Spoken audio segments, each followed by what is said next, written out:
After state plans have been approved by the supreme bodies of the socialist state, they acquire the force of law, and it is obligatory to carry them out. Business managers are obliged to see that the plan is fulfilled by the respective enterprises rhythmically and evenly, throughout each year and each quarter, in variety of goods as well as in total gross output. They also have to strive for a consistent improvement in the quality of output, and a reduction in costs as fixed in the plan.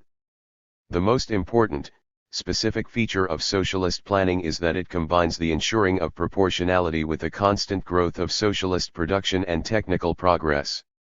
The proportions of the development of the national economy established in the plan are not something rigid and immutable. Socialist planning is practical and rallies people to get things done. The plans give direction to the work of millions of people on a nationwide scale, and provide a clear perspective to the mass of working people, inspiring them to great achievements in their work.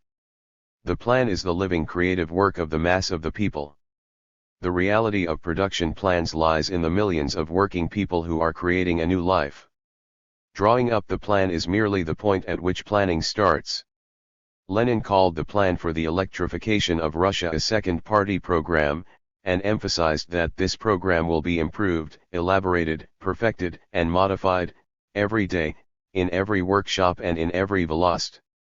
Every plan is made more precise, modified and improved on the basis of the experience of the masses, taking into account the actual way in which it is being fulfilled, for no plan can anticipate all the possibilities latent in socialist society, which are disclosed only in the course of the work.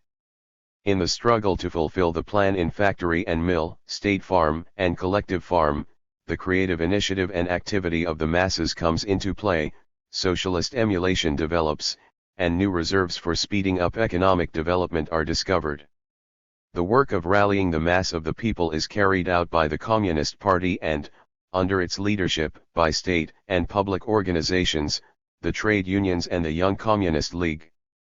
The active participation of the mass of the people in the effort to fulfill the plans for developing the national economy is one of the most important conditions for the successful fulfillment and overfulfillment of the plans, for accelerating the rates of construction of communist society. Socialist plans can act as a rallying force only if the planning bodies are guided by the new and advanced developments, which appear in the practical work of building communism, and in the creative efforts of the mass of the people. Calculations for plans must not use standards of labor outlay, use of equipment, and consumption of fuel and materials, which are based on arithmetical averages of the level of output achieved in production. They must use advanced standards and output rates, abreast of the experience of the more advanced enterprises and workers. The Communist Party and the Soviet state struggle hard, on the one hand, against attempts to compile underestimated plans, which do not spur anyone on to greater efforts and take the bottlenecks as their criterion, and, on the other hand, against speculative planning, which does not reckon with the realistic possibilities of developing socialist economy. Socialist planning involves a persistent struggle against tendencies to provincialism and departmentalism. These anti-state tendencies are expressed in attempts to counterpose the interests of a particular enterprise, district, or government department to the general interests of the state. Checking plan fulfillment is one of the most important aspects of planned management of the national economy, and makes it possible to establish how far the plan correctly reflects the requirements of the law of planned development of the national economy, and how it is being fulfilled. It makes possible the discovery in good time of any disproportions which exist, the forestalling of the appearance of new disproportions in the economy, the finding of new productive reserves, and the making of appropriate adjustments in the national economic plans. Planned management of socialist economy requires a unified system of national economic accounting. V.I. Lenin taught that socialism is accounting. Planned socialist construction is inconceivable without correct accounting, and accounting inconceivable without statistics. In socialist economy, accounting and statistics are intimately connected with the nation economic plan. Statistical data on plan fulfillment are essential material in compiling the plan for the ensuing period. The socialist system of accounting and statistics makes it possible to supervise the course of the fulfillment of the whole plan and of its separate parts. Advantages of planned economy. Socialist society possesses tremendous advantages over capitalism owing to the planned development of the national economy. In capitalist society, proportionality is fortuitous and the economy develops cyclically, by means of crises which recur periodically.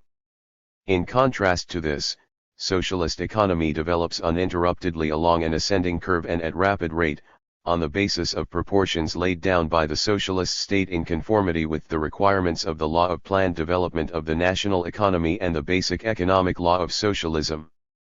Socialist economy is free from economic crises, which break up the economy, do colossal material damage to society, and periodically throw it back.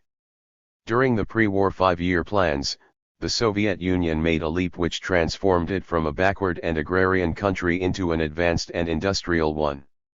In this period the capitalist world experienced 2 economic crises, which were accompanied by tremendous destruction of the forces of production, a huge growth in unemployment and acute further impoverishment of the mass of the people.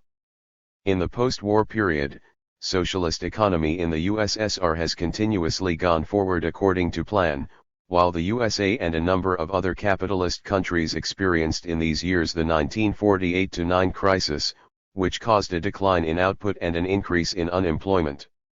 There was also a crisis fall of production in the USA in 1953-4.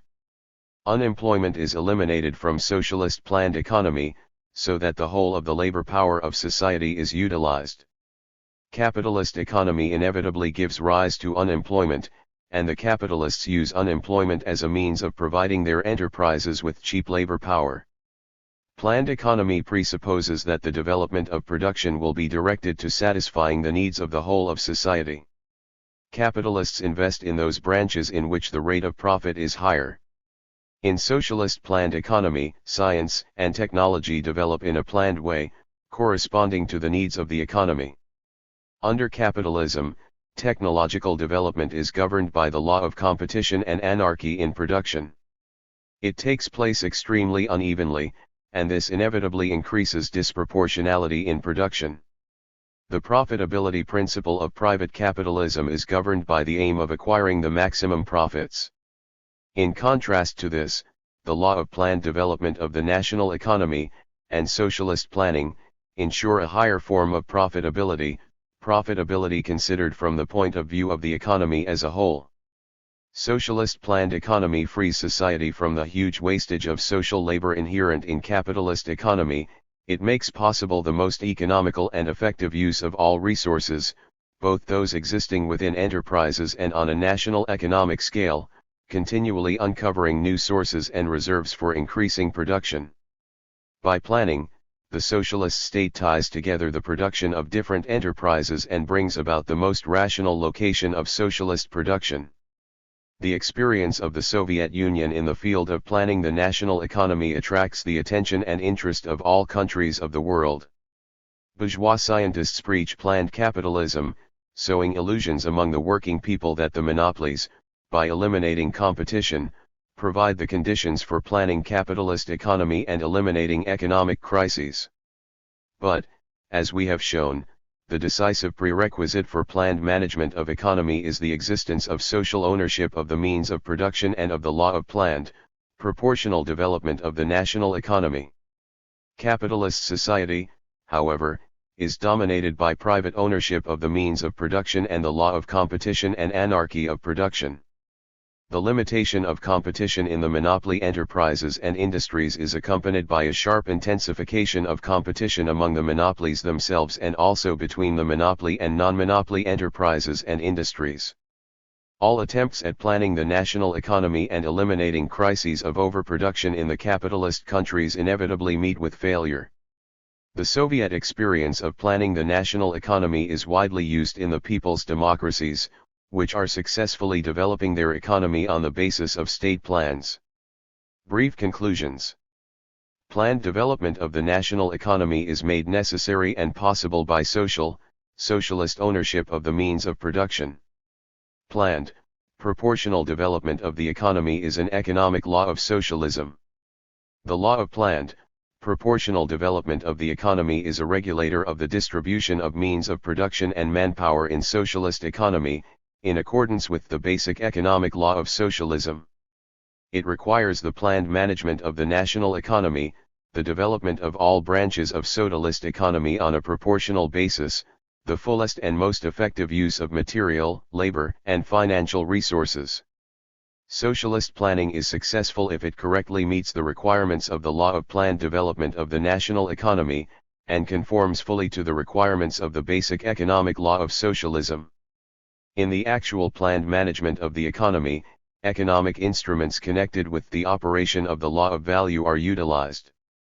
The balance method of planning is of great importance in fixing correct proportions for national economic development. Planned management of the national economy is a most important aspect of the socialist state's function as economic organizer.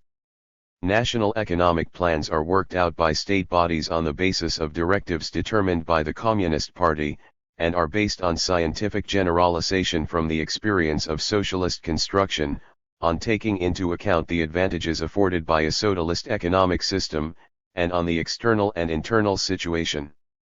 State plans are geared to everything advanced which arises in the practice of communist construction, in the creative work of the masses, and are directive in character. To carry on the national economy in a planned way, the mass of the people must be rallied to fulfill and exceed the plan targets, and daily checking of the fulfillment of the plan must be organized. A very great advantage of socialism over capitalism is planned development of the national economy, without crises. This brings about a saving in resources which the bourgeois system cannot achieve, and makes it fully possible for all sides of production to grow continuously and rapidly in the interests of the mass of the people. Chapter XXXI, Social Labor in Socialist Society. The character of labor in socialist society. The consolidation of socialist relations of production denotes a fundamental change in the character of work. Labor power has ceased to be a commodity. The working people, with the aid of the means of production belonging to them, work for themselves, for their own society. Work in socialist society is work freed from exploitation. For the first time after centuries of working for others, of working in subjection for the exploiter, it has become possible to work for oneself, and moreover to employ all the achievements of modern technique and culture in one's work. Under capitalism, free labor presents itself directly as private labor, and its social character is seen only in the market, behind the back of the commodity producers, whereas labor in socialist society has a directly social character, and is organized in a planned way on a country-wide scale. In consequence of this, the labor of each individual worker appears directly as part of the total social labor. The planned organization of social labor provides the opportunity, unknown under capitalism, of making the fullest use of labor reserves on the scale of the whole society. Under socialism, the position of the working man in society has been fundamentally changed. In contrast to capitalism, where man's status is determined by his social origin and wealth, man's status in socialist society is determined by his work and personal abilities alone. Freedom from exploitation and the changed status of the working man in society evoke a transformation in man's view of labor, giving rise to a new attitude to work.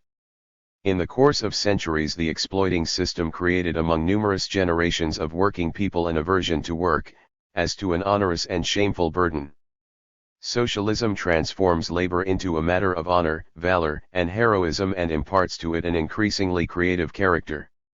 In socialist society, the working man, if he works well and displays initiative in improving production, is surrounded with honor and glory. All this gives rise to new social incentives to labor that are unknown under capitalism. At the same time, labor in socialist society has not yet become a prime necessity of life for all members of society. Work for the common good has not yet become a matter of habit. In the socialist stage, survivals of capitalism in man's consciousness have not yet been finally overcome. Alongside the majority of workers honorably fulfilling their obligations to society, and displaying creative initiative in work, there are workers who treat their obligations dishonorably and violate labor discipline. Such people try to give as little as possible to socialist society and to receive as much as possible from it. In socialist society there are still considerable survivals of the old division of labor, the essential differences between mental and physical labor, between the labor of worker and peasant, the differences between skilled and unskilled labor and between heavy and light labor. These survivals are only being overcome gradually, as the productive forces of socialism develop and the material production basis of communism is created.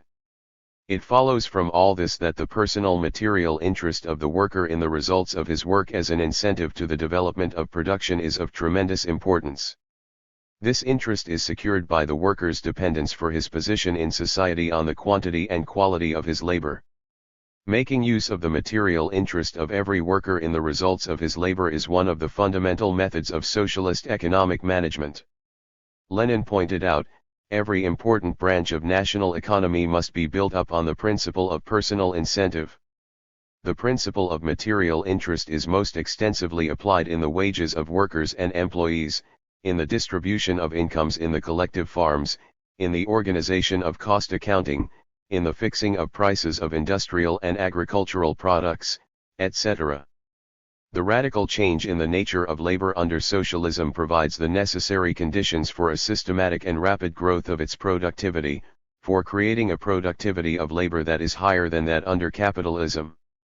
Labor as an obligation of members of socialist society. Exercise of the right to work. Socialism and labor are indivisible. Socialism has put an end to the blatant contradiction of the capitalist system, whereby an exploiting upper crust of society leads a parasitic existence while the working masses bear the yoke of labor beyond their strength, only interrupted by periods of compulsory inactivity through unemployment. In eliminating capitalist ownership of the means of production, socialism thereby abolished the conditions in which one class, the owners of the means of production, could live on the labor of another class of people, who were deprived of the means of production. Since personal labor alone is a means of livelihood in socialist society, social ownership of the means of production denotes the equal obligation of citizens to participate in social labor. Labor in the USSR is an obligation and a matter of honor for every able-bodied citizen. The socialist system, for the first time in the history of mankind, put into practice not only the equal obligation of all able-bodied citizens to work, but also the equal right of all citizens to work. In this way the age-old dream of the working masses has been brought to life in socialist society. The right to work results from the social ownership of the means of production, which gives to every citizen equal access to work on the socially owned land and in the socially owned factories and mills. The right to work is the right of each able-bodied member of society to obtain secure work paid in accordance with its quantity and quality.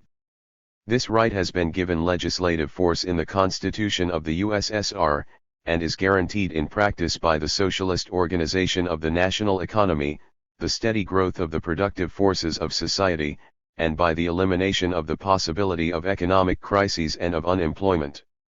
Unemployment, the scourge of the working people under capitalism, has been eliminated in the USSR once and for all.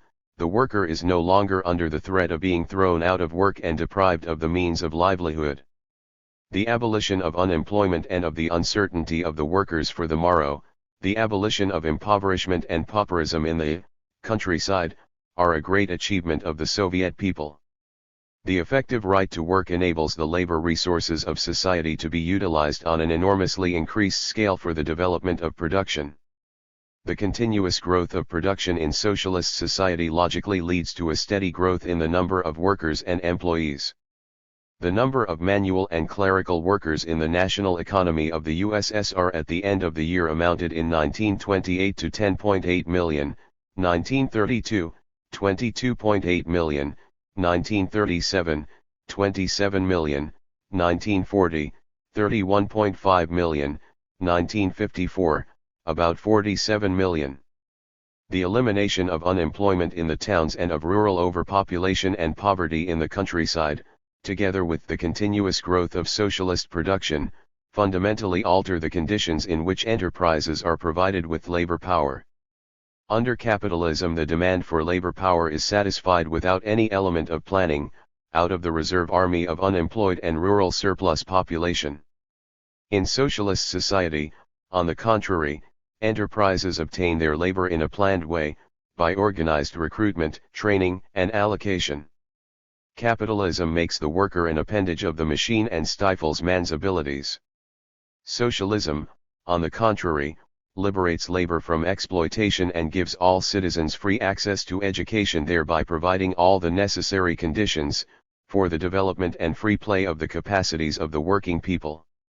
The continuous growth of socialist production on the basis of the highest techniques requires a steady rise in the cultural and technical level of the working people, and an increased proportion of skilled workers in all branches of the national economy. The training of workers in a planned way and on a mass scale has been achieved under socialism for the first time in history. The rise in the cultural and technical level of the working people is secured, above all, by the development of education. In the Soviet Union, universal compulsory 7-year education has been achieved and the transition to universal compulsory secondary education is taking place. Special secondary and higher education has been widely developed. The cultural characteristics of the working class and the peasantry are changing. The proportion of workers and collective farmers who have had 7-year and secondary education is growing. The rise of the cultural and technical level of the working people also takes place through production and technical training, which includes both training of new workers and improvement of the workers' existing skill while continuing at their trade. To satisfy the demand for skilled personnel in the key branches of the national economy, a system for training state labor reserves has been created in the USSR. It possesses a network of industrial and railway schools, as well as factory and mill schools. Those attending these schools are maintained by the state during their period of study. Together with the system of state labor reserves, an important source for supplementing the numbers of skilled workers is the mass production training of workers at their places of work, through individual and team study and in courses of instruction which embrace millions of working people. There is a rapidly increasing number of intelligentsia and highly qualified specialists drawn from the ranks of the workers and peasants. By the beginning of 1952, more than half the total number of industrial workers in the USSR had already received an education up to the 5th or 6th classes at secondary school. The number of workers who have finished the 10-year schools is increasing. In the course of 14 years, more than 7.5 million young skilled workers in various trades were trained at the expense of the state in the industrial and railway schools, in factory and mill schools, and in schools for the mechanization of agriculture. During 4 years of the 5th five-year plan, a yearly average of 2,500,000 new skilled workers were trained by individual and team study and at courses of instruction, and some 3,500,000 workers improved their skill. In the same period, about 2,500,000 collective farmers annually attended 3-year agronomic and stock breeding courses. The system of correspondence courses for workers and collective farmers is also widely developed. Distribution according to work and economic law of socialism. The socialist mode of production also determines its appropriate form of distribution. With socialist society in mind, Engels wrote, "Distribution, insofar as it is governed by purely economic considerations, will be regulated by the interests of production, and production is most encouraged by a mode of distribution which allows all members of society to develop, maintain, and exert their capacities with maximum universality. In socialist society, distribution according to work most fully corresponds to this requirement. In the first phase of communism, the productive forces have not yet achieved a level high enough to provide the abundance of products which is necessary for distribution according to needs. As already stated, labor under socialism has not yet become life's prime need for the entire mass of the working people and, in consequence, workers have to be given a material incentive. Under socialism there is still a difference between skilled and unskilled labor, and between the labor of the conscientious worker and of the worker whose attitude to his duties is not conscientious.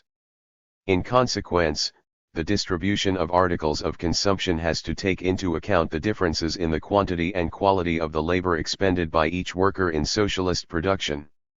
Hence the need arises for the strictest control, by society and by the state, of the measure of labor and the measure of consumption. Socialist society has to supervise people's participation in labor, take account of the differences in skills, and lay down output standards and scales of payment, so that he who works most and best receives a greater share of the product of social labor. Consequently, distribution according to work is the sole possible and necessary method of distributing material wealth in socialist society. By giving every worker a personal material interest in the results of his labor, distribution according to work is a powerful motive force in developing production. It encourages higher productivity of labor and thereby helps to raise the well-being of the working people. By making each worker's share of the product of social labor depend directly on the degree of his participation in social production, distribution according to work links the personal interest of the worker with the general interests of the state. Distribution according to work necessitates strict allowance for the differences between skilled and unskilled work. Higher payment for skilled work does justice to the skilled worker, and gives unskilled workers the prospect of rising into the ranks of the skilled. This stimulates the cultural and technical development of the working people, and brings about the gradual elimination of the essential differences between mental and physical labor. Distribution according to work helps to eliminate fluctuations in the labor force and to build up stable cadres. This is of great importance for the improvement of the organization of work in factories. Without a permanent body of workers who have mastered techniques and accumulated production experience, the successful development of socialist production is impossible. Thus, distribution according to work is an objective necessity, and is an economic law of socialism. The economic law of distribution according to work requires distribution of products in direct accordance with the quantity and quality of work of each worker, with equal payment for equal work independently of the sex, age, race, and nationality of the citizens of socialist society. The reward of labor both in industry and in agriculture should be built up so as to conform to this law. The economic law of distribution according to work is applied by the Communist Party and the Soviet state in a determined struggle against petty bourgeois equalizing tendencies, that is, the equalizing of wages independently of the quantity and quality of work performed, the worker's skill, or the productivity of their labor. Equalizing tendencies are a reflection of the petty bourgeois concept, which sees socialism as a universal equalizing of consumption, living, conditions, tastes and needs. It inflicts great harm on production, leading to fluctuations of personnel, a fall in labor productivity and non-fulfillment of plans. In unmasking the petty bourgeois concept of socialism, Lenin explained the Marxist concept of equality. By equality, Marxism understands not the equality of physical and spiritual abilities, but social and economic equality. For socialism, this means the elimination of the private ownership of the means of production and of exploitation, equally for all, equal access to work with the socialized means of production, equal obligation for all to work, and a single principle for all, of payment according to work. Socialist cooperation of labor. Socialism heralds a new and higher stage in the historical development of cooperation of labor, compared with preceding forms of society. Socialist cooperation of labor is the cooperation of workers freed from exploitation, and linked with each other by relations of comradely cooperation and mutual aid. It is based on the most advanced techniques. Socialist cooperation makes it possible for labor to be an immeasurably more powerful productive force than does capitalist cooperation. The methods of raising the productive capacity of social labor which are inherent in cooperation, application of the division of labor and machine technique, economy of means of production, etc., are most fully developed in the conditions of socialism. In contrast to private ownership of the means of production, which restricts the scale of labor cooperation, social ownership greatly extends its limits and enables the combined labor of many people to be applied on a scale inaccessible to capitalism. This is reflected in a higher degree of concentration of production than under capitalism, in both industry and agriculture, and in the carrying out of the largest national economic measures. A new labor discipline, which differs in principle from that of all preceding forms of society, is characteristic of socialist cooperation. Capitalist organization of social labor is maintained by the discipline of hunger, by the separation of the workers from the means of production. Socialist labor discipline is the conscientious, comradely discipline of working people who are the masters of their country. In socialist society, maintenance of the necessary labor discipline is in accordance with the fundamental interests of the working masses. One of the most important tasks of the socialist state is the upbringing of the working people in the spirit of socialist labor discipline and systematic struggle against those who violate labor discipline. Every kind of combined labor of many workers requires management which coordinates their activity and organizes the necessary production links between them. Socialist cooperation of labor presupposes the stable and steady application of one-man management at all stages of the machinery of production and administration. One-man management is a method of administering socialist state enterprise and institutions which is based on the subordination of the mass of workers to the single will of the head of the labor process. It is combined with the broad creative initiative of the mass of workers in the process of production. With the abolition of capitalist exploitation there has also been abolished the managerial despotism inseparable from it, and representing all-powerful capital, the arbitrariness of the employer and his management, and the lack of rights of the working masses. In socialist society the heads of enterprises, trusts, chief administrations and ministries are trustees and servants of the people and of the socialist state. Under capitalism the working people look on those in charge directors, managers, floor managers and foremen as enemies, since they direct production in the interests of the capitalists and of their profits. In socialist society those in charge enjoy the trust of the people, since they direct production in the interests, not of capitalist profits but of the entire people. The elimination of exploitation fundamentally alters the relations between those who work by hand and those who work by brain. The antithesis of interests between the workers and the leading personnel of factories, which is characteristic of capitalism, has vanished. In a socialist economy the manual workers and the leading personnel of factories are members of a single working collective which is profoundly concerned with successful and improved production. Hence the creative partnership of the workers by hand and by brain, aimed at constantly improving production. Under capitalism the labor of the workers is increasingly deprived of spiritual content and the gulf between mental and physical labor grows. In socialist society manual labor constantly enriched by spiritual content, physical and mental labor draw closer together, and the differences between them are gradually eliminated. This is reflected in the continuous rise in the cultural and technical level of the working class and the peasantry, and in the development of socialist emulation, which is a most important feature of cooperation of labor in socialist society. Socialist emulation. Socialist emulation is a method of raising labor productivity and perfecting production on the basis of the maximum participation of the working masses. Lenin pointed out that socialism provides the opportunity, for the first time, of applying emulation on a really wide basis and on a mass scale, embracing the millions of working people. Socialist emulation aims at fulfilling and overfulfilling national economic plans and securing a continuous increase of socialist production. In place of such motive forces of production as the drive for profit and competition, socialism has given birth to new, incomparably more powerful motive forces. These consist above all of the profound incentive, which the basic economic law of socialism gives to the masses, to secure the development of social production.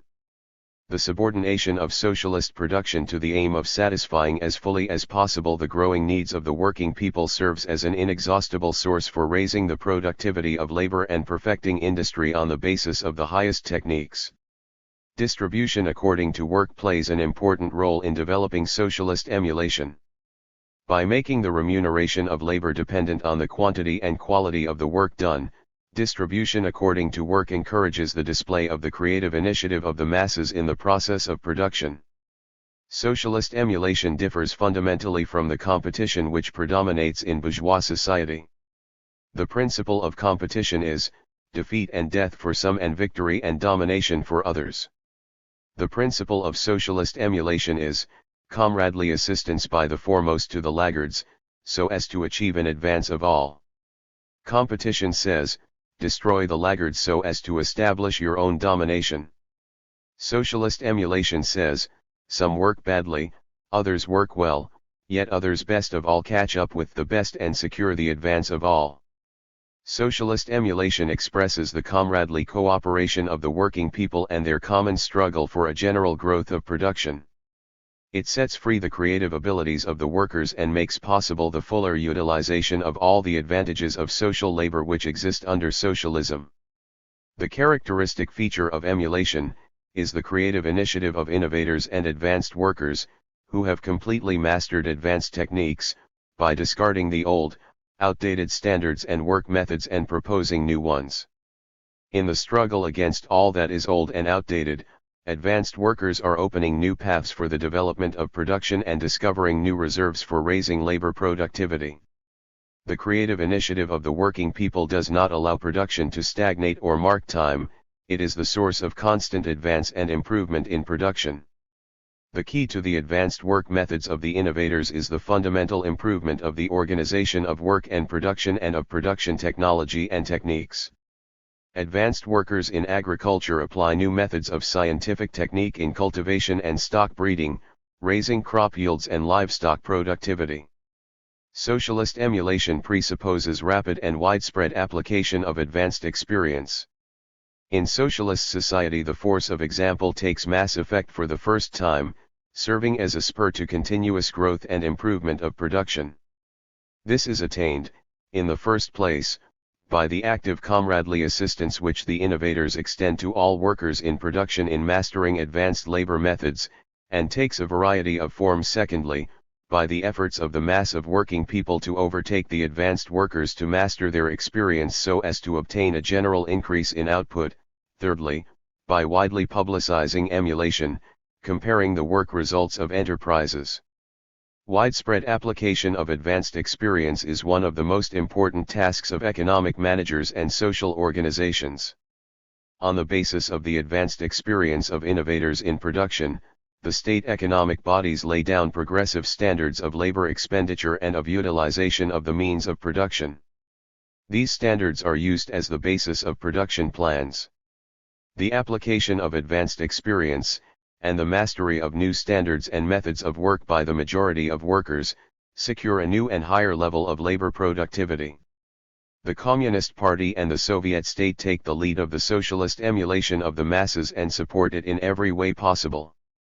For successes in their work, the working people receive not only material encouragement, but also awards of orders and medals, while outstanding innovators are awarded the titles of heroes of socialist labor and receive prizes. Socialist emulation in the USSR has assumed national dimensions. The most widespread and effective form of emulation in factories is individual and team emulation. At the same time, emulation is developed between factory departments, entire factories, collective farms, MTS, state farms, districts, regions, and republics. Emulation for high-quality production, best utilization of productive capacities, reduction of production costs, above-plan economies of material and financial resources, and for high crop yields and livestock productivity, has developed on a broad scale. More than 90% of industrial workers participated in socialist emulation in 1954. More than 900,000 proposals for inventions, technical improvements, and rationalization were applied in industry, building and transport in 1954. Socialist emulation in town and country is a powerful driving force in the development of the socialist economy and in building communist society. Steady growth of labor productivity and economic law of socialism. A steady rise in labor productivity is a most important condition for the triumph of socialism over capitalism and the building of communism. Lenin wrote, "In the last analysis, productivity of labor is the most important, the principal thing for the victory of the new social system. Capitalism created a productivity of labor unknown under serfdom. Capitalism can be utterly vanquished, and will be utterly vanquished, by the fact that socialism creates a new, and much higher productivity of labor. As is well known, labor productivity is measured either by the quantity of products turned out by the worker in a unit of time, or by the quantity of working time expended in a unit of production. Higher labor productivity is expressed in the fact that with a decreased share of living labor in the product, and a relative increase in the share of past labor, the total quantity of labor in a unit of production diminishes.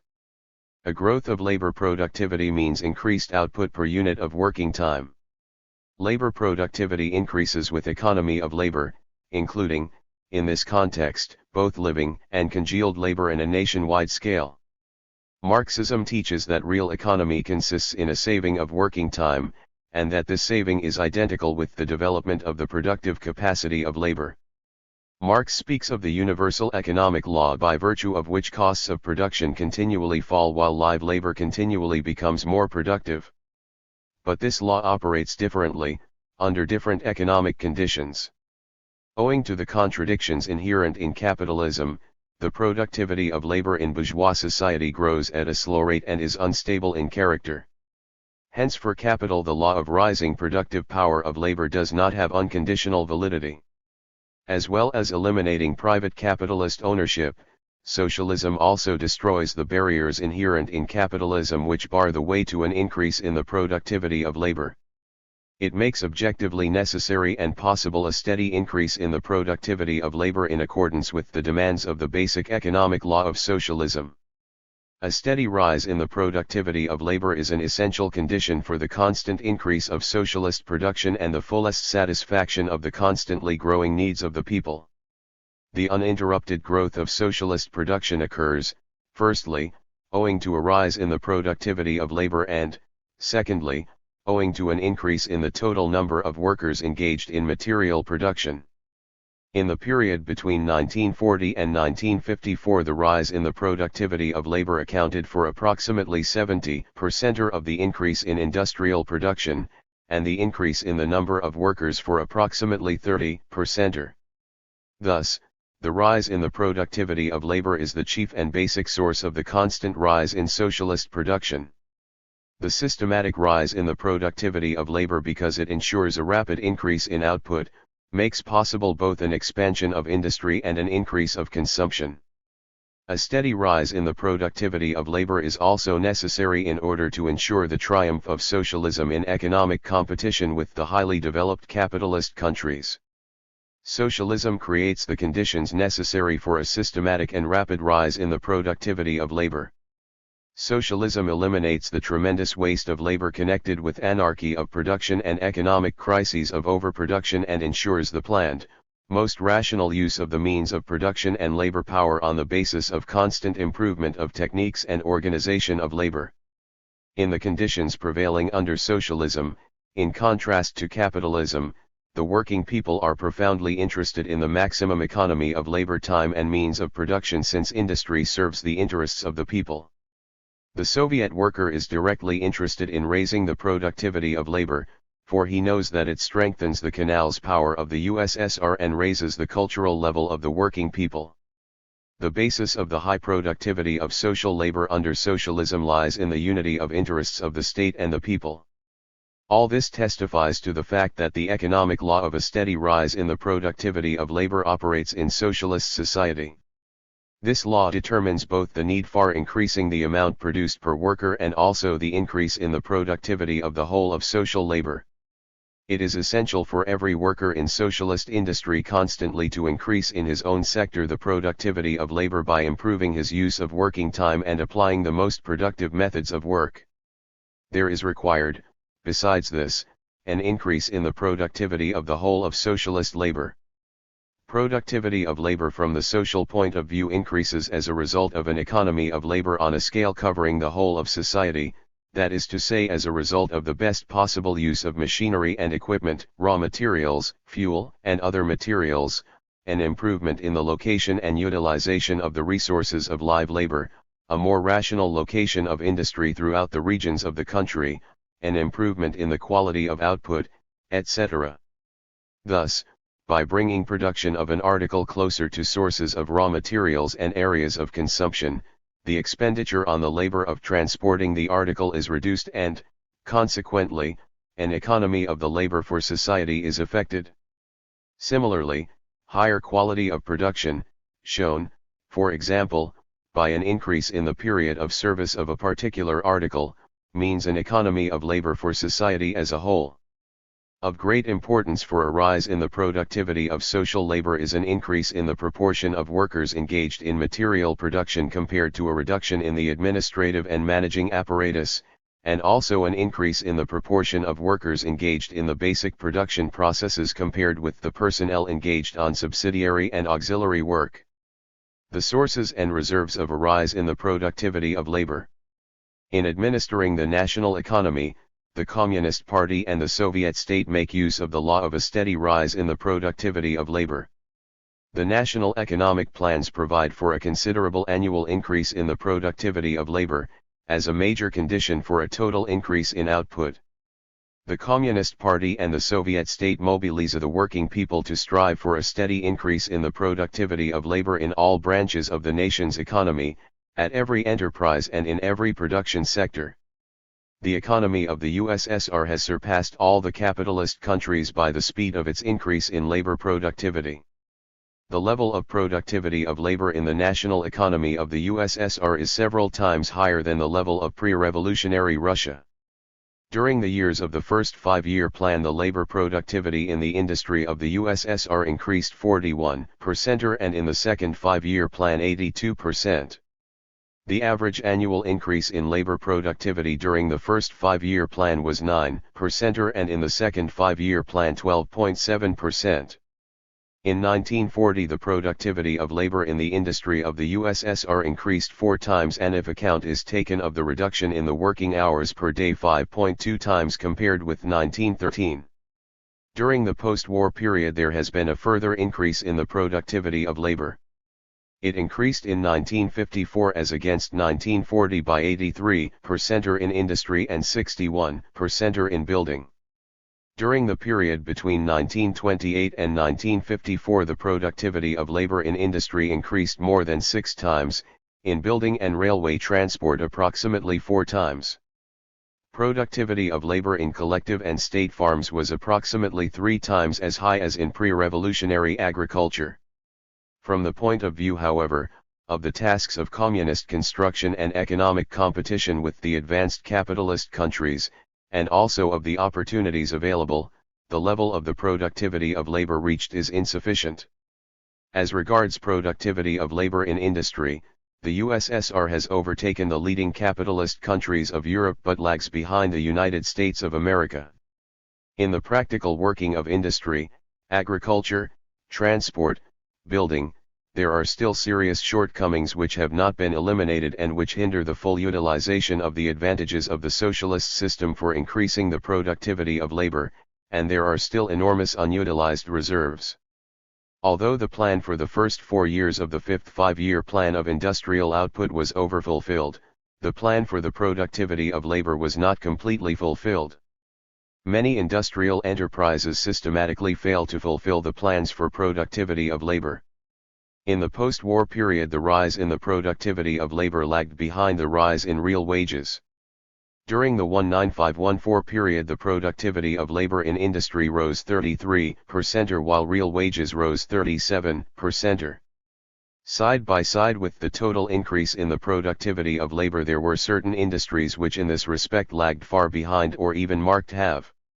Thus, for instance, the productivity of labor for the whole of industry in 1954 increased 83% compared with 1940, but the productivity of labor in the coal and timber industries was only a little above the 1940 level. Utilization of all available reserves will enable new, important successes to be gained in further increasing the productivity of labor. In socialist society an increase in the productivity of labor is due primarily to the national economy being systematically provided with new and ever more perfect techniques, to an intensification of the technical equipment of labor. The perfecting of techniques and a steady rise in the productivity of labor are possible only on the basis of the law of the priority growth of the production of means of production, the development of heavy industry. During 4 years of the fifth five-year plan, the industry of the USSR received annually on the average new equipment to the value of 26,000 million rubles. By the beginning of 1955 the total number of metal cutting lathes in the national economy of the USSR had increased 2.4 times compared with 1940. The electrical equipment of labor in large-scale industry had increased 30% in 1954 compared with 1950, and was twice as great as in 1940.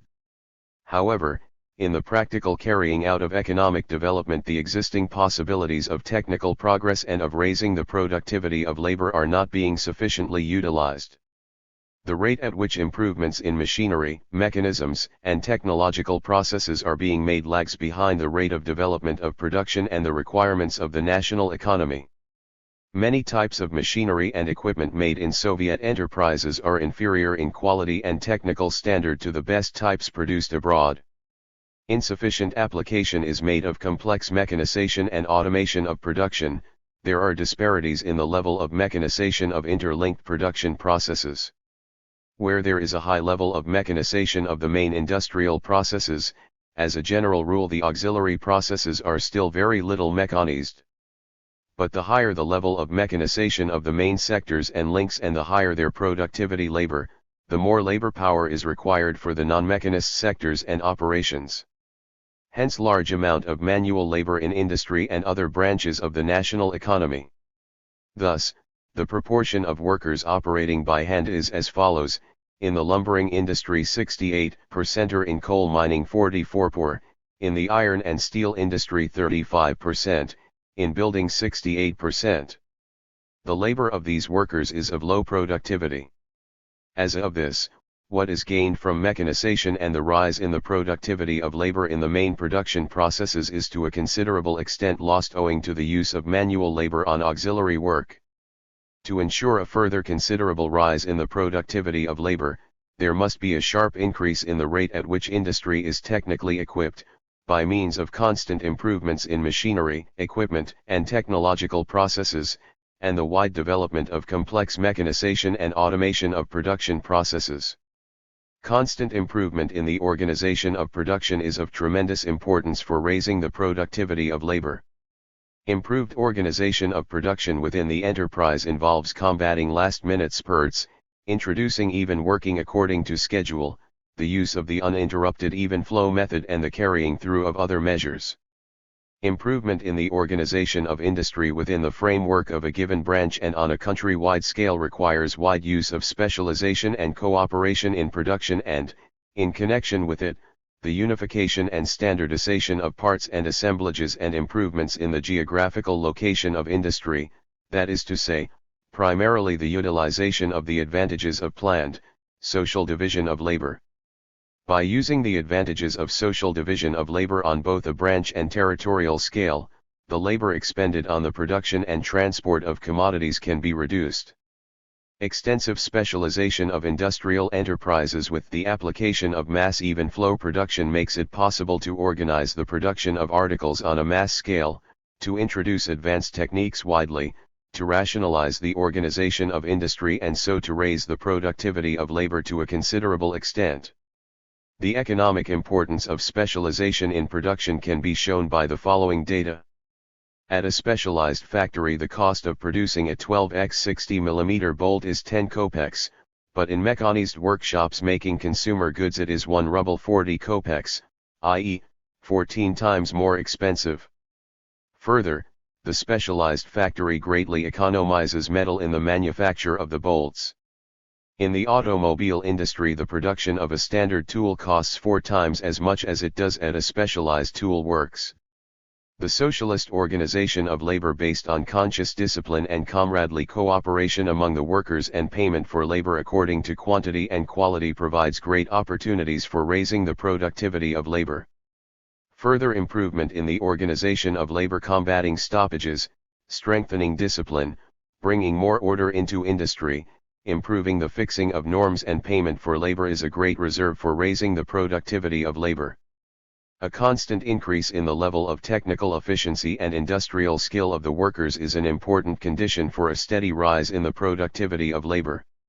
Modern techniques require highly skilled workers capable of making and operating complicated machines. To ensure a steady rise in the productivity of labor, constant attention must be paid to training cadres, improving the quality of training to the utmost in accordance with the rapid progress of technical equipment and the technology of production. Under socialism, the development of the creative initiative of the workers in improving technique and organizing production, which finds expression in socialist emulation, is a powerful driving force in raising the productivity of labor. For a further rise in labor productivity, socialist emulation needs to be more widely developed. The initiative of the foremost industrial workers and innovators must have the fullest support, and their advanced experience should be persistently popularized in order that the achievements of the foremost workers may be mastered by the workers as a whole. Brief conclusions. Socialism has freed the workers from exploitation and has replaced work in subjection to the exploiters by free labor for oneself, for the whole of society. Labor in socialist society has a creative character, and is organized in a planned way on a nationwide scale. But labor in socialist society has not yet become life's prime need for all people, and requires material incentive. Socialist society exercises strictest supervision of the measure of work and remuneration of each worker.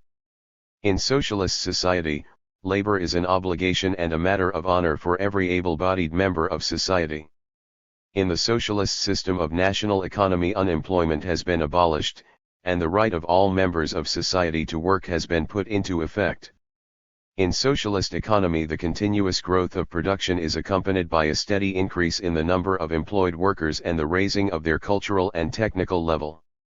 In socialist society, the economic law of distribution according to work is applied.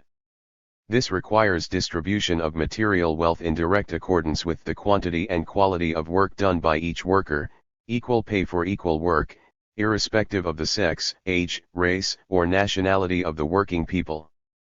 Payment for labor both in industry and agriculture is based on the requirements of this law. Socialist cooperation of labor is the cooperation of workers freed from exploitation, and linked with one another by ties of fraternal cooperation. It is based on the highest techniques, and characterized by conscientious discipline and a new kind of management combining one-man control with the broad participation and activity of the masses. Socialist emulation is a most important feature of socialist cooperation, and is a motive force in the development of the socialist economy. Socialism gives rise to a higher productivity of social labor than does capitalism. The steady growth of labor productivity is an economic law of socialism. Increasing labor productivity is a decisive condition for the continuous growth of socialist production and a rise in the welfare of the people. Chapter XXXII, Commodity Production, the Law of Value, and Money, in Socialist Society. The necessity for commodity production in socialist society, its characteristics. Commodity production is made necessary in socialist society by the existence of two basic forms of socialist production: state and collective farm. In state enterprises, both means of production and output are public property. In collective farms, means of production, and the output collectively produced, are group or cooperative collective farm property. The basic and decisive means of production in agriculture are state property. Since the output of state enterprises belongs to the socialist state, and collective farm output belongs to the collective farms, exchange of goods through purchase and sale is the necessary form of economic connection between industry and agriculture. Here, as in all purchases and sales, the seller loses his right of ownership to the commodity, and the purchaser becomes its owner. Lenin pointed out that the economic essence of socialism is exchange of the products of large-scale industry for peasant products, and that commodity exchange is a check on the correctness of the relationship between industry and agriculture, the working class and peasantry. Lenin's statements remain true for the whole of the first phase of communism. The Soviet state acquires food for the urban population and raw material for industry mainly from collective farms and their members through regular commodity exchange, through compulsory purchase at fixed prices and voluntary purchase by contract, at higher prices. Collective farms and their members in their turn can obtain the money they need to acquire the output of industry only by selling their own marketable output to the state, to cooperatives, and on the collective farm market. Thus agricultural produce and raw materials acquired from the collective farm sector by the state and the cooperatives by compulsory purchase or by contract are commodities, and so are agricultural products sold by collective farms and their members in collective farm markets. Industrial products produced by state enterprises and purchased by collective farms and their members, are also commodities. Inasmuch as manufactured and agricultural consumer goods are commodities, the urban population also acquires them through purchase and sale. In this case there is a transfer of commodities from state and cooperative ownership, or from the private ownership of collective farmers, to the private ownership of the workers and other employees. In socialist economy, commodity production is commodity production of a special kind, without private ownership of the means of production, without capitalists. In the main it is carried on by united socialist producers. The means of production are socially owned, and the system of hired labor and the exploitation of man by man is abolished. These decisive economic conditions confine commodity production in socialist economy within definite limits. It cannot turn into capitalist production, and serve socialist society. In socialist society, commodity production is not as unlimited and universal in its scope as it is under capitalism. The area of operation of commodity production and circulation is limited mainly to consumer goods. Labor power is not a commodity. The land and natural resources are state property and cannot be bought or sold. State enterprises cannot be bought and sold, and may be transferred from one state organization to another only by special permission. This includes works, factories, mines, arid power stations, and their fixed productive stocks. They are therefore not commodities, not objects of sale or purchase. Means of production produced in the state sector are chiefly distributed among state enterprises. The national economic plans provide for the allocation to each enterprise of definite material funds appropriate to its production program. The enterprises producing these funds supply them to the consuming enterprises on the basis of contracts between the two parties. When means of production are transferred to a particular enterprise, the socialist state remains their full owner. Directors of enterprises who receive means of production from the socialist state in no way become their owners. They are simply agents of the state, invested with the function of utilizing the means of production in accordance with state plans. The main agricultural machines, such as tractors and combine harvesters, are not sold to the collective farms but are concentrated in the machine and tractor stations, which are state enterprises and serve the collective farms with the assistance of these means of production. The means of production bought by the industrial cooperatives, collective farms and collective farmers, motor vehicles, equipment for the social farming of the collective farm, cement, iron, bricks, coal, timber for building, the simplest agricultural machines and tools are all commodities. The means of production sold to foreign states are also commodities. In these cases, purchase and sale, an exchange in the ownership of the commodities, takes place. Thus, the means of production manufactured by state enterprises and distributed within the state sector are essentially not commodities. Since, however, consumer goods, agricultural raw materials and part of the means of production are commodities, while socialist economy represents a single whole in which all parts are interconnected, the means of production, which circulate inside the state sector, also retain the commodity form. This is reflected in the fact that the means of production are expressed in the money form of value, which is necessary for the realization of economic accounting, stock-taking, and calculation. Use value and value of a commodity in socialist economy.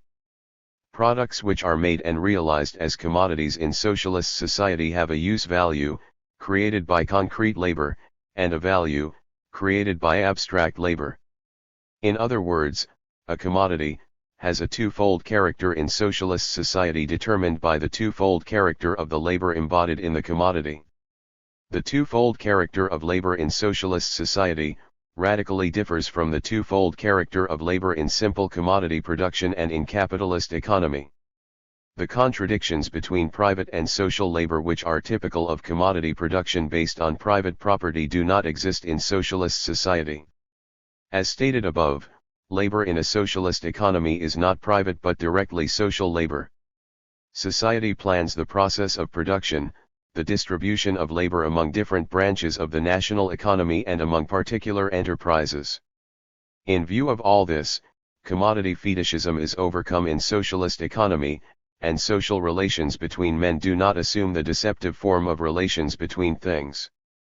But in socialist economy there are differences in the directly social nature of labor in state enterprises and that in the collective farms, which arise from the differences between the two forms of socialist ownership of the means of production.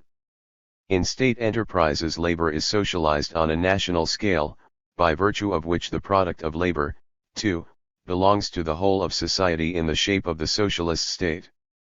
In the collective farms labor is socialized within the limits of the given agricultural artel, by virtue of which the products of labor, too, are the property of the artel.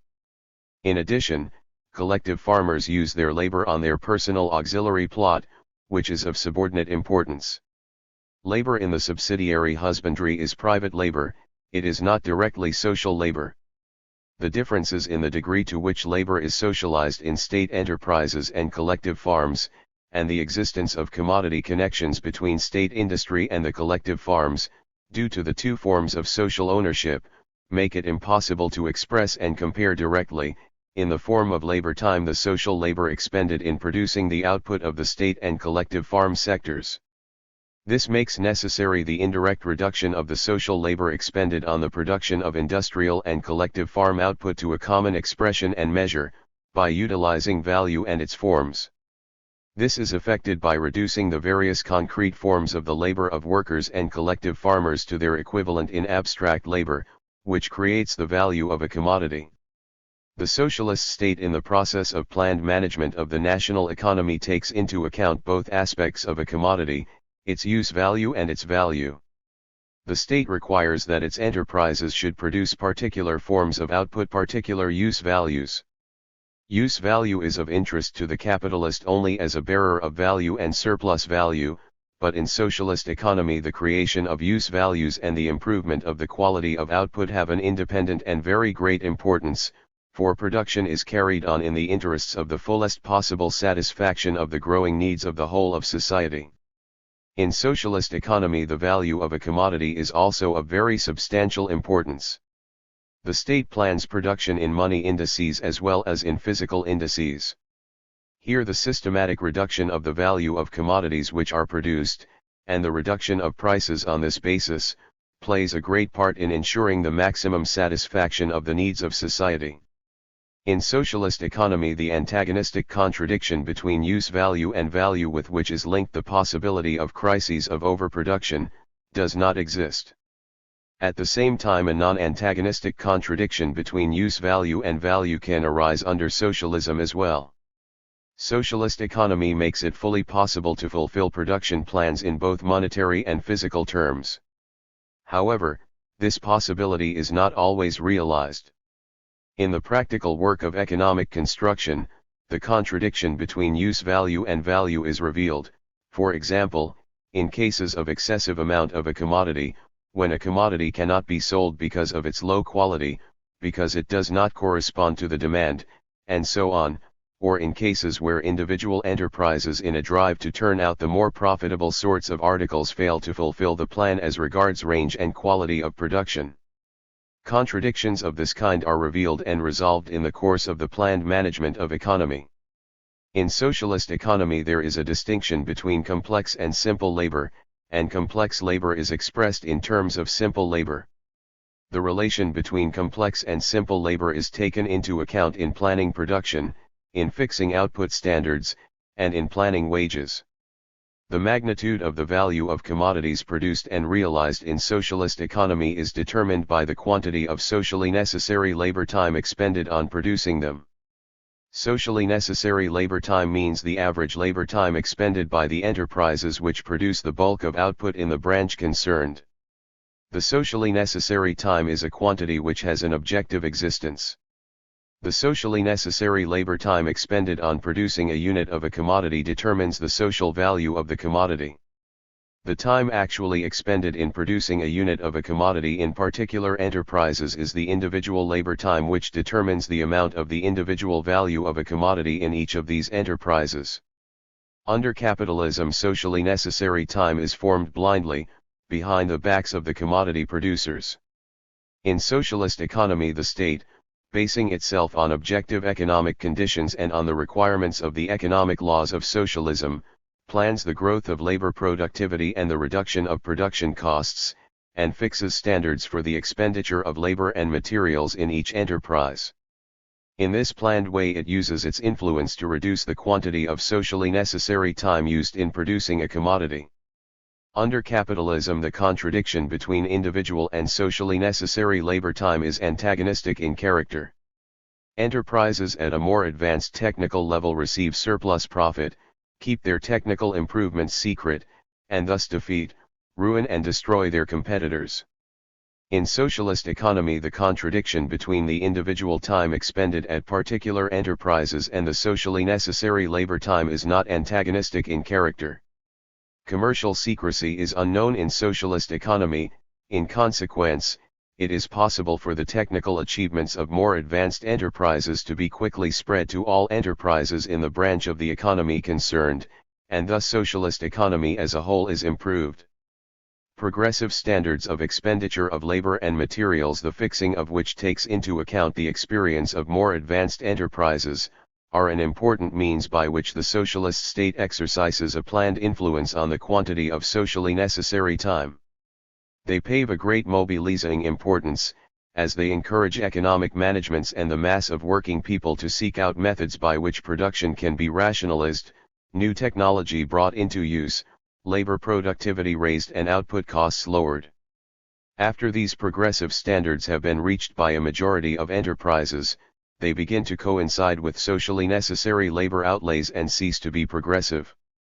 However, the more advanced enterprises have meanwhile again reduced labor outlays on production.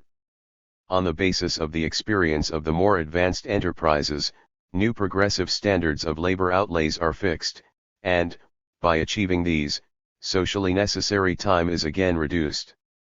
All this helps to speed up technical progress and the rapid development of the productive forces of socialist society. The nature of the operation of the law of value in socialist economy.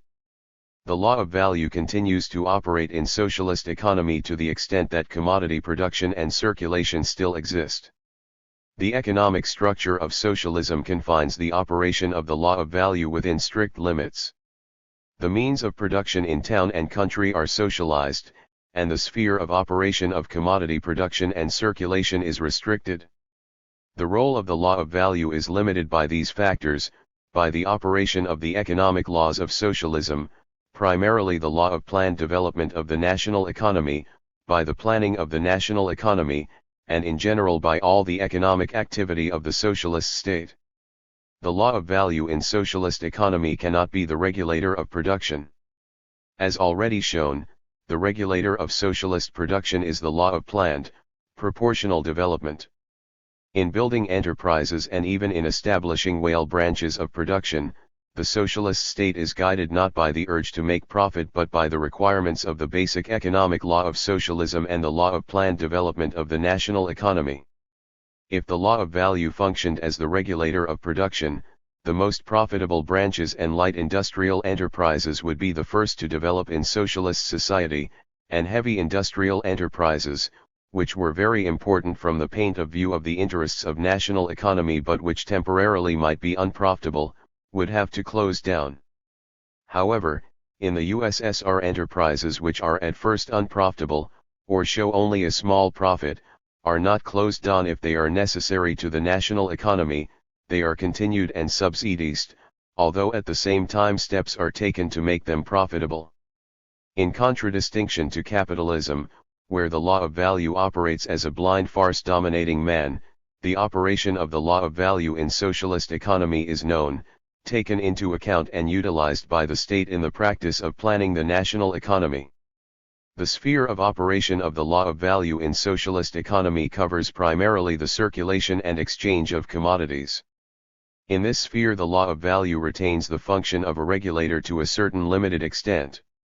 The regulating role of the law of value in the sphere of commodity circulation is revealed first and foremost through prices. When planning prices, the socialist state takes into account and uses the influence of the law of value.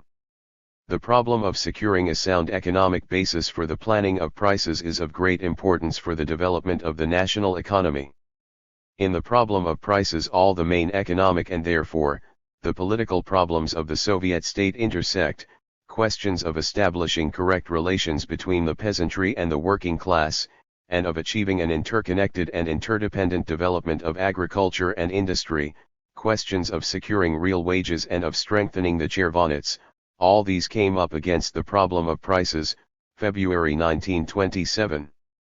The CPSU, in resolutions and decisions of its congresses, conferences, and Central Committee meetings, pt. 2, 7th Russian edition, 1953, p. 225. In fixing prices, the state takes as its starting point that it is necessary for enterprises to make a certain amount of profit, and it takes into account the quantity of particular commodities and their importance in the economy, and it uses prices to stimulate the production of particular goods and to regulate the demand for them. The Soviet state consistently follows a policy of reducing prices of consumer goods in the interests of improving the welfare of the people. In fixing the prices of consumer goods, the state takes into account both their value expressed in money terms and the supply and demand of these commodities. If the supply and demand situation were ignored, demand would fall sharply for goods with especially high prices, and would be artificially raised for goods with very low prices. The regulating function of the law of value appears most fully on the collective farm market, where prices are formed on the basis of supply and demand.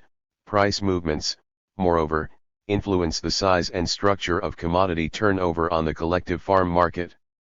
But the socialist state has a tremendous economic influence on this market, since the bulk of all commodities are sold in the state and cooperative trading system at fixed planned prices. The regulating action of the law of value in the sphere of commodity circulation is kept within strict limits. In state and cooperative trade there is no free play of prices. The socialist state fixes the prices of commodities with certain deviations from the value of the commodities. In doing so, it proceeds primarily from the fact that the basic economic law of socialism makes it necessary to ensure a constant expansion of industry on the basis of the high techniques for the purpose of satisfying the growing requirements of the whole of society. The state uses the price mechanism to fix proportions in the distribution of means among the branches that follow from the requirements of planned development of the national economy. The state, for example, by means of an appropriate price policy, uses part of the incomes created by some branches to produce a rapid rise of other branches. The operation of the law of value is not limited to the sphere of commodity circulation. The law of value also influences socialist production. Through prices, the law of value influences collective farming output. The level of prices and the relationship between them, in accordance with which the collective farms and collective farmers sell their output, exert a substantial influence in materially stimulating the production of particular agricultural products. It is wrong, for example, to fix the same state purchase price for a ton of cotton and a ton of grain, failing to take into account the fact that the value of cotton is considerably greater than the value of grain. On the other hand, it is wrong to fix grain prices too low, as this would undermine the material interest of the collective farm and its members in producing grain, and would harm the development of grain farming. Thus, for example, economically sound state purchase prices were fixed for cotton and other industrial crops, and this promoted an increase in their production. On the other hand, low state prices over a certain period of time for compulsory purchases and purchases by contract of potatoes, vegetables, milk, meat, and grain, hindered their production. The state prices paid for these products were considerably increased in 1953-5, and this was a very important incentive to their increased production. The influence of the law of value on the light and food industries is connected with the fact that the consumer goods which these branches produce are commodities. The value of manufactured consumer goods includes the value of the raw material produced as a commodity by the collective farms. Part of the newly created value of consumer goods is used to replace outlays on money wages, and the remainder forms the income of the enterprise, received in money form. In addition, in the process of producing manufactured consumer goods, means of labor, such as lathes, machines, and factory buildings, are worn out. These are not actually commodities, but since all the other elements entering into the value of manufactured consumer goods are expressed in a money form of value, the means of labor, too, must be expressed and calculated in money.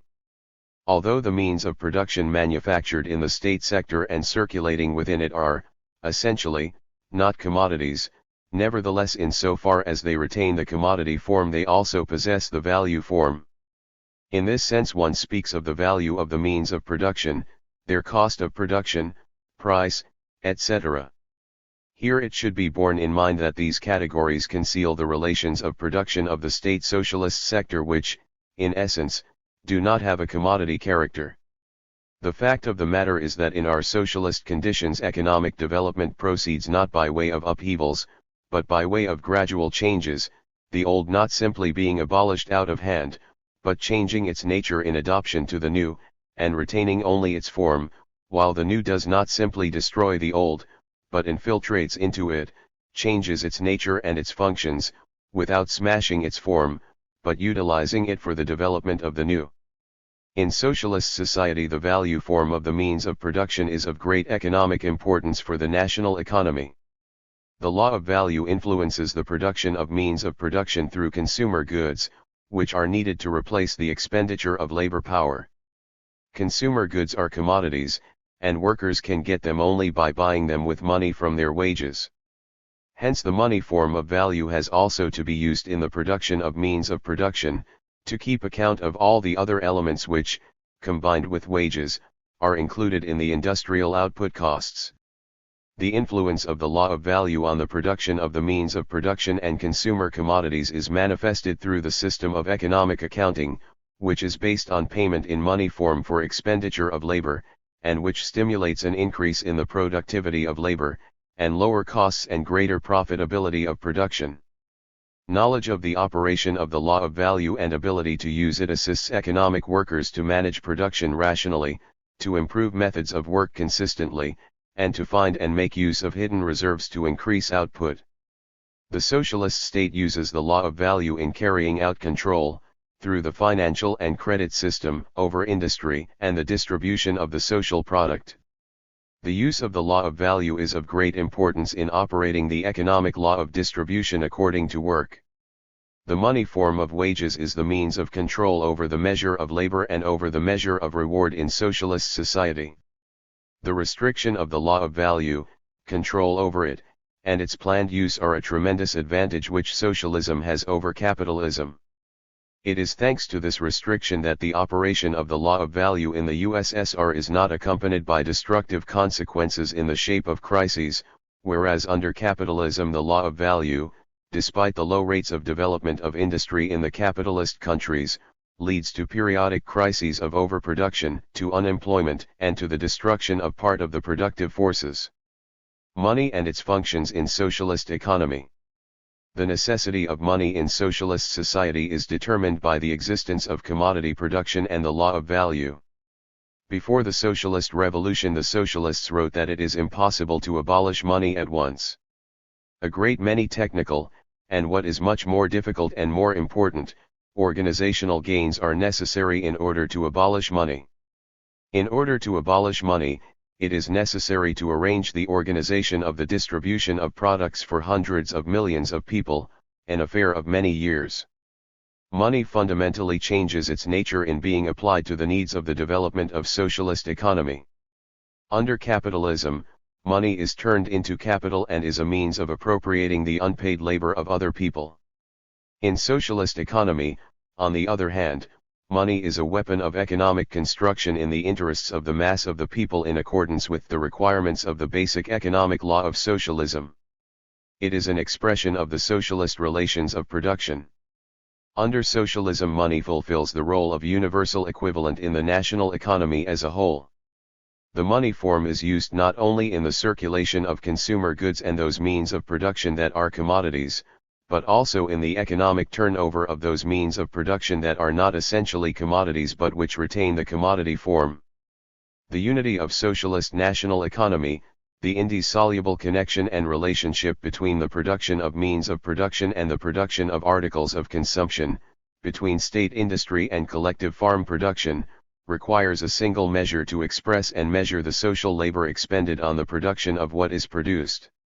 In socialist economy, where two forms of socialist ownership exist, only money can be such a universal measure of social labor. Whereas under capitalism money serves as an instrument for the spontaneous calculation of social labor, a calculation that is made behind the back of the commodity producers through market fluctuations. In socialist economy money is the economic instrument of the planned management of the economy, and serves in the production and distribution of the social product. Consequently, money in socialist society is the universal equivalent, the economic instrument for planning the national economy, the means used for universal accounting and control over the production and distribution of the social product, over the measure of labor and the measure of remuneration. The new nature of money under socialism is expressed in the fact that while the old form is retained, there is a change in the social content and the purpose of the functions of money compared with the functions of money under capitalism. Money has primarily the function of a measure of the value of commodities, i.e., it measures the social labor embodied in them. In the conditions of socialism, when two basic forms of socialist production exist, only a money form can be used to express the results of the economic activity of an enterprise, to compare the results of the work of enterprises and of branches producing different goods, and to measure the volume of output of branches of the economy and of the national economy as a whole. Since the means of production, although they are not commodities, retain the form of commodity and value, money in its function as a measure of value serves also as a means for keeping account of the social labor expended on means of production. Of course only a monetary commodity which itself can have the function of a measure of value such as gold. In the Soviet Union and the other countries of the socialist camp gold plays the part of universal equivalent. Soviet currency has a gold content, being tokens of gold. In socialist society money can only fulfill the functions of a measure of the value of commodities by virtue of its connection with gold. Lenin connected the abolition of gold money with the victory of socialism on a world scale. He said, in the RSFSR, for the time being it is necessary to retain gold, sell it as dearly as possible and to buy goods with it as cheaply as possible. Soviet money retains the historically derived connection with gold.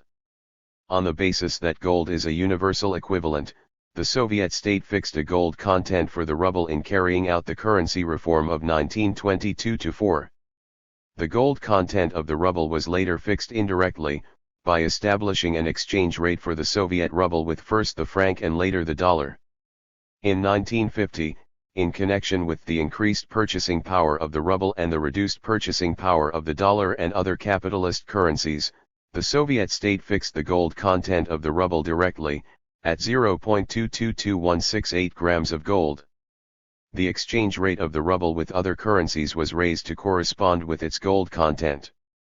The Soviet state produces and accumulates gold as the universal money used for trading both with the countries of the capitalist world market and with the countries of the world market of the socialist camp. The Soviet state uses money, in its function as a measure of value, as a means for planned leadership, accounting, and control over the course of production and the distribution of the social product, as an instrument for carrying out economic accounting. Thus, for example, by comparing the planned and actual cost of production, the cause can be found why the actual cost of production is in excess of the planned cost and the necessary measures devised to reduce the cost of production and increase the profitability of the enterprise. In its function as a measure of value, money is used by the socialist state in the planning of prices. In socialist economy, price is the money expression of the value of commodities, and is established in a planned way. In socialist economy, money is also a pricing unit. In the Soviet Union, this unit is the ruble. In socialist economy, money has the function of a means of circulation of commodities. Money acts as a means of circulation in the purchase and sale of commodities. The function of money as a means of circulation is used to extend commodity turnover. Money in socialist economy has the function of a means of payment. Money acts as a means of payment when wages are paid out to workers and employees, when loans are borrowed and repaid by socialist enterprises, when taxes are paid, etc. The socialist state uses money in its function as a means of payment to supervise the work of socialist enterprises. For example, money is advanced to enterprises by the bank to the extent that they fulfill their production plan. The bank requires loans to be repaid promptly, and this provides an incentive to plan fulfillment by the enterprise, which will not be able to accumulate sufficient money to repay the loan without fulfilling the plan. In socialist economy, money has the function of a means of socialist accumulation and saving. State enterprises and collective farms keep their money in banks.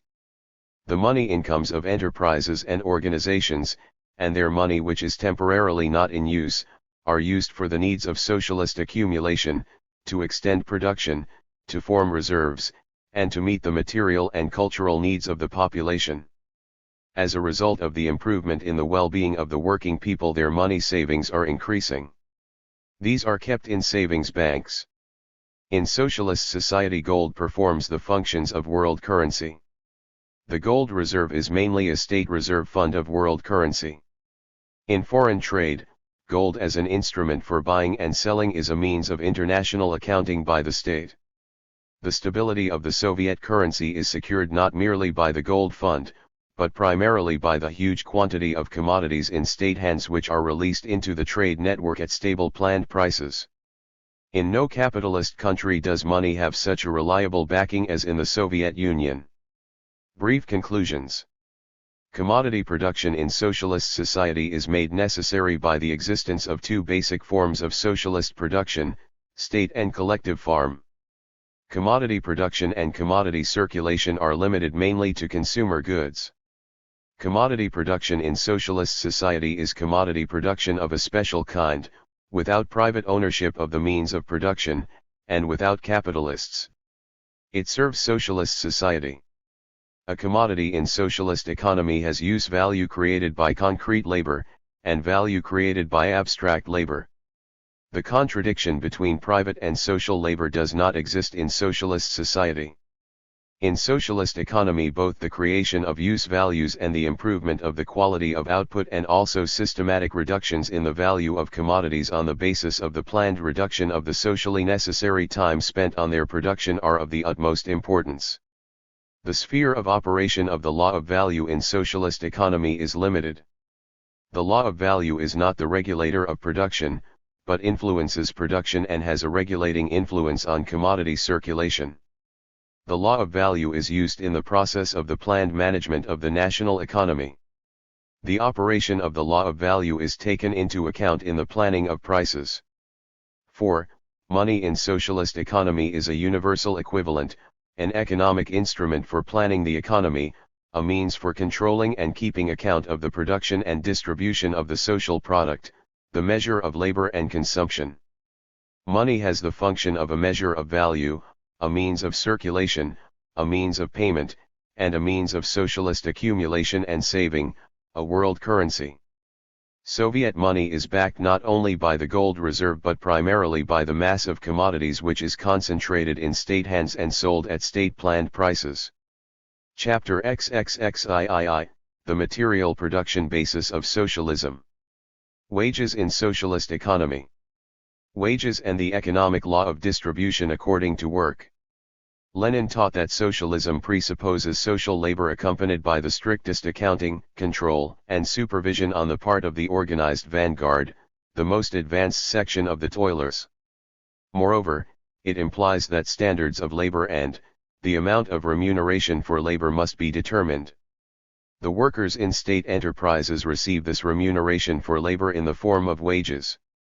Wages in socialist economy are by their very nature quite different from wages under capitalism. Since labor power has ceased to be a commodity in socialist society, wages are no longer the price of labor power. They express, not the relation between the exploiter and the exploited, but the relation between society as a whole, in the shape of the socialist state, and the individual worker who is working for himself and for his society. Since under capitalism wages are the price of labor power, they usually fluctuate, unlike the price of other commodities, below value. They do not always enable the workers to satisfy even the minimum of their requirements. With the abolition of the system of hired labor, the law of value of labor power has completely lost its validity as the regulator of wages. The basic economic law of socialism necessitates the maximum satisfaction of the constantly growing material and cultural requirements of the whole of society. The emancipation of wages from the limitations of capitalism enables them to be extended to that volume of consumption, which is permitted on the one hand, by the existing productivity of society, and on the other hand, required by the full development of his individuality. Real wages constantly rise in accord with the growth and perfecting of socialist production. The requirements of the basic economic law of socialism with regard to stimulating production and raising the well-being of the working people are given effect through the law of distribution according to work. In accordance with this law, each worker's share in the social product is determined by the quantity and quality of his work. Wages are one of the most important economic instruments through which each worker in socialist society is given a personal material interest in the results of his work. He who works more and better also receives more. Consequently, wages are a powerful factor in the growth of labor productivity, enabling the personal material interests of the worker to be correctly combined with state interests. The money form of wages is necessitated by the existence in socialist economy of commodity production and the law of value. As has already been stated, the consumer goods, which are necessary to compensate for the expenditure of labor power, are produced and disposed of in socialist economy as commodities, subject to the operation of the law of value. The money form of wages allows of flexible and differential assessment of the worker's share in the social product, depending on the results of his labor. Thus, wages in socialist economy are the monetary expression of the worker's share in that portion of the social product which is paid out by the state to workers by hand or brain in accordance with the quantity and quality of each worker's labor. The money wages of each worker by hand or brain are his individual wages. The source of the individual wages of the workers engaged in socialist production is the product created for themselves, and distributed according to work. However, the standard of life of the workers by hand or brain in socialist society is not determined by individual money wages alone. In addition to individual wages, large funds are allotted by the state and social organizations for the social and cultural needs of the working people, out of the product created by labor for society. In conformity with the requirements of the basic economic law of socialism and the law of distribution according to work, the socialist state plans the wage fund and the wage level for different categories of workers for each period of development. The wage fund is the entire sum of money resources allotted in a planned way by the state for distribution according to work done over a given period of time. This applies to the national economy as a whole, and to individual branches and enterprises. In accordance with the requirements of the economic law of distribution according to work done, the policy of the socialist state in the field of wages is based on the principle of all-round differentiation in the payment of labor. The practice of equalizing wages, which ignores the differences between skilled and unskilled labor and between arduous and light work, is incompatible with the economic law of distribution according to the quantity and quality of labor. It undermines the individual material incentive of the workers in relating to the results of their work and their striving to improve their qualifications. Since skilled work is work of a higher quality, it necessitates the training of the worker and is more productive than unskilled work. Consequently, it is also paid more than unskilled work. Such a wage system encourages workers to improve their skill. Under socialism, given equal skills, heavier work is paid more than lighter work. Under the capitalist system, on the contrary, workers employed in particularly arduous manual labor are, as a rule, paid considerably less than other workers. Thus miners, who receive low wages in capitalist countries, are highly paid in socialist society where, moreover, arduous labor is constantly, and to an increasing extent, being lightened by the use of machinery. In accordance with the economic necessity of giving the greatest encouragement to work in the key branches of the national economy, higher wages are fixed for workers in such branches of heavy industry as metallurgy, coal, oil, engineering, etc. Other things being equal, the workers, Engineering and technical personnel are also more highly paid in enterprises and construction sites situated in economic regions which are of special importance to the economic life of the country, or in remote and sparsely inhabited districts. In this way, wages become one of the economic instruments for affecting planned distribution and redistribution of skilled labor among enterprises and branches of social production, in keeping with the requirements of the law of planned development of the economy. The wage policy of the socialist state involves a struggle against petty bourgeois equalizing tendencies and backward, anti-state and anti-mechanization influences. Such economic practices as failure to effect the necessary wage differentiation contradict the economic law of distribution according to work. Without such differentials, skilled workers fail to obtain wage advantages over unskilled workers. The same applies to persons engaged in arduous work compared with workers engaged in lighter work or in normal working conditions. The absence of the necessary differentials leads to equalization and hinders the introduction of new techniques and advanced methods of organizing production. Violation of the correct correlation of wages as between workers, middle-rank technical personnel and engineering cadres causes the wages of engineering and technical personnel, in some enterprises and even in whole branches of the economy, to be lower than those of skilled workers. Economically unjustified wage increases in individual branches and in economic regions which are not of the first importance in the national economy hinder wage incentive measures in those branches and districts which occupy key positions in the economy of the country. The trade unions play an important role in applying wage policy. They actively participate in the work of the state institutions in the working out of measures involving labor organization and wages, directly administer social insurance, support the experience and initiative of innovators in production, promote the development of socialist emulation and higher labor productivity, improve cultural and welfare services and working conditions. With the active participation of the trade unions, a collective agreement between the management and the workers of each enterprise is concluded every year.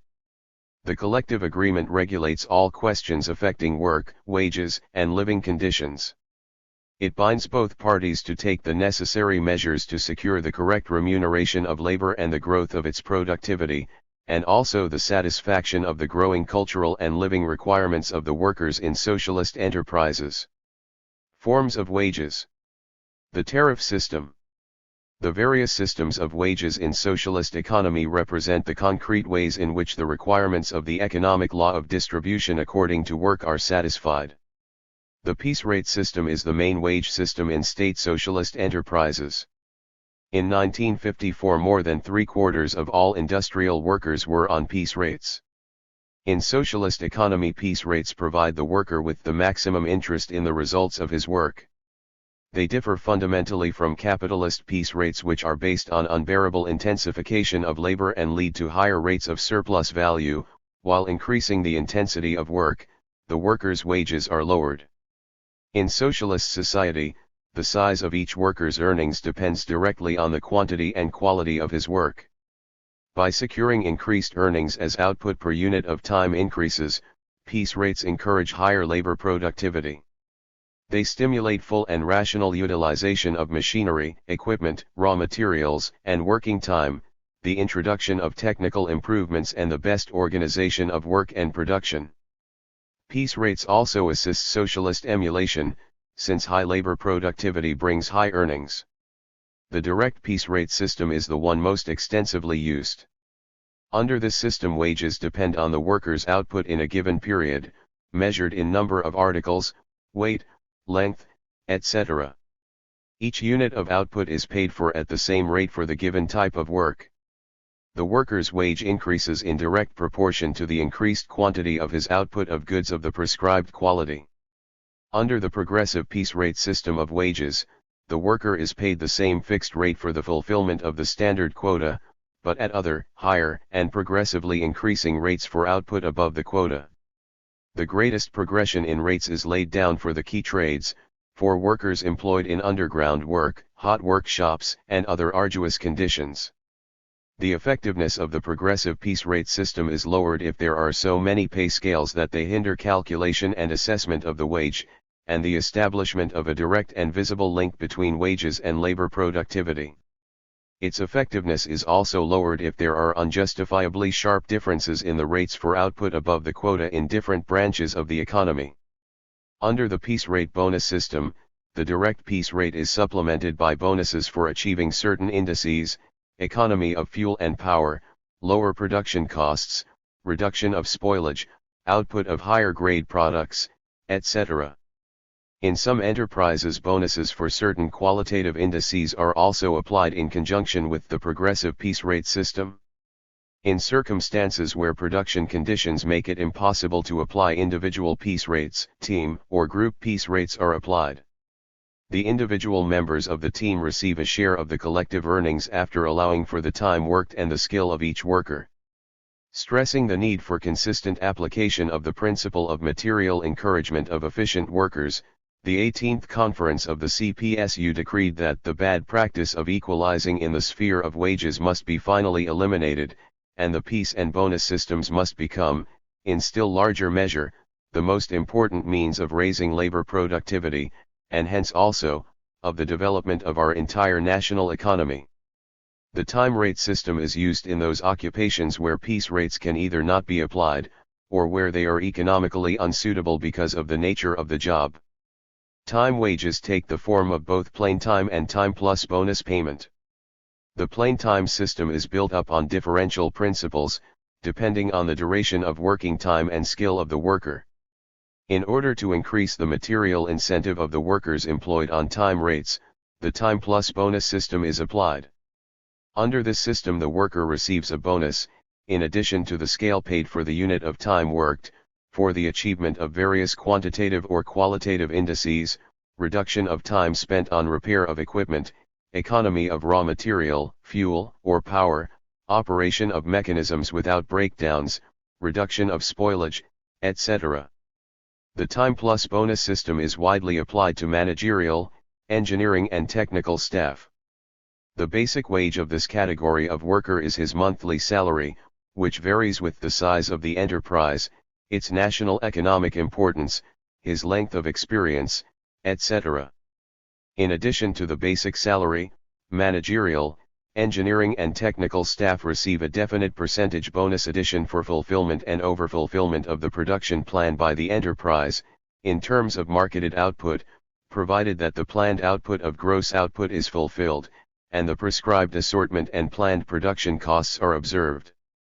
The wages of teachers, medical workers, and employees in state institutions also differ in accordance with the character of the work, educational standard, period of service and various other indices. Comprehensive differentiation of wages, taking into account the worker's skill, the productivity of labor and the quality of his output, is effected by means of the rating of work and a definite grading system. Rating of work is the establishment of the standard time required to carry out a given job, or the size of output per unit of time.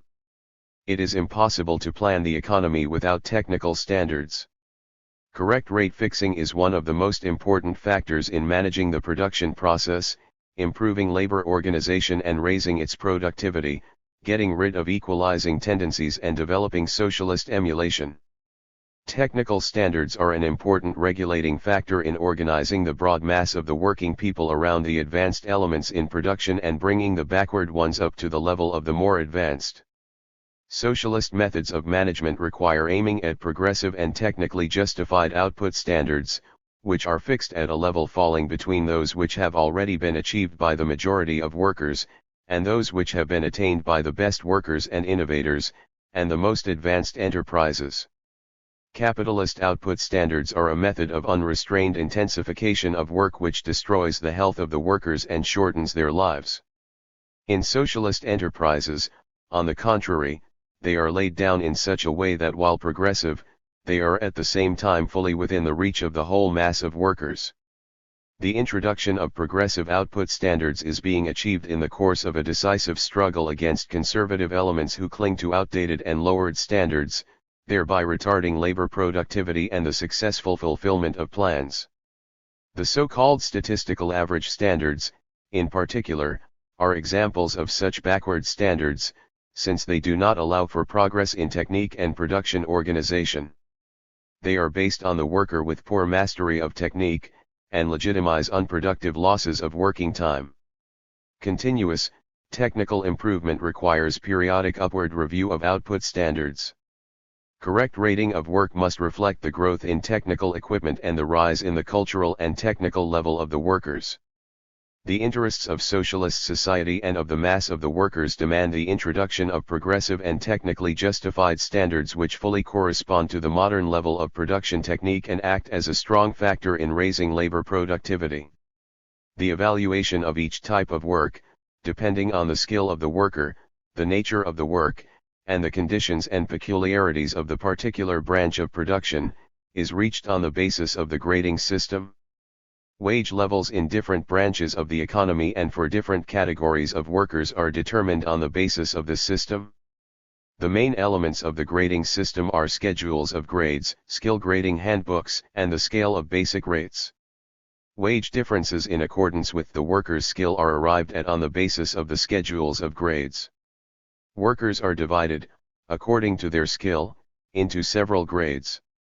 The unskilled worker is placed in the first grade and his payment is taken as the unit of assessment. The higher the skill of the worker, the higher is the grade into which he is placed, and correspondingly the higher is his payment. The description of the various jobs carried out in a particular branch of industry is laid down in the skill grading handbooks. These serve as the basis for assessing the skill of the worker, and for placing him in one of the grades in the schedule of grades. The scale of basic rates prescribes the size of payment per unit of time appropriate to the different grades. The scale of basic rates enables the socialist state to fix differential wages which take into account the national economic importance of each branch of industry, the degree of mechanization of labor, the particular features of different economic areas, etc. The July, 1955, plenum of the Central Committee of the CPSU revealed grave defects in the organization of wages, especially in the rating of work and the application of the schedule system. Thus, in a number of enterprises, reduced statistical average rates were in force, schedules and scales were out of date and lagged behind the increased level of wages, various additions to the scales and basic rates were impermissibly widespread, differences between the pay of workers placed in the lower and higher categories were insignificant. Multiplicity of wage systems complicates wage accounting, makes the wage system hard for the workers to understand, and gives rise to lack of coordination in the wages of workers engaged in one and the same kind of work. All this reduces the incentive to the workers to improve their skill, produces equalization of wages and hinders the growth of labor productivity. A correct structure of the grading system enables wages to be organized in such a way that they will stimulate the growth of the productivity of labor and the workers' incentives to improve their qualifications. The July, 1955, plenum of the Central Committee of the CPSU, which exposed defects in the organization of wages, decided that, the Leninist principle of giving the workers a material interest in the results of their work must be consistently realized in the organization of wages.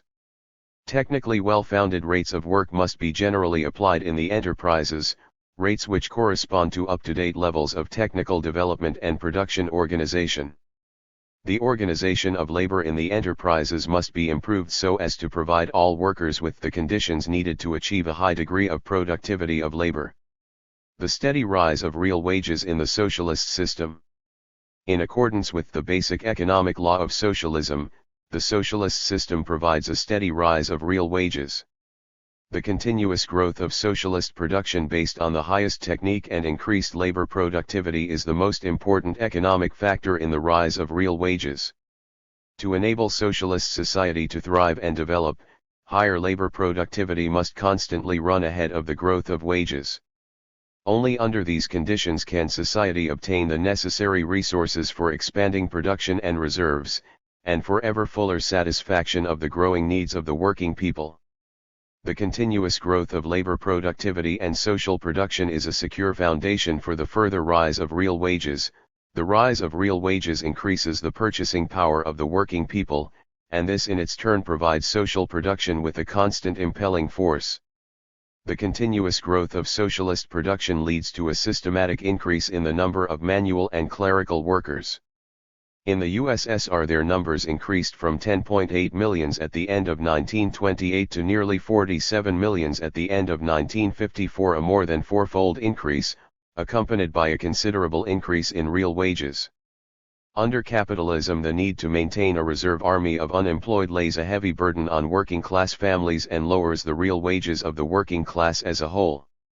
In socialist society, the working class and society as a whole are freed from this need by the absence of unemployment. Increasing production makes work available to all able-bodied members of the family, and this considerably increases its total income.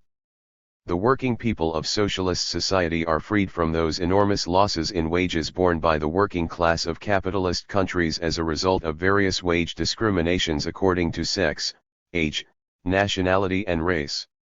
In socialist society, the principle of equal pay for equal work without distinction of sex, age, nationality, or race has been achieved for the first time. Child labor in socialist economy is prohibited. The genuine equality of women is guaranteed by equal pay for equal work, provision of leave at full pay during pregnancy, a wide network of maternity hospitals, creches, and kindergartens, and payment of state grants to mothers of large families and to mothers without breadwinners. Any direct or indirect wage discrimination whatsoever because of the racial or national origin of the worker is punishable as a serious crime. The steady rise of wages in socialist society results also from the growth in the cultural and technical level of the workers and the raising of their skill. With the development of industrial techniques in the capitalist system, considerable strata of skilled workers are squeezed out by machines and transferred to lower paid, unskilled work. Moreover, workers who have been disabled by the capitalist intensification of labor are forced out of industry and into the ranks of the unemployed, to be replaced by healthier and stronger workers. In socialist society, the growth of production is inseparably connected with rapid technical progress.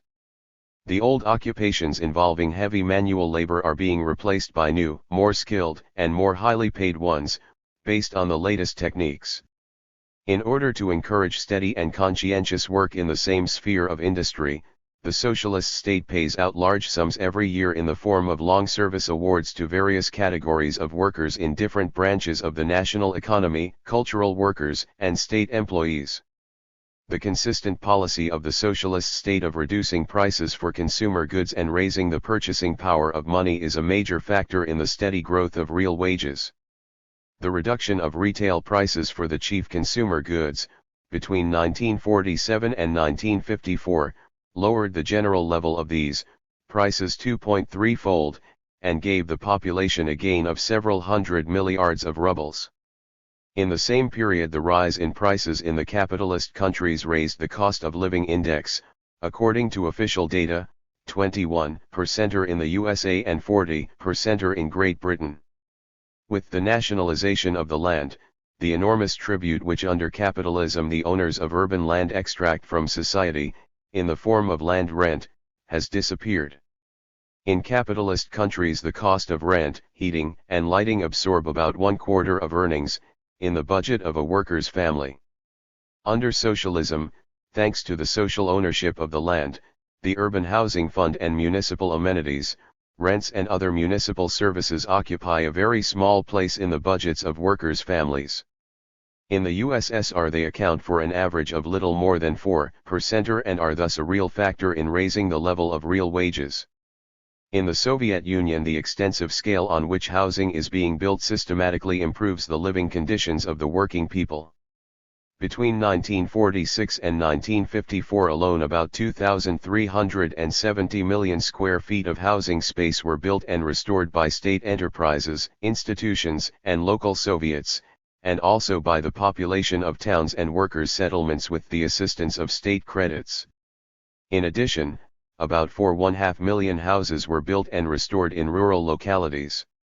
In order to satisfy the growing demands of the population for housing, the work of house building must be further developed on an extensive scale and the quality of housing improved.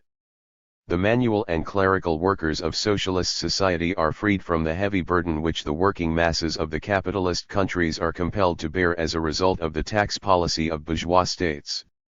In the capitalist countries, high taxes sharply reduce real wages. In the USSR, the workers expend only an insignificant part of their wages on taxes. Moreover, taxes are used to meet the needs of the national economy and on social and cultural services.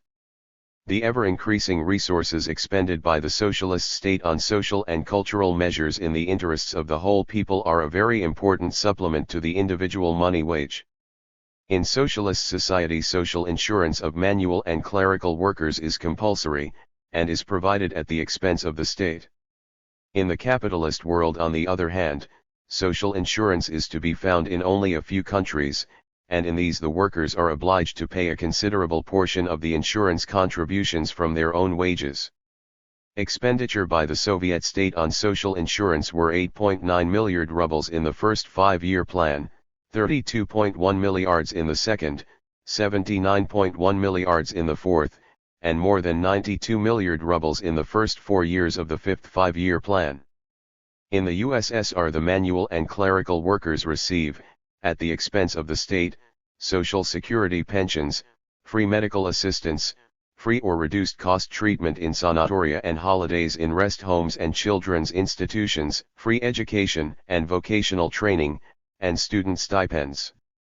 Every worker and employee has an annual holiday on full pay of not less than 2 weeks, while the workers in a number of trades have longer periods.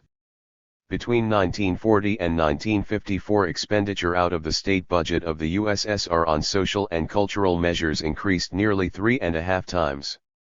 State allocations for education increased from 22.5 milliard rubles to 65.6 milliards, for health services from 11.2 milliard rubles to 33.5 milliards, and for social welfare from 3.1 milliard rubles to 24.2 milliards. In addition, vast resources are expended on benefits to mothers of large families, and to mothers without breadwinners. In 1954, for example, such benefits amounted to 4.7 milliard rubles. In 1954, the population received from the state budget, as a result of increased state expenditures in social and cultural services and other expenditure for the purpose of raising the material welfare of the working people, 146 milliard rubles. In this way, many of the material and cultural requirements of manual and clerical workers are met out of expenditure by the state and social organizations on social and cultural services. This is an important factor in the steady rise of real wages. As a result, the real wages of manual and clerical workers in the USSR are approximately 1/3 larger than the sum which they receive annually as individual money wages. The socialist state holds all the levers affecting the material welfare of the working people and applies a policy of systematically raising real wages. As early as 1930, the real wages of the workers, taking into account social insurance and deductions from the net incomes of enterprises into the Fund for Improving Living Conditions, had risen to 167 per center of 1913. In 1954, the average monthly wage of all manual and clerical workers in the USSR was 206 per center of the 1940 level.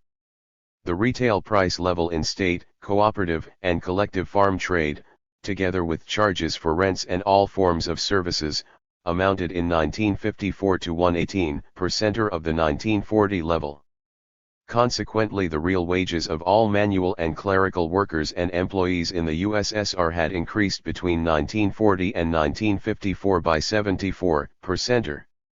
When account is taken of the growth of state expenditure on cultural, social, and living amenities, the real wages of manual and clerical workers had more than doubled in the same period. The real wages of manual and clerical workers in the USSR in 1954 were approximately 6 times as high as before the revolution. This growth in the real wages of the workers of the USSR compared with pre-revolutionary times has been brought about by a number of factors. Money wages have risen a great deal more than prices or the cost of services. The share of workers' expenditure constituted by rent and payment for municipal services, which before the revolution amounted to 1/3 of wages, is now only about 1/6 of what it was. Besides their individual wages, the workers of the USSR receive considerable sums from the state in the form of social insurance benefits, various forms of aid, privileges, pensions, grants, holiday pay, free education, medical attention, etc. Before the revolution, the workers received hardly anything beyond their individual wages, and as a rule had no paid holidays. In calculating real wages, it is to be taken into account that unemployment has been completely abolished in the USSR, so that all able-bodied members of the workers' families can find work, which has led to a sharp reduction in the number of non-working members in these families. Finally, it must be kept in mind that the working day in the USSR is considerably shorter than it was in pre-revolutionary Russia, and so a worker receives a higher pay for each hour of labor. The steady rise in real wages brings improved nutrition of the working people in socialist society, increased consumption of manufactured goods by them, and an increase in their savings. Deposits of the working people in savings banks were 6 feet 7 inches times more in 1954 than in 1940. In the conditions of socialist society, where the right to work, rest, material security in old age, or in the event of sickness and loss of earning capacity, is guaranteed, increased savings are a direct indication of the rise in living standards. Our revolution, said Stalin, is the only one which not only smashed the fetters of capitalism and brought the people freedom, but also succeeded in creating the material conditions of a prosperous life for the people. Therein lies the strength and invincibility of our revolution. In socialist society, wages are the monetary expression of the worker's share of that portion of the social product which is paid out by the state in accordance with the quantity and quality of each worker's labor. Arising from the requirements of the basic economic law of socialism and the law of distribution according to work, the socialist state plans the wages of the various categories of workers in each particular period. It does so in such a way that alongside the growth of the national economy and increased labor productivity, the wage level is systematically increased. Wages, correctly organized, are a powerful motive force of socialist production. They encourage workers to improve their skill, continuously to improve the technique and organization of production, and to raise the productivity of social labor. Peace rates in socialist society most efficiently combine the personal material interests of the worker with national economic interests. The following systems of peace rates are used in socialist society: simple peace rates, progressive peace rates, and peace rates plus bonuses. Time rates depend on the length of time worked and the skill of the worker. The purpose of the grading system in socialist economy is to organize wages in such a way that they stimulate the growth of the productivity of labor, especially in the key links in the process of production, and encourage workers to improve their skill. Progressive and technically justified output standards correspond to socialist principles of management. The wage policy of the socialist state is being carried out in the course of a struggle against petty bourgeois equalizing tendencies. This policy is based on all-round wage differentiation, higher pay for skilled and arduous work, and for workers in leading trades and branches of the national economy. The basic economic law of socialism determines a steady increase in real wages. Factors in raising real wages are: continuous growth of socialist production and productivity of labor in the complete absence of unemployment, systematic reduction of the price of consumer goods, the rise of the cultural and technical level of the workers, and of their skill, improved housing conditions of the working people. The individual money wage of manual and clerical workers is supplemented by large assignments from the state and from public organizations for social and cultural measures. These are an important means of raising real wages. Chapter 30: Economic Accounting and Profitability. Costs and Price. Economic accounting and the profitability of enterprises. The economic structure of socialism is free from the contradictions of capitalism, which lead to a tremendous waste of materials and labor. The socialist system of planning the national economy makes possible and necessary a much greater saving in means of production and labor than in all preceding modes of production. All the various forms of economizing in society can be reduced in the last resort to savings in labor time, to economy in living and past labor, i.e., they imply the growth of the productivity of social labor. The less time required by society to produce wheat, cattle, etc., Marx wrote, the greater the time gained for other production, material or spiritual. Both for each individual and for society, all-round development, consumption, and activity depend on the saving of time. Economy in labor time is objectively necessary for socialist society. It is one of the main factors which make the uninterrupted growth of production possible. This makes it enormously important for socialist economies systematically to observe a regime of economy. The regime of economy is a principle of socialist economic management.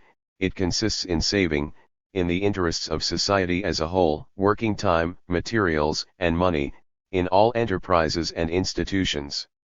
One of the basic tasks of the socialist state in its economic organizing work is to bring about the strictest economy of resources.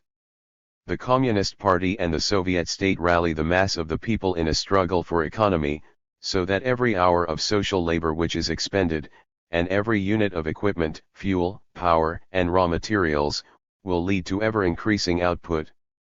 In the capitalist system, economy in production outlays is obtained at the expense of the working people, by worsening their working conditions and by increased exploitation. As against this, economy of expenditure of labor and material resources in a socialist system serves the interests of the whole of society and leads to improvements in the position of the working people. It is therefore the affair of the whole people. Economy of both living and congealed labor is effected in socialist society by means of economic accounting. Lenin pointed out that socialism can be built, and tens of millions of people can be led to communism, not directly relying on enthusiasm, but aided by the enthusiasm engendered by the Great Revolution, and on the basis of personal interest, personal incentive, and economic accounting. Economic accounting is a method of planned economic management in socialist enterprises. Based on the operation of the law of value, it requires the comparison of the input and output of economic activities in money terms, compensation for the expenditure carried out by an enterprise out of its own income, economy of resources, and ensuring that the enterprise is profitable. Economic accounting is based on the utilization of the law of value. As was stated above, in socialist society the input and output, the income and expenditure of socialist enterprises, are expressed and measured in a value and money form. Economic accounting is the method of socialist management which makes it possible, using the money form of value, to calculate so as to compare the expenditure of an enterprise with its income and disclose its profits or losses.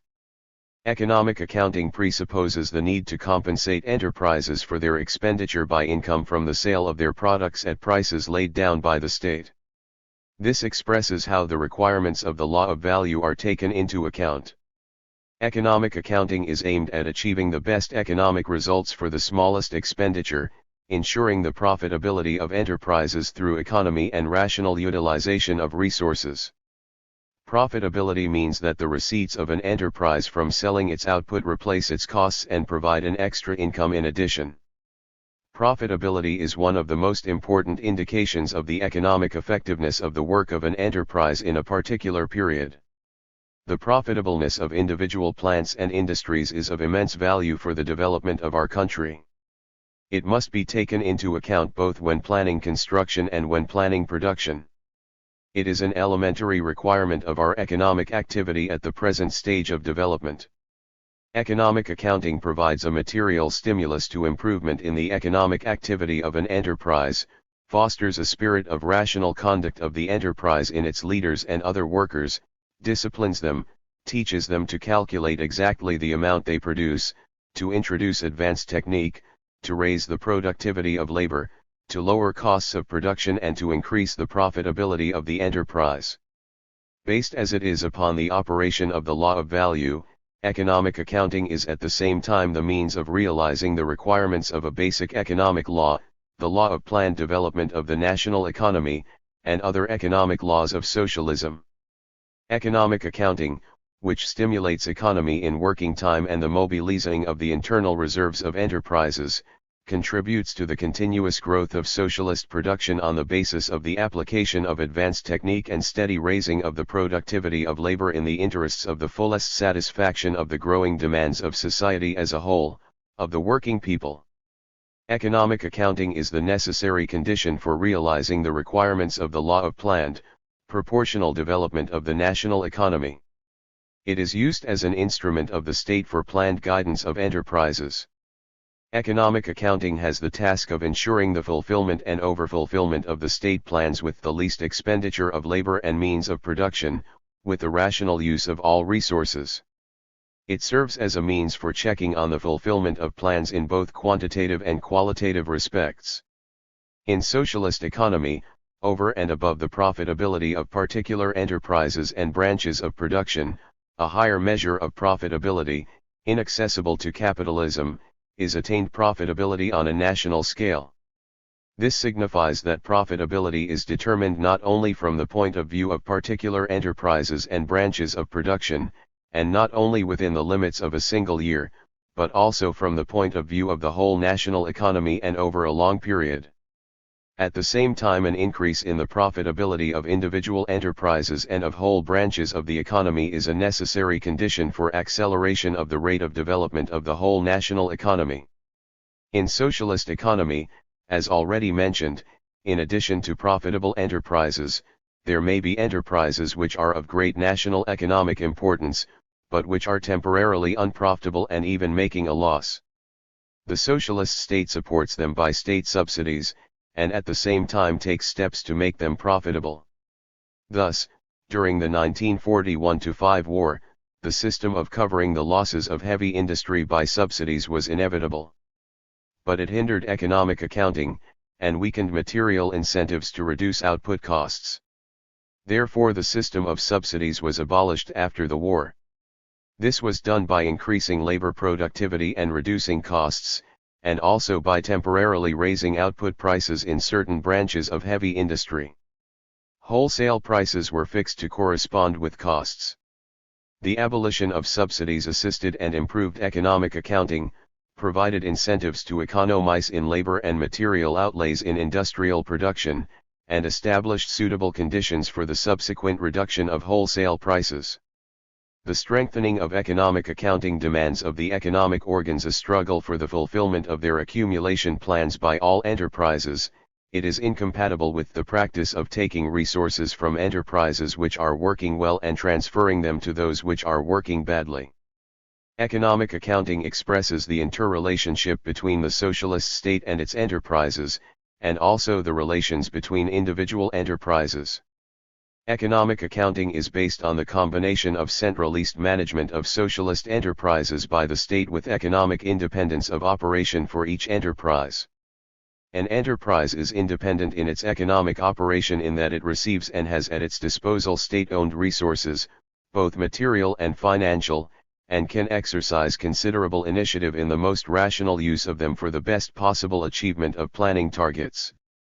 The socialist state distributes means of production among its enterprises and provides each of them with sufficient resources in materials and money to fulfill their plan. The enterprise, as a juridically independent economic unit, enters into economic relations with other enterprises and organizations, recruits its skilled workers, and organizes its own production, supplies, and sales. It has a current account in the state bank where it deposits its money resources. It also has the right to receive bank credits, and has an independent balance sheet. The independent economic operation of state enterprises takes place within the framework of public ownership of the means of production. The socialist state continues to own the means of production which it has transferred to the use of a particular enterprise. It arranges the connections between different enterprises in a planned way, taking into account the part played by each of them in the general system of the national economy. The relations between socialist enterprises are not competitive, as under capitalism, they are relations of collaboration in fulfilling public tasks. Economic accounting implies that an enterprise and its management are responsible to the state for fulfilling the plan and for using resources rationally.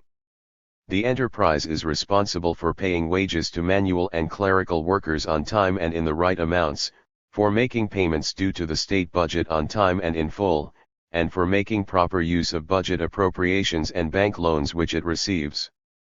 Economic accounting also implies that the enterprise is materially responsible to other enterprises and economic organizations for meeting its obligations.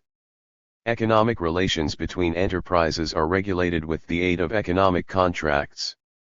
Enterprises acquire the means of production they need, and sell their output, by contracts which conform with the general state plan. The contract sets out delivery conditions, the amount, variety, and quality of output, times of delivery, the price, times and methods of payment, and forms and extent of responsibility for violating the conditions of the contract. It fixes material penalties for breaches of its provisions. One of the most important requirements of economic accounting is that contract discipline should be strictly observed by enterprises. Economic accounting is based on the material interest of the enterprise, and of its workers and managerial personnel as a body, in fulfilling the plan, in increasing production continuously and rapidly, in economical and rational management, and in making the enterprise profitable. This material interest of an enterprise and its workers in plan fulfillment and in improving production is made possible primarily by the fact that the enterprise receives money according to the results of its economic work. Further, part of the income, or profit, remains at the disposal of the enterprise and is used to supplement circulating funds, for capital investment, to improve the cultural and living conditions of the clerical and manual workers and to reward the best workers. Economic accounting is connected with the utilization of the economic law of distribution according to work. Distribution according to work provides personal material incentives to the workers to increase labor productivity and economize resources, and leads to a strengthening of economic accounting. In its turn, economic accounting facilitates the systematic application of the law of distribution according to work, and the improvement of the well-being of the working people. The higher the income of an enterprise, the greater its possibilities of rewarding its workers by improving their material position and cultural and living conditions and rewarding workers who are foremost in productivity. The more effective economic accounting becomes, the more widely bonuses for economizing resources can be paid. Economic accounting presupposes constant rubble control of the work of an enterprise and its separate sections. Rubble control means that the quality of the work of an enterprise is disclosed by the indices of its economic activity expressed in money. The enterprise receives its money according to the quality of its work and the extent to which it fulfills the plan. It is required to make its statutory payments in time. It has to settle its accounts with other enterprises on time, in conformity with its contracts. Rubble control over the work of enterprises is carried out by economic organizations, financial institutions, and the banking system. Mutual rubble control is carried out by enterprises which have signed contracts with each other. Within an enterprise, rubble control is carried out by keeping accounts of its input and output and comparing them in money terms. The rational organization of socialist production requires that elements of economic accounting should be used in shops and production departments within each enterprise. The shop and the department are parts of the enterprise which have some independence in production technology, but are not independent in their economic operation as the enterprise itself is. Economic accounting is therefore used here only to a limited extent. Elements of economic accounting which are used in shops and departments include accounts of their expenditure in money form, comparison of this expenditure with targets laid down by the plan, and material rewards to those workers who have achieved the best results in economizing resources. Systematic enforcement of economic accounting increases the material interest of the enterprise and its workers in production results and in fulfilling the plan, and thus helps to increase productive activity and socialist emulation by the mass of workers, aiming at the full and rational use of resources, and at the careful and prudent management of the economy. Economic accounting seeks to improve continuously the utilization of all funds at the disposal of enterprises. Funds of enterprises. Fixed and circulating funds. Material and money resources issued to a state enterprise are public property and constitute the funds of these enterprises. Means of production are the production funds of enterprises. As has been shown, the means of production of state enterprises in the USSR are not in essence commodities, but they retain the form of commodities, of values, they appear not only in physical but also in money form, and have prices. The distribution of means of production is effected not by supply free of charge but by their being sold for money. In this sense, circulation of means of production takes place. Consequently, these funds go through a continuous process of planned turnover, passing in turn through the production and circulation stages. In conformity with this, they change their form. The money form changes to the productive to the commodity form, the commodity to the money form, and so on. According to the character of the turnover, the production funds of an enterprise are divided into fixed and circulating. Fixed funds serve production over a long period, retaining their physical form. The value of fixed funds enters production outlays gradually, in parts, to the extent that these funds are worn out. Fixed production funds include the means of labor production, buildings, installations, machines, durable tools and implements, and means of transport. Circulating funds are entirely consumed in the production process during a single production period, and their value is fully expended in the outlays on producing the commodity concerned. The circulating production funds of an enterprise include raw and other materials, fuel, semi-manufactures, and other objects of labor. Fixed funds are the production apparatus of socialist society. Their volume, and the degree to which they are put to use, are an important factor influencing the amount of output produced. The planned development of technique under socialism demands that the economic effectiveness of the introduction into production of each new type of machine be considered from every standpoint, together with the prospects of its further utilization. The invention and putting into use in production of new, more productive and economical machines means that the machines now out of date become morally depreciated before the time for their physical depreciation is up.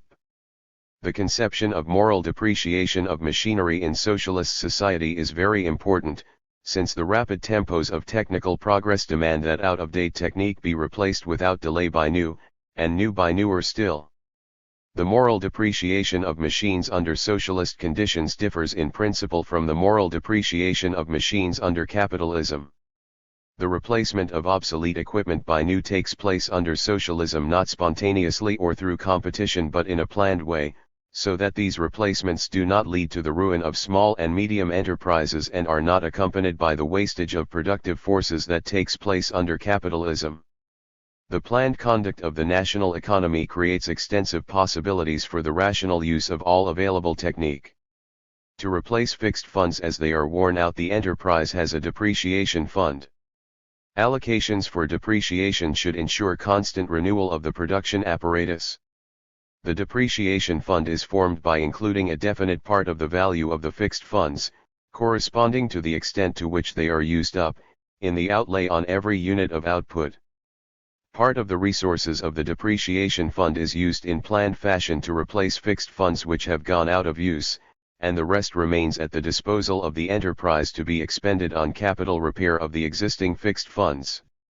In addition to funds in the sphere of production, enterprises possess resources functioning in the sphere of circulation, or funds of circulation. These consist of finished output ready for sale, and the money resources of the enterprise, required for purchasing raw materials and fuel, for paying wages, etc. Circulating production funds and funds of circulation taken together constitute the circulating resources of an enterprise. The circulating resources of an enterprise are divided into its own and borrowed resources. These are both formed in a planned way. An enterprise's own circulating resources are allocated to it by the state to cover its minimum needs. It also needs supplementary or temporary circulating resources. For example, it has to acquire seasonal stocks of raw material and fuel, and it has to finance goods in transit. These are covered by borrowed resources, for the use of which the bank charges a fixed rate of interest.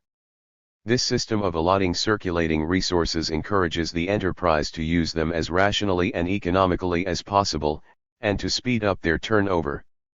The socialist system of economy ensures the continuous growth of fixed and circulating funds and makes it possible to make considerably better use of them than capitalism does.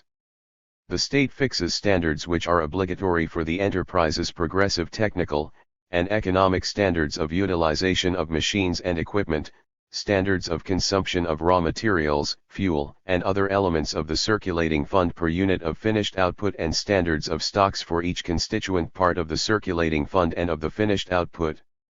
The correct fixing of these standards is an important factor in the systematic raising of the level of utilization of the fixed funds and circulating resources. In the iron and steel enterprises of the USSR, the effective utilization of blast furnaces was in 1940 nearly double what it had been in 1913. In 1954 the utilization of blast furnaces was 43% and of open hearth furnaces 48% above the 1940 level. The velocity of turnover of circulating resources is one of the main qualitative indices of the economic activity of an enterprise. The velocity of turnover of the resources of an enterprise depends, firstly, on the time of production, in the course of which these resources are in the sphere of production, i.e., in the form of production stocks, unfinished production, or semi-products, and, secondly, on the time during which these resources are in the sphere of circulation. Increasing the velocity of turnover of circulating resources is of great importance in giving effect to the regime of economy and in freeing supplementary resources for increasing production. Accelerating this turnover is an important factor for the enterprise in fulfilling its output and accumulation plan, and ensures the fulfillment of the plan with a smaller amount of circulating resources. Accelerating the turnover of circulating resources demands reduction in the time of production and the time of circulation and a constant struggle against the formation of surplus stocks of raw material, semi-products, and finished products. Reduction of the production cycle is achieved by accelerating the production processes on the basis of using advanced technique, applying the latest achievements of science to production and improving the organization of labor. The time of circulation is reduced by increasing the quality of transport work and by more rational organization of the supplying of the enterprise and the marketing of its products. Socialist emulation is of great importance in strengthening economic accounting and in increasing the velocity of turnover of circulating resources. The use of circulating resources by state enterprises is made considerably more effective by reducing the production cycle, by improving the organization of supplies to the enterprises and of the sale of their output, and by reinforcing financial discipline. In addition to production funds and funds of circulation, enterprises also have fixed funds which serve the consumer housing, clubs, and other social and cultural buildings and amenities with their equipment. Economical and effective utilization by socialist enterprises of their fixed and circulating funds makes it possible to increase the volume of output and to reduce its cost. Production costs. In socialist society, all expenditures of social labor on making a particular product are social production outlays. The social outlays on the production of commodities constitute the value of those commodities. Production outlays on the means of production are also expressed and measured in a value or money form. Social production outlays in socialist society consist of the following three parts: the value of used up means of production, the value of the product created by labor for itself, and the value of the product created by labor for society. The first two parts of the social outlays of production enter into production costs in socialist enterprises. Production costs are the expression in money terms of that part of the value of production which makes up the expenditure of an enterprise on used-up means of production and on wages. Costs therefore embody both past labor included in the used-up means of production, and that part of the newly expended labor which creates the product for itself. The category of production costs in socialist enterprises must not be confused with the category of capitalist production outlays. It does not express outlay of capital. Savings in capitalist production outlays are achieved by increasing exploitation of the working people, but reduction in production costs in socialist economy expresses saving in social labor in the interests of the whole of society. Production costs show what, concretely, it costs a particular enterprise to manufacture and market its products. The calculation and planning of costs are a very important condition for the realization of economic accounting. The value of used-up means of production is reflected in production costs through prices for equipment, raw material, fuel, etc., which may deviate from value. In practice, production costs in state enterprises consist of outlays on raw and other materials, fuel and power, used up in production, depreciation charges, wages of manual and clerical workers, with the additional charges calculated on the basis of wages paid, various money expenditures for administrative and management purposes and credit payments. The additional charges to wages and credit payments are the expression in money of part of the product for society. The inclusion in costs of certain elements of the value of the product for society is connected with economic accounting, being caused by the need to separate off as a special category the monetary expenditure of enterprises on the production and realization of their products, regardless of the sources of this expenditure. There are two main forms of industrial production costs: factory or works costs, and full costs. Factory or works costs cover the expenditure of an enterprise on the production of its output. Full costs consist of factory costs plus expenditure with sale of output.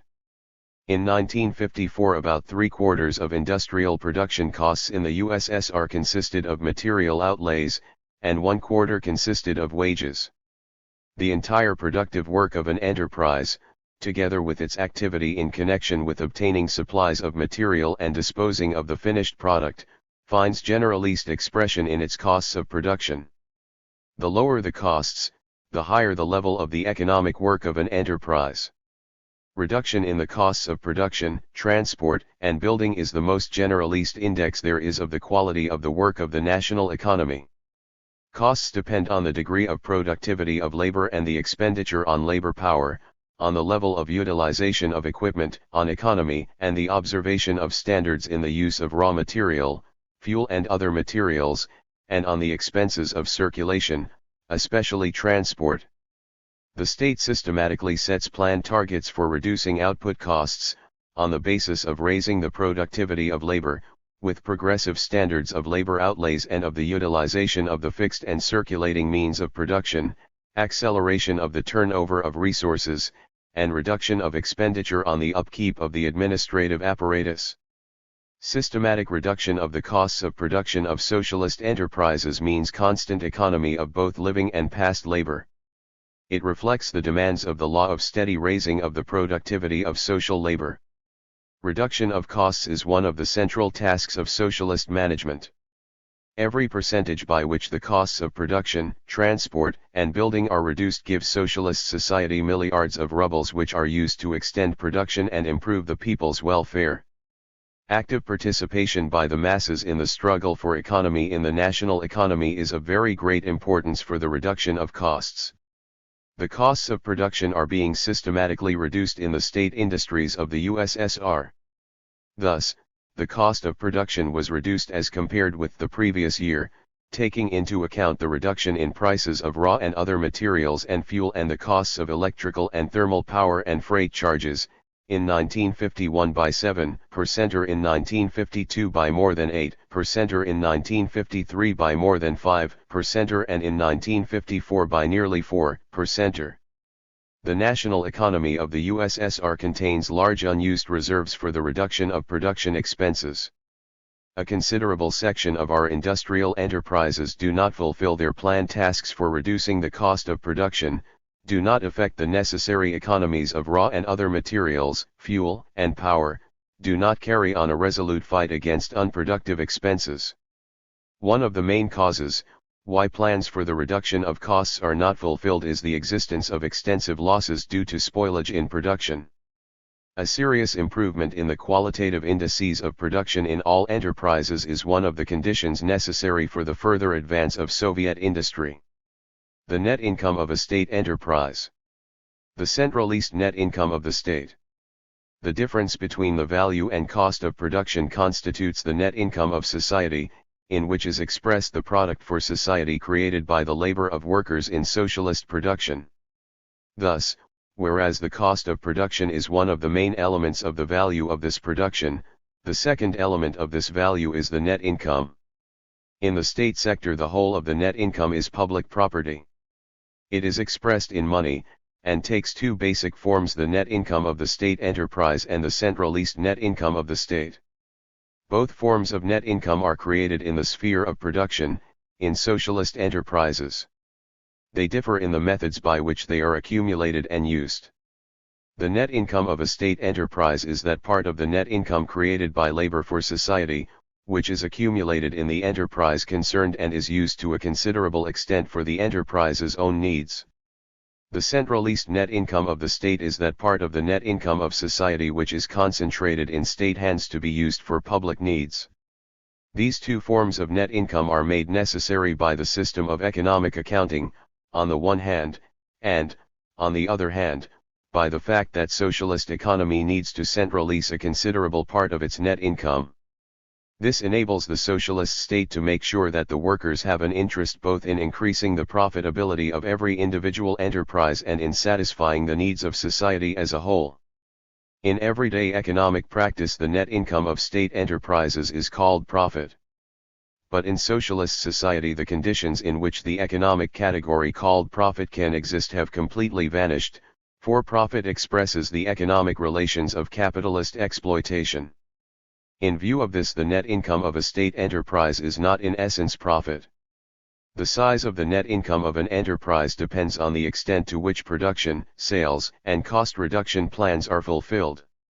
Costs and net income are closely connected. A reduction in production costs leads to a rise in the net income of an enterprise. The net income of enterprises is used by the state in a planned way. Part of it is allocated to the extension of production in the enterprise or branch concerned, and another part forms the enterprise's fund, for improving the cultural and living conditions of the workers and improving production. The part of the net income remaining after these needs have been met is transferred to the state in the form of what are called deductions from profits. An enterprise fund is formed in all state industrial enterprises which operate under the system of economic accounting and have an independent balance. The condition for the formation of this fund is the fulfillment or overfulfillment by an enterprise of the state plan for the output of marketable products as a whole and in respect of basic items, and also the plan for reduction of costs of production and for accumulation of net income. The source from which the fund is formed is the net income of the enterprise. In enterprises where the plan does not provide for the making of a profit, the source is economies achieved by reducing the costs of production. When the plan for the accumulation of net income and the tasks assigned for reducing costs of production are overfulfilled, from 20 to 50% of the amount of net income above the planned figure, or of the amount beyond the planned figure that has been saved on costs of production, is allocated to the enterprise fund. Thus, the formation of an enterprise fund depends on the quality of the economic activity carried on by the enterprise. In this way, the fund plays a great part in providing a material stimulus for the fulfillment or overfulfillment of the plan, the strengthening of economic accounting and the raising of the profitability of production. Half of the funds in the enterprise fund are spent on introducing new technique and improving existing equipment, extending production, and on building and repairs to houses belonging to the enterprise, over and above the plan's provision for capital investments. The other half of the funds go on improving the cultural and living amenities of the workers of the enterprise, and also on the award of individual bonuses to workers, office workers, and engineering and technical personnel, providing travel warrants to holiday homes and sanatoria and making grants in aid to employees of the enterprise. The net income of enterprises is continuously rising as a result of the continuous and rapid increase in production and labor productivity, and of the reduction in costs. Total net income of enterprises and economic organizations of the USSR was 6.6 milliard rubles in 1932, 31.8 milliards in 1940, 89.8 milliards in 1953, and according to the plan was to be 143.3 milliards in 1955. The size of the net income of a state enterprise directly depends to a great extent on the work of the enterprise itself, on the extent to which it reduces its costs per unit of output and fulfills its production and sales plan. A rise in net income enables the amount transferred to the enterprise fund to be increased, and ensures an increase in the circulating resources and capital investments. Thus, the net income of a state enterprise is indissolubly connected with economic accounting, and provides a direct incentive to improve the quality of the work of the enterprise. The socialist state plans the amount of the net income of enterprises, and, thereby determines the standard of profitability for particular kinds of production and enterprises. The profitability standard of an enterprise is the ratio of its total net income to the full costs of output sold, expressed as a percentage. The profitability standard of a socialist enterprise is different in principle from the rate of profit under capitalism, which is connected with relations of exploitation. In socialist economy, the law of the average rate of profit and the price of production does not operate. The profitability standard is not the result of an equalizing of the net incomes of enterprises, it is fixed by the state on the basis of the specific conditions in which the enterprise works, and takes into account both the interest of the latter in securing net income and the need to enforce rubble control of the work of the enterprise. In doing this, the state takes into account the need to lay down a profitability standard for the enterprise which does not allow the latter to accumulate excessive cash resources, and continuously encourages it to reinforce economic accounting and reduce production costs. If the standard of profitability is too generous, the enterprise can obtain a considerable net income without waging a struggle to reduce costs of production. The centralist net income of the state comes into the state budget in the form of various allocations from the incomes of socialist enterprises. The main part of the centralist net income of the state comes into the budget in the form of allocations made from the incomes of enterprises according to fixed rates. These allocations enter into the prices of industrial products in amounts fixed beforehand. Allocations according to fixed rates are in practice called turnover tax. They are not at the disposal of the enterprises, and immediately after the products are sold they pass into the state budget. The amount of this section of the centralist net income which falls on a unit of production, example a yard of cloth or a pair of shoes, does not directly depend on the enterprise's fulfillment of the plan regarding costs. However, the amount of the net income of the enterprise does depend directly on the extent to which the cost of a unit of production, example a meter of cloth or a pair of shoes, has been reduced. The lower the cost of production, the higher the net income of the enterprise. Even though part of the centralist net income of the state passes into the state budget at fixed rates and is called turnover tax, it does not have the nature of a tax, or of deduction from the incomes of the working people in any form. Thus, the level of wages is decided by the socialist state on the basis of the need systematically to increase the real level of wages, and this takes into account the prices of consumer goods, including the so-called turnover tax. In the process of distribution, part of the net income of state enterprises is also transferred to the centralist net income of the state in the form of deductions from profits. Furthermore, into the centralist net income of the state pass charges for social insurance needs calculated on the basis of the total wages bill, which for practical purposes are treated as an element of costs but in essence form part of net income, etc. In addition, part of the net income of cooperative and collective farm enterprise is transferred to the centralist net income of the state. Price in state industrial enterprises. Costs, the net income of the enterprise, and part of the centralist net income of the state in the form of the so-called turnover tax, all form part of the price of industrial output. In the state industry of the USSR there are these two basic forms of price: the wholesale price at the enterprise and the wholesale price of industry. The wholesale price at the enterprise is equal to the planned cost plus the net income of the enterprise. The wholesale price of industry includes the wholesale price at the enterprise and that part of the centralist net income of the state which is allocated to the budget at fixed rates, the turnover tax. The net income of society is created in all branches of production, in industry, in agriculture, in transport, etc. However, part of the centralist net income of the state, allocated at fixed rates, passes into the budget through the price mechanism primarily from those branches of the economy which produce consumer goods. Prices for the output of branches which produce means of production, as a rule, are fixed below the value, since they do not contain parts of the net income created in these branches. Thereby this part of the net income passes from heavy industry into light industry and the food-producing industry and is realized in the prices of consumer goods. This ensures a relatively low level of prices for the means of production which are used in industry, agriculture, and building, and reduces their cost of production accordingly. The wholesale price at the enterprise ensures for the enterprise compensation for its planned expenditure and the receipt of net income. In fixing wholesale prices at the enterprise at levels which ensure the profitability of enterprises, the state takes into account the operation of the law of value. Wholesale prices at the enterprise play a big part in the system of economic accounting and rubble control of costs. The requirements of economic accounting demand a level of wholesale prices such as will stimulate improvement in the quality of an enterprise's work, encourage it to economize resources and reduce costs.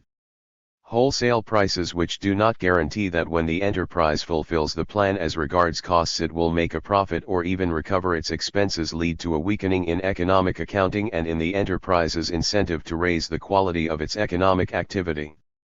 On the other hand, high wholesale prices which guarantee profitability even when the enterprise uses backward methods of work do not stimulate the application of progressive production standards. The continuous growth and improvement of socialist production provides the basis for reduction of wholesale prices.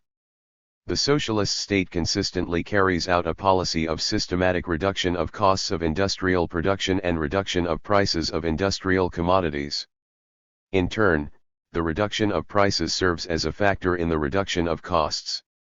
So as to have net income when prices are reduced, an enterprise must restrict in every possible way its expenditure per unit of production. By reducing wholesale prices, the state encourages the managements of enterprises to reduce expenditures so as to keep production profitable, to improve the organization of labor, and to find and utilize hidden reserves in the economy. In the period from 1950 to 1955, on the basis of the growth of production and reduction in the costs of production, a threefold reduction of wholesale prices in industry was carried out, as a result of which wholesale prices in heavy industry in the middle of 1955 were below the level of wholesale prices prevailing at the end of 1948, before the system of subsidies to cover the losses of heavy industry was abolished and a temporary increase in wholesale prices introduced for the products of certain branches of heavy industry. The systematic reduction of wholesale prices strengthens economic accounting and provides the basis for reducing retail prices. Brief conclusions. Socialism makes widely possible economies in all production resources, and these economies lead in the long run to a continuous saving in labor time, i.e., in living and congealed labor. Economy of labor, both living and congealed, in socialist enterprises, is effected by means of economic accounting. Economic accounting is the method of planned management of the economy of socialist enterprises. Based on the operation of the law of value, it involves the measurement of production outlays and results of economic activity in money terms, the meeting of expenditures out of the income received by enterprises themselves, economy of resources, and ensuring production at a profit. Economic accounting presupposes that the enterprise has independence in economic operation, is responsible for using the resources placed at its disposal economically, and is materially interested in improving the results of its work. It is aimed at the fulfillment and overfulfillment of plans in respect of both quantitative and qualitative indices. Production funds of state socialist enterprises are divided into fixed and circulating. The circulating funds, and the funds of circulation, together make up the circulating resources of an enterprise. The socialist system of economy ensures the fullest possible and most appropriate use of fixed funds and circulating resources. Production costs are that part of social production outlays, expressed in money form, which comprise outlay on used-up means of production and wages. They are a most important index of the quality of the work of an enterprise. The systematic reduction of costs and prices is one of the basic principles of socialist economic management. The product of labor for society constitutes the net income of socialist society. Net income in the state production sector is received in two basic forms: as the net income of state enterprises and as the centralized net income of the state. The net income of state enterprises is that part of the net income created by labor for society which is accumulated in a particular enterprise, and is used to a considerable extent to meet its own needs. The centralized net income of the state is that part of the net income of society which is concentrated in the hands of the state to be used for general public purposes. Such a division of the net income is caused by the necessity, on the one hand, of ensuring that economic accounting should work properly, and, on the other hand, of making centralized use of a considerable part of the net income of society for general state requirements. In the state industry of the USSR there are two main forms of price, wholesale price at the enterprise and wholesale price of industry. The wholesale price at the enterprise is equivalent to the planned cost plus the net income of the enterprise. The wholesale price of industry includes the wholesale price at the enterprise and part of the centralized net income of the state, allocated to the budget at fixed rates. Chapter XXXV, The Socialist System of Agriculture. The place and role of socialist agriculture in the national economy. The socialist system of agriculture is based on state and cooperative collective farm ownership of the means of production. The system includes collective farms, machine and tractor stations and state farms. Socialist agriculture plays an important part in the securing of the maximum satisfaction of the constantly growing material and cultural needs of the whole of society. It is the food base, supplying the population with foodstuffs, and the raw materials base for the light and food industries, which produce objects of mass consumption. Socialist society is a producers and consumers association of those who work in industry and agriculture. If, in this association, industry is not linked up with agriculture, which provides raw materials and food and absorbs the products of industry, if industry and agriculture do not thus constitute a single, national economic whole, there will be no socialism whatever. Industry is the leading element in relation to agriculture. Large-scale highly mechanized agriculture depends to a vast extent on industry, which produces tractors, combine harvesters and other agricultural machines, their spare parts, fuel, mineral fertilizers, chemicals for pest control, and so on. A steady rise in socialist agriculture can be secured only on the basis of a preferentially rapid growth in the output of means of production supplied for agriculture by socialist industry. At the same time, the development of industry and other branches of the national economy depend on an uninterrupted and rapid raising of agricultural production. The increasing of the people's well-being and the growth of the town population demand increased output of grain, meat, milk, green vegetables, and other agricultural produce. The expansion of the output of manufactured goods is only possible on the basis of a growing output of agricultural raw materials for the various branches of the light and food industries, cotton, flax, wool, sugar beet, oil crops, and so on. The socialist system of agriculture creates the possibility of a systematic growth in productivity of agricultural production and an increase in its marketed surplus. The productivity of labor in socialist agriculture in the USSR in 1954 was 3 times as great as the productivity of labor in pre-revolutionary agriculture, which testifies to the great advantages of collective and state farm production. The marketed output production of agriculture increased, between 1926-7 and 1952-3, in the case of grain from 10.3 million tons to 40.4 millions, of potatoes from 3 million tons to 12.5 millions, of meat from 2.4 million tons to 5 millions, of milk from 4.3 million tons to 13.2 millions. Great successes have been achieved in the production of cotton, sugar beet and some other industrial crops. But the level of agricultural production achieved in the USSR does not correspond to the high technical equipment of agriculture and to the possibilities latent in the socialist system of agriculture, and does not yet satisfy the constantly growing requirements of the population as regards foodstuffs, and those of light industry as regards agricultural raw materials.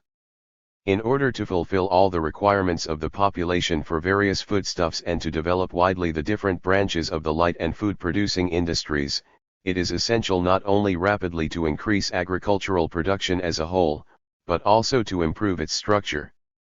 This demands above all an increase in grain production.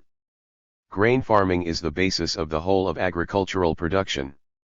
In order to solve the problem of livestock breeding as soon as possible, it is essential to provide all stock with grain fodders, maize, barley, and oats.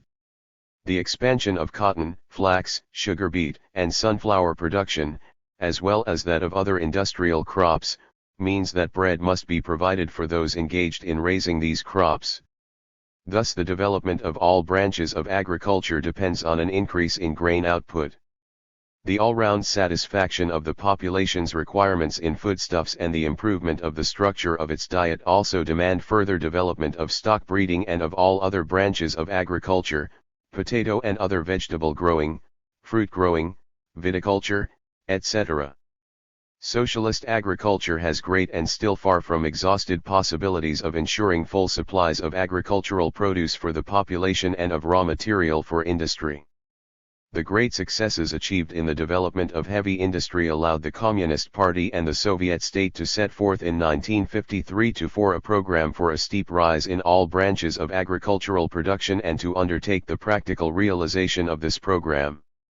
The January, 1955, plenum of the Central Committee of the CPSU took the decision to raise the gross yield of grain during the next 5 or 6 years to 10 milliard poods a year and to double and more than double the output of the main products of animal husbandry. The sources from which the gross yield of grain are to be increased are, raising the crop capacity of all sown areas, reduction in losses in harvesting, reclamation of virgin and fallow land. The task of sharply increasing the production of grain is exceptionally important for the carrying through of the great plans of communist construction. The struggle to extend grain production is a struggle to strengthen the economic might of our homeland and to achieve a further improvement in the well-being of the people. Raising the gross yield of grain to 10 milliard poods a year will enable all demands for grain to be fully met, more substantial reserves to be formed, trade with foreign countries to be extended, and also more than 4 milliard poods of grain to be set aside for stock breeding, particularly maize, but also a considerable quantity of bran, oilcake and other types of fodder. Stock breeding will be provided with a stable fodder base and will become highly productive, with a great deal of its product available for marketing, and will ensure the supply to the population of the necessary quantity of animal products. The experience of the advanced collective farms, MTS, and state farms shows that this task can be accomplished in a shorter period than was planned. One of the most important conditions of an increase in all branches of agricultural production is the most complete and all-round utilization of the land as the main means of production in agriculture. Public ownership of the land is an important factor in reducing the costs of agricultural produce, in steadily raising the material position of the Soviet peasantry.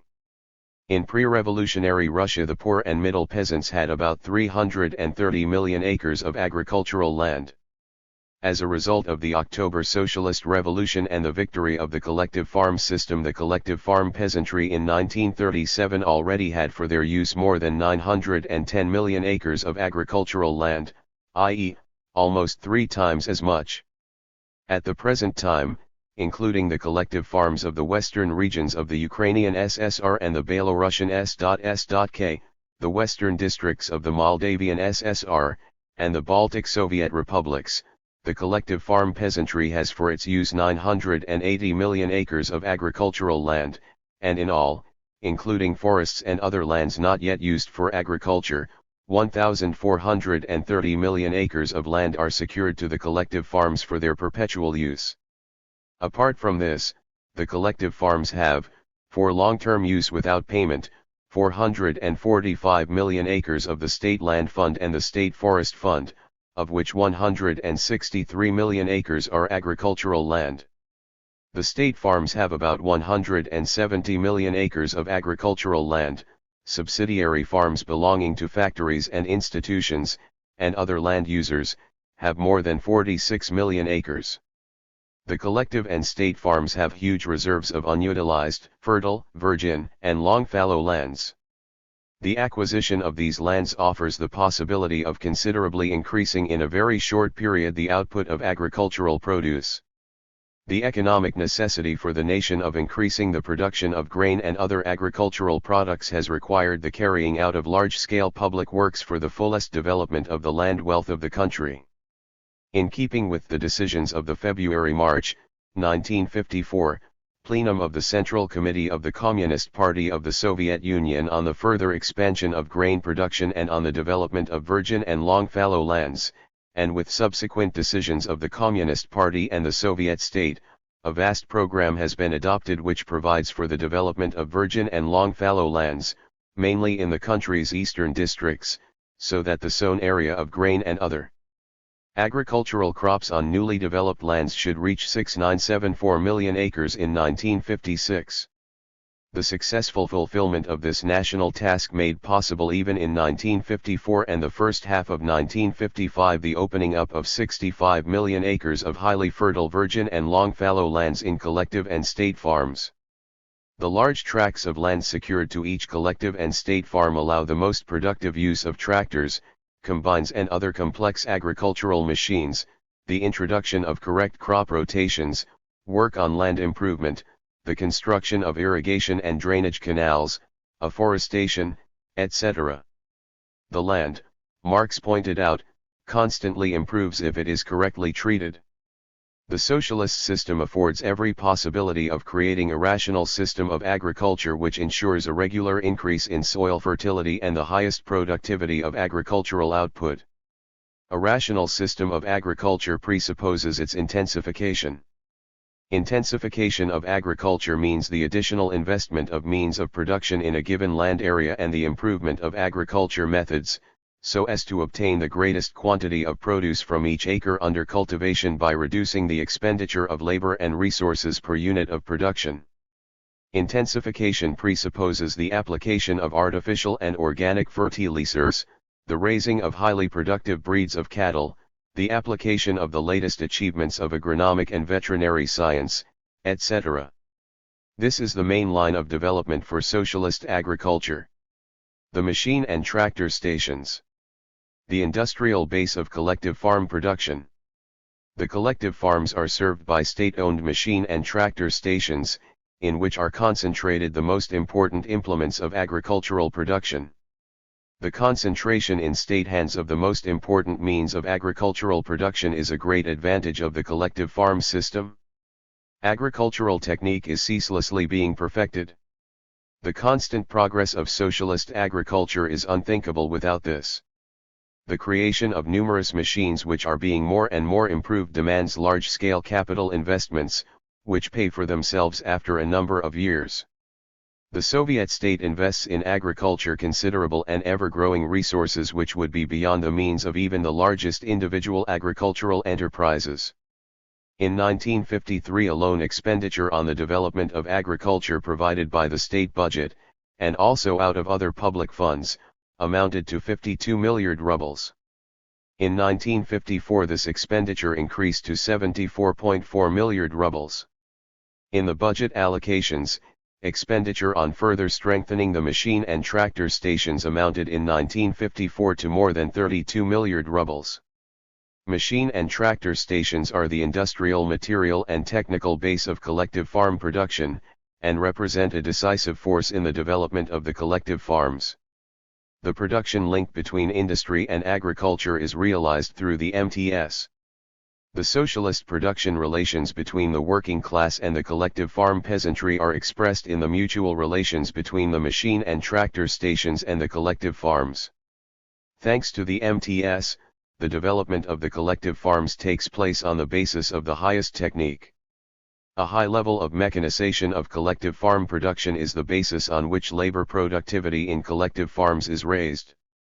Mechanization has to an enormous extent lightened the labor of collective farmers and made possible the carrying out of agricultural work in periods which correspond with the rules of agronomic science and the application of the achievements of advanced agricultural technique. The wide use of MTS machines in collective farm production greatly economizes labor expenditure in agricultural production. By the beginning of 1954 the machine and tractor stations had at their disposal more than 3/4 of the total capacity of mechanical prime movers in MTS and collective farms. In 1954 more than 80% of the basic field work in collective farms, including almost all the plowing, was carried out by the MTS. The annual labor of 23 million workers less than would have been needed to carry out the same work in conditions of individual peasant holdings was expended on work carried out in 1953 by the MTS with the help of tractors and combines. The principal task of the M.T.SS is to secure the greatest possible increase in the yields of all crops in the collective farms, to help the latter to increase their socially owned herd and its productivity, and to raise the total output and marketable surplus of crops and livestock in the collective farms they serve. The complex mechanization of all branches of collective farm production in grain farming, in the raising of technical and fodder crops, in vegetable growing, and also in the arduous jobs in the livestock departments of collective farms is the most important condition for solving this problem. In the MTS and the specialized stations, regular cadres of skilled mechanics have been formed: tractor drivers, tractor team leaders, combine operators, and operators of other complex agricultural machines. This makes possible the fullest and most productive use of the wealth of complex agricultural machinery available. The MTS, as large-scale industrial-type state enterprises serving the collective farms, have the responsibility of acting as guides to a high level of agriculture and organizers of collective farm production.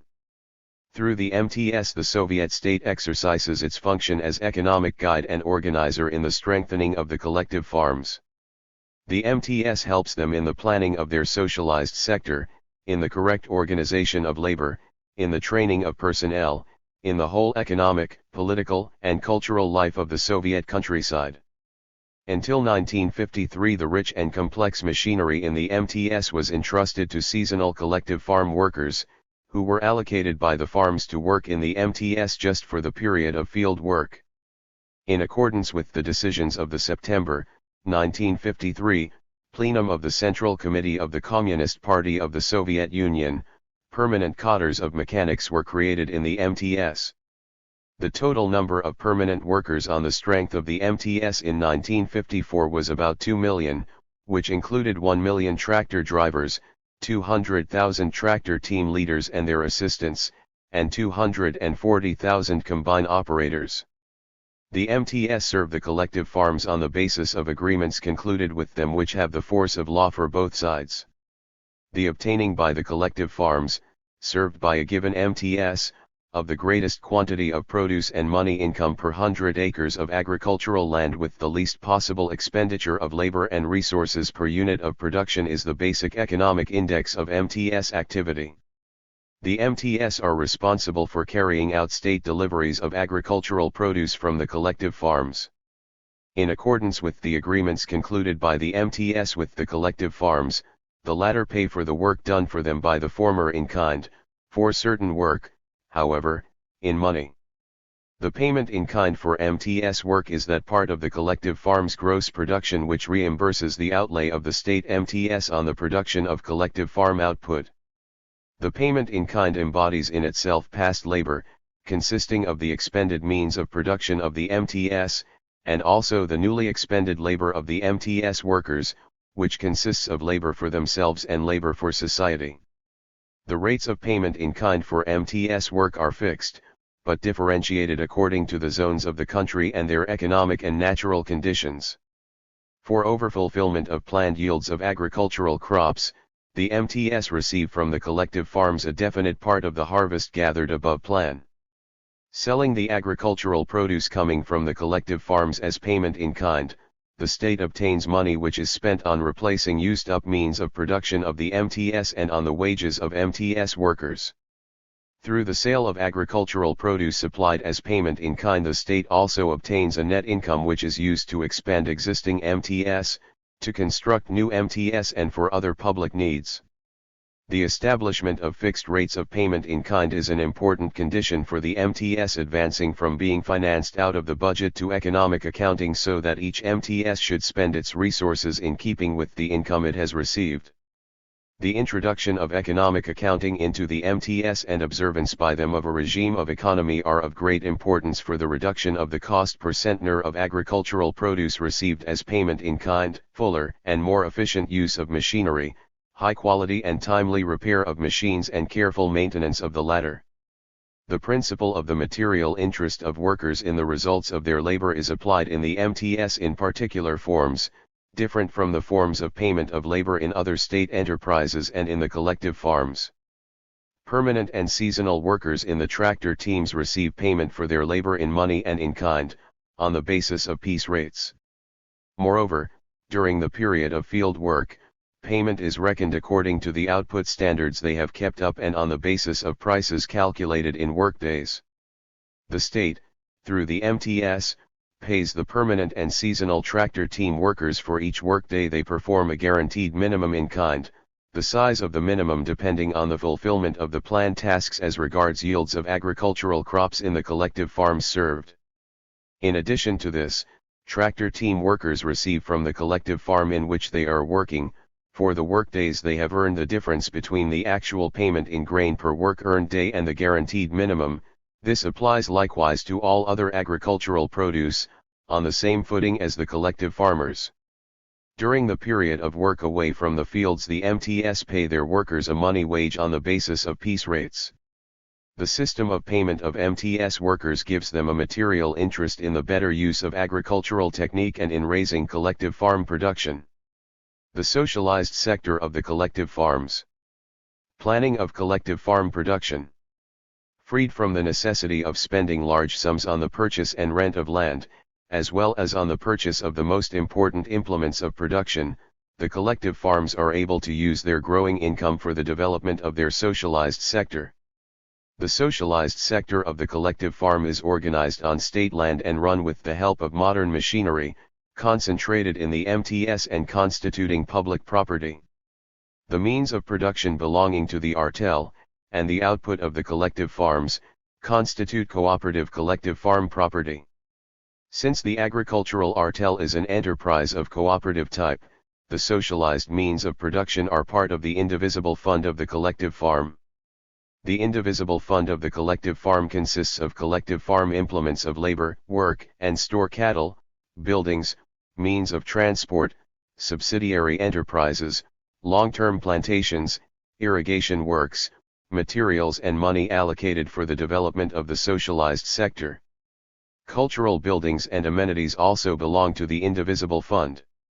The constant growth of indivisible funds is the most important condition for the development of the socialized sector of the collective farms and the increase of collective farm wealth. The capital investments of the collective farms are used for the construction of farm buildings, livestock accommodation, irrigation and drainage canals, ponds, clearing the land of brushwood, the building of collective farm power stations and other structures. Capital investments of collective farms in their socialized sector, from their own means and with their own labor, excluding expenditure on expanding the herd, amounted to about 40 milliard rubles in 1946-50, and 52 milliard in 1951-4. Apart from this, the collective farms spent more than 11 milliard rubles in 1946-50 and 6 milliard in 1951-4 on increasing the number of socially owned cattle and poultry. The collective farms, as large-scale socialist enterprises, cannot exist and develop from hand to mouth, they require planned guidance of their economy. The planned development of the socialized sector of the collective farms along a path of steady advance is the basis for the growth of the material and cultural standard of life of the collective farmers. Forming as they do part of the system of socialist economy, the collective farms must by all-round development of their socialist sector increase to an ever-growing extent, their production for the market, in quantities adequate to meet the demand of the towns and industrial centers, foreign trade, and the formation of reserves. Long-term planning is carried out in the collective farms, aimed at contributing to the solution of the national economic tasks by a sharp rise in agricultural production in the shortest possible time, and annual plans are drawn up accordingly. The point of departure in state planning of collective farm production is the planning of production of surplus agricultural produce which passes out of the collective farm's control into the disposal of the state. The surplus production of the collective farms grows with the growth of the socialized sector. The planned guidance of agriculture envisages the need for more productive use of the land. The most important economic index of the results of the collective farm's economic activity is the obtaining of the maximum amount of gross product of agriculture and stock raising per 100 acres of agricultural land arable, meadow, pasture and per workday worked. The state plan for the development of agriculture lays down the amount of produce of arable and livestock farming to be rendered to the state in the form of compulsory deliveries, payment in kind for the work of the MTS, contracting and purchases. It lays down for the MTS the amount of tractor work to be done on the collective farms.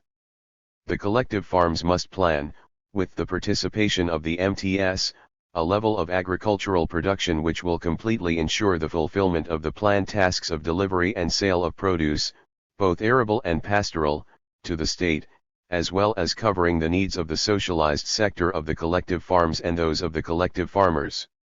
Thus, the collective farms determine according to their own judgment the size of area to be sown to particular crops, the amount of the yield to be aimed at, the head of cattle by species and the productivity of stock breeding, and the system of agricultural and veterinary measures to be adopted.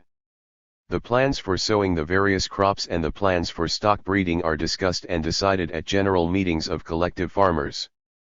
This procedure in planning helps to enhance the initiative of the collective farmers in getting the maximum amount of produce from each acre of land in the collective farm's charge. It also strengthens the responsibility of the collective farms and the MTS in relation to the delivery of agricultural produce in the necessary quantity to the state. The planning procedure described also has the function of increasing the economic initiative and incentive of the collective farmers and MTS workers in relation to the development of the non-specialized economy of the collective farms, taking into account the natural and economic conditions of the various parts of the country. The carrying on of a non-specialized economy is one of the great advantages of socialist agricultural enterprises. A non-specialized economy permits a rational combination of various branches of agricultural production, especially arable and livestock farming, and the obtaining of the maximum amount of produce from each acre.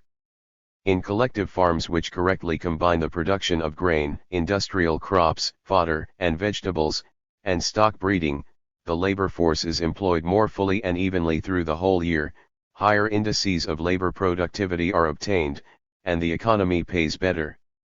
Financial resources become available to non-specialized farms more regularly during the course of the year, which enables them to find in good time the money for economic measures which they wish to put into effect.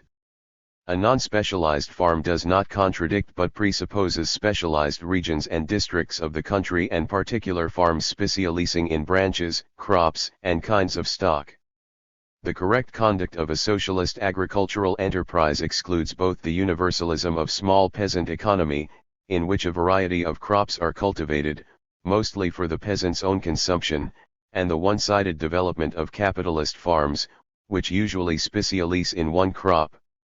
The specialization of socialist agriculture means, first, fuller utilization of the specific natural and economic conditions of each region and district of the country for planned production of a particular product needed by society. Second, correct combination of the basic and supplementary branches of the economy, especially arable farming and stock raising, grain, technical and vegetable crops, and, third, the production of such agricultural crops and breeding of such types of stock, in accordance with local conditions, as will ensure the maximum amount of high-quality production with the least expenditure of labor and resources per unit. The planned distribution of agricultural production throughout the country must also conform to this requirement. Any stereotyped distribution of crops or kinds of stock or the application of uniform crop rotations and agro-technical methods, regardless of the special features of the natural and economic conditions of a district, is contradictory to the principles of rational conduct of planned socialist economy. Socialist forms of organization of labor in collective farms. The workday. The socialized sector of the agricultural artel is conducted on the basis of the collective labor of the collective farmers. The permanent production team, formed by the collective farm management to work in one branch or another of the socialized sector, is the main form of labor organization in collective farms. Production teams exist for field crops, stock breeding, fodder storage, vegetable growing, fruit farming, building and other purposes. The field team is allotted, in the fields of the collective farms rotation, tracts of land of a size to ensure the highly productive use of tractors, combine harvesters, and other MTS machines in carrying out all agricultural work. Draft animals, the necessary agricultural equipment and farm buildings are provided for each field team. Links are formed within the field team for the more productive use of manual labor in cultivating crops which require more arduous effort. Links are directly subordinated to the field team's leader. The June 1954 plenum of the Central Committee of the Communist Party of the Soviet Union recognized that it was necessary, while strengthening the production teams in the collective farms, at the same time to encourage the organization of links for specially cultivated and industrial crops, and to help them in every way to obtain large harvests on the fields for which they were responsible. Livestock teams are organized for work in the collective farm livestock departments. Usually one department with the stock buildings and means of production necessary for its upkeep is provided for each livestock brigade. Ensuring the smooth cooperation of MTS and collective farms is an important condition for the most effective use of the complex MTS machinery. This is achieved by linking the work of the MTS tractor team with that of the collective farms' permanent production teams. Each MTS tractor team serves one particular collective farm team or several teams, for a number of years. In agreement with the character of cooperative collective farm property, the requirements of the economic law of distribution according to work done is carried out in collective farms by means of the workday. The workday is a measure of the expenditure of the labor of collective farmers in the collective farm socialized sector, and at the same time determines the share of each collective farmer in the collective farm's income. The expenditure of the labor of collective farmers in the socialized sector is reckoned in workdays. The collective farm distributes among the collective farmers that part of its income which goes to personal consumption according to the workdays earned. A standard of output per working day, achievable by a collective farmer working conscientiously, and taking into account the condition of the draft animals, machines, and the quality of the soil, is fixed for each job on the collective farms. The rate in workdays, depending on the skill required of the worker, the complexity, arduousness, and importance of the particular job for the artel, is determined in keeping with the output standard. The fulfillment of the daily standard output on comparatively simple field work is rated at 1 workday. All other forms of labor in the collective farm are assessed below or above this.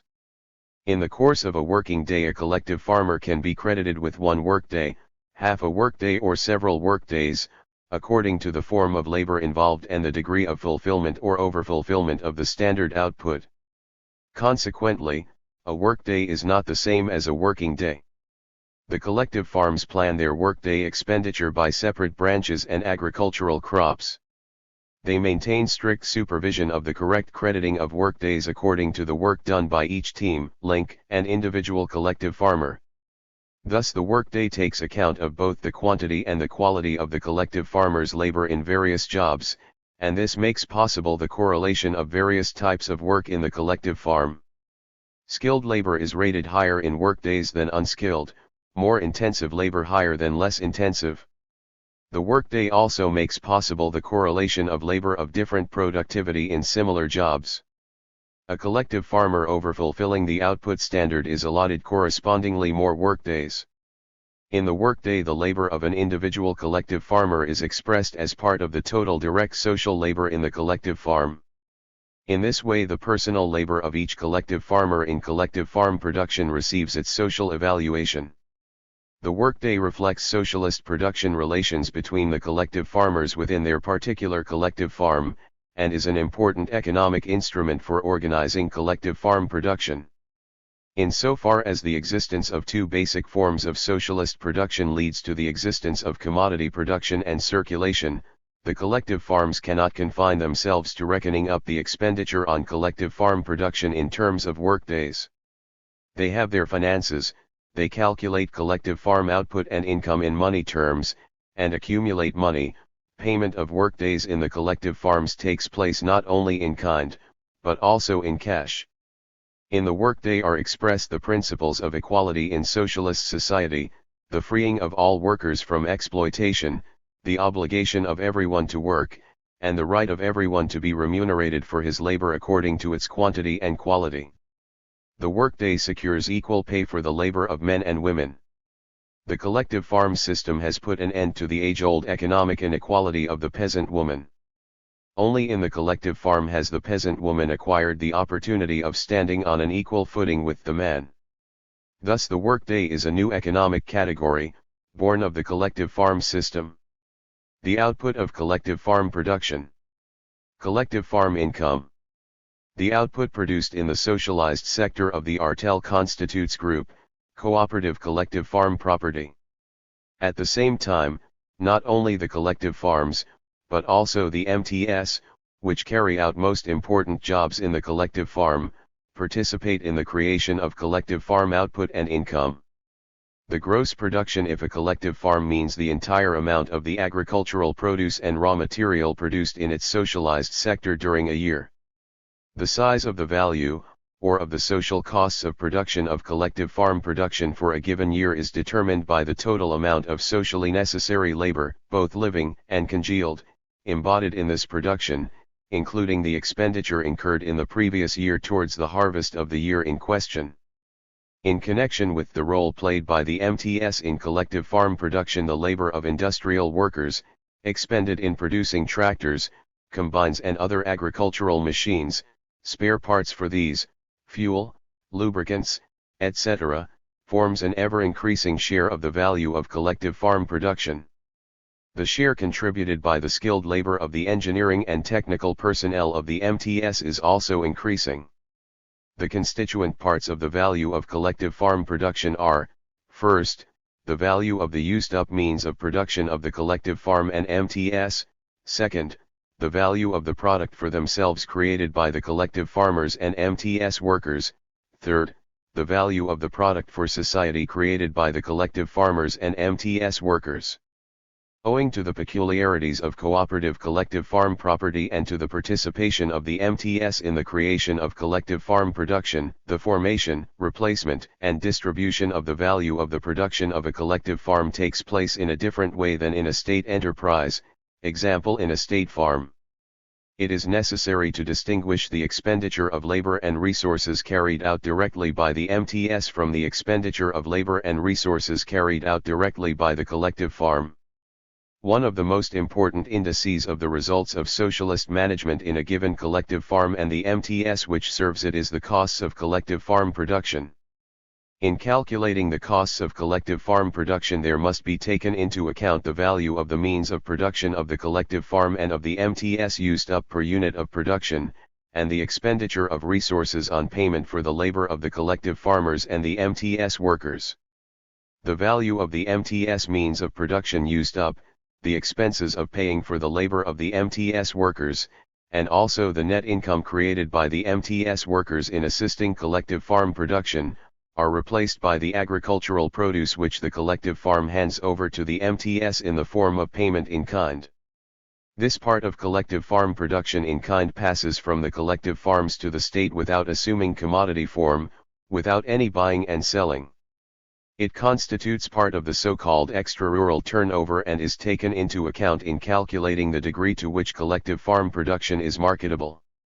The collective farms make good the means of production they have themselves expended on securing their output, mainly in kind, reproducing them in their socialized sector.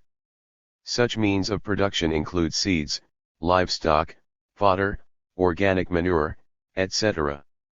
The collective farms replace a certain part of the expended means of production by purchases from state and cooperative organizations.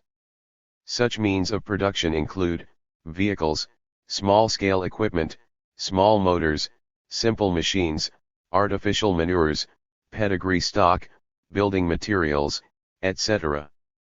The labor of the collective farmers newly expended on collective farm output creates the gross income of the collective farm. Gross income is the result of the labor of collective farmers for themselves and of their labor for society. That part of the gross collective farm income which is created by labor for themselves forms the personal income of the collective farmers, distributed according to workdays.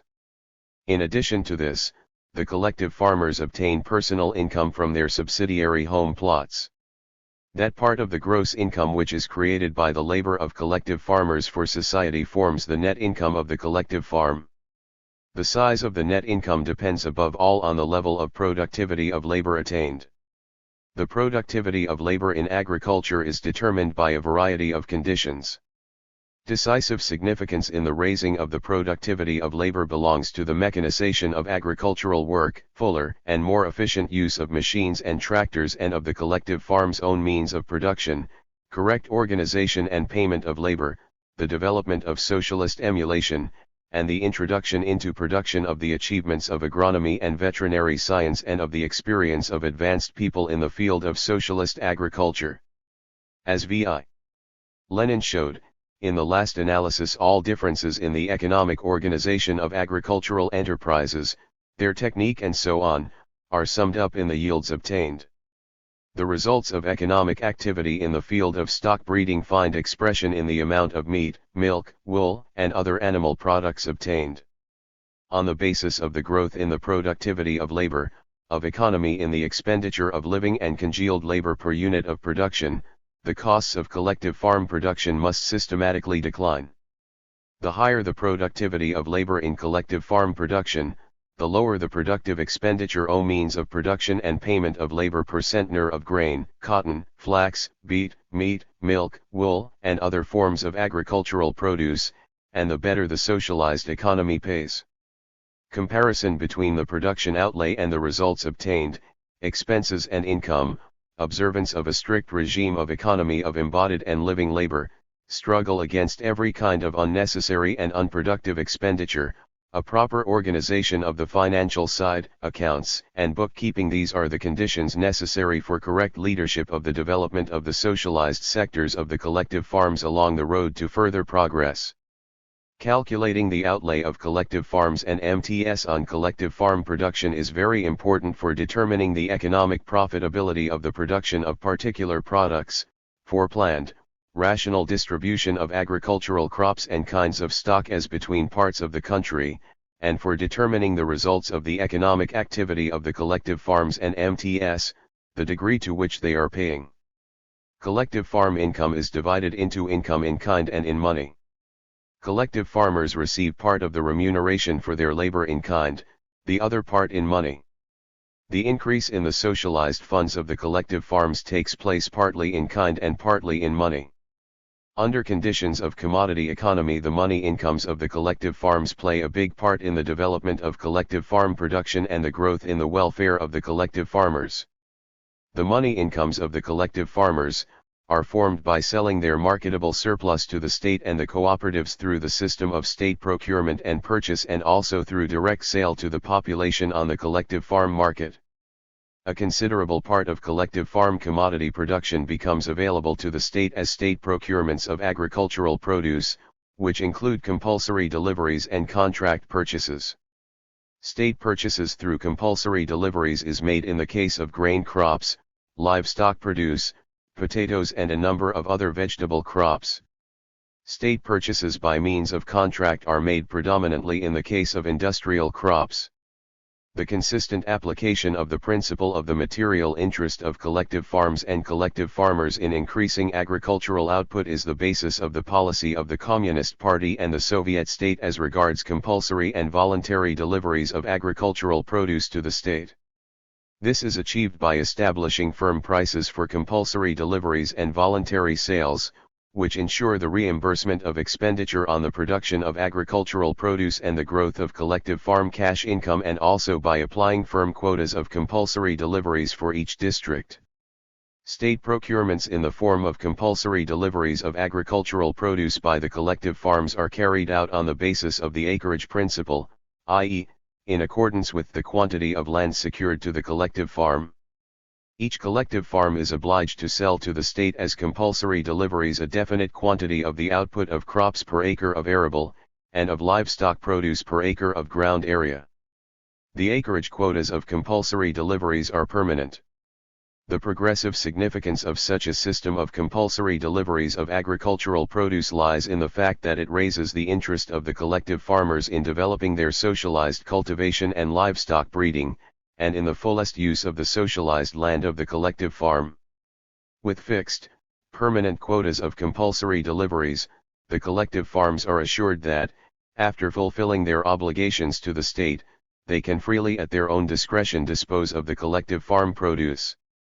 In accordance with the decisions of the September, 1953, plenum of the Central Committee of the Communist Party of the Soviet Union, and the subsequent decisions of the Communist Party and the Soviet state, the incorrect practice, which laid down exaggerated quotas of compulsory deliveries for the more advanced collective farms, and thus reduced the material interest of collective farms and farmers in increasing output, was abolished. Quotas of compulsory deliveries to the state have also been reduced for a number of agricultural products. New fixed district quotas have been laid down for these deliveries, which cannot be raised by the local authorities. Compulsory deliveries of agricultural produce by collective farms to the state are not a tax in the economic sense of the word, since the state pays for this produce. The Soviet state plans and lays down firm procurement prices for agricultural produce acquired by centralist statutory deliveries. In planning these prices, the state takes into account the value of each agricultural product, its significance for the national economy, and the economic advantage of its production for the collective farm. At the same time, these prices for compulsory deliveries are laid down at a level which ensures the handing over to state funds of part of the collective farm net income to meet the general state needs.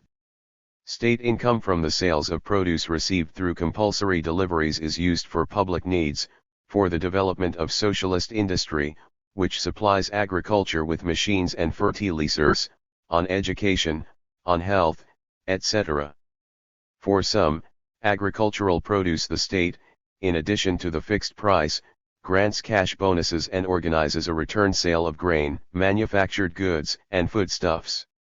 Moreover, some of them are sold at preferential state prices, which are lower than those usually charged.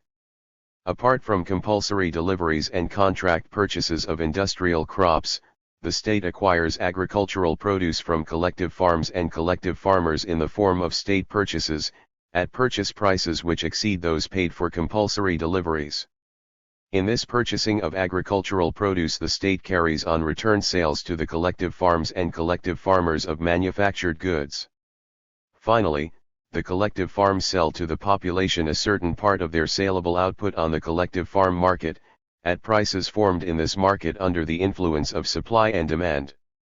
Compulsory deliveries to and voluntary purchases by the state are a most important source of the collective farm's money income, which is used to supplement the indivisible fund, to pay the workdays of the collective farmers, and for other purposes. The level of compulsory and voluntary purchase prices is of very great importance in connection with the raising of the material incentive of the collective farms and collective farmers to develop collective farm production.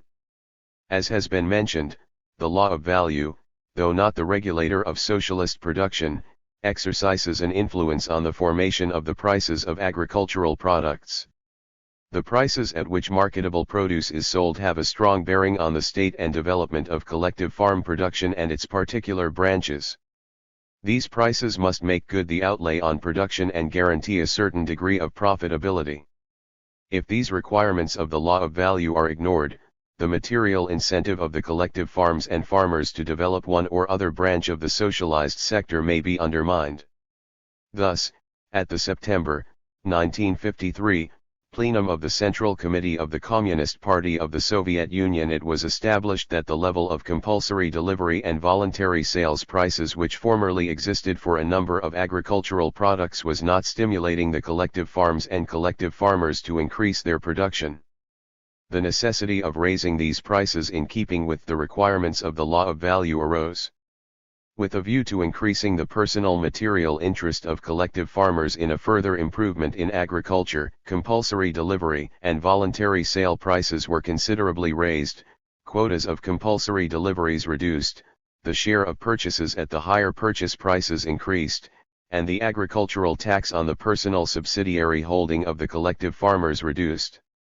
The growth of the marketable production of agriculture and the increase mentioned above in the prices paid by the state for agricultural produce led to a considerable increase in the money incomes of the collective farms and farmers. They received for their produce delivered and sold to the state, in 1953 12 milliard rubles more, and in 1954 25 milliard rubles more, than in 1952. The main way to further a great improvement in all branches of agriculture consists in raising the level of collective farm production, increasing gross and marketed output and reducing expenditure per unit of output. Differential rent in socialist economy. The economic and natural conditions for the formation of differential rent exist in the collective farms. The existence of differential rent in the collective farms is bound up with the fact that, first, the nationalist land, as the property of the whole people, handed over to the collective farms gratis for perpetual use, is used directly by separate collective farms, based on cooperative collective farm ownership, which is of a group character, and second, that under conditions of commodity economy commodities that are produced under different conditions of productivity of labor are sold at the same price. Collective farm lands differ among themselves in fertility, situation, and the degree of productive utilization, which is mainly connected with the extent to which agriculture has been mechanized. Insofar as the quantity of the best land is limited, socialist society is compelled to work also the poorer land in order to satisfy its requirements in respect of agricultural produce. The labor of collective farmers, applied in different conditions of production, results in different productivity. Collective farms with different levels of labor productivity produce a different quantity of agricultural produce per acre. This means that they expend a dissimilar quantity of labor per unit of output. Collective farms applying their labor on the best land, under the most advantageous conditions of production and sale, create, compared with collective farms working poorer land under less advantageous conditions, additional income. This income in its natural form consists of various agricultural products, grain, cotton, meat, milk, wool, etc. One part of this additional income is expended in kind, the other part is realized in cash. Since the total output produced by the collective farms is collective farm property, the additional income which is the result of higher productivity of labor, for example, on better, more fertile land, also becomes the property of the individual collective farms. The additional income of the collective farms realized as money is connected with the peculiarities of price formation in agriculture. The total additional income created in the collective farm and expressed in money form, is the difference between the social production costs of the agricultural produce and the individual production costs of that produce. The extent to which this difference is secured by the collective farms depends on the level of prices. The scarcity of the best land cannot but influence the price level of agricultural produce. The need to ensure that cultivating one crop or another will be profitable, not only in the best but also in the worst production conditions, is taken into account when prices are planned. The output produced in collective farms in different conditions of labor productivity is realized at the same prices for compulsory deliveries and voluntary sales, for the zone concerned, or at the same prices on the collective farm market. Consequently, the collective farms with higher labor productivity obtain additional money income. The differential rent of the collective farms is the additional net income, in kind, or in money, created on the collective farms which have the most fertile, or more conveniently disposed, portions of land, as well as by those which use the land more productively, compared with the collective farms using poorer portions of land or more remote land, or utilizing it less productively. In socialist economy, differential rent is fundamentally different from differential rent under capitalism. It is not the consequence of exploitation, but is the result of the collective labor of collective farmers working for themselves and for their socialized sector, as well as the result of the labor of the workers in the MTS which serve the collective farms. In socialist economy, it does not assume the form of ground rent, and it accrues not to a class of large landowners, but to the collective farms, collective farmers, and also to the socialist state. Two forms of differential rent, first and second, should be distinguished. Differential rent I is the additional net income created by collective farms which have been endowed with the best land and also by collective farms situated closer to their points of disposal. Other conditions being equal, at a similar level of mechanization, with one and the same system of tillage, collective farms which dispose of the best land obtain more produce per acre than collective farms situated on poorer land. In consequence of higher productivity of labor in collective farms having at their disposal the best lands, these collective farms accordingly obtain higher income. Collective farms situated nearer to railway stations, wharves, state purchasing offices, towns, and other points of disposal expend less labor and resources on transporting their produce.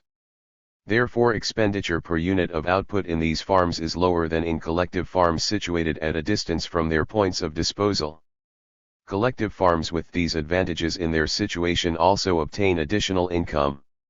Differential rent 2 is the additional net income created in collective farms maintaining a more intensive socialized sector, as compared with collective farms that maintain a less intensive socialized sector. Collective farms with a higher level of mechanization, raising soil fertility by carrying out land improvement, the application of fertilizers, etc., and with a larger quantity of highly productive stock, i.e., maintaining a more intensive economy, obtain greater output per acre of land than collective farms with a less intensive economy. As a consequence of their higher productivity of labor, the intensive economy expends less labor per unit of output and a higher income in kind and money is obtained. This is an important stimulus for the collective farms to intensify agriculture. The distribution of differential rent under socialism has the following peculiarities. Insofar as differential rent I, received in collective farms, is not connected with additional outlay of means of production and labor, to that extent it must be applied to the needs of the people as a whole. The fundamental law on socialization of the land, signed by V.I. Lenin, declared, surplus income received from the natural fertility of better pieces of land and also from the more advantageous location of pieces of land in relation to markets, shall pass to the disposal of the organs of Soviet power, to be used for public needs. Since differential rent 2 arises as a result of intensification of agriculture, thanks to additional investment of means of production and labor by the collective farms and M.T.S., in one and the same area of land, it must be distributed between them in proportion to the outlay they have made. Part of the differential rent received by the collective farms goes to develop their socialized sector and to raise the material and cultural standard of life of the collective farmers. Part of differential rent passes into the hands of the state for public requirements, through the following channels. First, it becomes available through payment in kind to the MTS, insofar as additional net income created by the labor of the MTS workers is embodied in it, while rates of payment in kind differ considerably as between zones, as well as because when the harvesting plan is overfulfilled the MTS receives part of the harvest collected in excess of plan. Secondly, through the system of compulsory deliveries to the state, since prices for these deliveries presuppose the redistribution of part of the net income of the collective farms for the needs of general state expenditure, while the quota figures for compulsory deliveries of produce by the collective farms to the state vary according to the conditions of production in various districts. Thirdly, in some part through the income tax on collective farms, since the size of the tax depends on the level of collective farm income. Distribution of collective farm output and collective farm income. Growth of well-being of the collective farm peasantry. Forms of distribution of output different from those of state enterprises exist in the collective farms, in keeping with the special features of cooperative collective farm property. The collective farms are an inseparable part of socialist national economy. The collective farm peasantry is vitally concerned with the flourishing of the economy and culture of socialist society and in strengthening its might. The state provides the collective farms with great material help, both by selling collective farm production, and also in the all-round development of the culture of the collective farm village. Therefore, the timely fulfillment of their obligations to the state is a most important task of the collective farms. In accordance with the statute of the agricultural artel, the collective farms sell part of their harvest and livestock products to the state at fixed, planned prices as compulsory deliveries and as contract sales. The collective farms pay the state in kind for work carried out by the MTS. Out of the cash income they have obtained, the collective farms repay money loans to the state, and pay interest on them. The collective farms also pay a small income tax, and pay for insuring their property. The timely and complete fulfillment by the collective farms of their obligations to the state ensures the correct combination of the interests of the individual collective farms with the interests of the state and of the whole people. The social funds of the collective farm, which are created in kind and in cash, are of great significance in securing an uninterrupted rise in collective farm production and the growth of the welfare of the collective farmers. The social funds, set aside to make good the expenditure of collective farm means of production, take the form of basic seed and fodder funds. As has already been said, a considerable part of the expended collective farm means of production are directly made good out of collective farm production, while some means of production are purchased for cash. After the replacement of expended means of production, the collective farms use the gross income that remains for social funds of accumulation and consumption, and for distribution among the collective farmers according to workdays earned. Social funds of accumulation in the collective farm are formed out of net income. The increase of collective farm accumulation funds takes place primarily by annual deductions from money income for the indivisible fund, except for that part which is set aside for depreciation. Apart from this, the direct investments of the labor of collective farmers in erecting farm buildings, in making agricultural equipment for the collective farm's needs, in constructing ponds and reservoirs, in increasing the herd of socially owned stock, improving its quality, etc., contribute to the growth of indivisible funds. Part of the net income goes to accumulation in kind. This includes seed and fodder set aside to increase the seed and fodder funds in connection with the expansion of the area under cultivation, the growth of the number of socially owned stock and the raising of its productivity, as well as insurance funds created in case of bad harvests or lack of fodder. Also of great significance for raising the welfare of the collective farmers are the social consumption funds created out of the net income in collective farms, the food fund in case of bad harvests, the assistance fund for the disabled, those temporarily unable to work, for needy families of servicemen, for the upkeep of creches, and for orphans, the cultural fund, i.e., the fund expended on serving the cultural and everyday needs of the collective farm village. Remuneration of labor in the collective farms is founded on principles which secure the personal material interest of the collective farmers in increasing the production of grain, livestock, and other agricultural produce. After fulfilling all its obligations to the state, and forming the statutory social funds, the collective farm divides all the remaining produce and its cash income between the members of the artel according to workdays earned. Income received by the collective farmers on account of their workdays is not subject to any tax. The income received from the socialized sector of the artel by each collective farmer depends on two quantities: the number of workdays he or she has earned, the size of remuneration per workday. The number of workdays earned in the course of a year is determined by the work of each collective farmer. The size of remuneration per workday, i.e., the quantity of produce and money which a collective farmer receives for one workday, depends on the work of all the members of the collective farm. The better the collective farm works as a whole, the more successfully its socialized sector develops, the higher is both the total collective farm income and also the size of that part of it which is distributed according to workdays earned. Part of the net income of the collective farm which remains after fulfillment of obligations to the state and the formation of the statutory social funds, also goes for distribution according to workdays. Apart from this, the income of the collective farmers from the socialized sector also increases through the social consumption funds which have been mentioned. All this creates a material interest of each collective farmer in developing the socialized sector of the collective farm. In order to fulfill more consistently the requirements of the economic law of distribution according to work, a system of labor remuneration has been established in the collective farms under which collective farmers achieving higher production results obtain higher rewards for their labor, compared with collective farmers achieving relatively lower results. Additional remuneration of labor for overfulfillment of the plan laid down for teams and links, in respect of crop yields and productivity of socially owned livestock, is an important means of raising the personal interest of collective farmers in the results of their labor.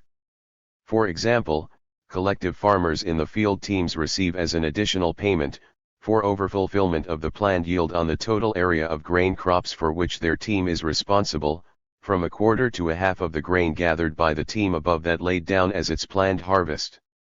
Additional crediting to teams and links of a supplementary number of workdays, for overfulfillment of the planned yield for agricultural crops, and the deduction of a certain part of their workdays for underfulfillment of this plan, are also practiced.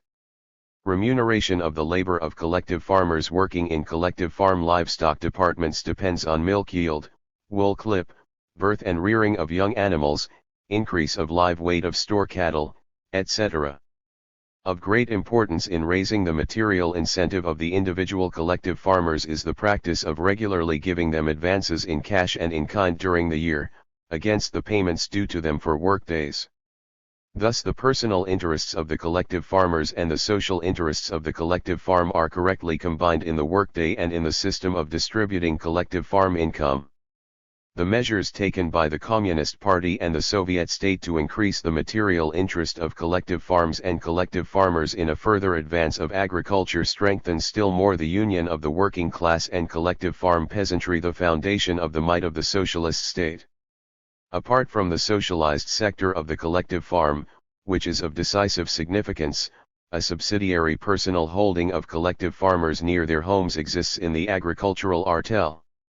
In this way the correct combination of the social and personal is also achieved in the artel, with the subordination of the latter to the former. Any violation of the principle of correct combination of the social and personal in collective farms undermines the basis of the agricultural artel, and of the alliance of the working class and the peasantry.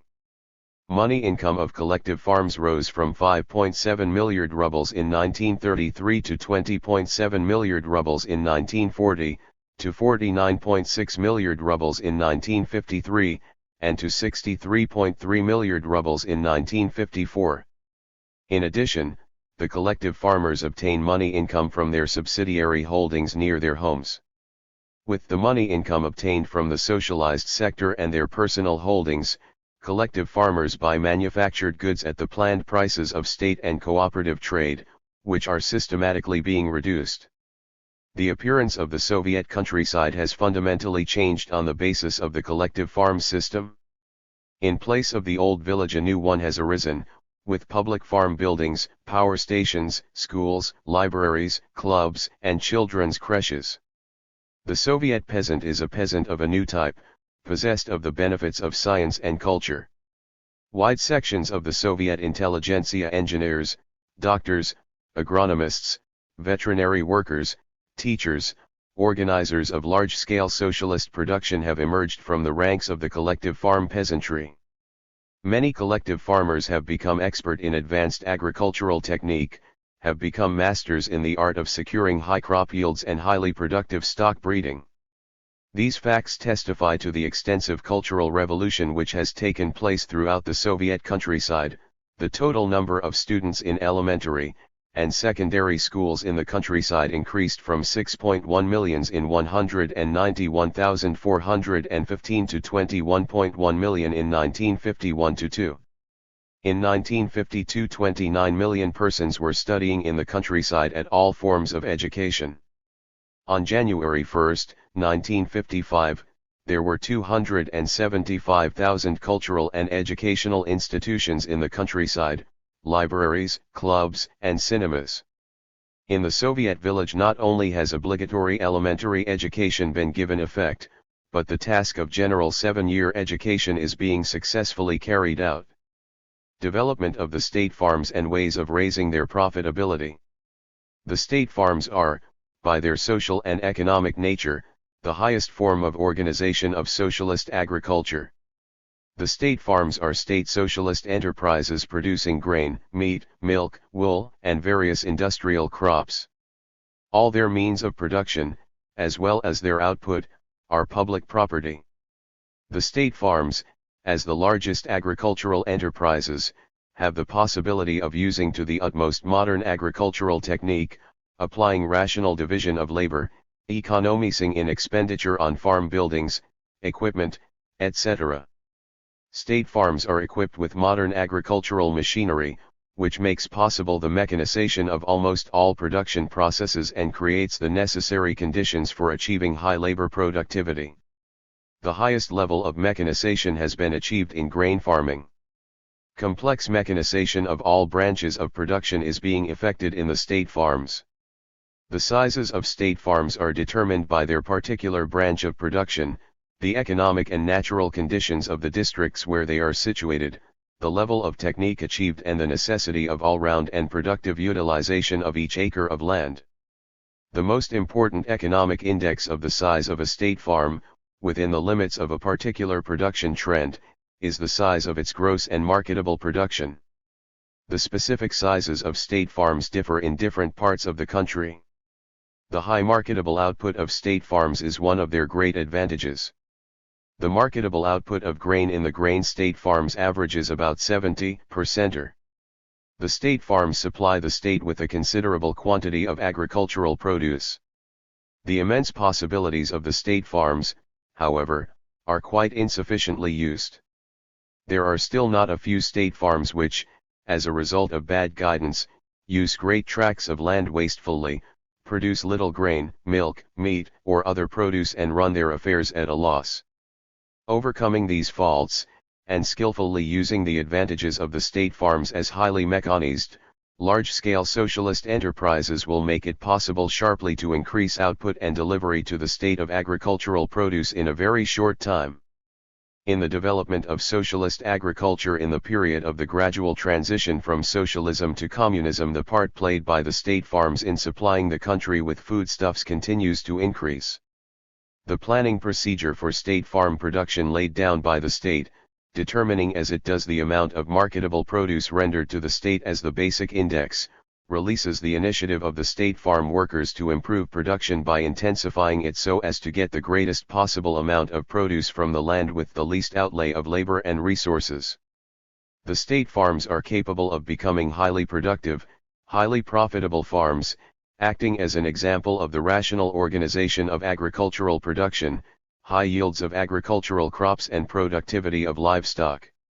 Complete and productive utilization of their land funds is of the greatest significance in raising the profitability of state farms. The most rational basic production trend of the state farm, i.e., its specialization on the production of grain, meat, milk, wool, cotton, flax, or beet, etc., is determined by the natural and economic conditions of the district. For specialized state farms, one of these branches is basic. In addition to the basic branches, all-round development of additional and subsidiary branches is required: vegetable growing, fruit growing, viticulture, poultry farming and beekeeping. The degree of development of each additional and subsidiary branch is determined by taking into account the possibility of securing a high marketability and profitability of these branches of the economy. Narrow specialization on the production of any one crop, or the breeding of any one form of stock, does not afford the opportunity for making productive use of land, leads to losses in farming and harms the state.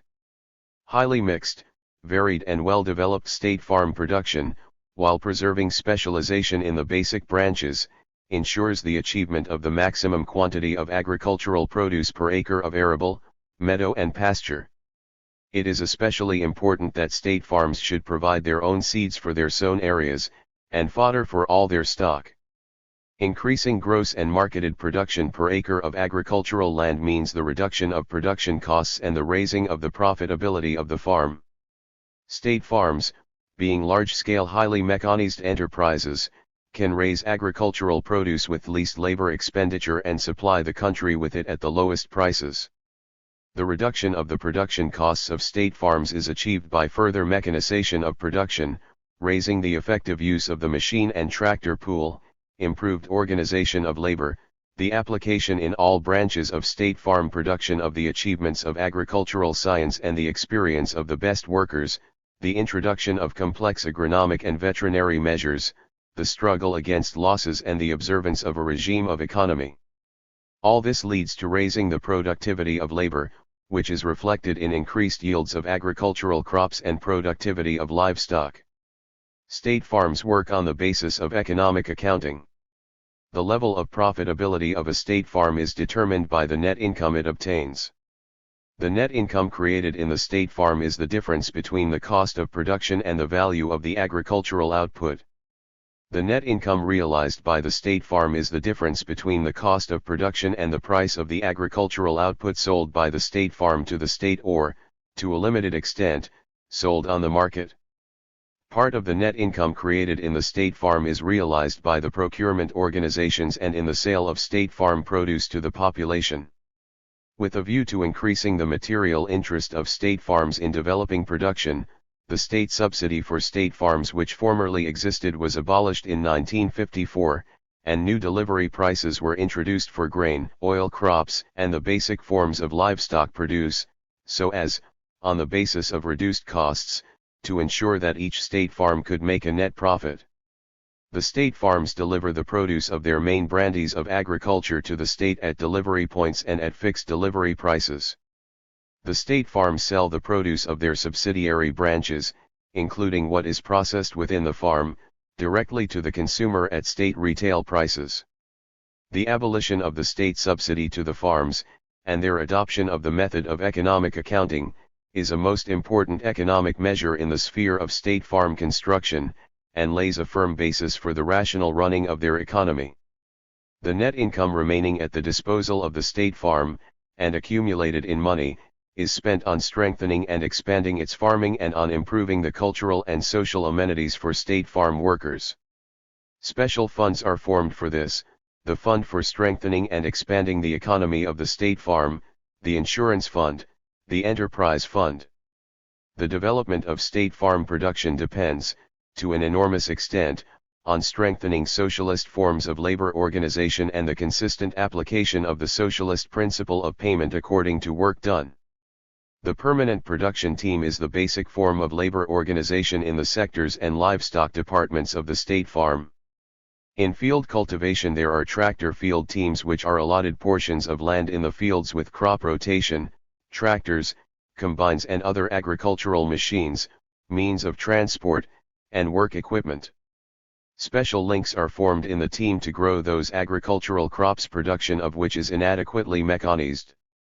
In the livestock departments of state farms livestock teams are formed, to which are allotted stock, the equipment necessary for its care, livestock buildings, etc. The principle of material interest of the state farm workers in raising the yield of agricultural crops, productivity of livestock and profitability of the farm is applied through a system of piece rates paid in money. Money bonuses are granted for above-plan yields of agricultural crops, for high indices of livestock productivity, milk yield, wool clip, birth and rearing of young animals, etc. Those working at combine harvesting receive, apart from money wages in kind and supplementary grain bonuses in kind. Money bonuses are laid down for leading state farm workers and specialists who fulfill and overfulfill production plans and delivery of produce to the state. The material interest in the results of their labor, both of the state farm as a whole, and also of its individual workers, is a most important condition for the uninterrupted growth and improvement of state farm production. Brief conclusions. The socialist system of agriculture, in the form of collective farms, MTS, and state farms, is the highest and most progressive form of organization of agricultural production. Agriculture in socialist society is called on to secure the all-round satisfaction of the population's requirements in foodstuffs and those of industry in raw material. The raising of labor productivity in socialist agriculture is expressed in the greatest output of produce per acre of agricultural land, with the least expenditure of labor and resources per unit of produce.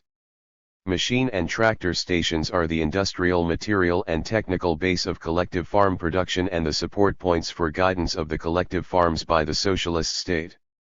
The all-round raising of the yield of all agricultural crops in collective farms, the securing of an increase in the number of socially owned stock, while simultaneously raising its productivity, the increasing of gross and marketable output of cultivation of the soil and stock breeding in the collective farms served. These are the basic tasks of the machine and tractor stations. Machine and tractor stations play a decisive part in developing collective farm production. The agricultural artel is the only correct form of collective farm in socialist economy. The collective farms, as socialist cooperative enterprises, are run by the collective labor of their members, with the aid of basic means of production owned by the socialist state, and some means of production owned by the collective farms. In the USSR, the land occupied by the collective farms has been handed over to them by the state for perpetual use without payment. The Soviet state expends great sums on financing agriculture and satisfying the cultural requirements of the collective farm peasantry. The socialized sector of the collective farms is the source for the growth of collective farm wealth and the base for the welfare of the collective farm peasantry. In the collective farms, the requirements of the economic law of distribution according to work done are met by means of the workday. The workday is a particular measure of labor and consumption, arising from the collective farm system, which combines the personal, material interest of the collective farmers with the interests of the socialized sector of the collective farm. The consistent realization of the principle of the personal, material interest of the collective farmers in raising collective farm production is a necessary condition for carrying out a further advance of agriculture. Large-scale collective farming makes possible a high income. Additional income received from the collective farms situated on the best land, or the most productively used land, forms differential rent.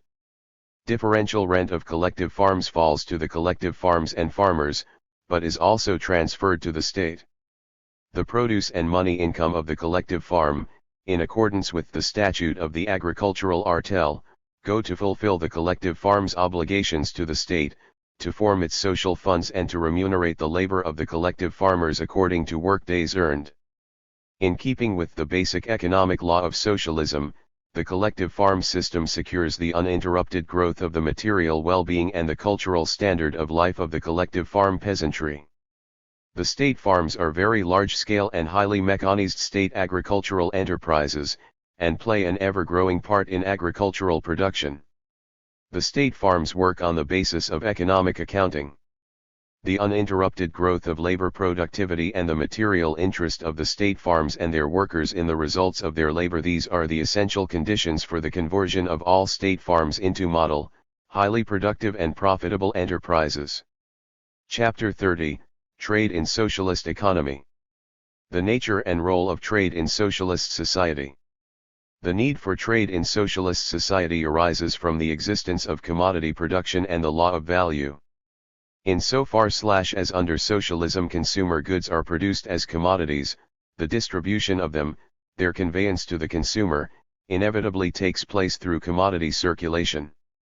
The socialist mode of production has its own form of commodity exchange, known in the USSR as Soviet trade, which differs fundamentally from capitalist trade.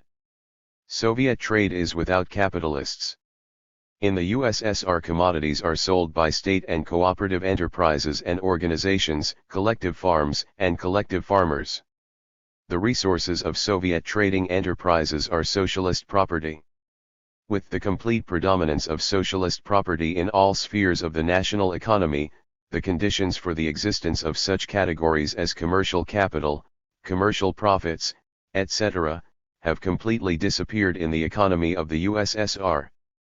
In socialist society, trade is carried on in accordance with the requirements of the basic economic law of socialism, the satisfaction of the growing material and cultural needs of the working people, in contrast to capitalist trade which, since it is a function of commercial capital, is carried on for the enrichment of the capitalists.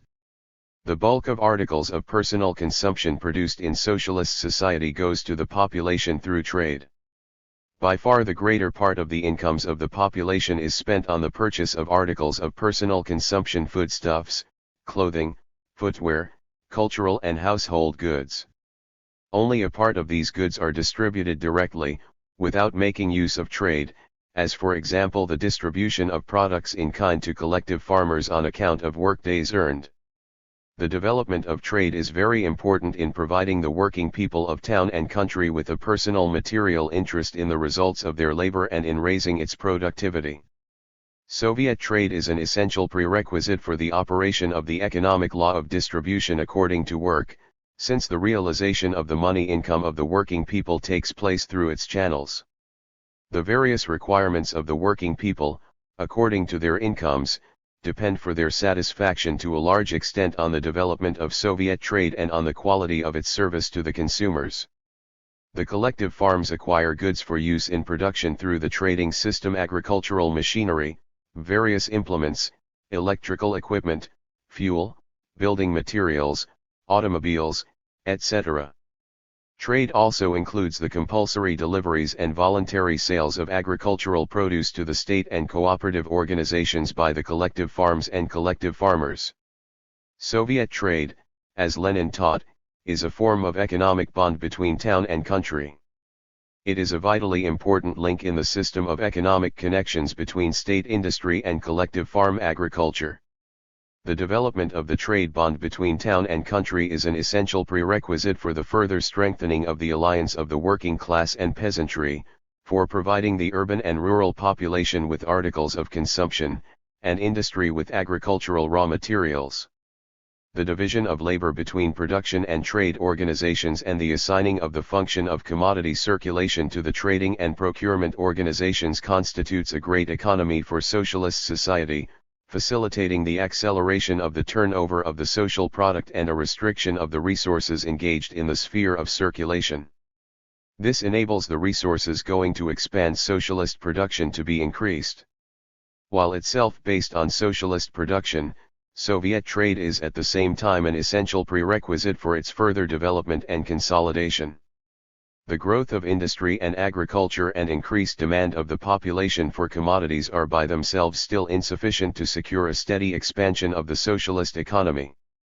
If the economic life of the country is to go full steam ahead, and industry and agriculture are to have a stimulus for further increasing their output, one more condition is necessary, namely well-developed trade turnover between town and country, between the various districts and regions of the country, between the various branches of the national economy.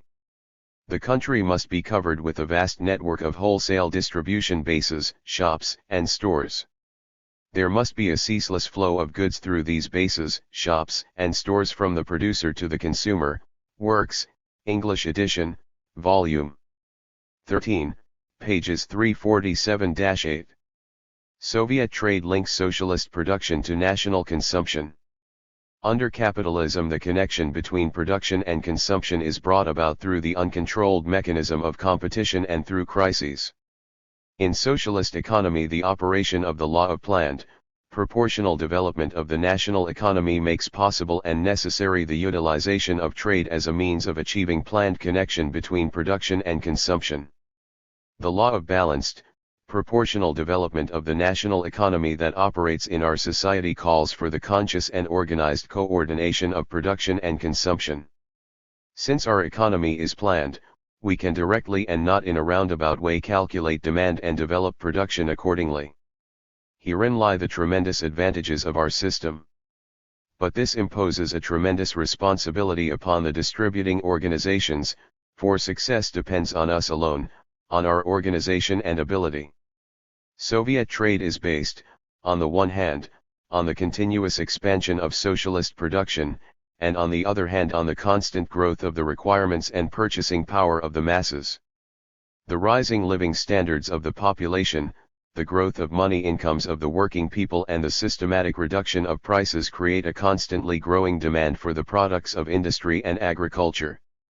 Consequently, the sales difficulties and selling crises characteristic of capitalism are unknown to Soviet trade. The Soviet state and its institutions prescribe the volume and structure of the output of articles of general consumption, the sources and size of commodity funds and the rational movement of commodities, and they plan the structure and location of the trade network. They distribute commodity resources between different areas, taking account of the purchasing capacity of the population and the pattern of its incomes and expenditures. Thus, trade under socialism is the form of commodity exchange by which a planned connection between town and country, socialist production, and popular consumption, is achieved, for the purpose of satisfying the growing demands of the working people. The need for all-round assessment of the demand of the population, the developing tastes of the consumers, national and local peculiarities, climatic and seasonal conditions, etc., springs from the very nature of Soviet trade. Only in this way can commodity circulation be correctly planned so that the mass of commodities supplied to each district corresponds not only to the total volume of demand, that is, its total value, but also to the precise range of goods demanded, that is, in accordance with its use values. Soviet trade actively influences the formation of consumer demand and helps to introduce new commodities into daily use. In doing so, it utilizes advertising as a means of honest information for the consumer about the quality and uses of different commodities.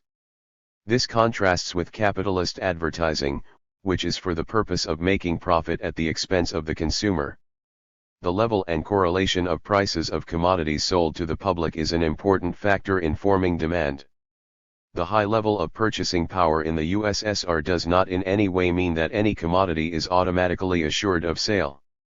With rising living standards, the requirements of the masses of the people are becoming increasingly more varied, and there is a growing demand for quality goods. A necessary condition for the more complete satisfaction of the population's demands is the elimination of defects in the planning of the production of consumer goods and commodity circulation, which often takes place without demand being properly taken into account, so that the possibilities that exist for the production and sale of certain commodities are not utilized. Trading organizations must be able quickly to adapt themselves to changes in demand. They must not permit mechanical distribution of commodities or mistakes in their dispatch to different districts.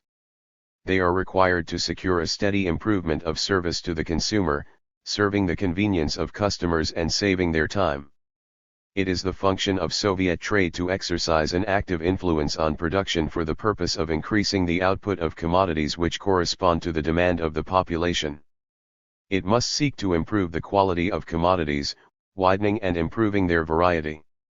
The most important levers at the disposal of Soviet trade for influencing production are the system of business contracts concluded between trading and industrial organizations for the supply of a definite variety and quality of products, extensive use of the system of advance orders placed with industry by the trade organizations, careful inspection of goods received, and the application of sanctions for violation of terms of the contract, including refusal to accept low-quality products.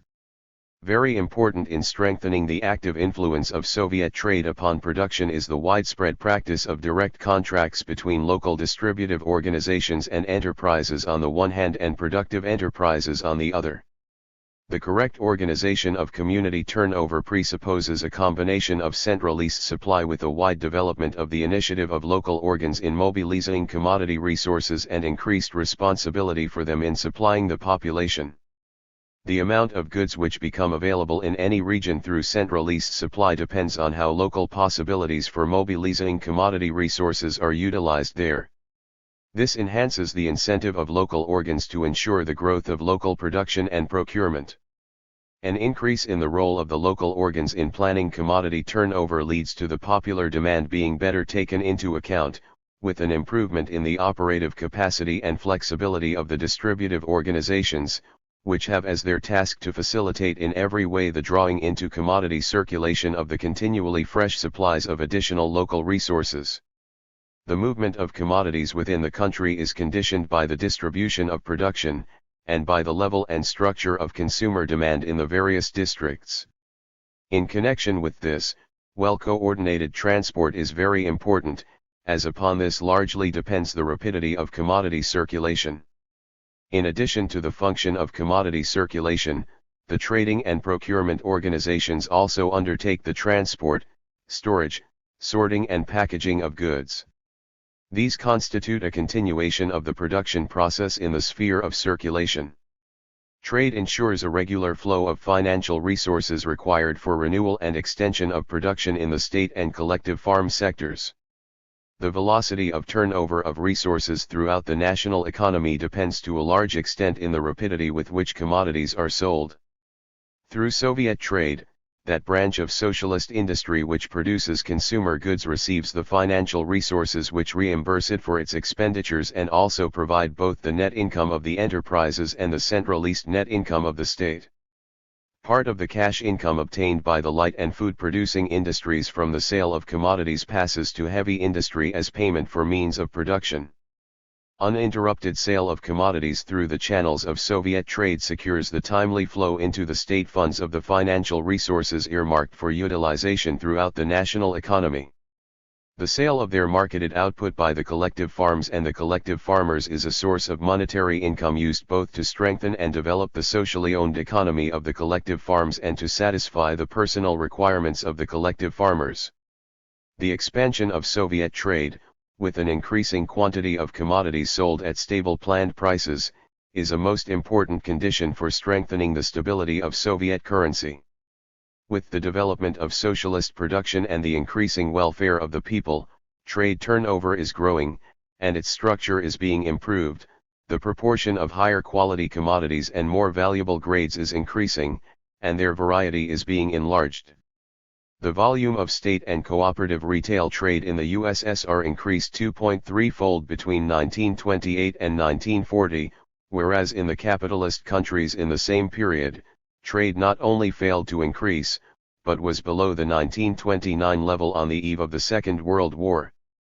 In 1954, retail trade in the USSR had increased twofold compared with 1940, and 1.8-fold compared with 1950, while in the USA the 1954 volume of trade had risen only slightly above the 1950 level, and in Great Britain it remained approximately at that level. In 1954 sales in state and cooperative shops had increased, compared with 1940, as follows: meat 2.8-fold, fish and fish products more than twofold, butter 2.6-fold, vegetable oil and other fats more than threefold, sugar 2.8-fold, textiles 2.5-fold, footwear more than twofold, watches more than sixfold, sewing machines more than 7.5-fold, bicycles 12-fold, and radio sets 18-fold. The targets in the fifth five-year plan for volume of trade turnover were fulfilled in 4 years. Between 1950 and 1955 the volume of commodities flowing to the population from the state and cooperative trade network grew about 1.9 times. However, the level of commodity turnover which has been attained still lags considerably behind the growing purchasing power of the working masses. The group of measures introduced by the Communist Party and the Soviet state to secure a sharp increase in agricultural production and in the production of consumer goods creates the conditions necessary for a considerable development of the commodity turnover in town and country corresponding to the increased demand. The material and technical base of Soviet trade is being strengthened and the network of warehouses and shops is being extended, especially specialized shops. The fundamental tasks of gradual transition from socialism to communism demand an all-round development of Soviet trade. Forms of trade under socialism. Owing to the existence of the state and the cooperative collective farm sectors of production, trade under socialism is carried on in the following forms: state, cooperative, and collective farm. State trade plays the leading role and occupies a decisive place in both the wholesale and the retail turnover of the USSR. The overwhelming mass of commodity resources in the country which flow into Soviet trade are concentrated in the hands of the socialist state. Trading organizations receive the bulk of their commodities from state industry. Passing mainly through state wholesale trade, these commodities subsequently enter retail trade and are sold to the population. State purchases, compulsory and voluntary, of agricultural produce from the collective farms is industry's chief supply source for the raw materials which are made into articles of personal consumption, and also are the basis of the population's food supplies. State farm production and payment in kind for the work of the MTS are also large sources of foodstuffs and agricultural raw materials. In 1954, state retail trade embraced 63% of the total retail trade of the country. It caters primarily for the inhabitants of towns and industrial districts. State retail trade in personal consumer goods is carried on through the trade network of the all-Union and Republican Ministries of Trade, the departments of workers' supplies in the transport system and in the coal, oil, metallurgical and some other branches of industry, and the specialized trade network of certain ministries, through which the products of their particular factories are sold. Cooperative trade is carried on by the trading enterprises of consumer and producer cooperatives. The resources of the cooperative organizations are the cooperative property of their member shareholders. Cooperative trading organizations have large credits from the Soviet state. Cooperative trade in 1954 embraced 27% of all retail trade. By far the greater part of cooperative trade falls to the consumer cooperatives, while the rest is done by the producer cooperatives. Consumer cooperation mainly serves the rural population, and is the main trading organization in the countryside. In addition, however, the rural population purchases a part of its commodities in the towns. Consumer cooperation is allotted an important role in the state purchases of agricultural produce. It is called upon to supply the rural population with consumer goods, to give every possible assistance to the collective farms and the collective farmers in the sale of their produce, and in this way to promote the growth of all branches of agriculture and the material welfare of the collective farmers and all the working people of the countryside. State and cooperative trade also includes the turnover of public catering establishments, cooked food factories, canteens, restaurants, buffets, etc., which sell their products to the population. The extension of public catering economizes much working time in the national economy. It replaces not very productive domestic labor by more productive socialized labor and considerably improves the living conditions of the population. Public catering frees millions of women occupied in housekeeping for participation in socialist production and public life. Food resources can be utilized more rationally and economically by public catering, while nutrition can be organized on scientific lines. State and cooperative trade constitutes an organized market, directly planned by the socialist state. The organized market holds a predominant position in the trade turnover of the USSR. In addition to the organized market, however, there exists an unorganized market in the form of collective farm trade. Collective farm trade is a form of Soviet retail trade in which the collective farms and the collective farmers are the sellers, supplying agricultural commodities to the population at market prices formed under the influence of supply and demand. The collective farmers sell on the market part of the produce which they obtain from their individual holdings and for workdays put in on the socialized sector of the collective farms. The need for collective farm trade arises from the nature of collective farm group ownership and the existence of the collective farmers' individual holdings. The collective farms and farmers are the owners of their own produce and dispose of it. They can sell it not only by way of procurements and sales to the state but also on the market. Collective farm trade is not directly planned by the state does not lay down for the collective farms and the collective farmers any planned targets for sale of their produce in the collective farm markets, nor does it fix prices for the agricultural commodities they sell. Collective farm trade is, however, under the economic influence of state and cooperative trade. Increased turnover and retail price reductions in state and cooperative trade bring in their wake reduced prices on the collective farm market too. In the collective farm markets, a free market is to a certain extent at work. If the economic regulating influence of the state is weakened in particular collective farm markets, speculative elements may come to life. By taking advantage of a temporary shortage of particular commodities at a given market, speculative elements force up market prices. But the economic influence of the state on the unorganized market is constantly increasing. This is due to the growth in marketed output of collective farms sold to the state as compulsory deliveries and by voluntary sale, to the expansion of state farm production, and to increasing quantities of foodstuffs available in the state and cooperative shops. Collective farm trade is an important means of encouraging agricultural production and of supplying towns and industrial settlements with foodstuffs. It supplies the population with a considerable proportion of such products as potatoes and other vegetables, meat, dairy produce, etc. Collective farm trade in 1954 amounted to about 10% of total retail turnover, and to about 16% in the case of foodstuffs. The collective farms and the collective farmers also sell part of their agricultural produce on a commission basis through the consumer cooperatives. They hand over their produce to the cooperative, receive from it the sum obtained from the sale of this produce, less commission.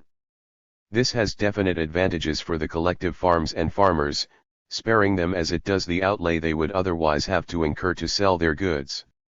The extensive development of commission trade in agricultural produce carried out by the cooperatives is very important. Commission trade frees the collective farmers' time for agricultural work, draws into commodity turnover an additional amount of food products, and influences prices on the collective farm market in a downward direction. Prices and costs of circulation in state and cooperative trade. The undivided sway of socialized property and the predominance of state public property in both production and commodity circulation enables the socialist state to plan prices in all sectors of the national economy. In the USSR, the prices of the organized market are determined in a planned way. The state procurement and purchase prices for the marketed output of the collective farms and collective farmers sold by them to the state and cooperative organizations, industrial and trade wholesale prices, state and cooperative retail prices, that is, the final prices at which the people buy consumer goods. As already mentioned, the law of value exercises through prices a regulating influence on the sphere of commodity circulation. In planning prices, the socialist state cannot but reckon with the operation of the law of value. It takes into account the value of the commodity, the state of supply and demand, the importance of the commodity for popular consumption, and the need to use prices as an instrument in the redistribution of resources in the national economy. For the majority of commodities, all union retail prices, uniform for the whole country, are laid down. With a view to ensuring a greater taking into account of conditions of production and marketing, the state fixes for a number of commodities zonal retail prices, which differ from district to district, and for a few it fixes seasonal retail prices. State procurement and purchase prices differ from district to district, and for certain types of commodity also from season to season. The systematic reduction of retail prices is one of the main means of raising the living standards of the mass of the people. The 7 price reductions carried out since 1947 have considerably increased the purchasing power and real incomes of the working people in town and country. Price reductions are an important means of exerting planned influence on demand and are utilized as a means of increasing the consumption of particular products.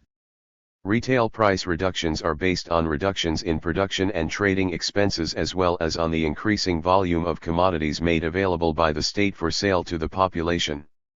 As a result of the systematic reduction of state retail prices in the USSR, a quantity of commodities which cost 1,000 rubles in 1947 could be purchased for 433 rubles in 1954.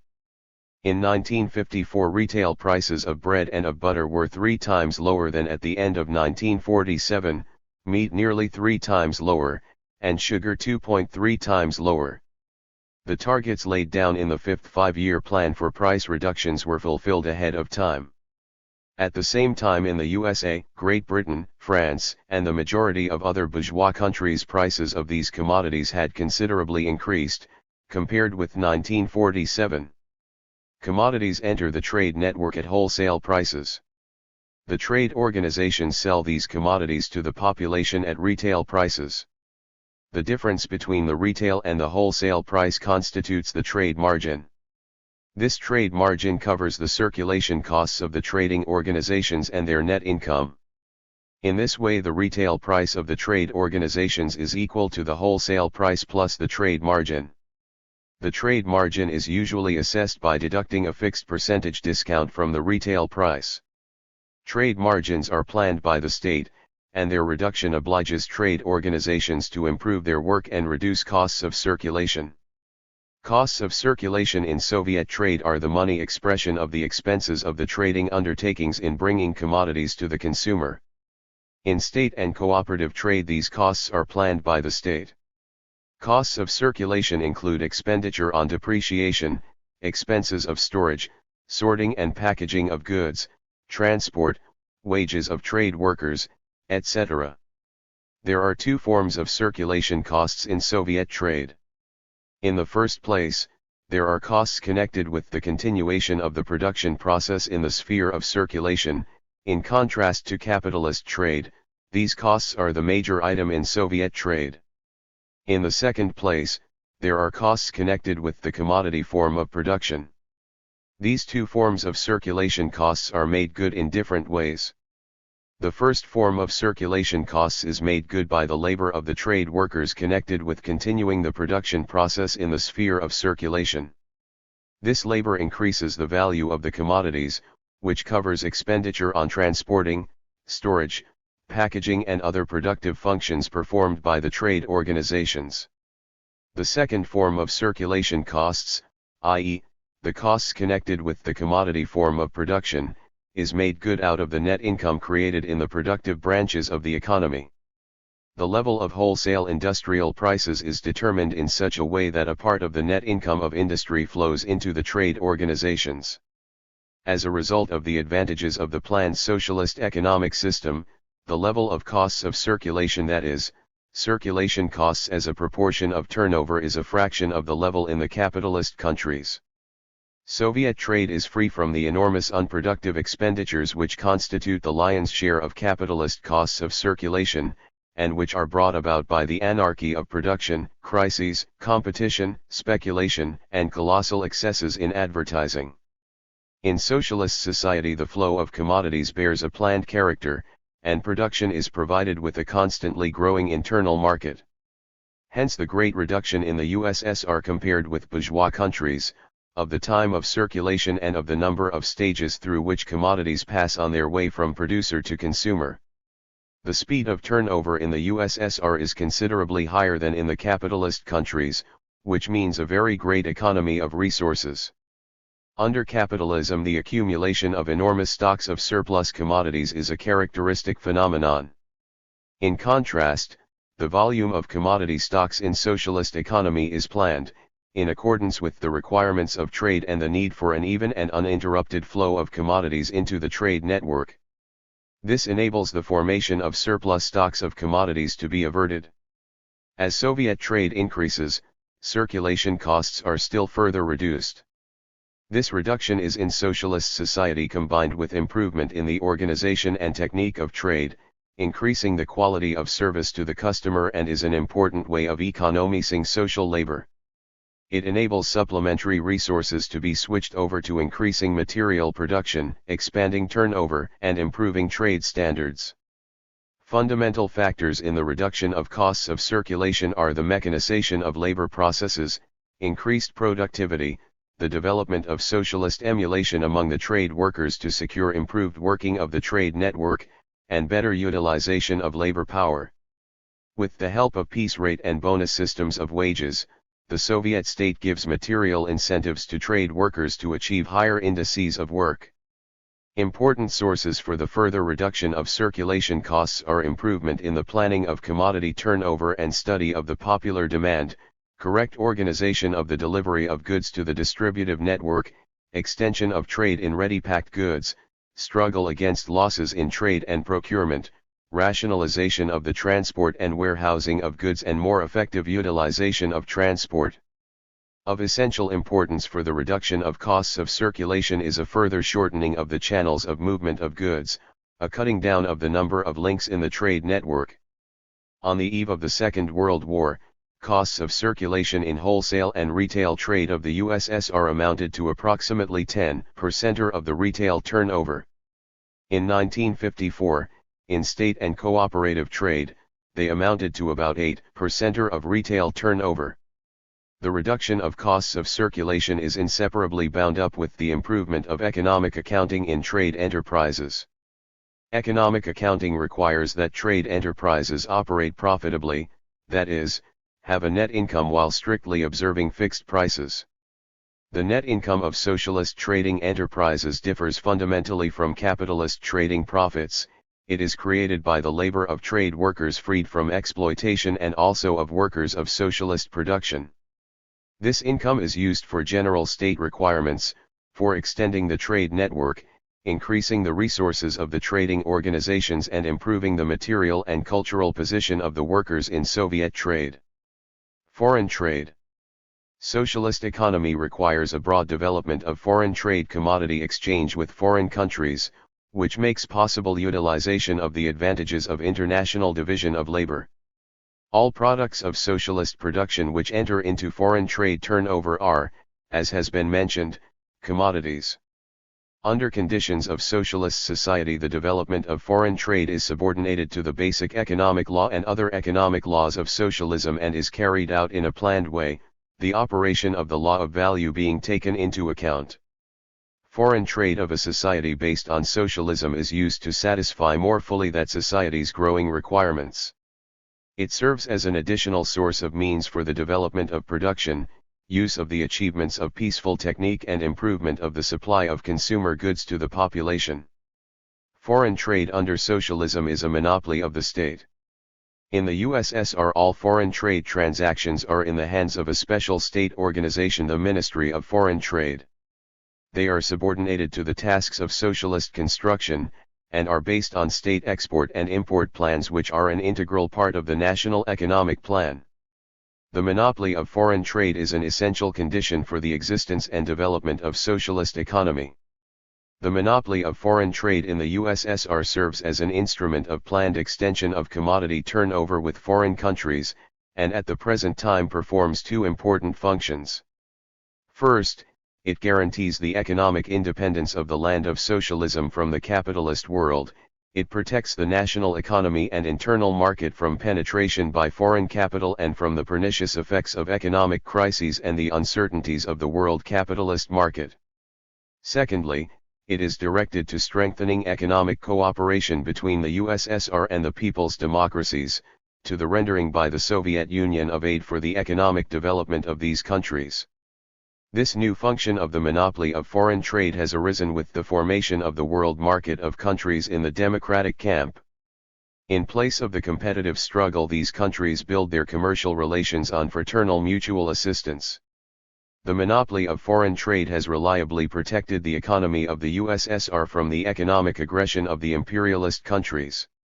It played an important part in the industrialization of the Soviet national economy, ensuring the supply to industrial establishments of a considerable quantity of imported machinery.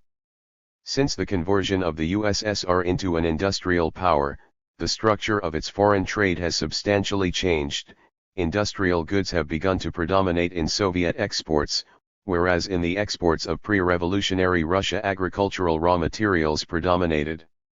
During the fourth and fifth five-year plans, the USSR has still further increased its exports of heavy industrial products. The export of equipment from the USSR was in 1954 16.5 times what it had been in 1938. In its foreign trade, the Soviet Union consistently adheres to the principles of respect for the national sovereignty of all countries, and the complete equality and mutual advantage of both parties.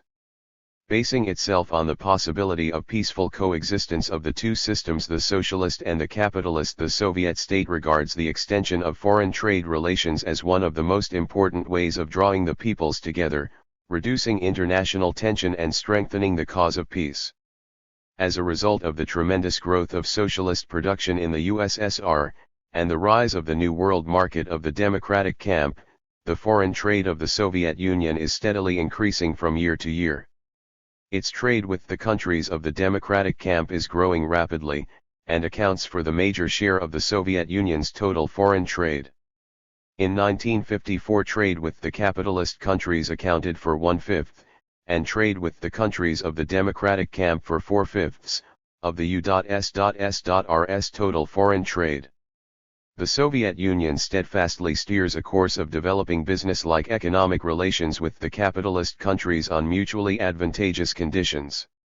However, the policy of discrimination pursued under the pressure of aggressive circles in the USA is hindering the development of trade between the USSR and the capitalist countries.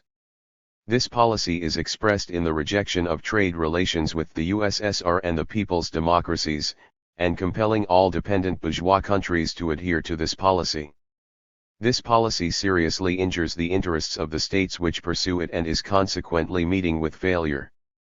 In the course of 1953-4, a tendency to extend their trade relations with the Soviet Union and the people's democracies appeared in a number of bourgeois countries. In 1953, the USSR traded with 51 foreign states, while trade with 25 of these countries was based on trade agreements of 1 year's or several years' duration. The U.S.S.R's foreign trade turnover in 1953 reached 23 milliard rubles, exceeding the pre-war level almost fourfold. Alongside the U.S.S.R's increasing trade turnover with the countries of the democratic camp, trade increased considerably with a number of countries in Western Europe and the Near and Middle East. At the same time, there was a further enlargement of the list of exported and imported commodities. In 1954 the Soviet Union continued to extend its economic ties with foreign countries. The USSR had trade relations with 56 foreign states. Brief conclusions.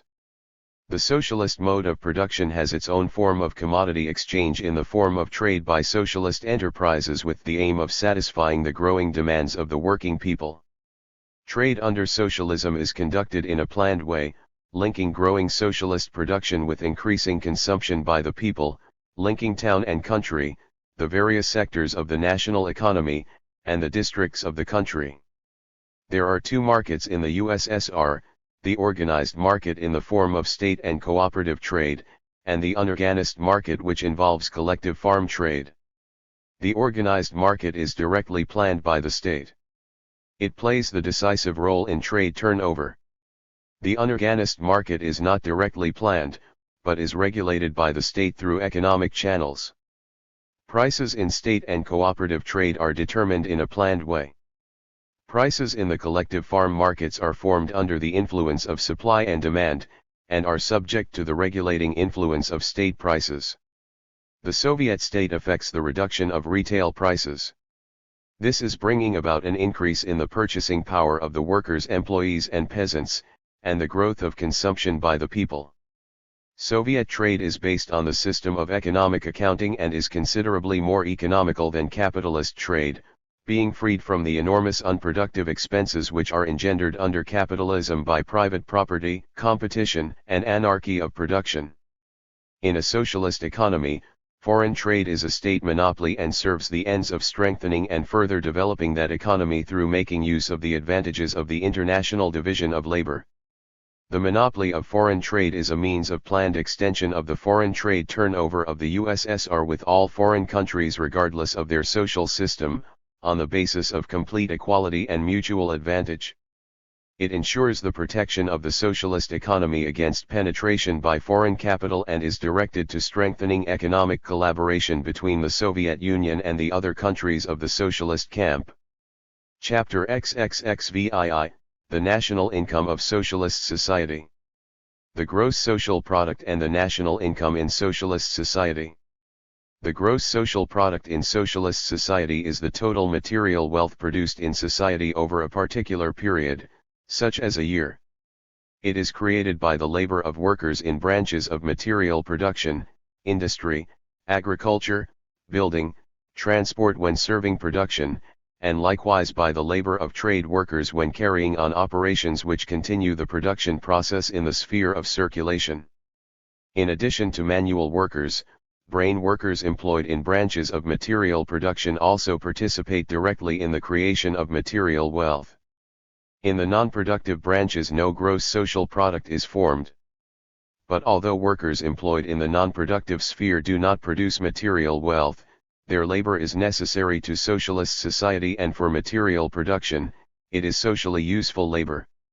The socialist state exercises the functions, vitally necessary to society, of organizer of the national economy and of provider of culture and education. Once socialism has been established, the part played by science in improving technology and increasing production grows immeasurably. Labor expended on training skilled personnel for production is of great importance. Science, education, and the arts satisfy the cultural needs of the working people. The welfare and health services provide conditions for fruitful labor by the workers in socialist society. There is thus a mutual exchange of activities in socialist society between workers in material production and those in the non-productive sphere.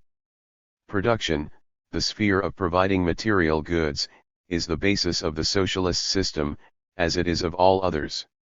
It is therefore of very great importance to the national economy to increase the share of labor performed by workers employed in material production, by reducing the share performed by workers employed in various non-productive branches. Thus, swollen establishments in state administration, and superfluous administrative and managerial personnel in state enterprises and collective farms, a high level of costs of circulation, all divert labor, especially skilled labor, from the sphere of material production. This hinders the increasing of the national income and inflicts damage on the national economy. The growth of social wealth and the creation of the abundance of products needed for the building of communist society are promoted by consistently increasing the proportion of labor engaged in the material production sphere, by simplifying and cheapening administrative machinery in every possible way, and by reducing costs of circulation. Lenin considered that a most important task of Soviet power was consistently to reduce the size and cost of the Soviet apparatus by cutting it, by organizing it better, by abolishing red tape and bureaucracy, and by reducing non-productive expenses. In the process of production, a part of the gross social product is used to replace means of production which have been consumed. This part embodies the outlays of past labor, transferred to the product from the means of production which have been used up. After this has been deducted, the remaining part of the gross social product constitutes the national income of society. The national income in socialist society is that part of the gross social product created by the workers in socialist production which remains in a particular period after used-up means of production have been replaced. It embodies the new labor expended. The national income in a physical form consists of the total means of consumption produced in the country and used to satisfy the needs of society, together with that part of the output of means of production which is used to extend socialist production in town and country. In so far as commodity production exists in socialist economy, the national income as a whole and all its constituent parts, whatever physical form they may take, appear also as values, in money form. In view of this, both the total mass of consumer goods and that part of the national income which consists of means of production are expressed and measured by means of money. Owing to price changes, the national income is calculated in comparable prices, using the prices of a particular year, as well as in current prices. Calculation of the national income in comparable prices makes it possible to establish the real changes in the volume of national income over a period of years. Under capitalism, the national income is produced by the labor of workers subjected to exploitation, and is at the disposal of capitalists and landlords, who retain the lion's share for themselves in the shape of income not earned by labor. A smaller part passes to the working people. In socialist society, the national income is created by the labor of workers free from exploitation, and belongs in its entirety to the working people. Socialism precludes the existence of incomes not earned by labor. The national income of socialist society consists of the product of labor for itself and the product for society. The product of labor for itself is distributed according to work done among the workers in material production who create it, and it is used to satisfy the personal needs of the workers in socialist production and their families.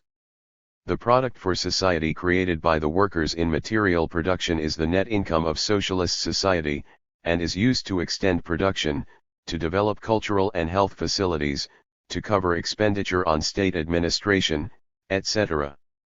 The continuous growth of the national income in socialist society. In socialist society, the national income grows continuously and rapidly, as a result of the uninterrupted growth of socialist production, which expands in conformity with the requirements of the basic economic law of socialism. The national income grows considerably more rapidly under socialism than in capitalist society. The national income of the USSR, in comparable prices, was 6.1 times the 1913 level in 1940, 10 times in 1950, and about 15 times in 1954.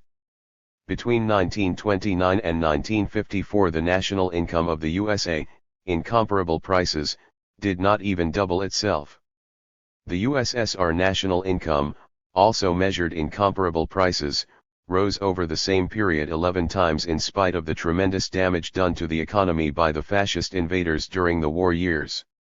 The rapid increase in the national income in socialist society is due to two factors: the growth in the productivity of social labor, and the increase in the number of workers in production.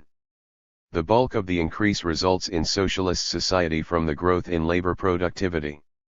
For example, during the fourth five-year plan, 20% of the increase in the national income was a result of the increase in the number of workers in production, and 80% resulted from the growth in labor productivity. The labor productivity of workers in socialist production, as already mentioned, increases rapidly because up-to-date machinery is introduced in all branches of production, and because the organization of labor and production is improved, the skill of the workers, collective farmers, and intelligentsia one grows, the material and cultural standards of the working people are regularly raised, and socialist emulation develops. Increases in the productivity of social labor require the planned and rational use of materials and labor, and, in particular, economical use of the means of production. The latter makes it possible to produce more with the same amount of raw material and equipment, to increase the size of the social product, and, consequently, of that part of it which constitutes the national income. Increasing the number of workers employed in material production is an important factor in the growth of the national income. In socialist society, unlike capitalist society, exploiting classes and their numerous hangers-on do not exist, unemployment is absent, too much manpower is not diverted into the sphere of circulation, and so on. As a result, a considerably greater part of the able-bodied adult population is employed in branches of material production, which create the gross social product. At the same time, the number of workers employed in science, education, the arts, and the health services steadily increases. In socialist society, all the achievements of material and spiritual culture belong to the people. Under capitalism, they are mainly utilized by the exploiting classes. In the USSR, unemployment has long been a thing of the past, while in the USA the number of unemployed in 1954 amounted to an average of about 10% of the able-bodied population, in terms of the number of man-years of employment and unemployment per annum. In the USSR, more than half of the able-bodied population working in non-productive branches are employed in the cultural and welfare services. In the USA, 1/7 of the workers in non-productive branches is employed in these services. In socialist society, the growth of the national income is a most important index of the improvement of the well-being of the population, as it is accompanied by an increase in the incomes of workers, peasants, and professional workers. Under capitalism, the growth of national income cannot provide an index to the growth of the well-being of the population, as a constantly increasing part of the national income is appropriated by the capitalists and big landowners, and the share of the working people in the national income is progressively falling. In the USSR, the volume of the national income, in comparable prices, was 3 times as great in 1954 as in 1945. In the USA, the volume of the national income increased in comparable prices by only 12% over the same period. Distribution of the national income. The national income created in the process of socialist production is ultimately distributed and utilized for consumption and socialist accumulation. In contrast to capitalism, the national income of socialist society is distributed not with a view to enriching the exploiting classes and their numerous parasitical hangers-on, but with a view to ensuring the systematic improvement of the material conditions of the workers and peasants and the expansion of socialist production in town and country. Works, English edition, Volume 12, p. 331. The national income is distributed in socialist society in the following manner. In the first place, the national income takes the various forms of income in those branches of material production where it is created, in the state sector, and in the cooperative collective farm sector of the economy. National income created in the state sector of the economy may be divided into 2 main parts. The first part is the product created by the workers in material production for themselves, and takes the form of the wages of manual and clerical workers in state productive enterprises. The other part of the national income created in the state productive sector is the product for society, or net income. This assumes 2 main forms: the net income of state enterprises, the centralist net income of the state. National income created in the collective farms socially owned sector is the property of the collective farms, and also consists of 2 main parts, the product for themselves and the product for society. The product for themselves, created by the collective farmers' work in the socially owned sector of the collective farms, takes the form of incomes in kind and in money, distributed among the collective farmers according to the workdays earned. The collective farmers also receive income in money and kind from work in their personal household plots. The product for society created by the collective farmers in the socialized sector is the net income of the collective farm. Part of this is used to develop collective farm production and to meet the general needs of the farm, and the material and cultural requirements of the collective farmers. The other part of the net income created in the socialized sector of the collective farms is transformed through the price mechanism and the income tax into centralized net income of the state. In this way, collective farms contribute to public expenditure by the state on the extension of production in town and country, on the development of culture, on the strengthening of the country's defense, and so on. The total centralized net income of the state therefore embodies not only part of the labor for society expended by the working class but also part of the labor for society expended by the collective farm peasantry. The product for themselves created by the labor of workers in producers' cooperatives takes the form of their wages, while the product for society takes the form of the net income of these producers' cooperative enterprises. Part of this is used to extend production in the cooperatives and to meet the needs of their members. The remainder is transformed into centralized net income of the state by means of the turnover tax and income tax. Thus in socialist society there takes place the formation of different categories of income, received directly in the sphere of material production. Part of the national income, the product for themselves created by workers in production, is distributed according to work done, and takes the form of the wages of manual and clerical workers engaged in production, the collective farmers' personal incomes and producers' cooperative workers' wages.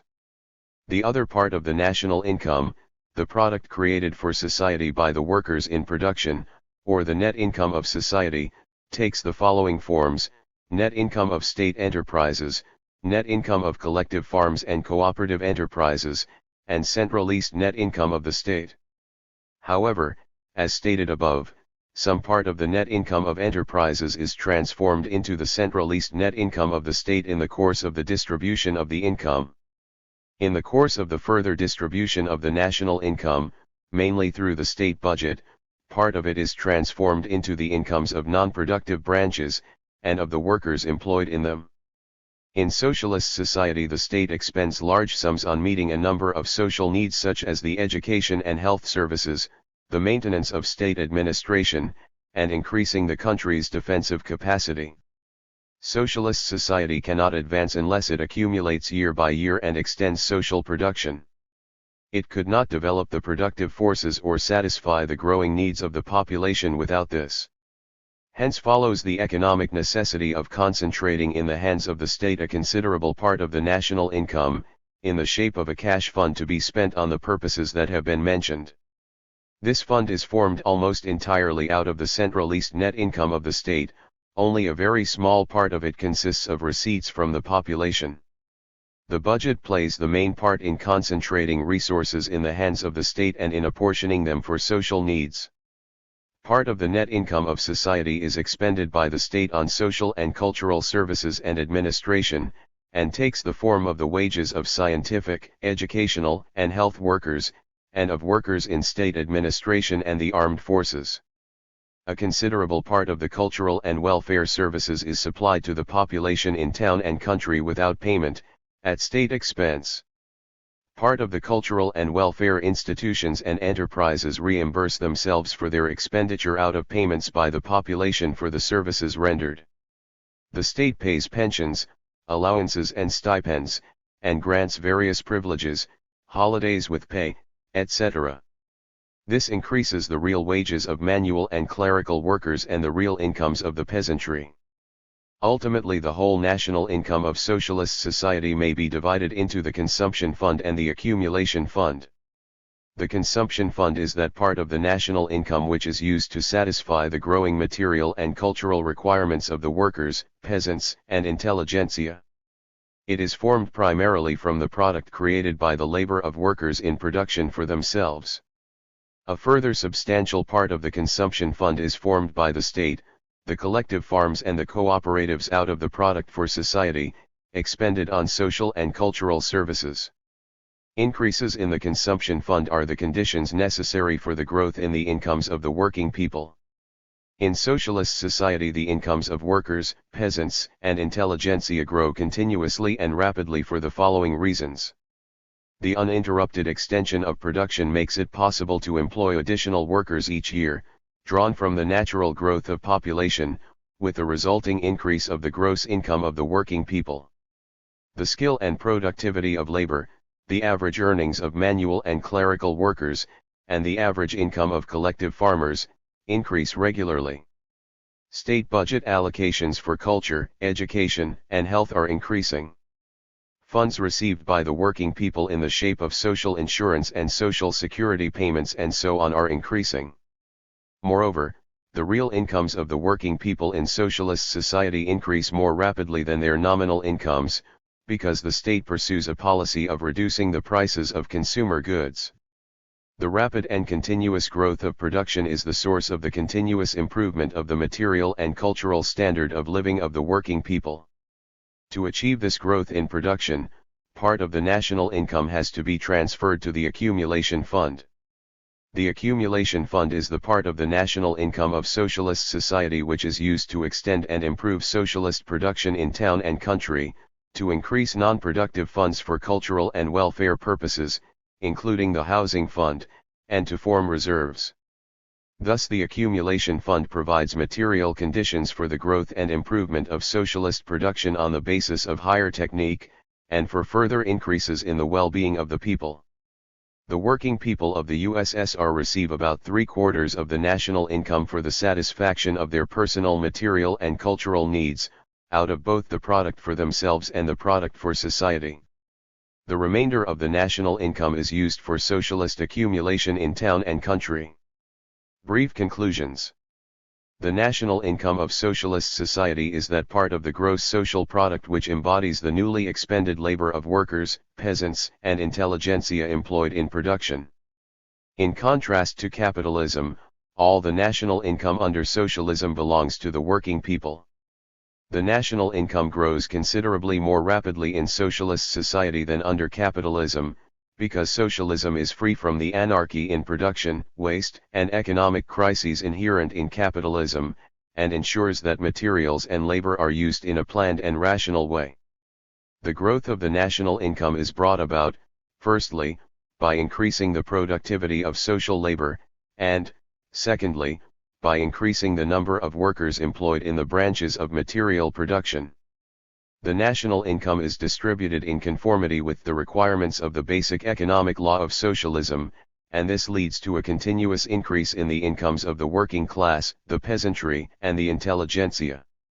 One of the main factors in the increase of the incomes of the working people is the outlays by the state, the collective farms, the cooperatives, and social organizations on the social and cultural needs of the population. The growth of the national income in socialist society is one of the main indices of the increased well-being of the working people. The national income of socialist society is divided into the consumption fund, used to satisfy the continuously growing material and cultural needs of the people, and the accumulation fund, providing the material conditions for the rapid growth and improvement of socialist production, on the basis of higher technique. Chapter 38, State Budget, Credit, and Currency Circulation in Socialist Society. The finance of socialist society. Owing to the existence of commodity production and commodity circulation in socialist economy, the output of all socialist enterprises is expressed in money terms as well as in physical terms. Both state and cooperative collective farm enterprises receive money for their output, and use it to make good production outlays and to extend production. Thus definite money funds are formed and expended in socialist enterprises. This is the financial side of their economic activity. Part of the money received by enterprises is transferred into a general state fund, which is used centrally for public needs and for national economic and cultural development. The essential function of the state budget is to form and distribute this centralized fund of monetary resources. Monetary funds are formed for the purposes of social insurance and insurance of persons and property. The money of enterprises which is temporarily not in use is concentrated and used centrally through credit. All these forms under which monetary funds are constituted, regardless of their special features and differences between them, are organically connected together, making up a single system of finance. The finance of socialist society is a system of economic relationships expressed in the planned formation and distribution of money funds in the economy in the interests of securing a continuous growth of production, a steady rise in the material and cultural standards of the people, and a strengthening of the power of socialist society. The finance of socialist society includes the state budget, the finances of state enterprises, collective farms, producer and consumer cooperatives, state social insurance, state property and personal insurance, and various forms of credit. The material basis of the financial system is socialist production, and the financial system rests on the growth of industry and agriculture and the extension of trade. At the same time, finance exercises an active influence on the development of production and commodity circulation. With the help of the financial system, the gross social product is distributed in a money form among the sectors of socialist production, state and cooperative collective farm, among branches and enterprises, between different parts of the country, and between society as a whole and its members. The financial system has to ensure the most rational use of all the resources of socialist economy, to strengthen the regime of economy, economic accounting, and financial discipline in the national economy, and increase the profitability of production.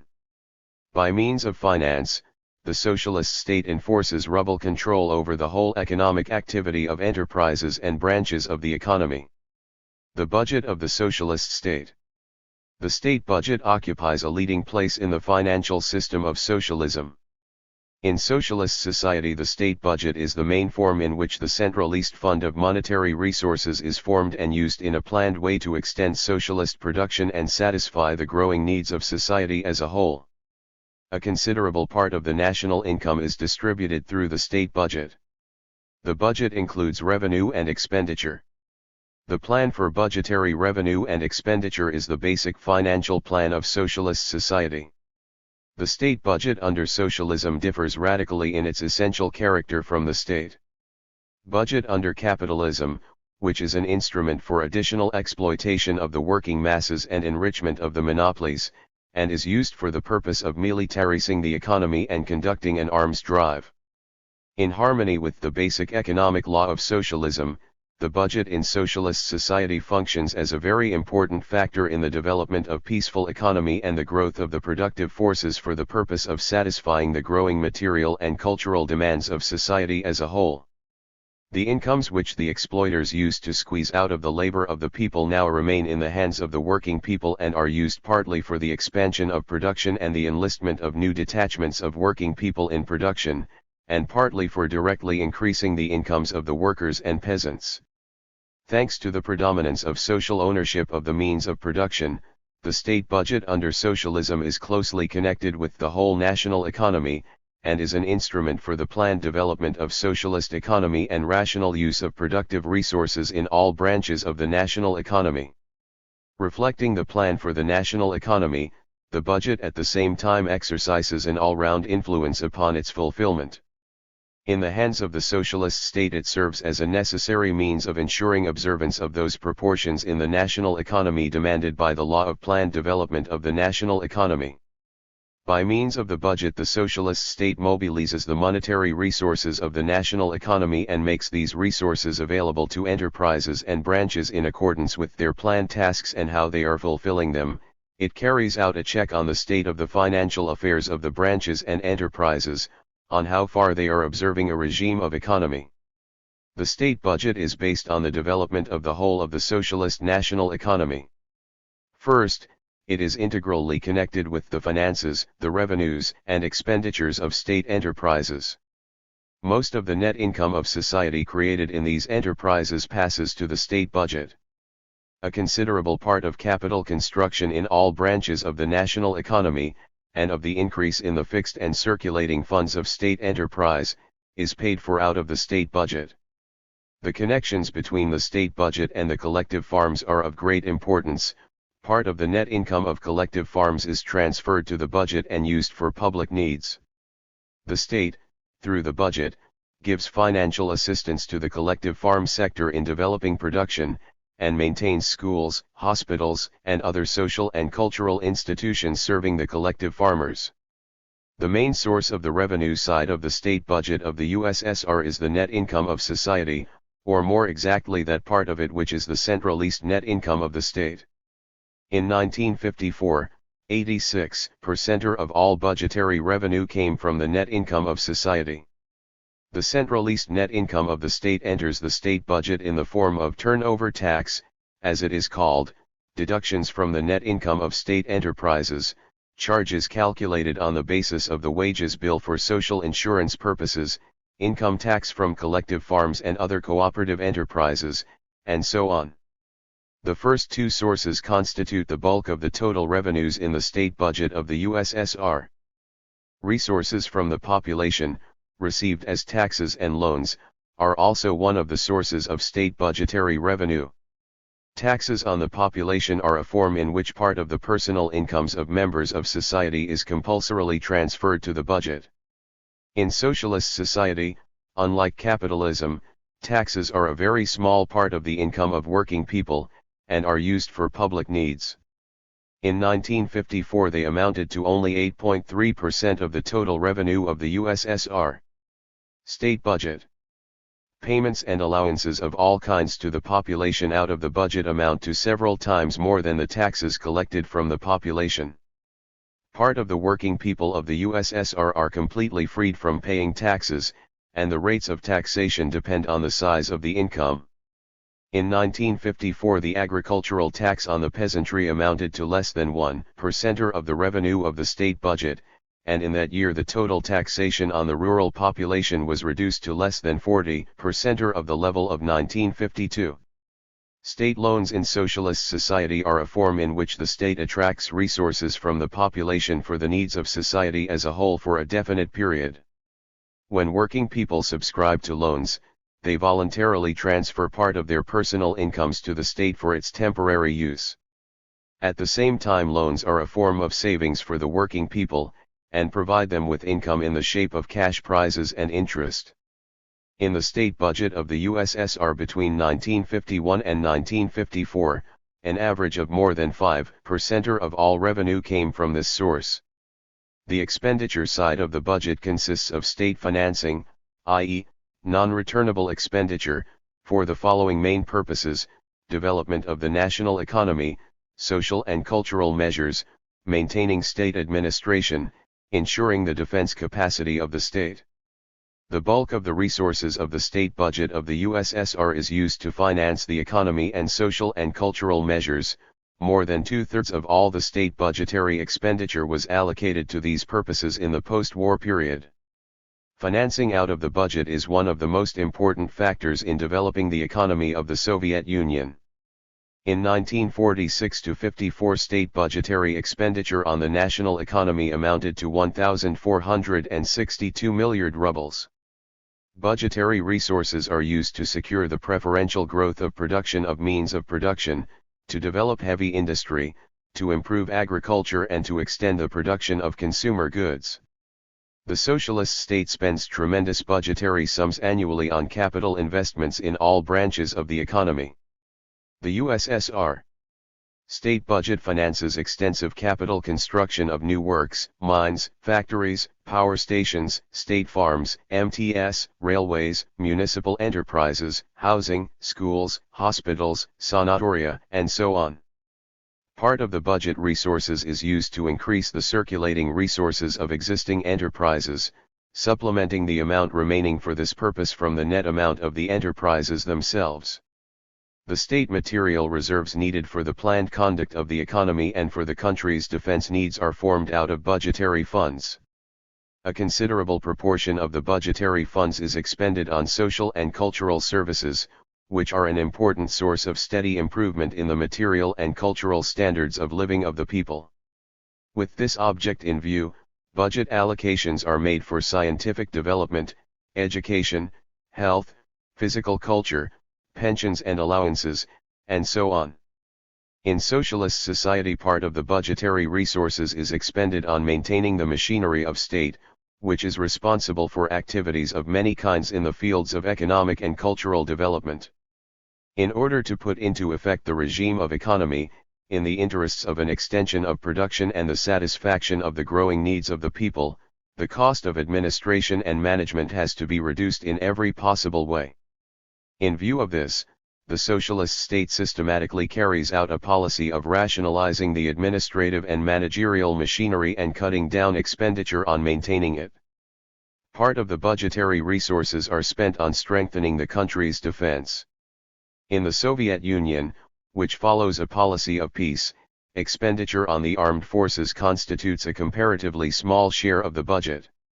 In the first 5 post-war years alone, the Soviet state expended 524.5 million rubles out of the budget on social and cultural services. In 4 years of the 5th five-year plan it spent 512.5 million rubles. In 1932 expenditure on maintaining state administrative bodies amounted to 4.2% of budgetary resources in the USSR, in 1940 to 3.9%, and in 1955 to 2.2%. In the 1955 budget 19.9% of total expenditure was allotted to national defense, whereas in the USA direct expenditure for military purposes in 1954-5 alone amounted to 2/3, approximately, of the entire budget. The size of the state budget in socialist society steadily increases on the basis of the continuous development of the national economy. The rapid and uninterrupted growth of the national income in socialist society makes it possible also to increase continuously that part of it which is transferred to the state budget. Thus, the revenue of the USSR state budget in 1954 was more than treble the pre-war 1940 level. A distinguishing feature of the state budget of the USSR is its stability. Budgets in capitalist countries are in deficit as a rule, but the USSR budget is not merely balanced, it always has a considerable surplus. Execution of the budget directly depends on actual achievements in output, sale of commodities, reduction in outlays on production and circulation, and growth of accumulation, and it therefore depends on the extent to which reserves within production are utilized and economic accounting is applied. At the same time the budget contributes to the bringing to light and putting to use of these reserves and to increasing the profitability of production. During the actual carrying out of the budget, the financial institutions are required to exercise robust control of the fulfillment of economic plans and of the observance of the regime of economy and financial discipline. This control is carried out both in fixing the amounts to be deducted into the budget, and in checking to see that obligations to the budget have been fulfilled. The financial institutions analyze the economic activity of enterprises and organizations, and disclose their faults. They check how far state resources have been conserved and correctly spent, and the efficiency of bookkeeping and financial accounting in enterprises, and they struggle against waste of resources. To this end budgetary payments to economic organizations are frequently made dependent on the quality of their work. The USSR state budget includes the all-union budget and the state budgets of the Union republics, divided in their turn into republican and local budgets. 1 The leading part in the whole budgetary system is played by the all-union budget, which handles the bulk of budgetary resources. This budgetary structure makes it possible to put into practice the principles of democratic centralism and a correct nationality policy in a multinational socialist state. The state budget of the USSR covers a period of a year, and is approved by the Supreme Soviet of the USSR as a law. Budgets of Union republics are approved by the Supreme Soviets of these republics. A considerable part of the centralist distribution of monetary resources is carried out through the machinery of state social insurance and the state property and personal insurance system. State social insurance is a means of providing material security for manual and clerical workers and members of their families if they lose their capacity to work, temporarily or permanently. It includes free medical aid, the maintenance of rest homes, sanatoria, hospitals, and so on. Social insurance of manual and clerical workers in the USSR is administered by trade union bodies out of state funds or the funds of the appropriate cooperative organizations. The source of social insurance funds is the net income of society, received in the form of contributions paid by enterprises, organizations, and institutions, calculated as a definite percentage of the total sum paid in wages to manual and clerical workers. Point 2. Both the revenue and the expenditure side of state social insurance funds are included in the state budget and expended by the trade unions. Expenditure on social insurance grows continuously and rapidly. In 1954 it stood at more than 2.9 times the 1940 level.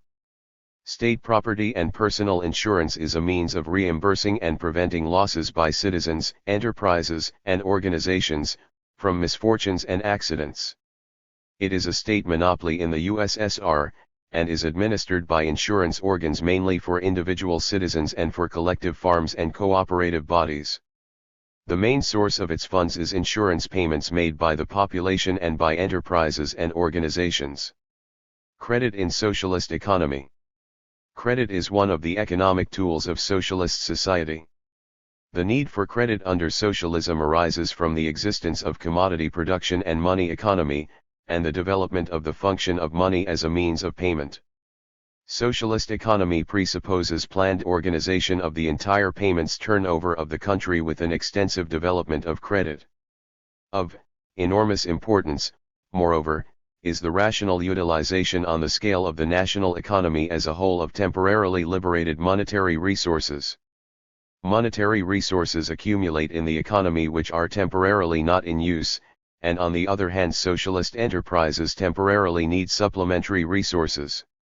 The primary cause of this is that, in the process of rotation of the resources of socialist enterprises, the dates at which money is received from the sale of output do not coincide with the dates at which outlays in money have to be made for the requirements of production. Part of the resources of enterprises is always held in money form, but it is spent at definite intervals. As output is sold, money accumulates, earmarked for the purchase of raw materials and fuel, stocks of which are renewed periodically. As output is sold, the wage fund also steadily accumulates, but wages are paid out usually twice a month. The depreciation fund systematically accumulates in a monetary form, but is spent on new machines and equipment, and on the erection and capital repair of buildings only at definite intervals. The net income of enterprises is used for capital construction after sufficient has accumulated for this purpose. In this way state enterprises have money at their disposal which is temporarily not in use. Collective farms also have money which is temporarily not in use in the form of deductions made from cash income to the indivisible funds intended to be spent in the future, and cash incomes which have not yet been distributed to collective farmers, and so on. During the execution of the budget, money which is temporarily not in use appears in the form of surpluses of revenue over expenditure, of balances in hand in the current accounts of institutions financed out of the budget, and of special budget resources. The growth in the incomes of working people is also accompanied by the formation of increasingly large unspent sums of money in their hands. At the same time socialist enterprises and economic organizations periodically need money temporarily, example for seasonal outlays, for purchase of raw materials, and so on. Thus an economic need for credit arises. Credit is closely connected with the rotation of the resources of socialist enterprises and is one of the means by which this is effected. Credit in socialist economy is the form in which monetary resources which are temporarily not in use are gathered by the state and used in a planned way to meet the needs of the national economy, on condition of being returnable. In socialist economy, unlike capitalism, loan capital does not exist. By far the greater part of the money entering the credit system is socially owned property, the rest is the personal property of the working people. These resources are made use of to serve socialist enterprises and the mass of working people. Credit in socialist conditions is supplied in a planned way. In accordance with the requirements of socialist national economy, the state lays down credit plans in which the amount of credit, its sources, and allocation are indicated.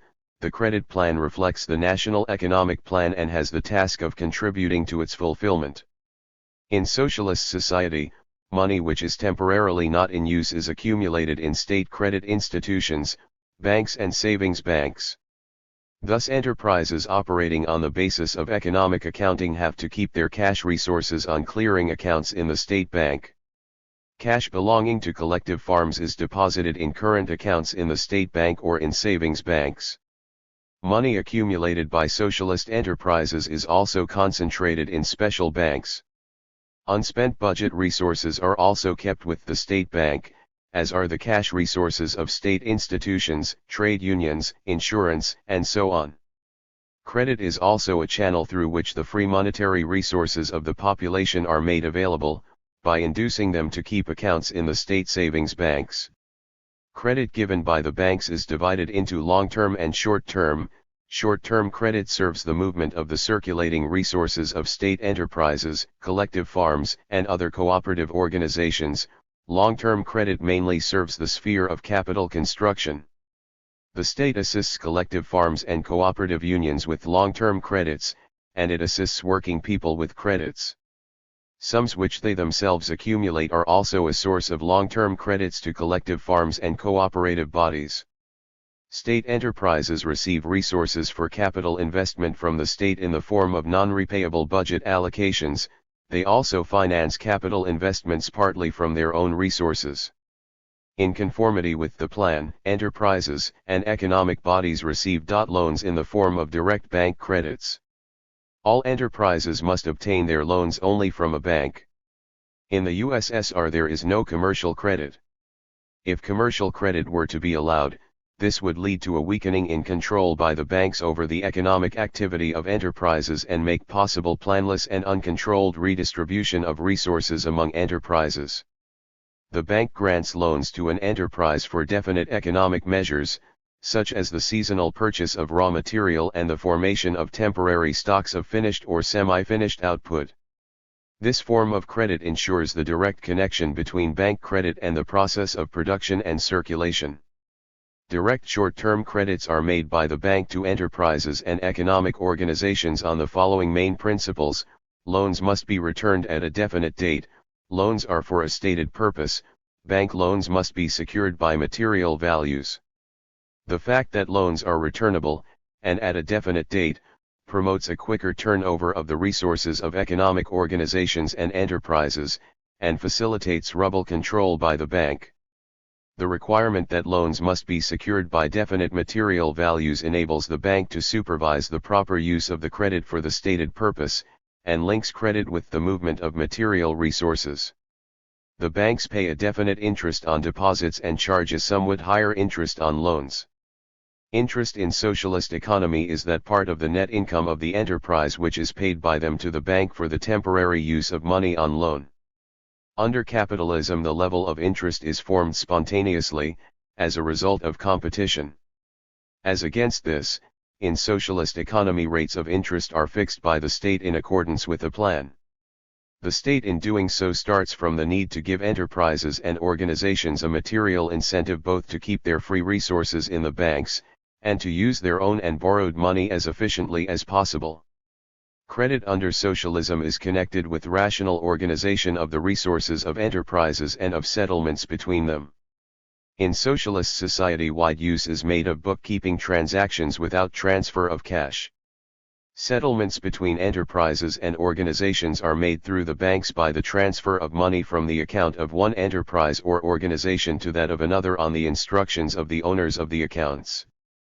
Planned centralization of accounting and credit functions makes it possible in the USSR to use internal clearing accounts on a vast scale, unknown under capitalism. In the USSR, payments in cash are made between enterprises only for small amounts.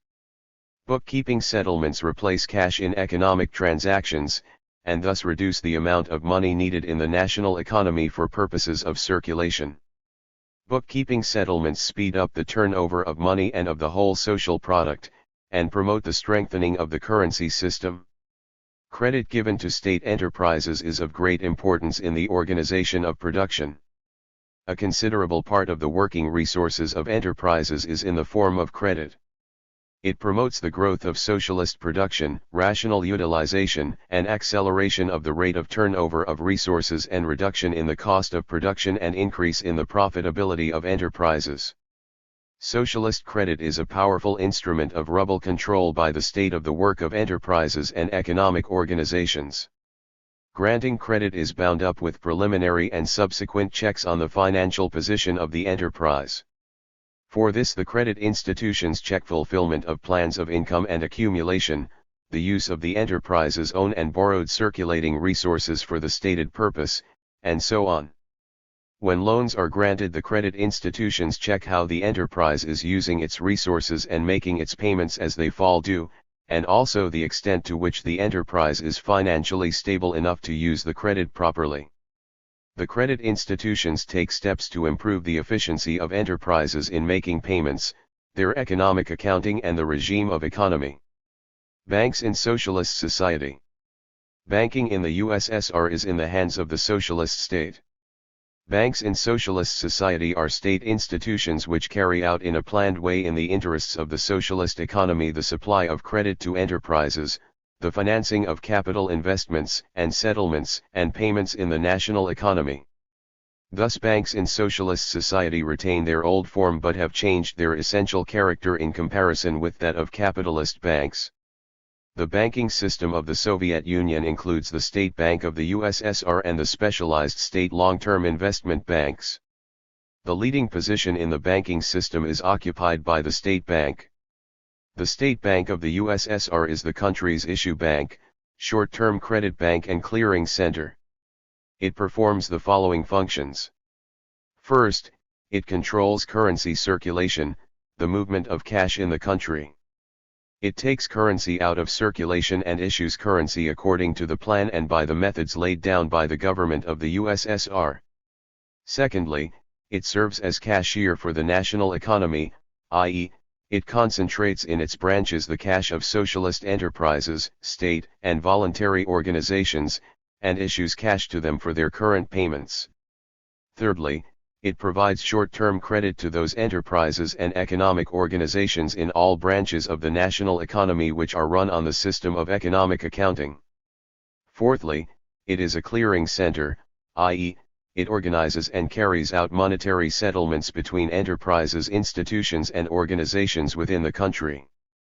Fifthly, it administers the cash side of the execution of the budget, it repays payments provided for in the budget, issues budgetary resources strictly as specified and within the limits of the allocations made, and keeps account of budget revenues and expenditure.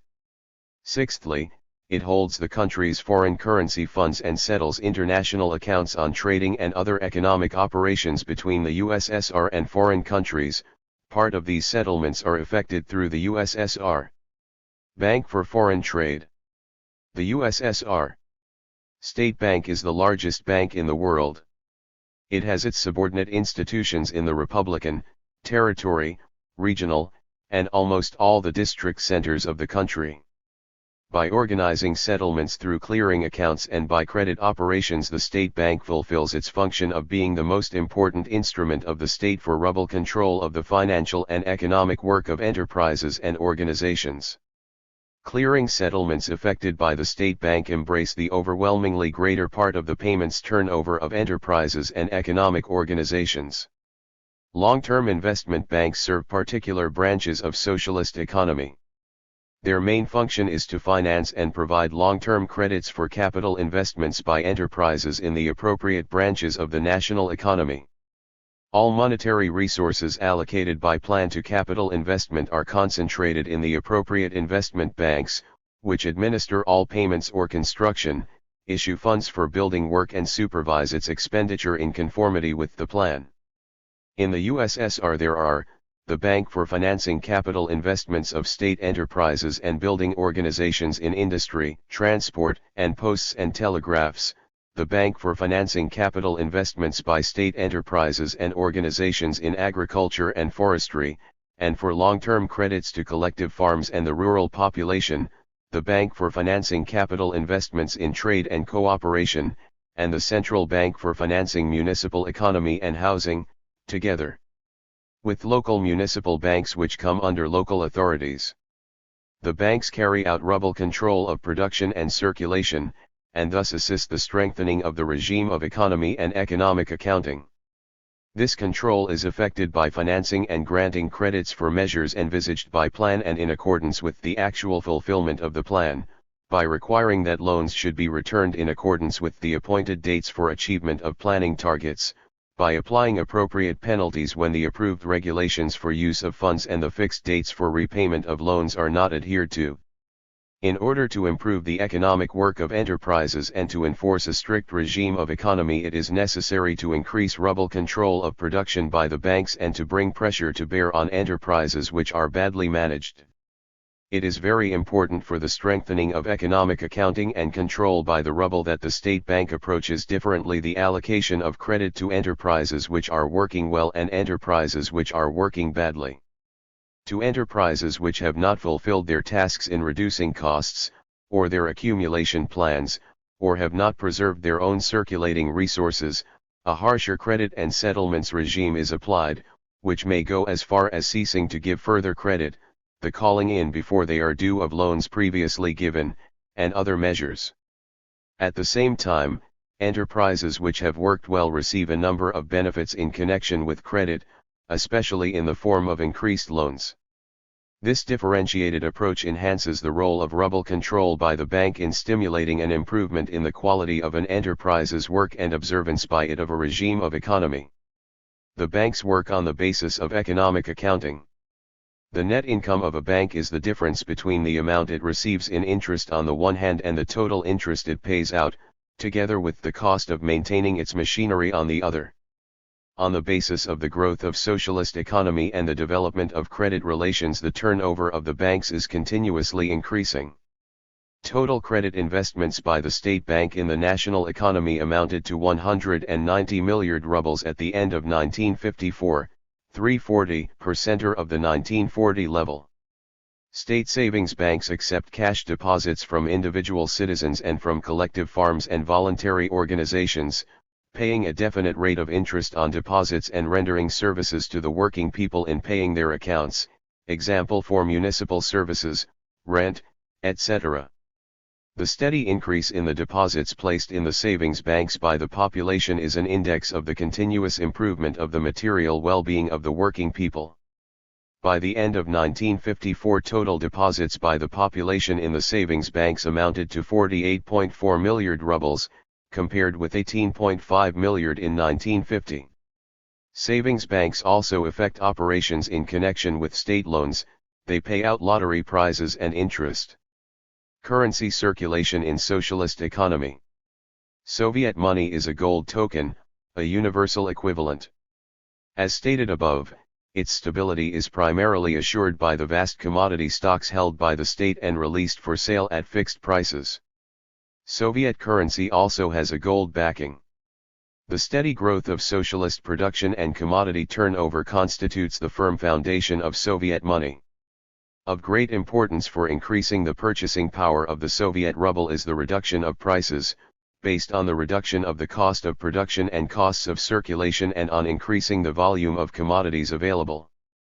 Soviet money circulates in the form of 10-, 15-, 50-, and 100 ruble banknotes, which are backed by gold, precious metals, and other assets of the USSR.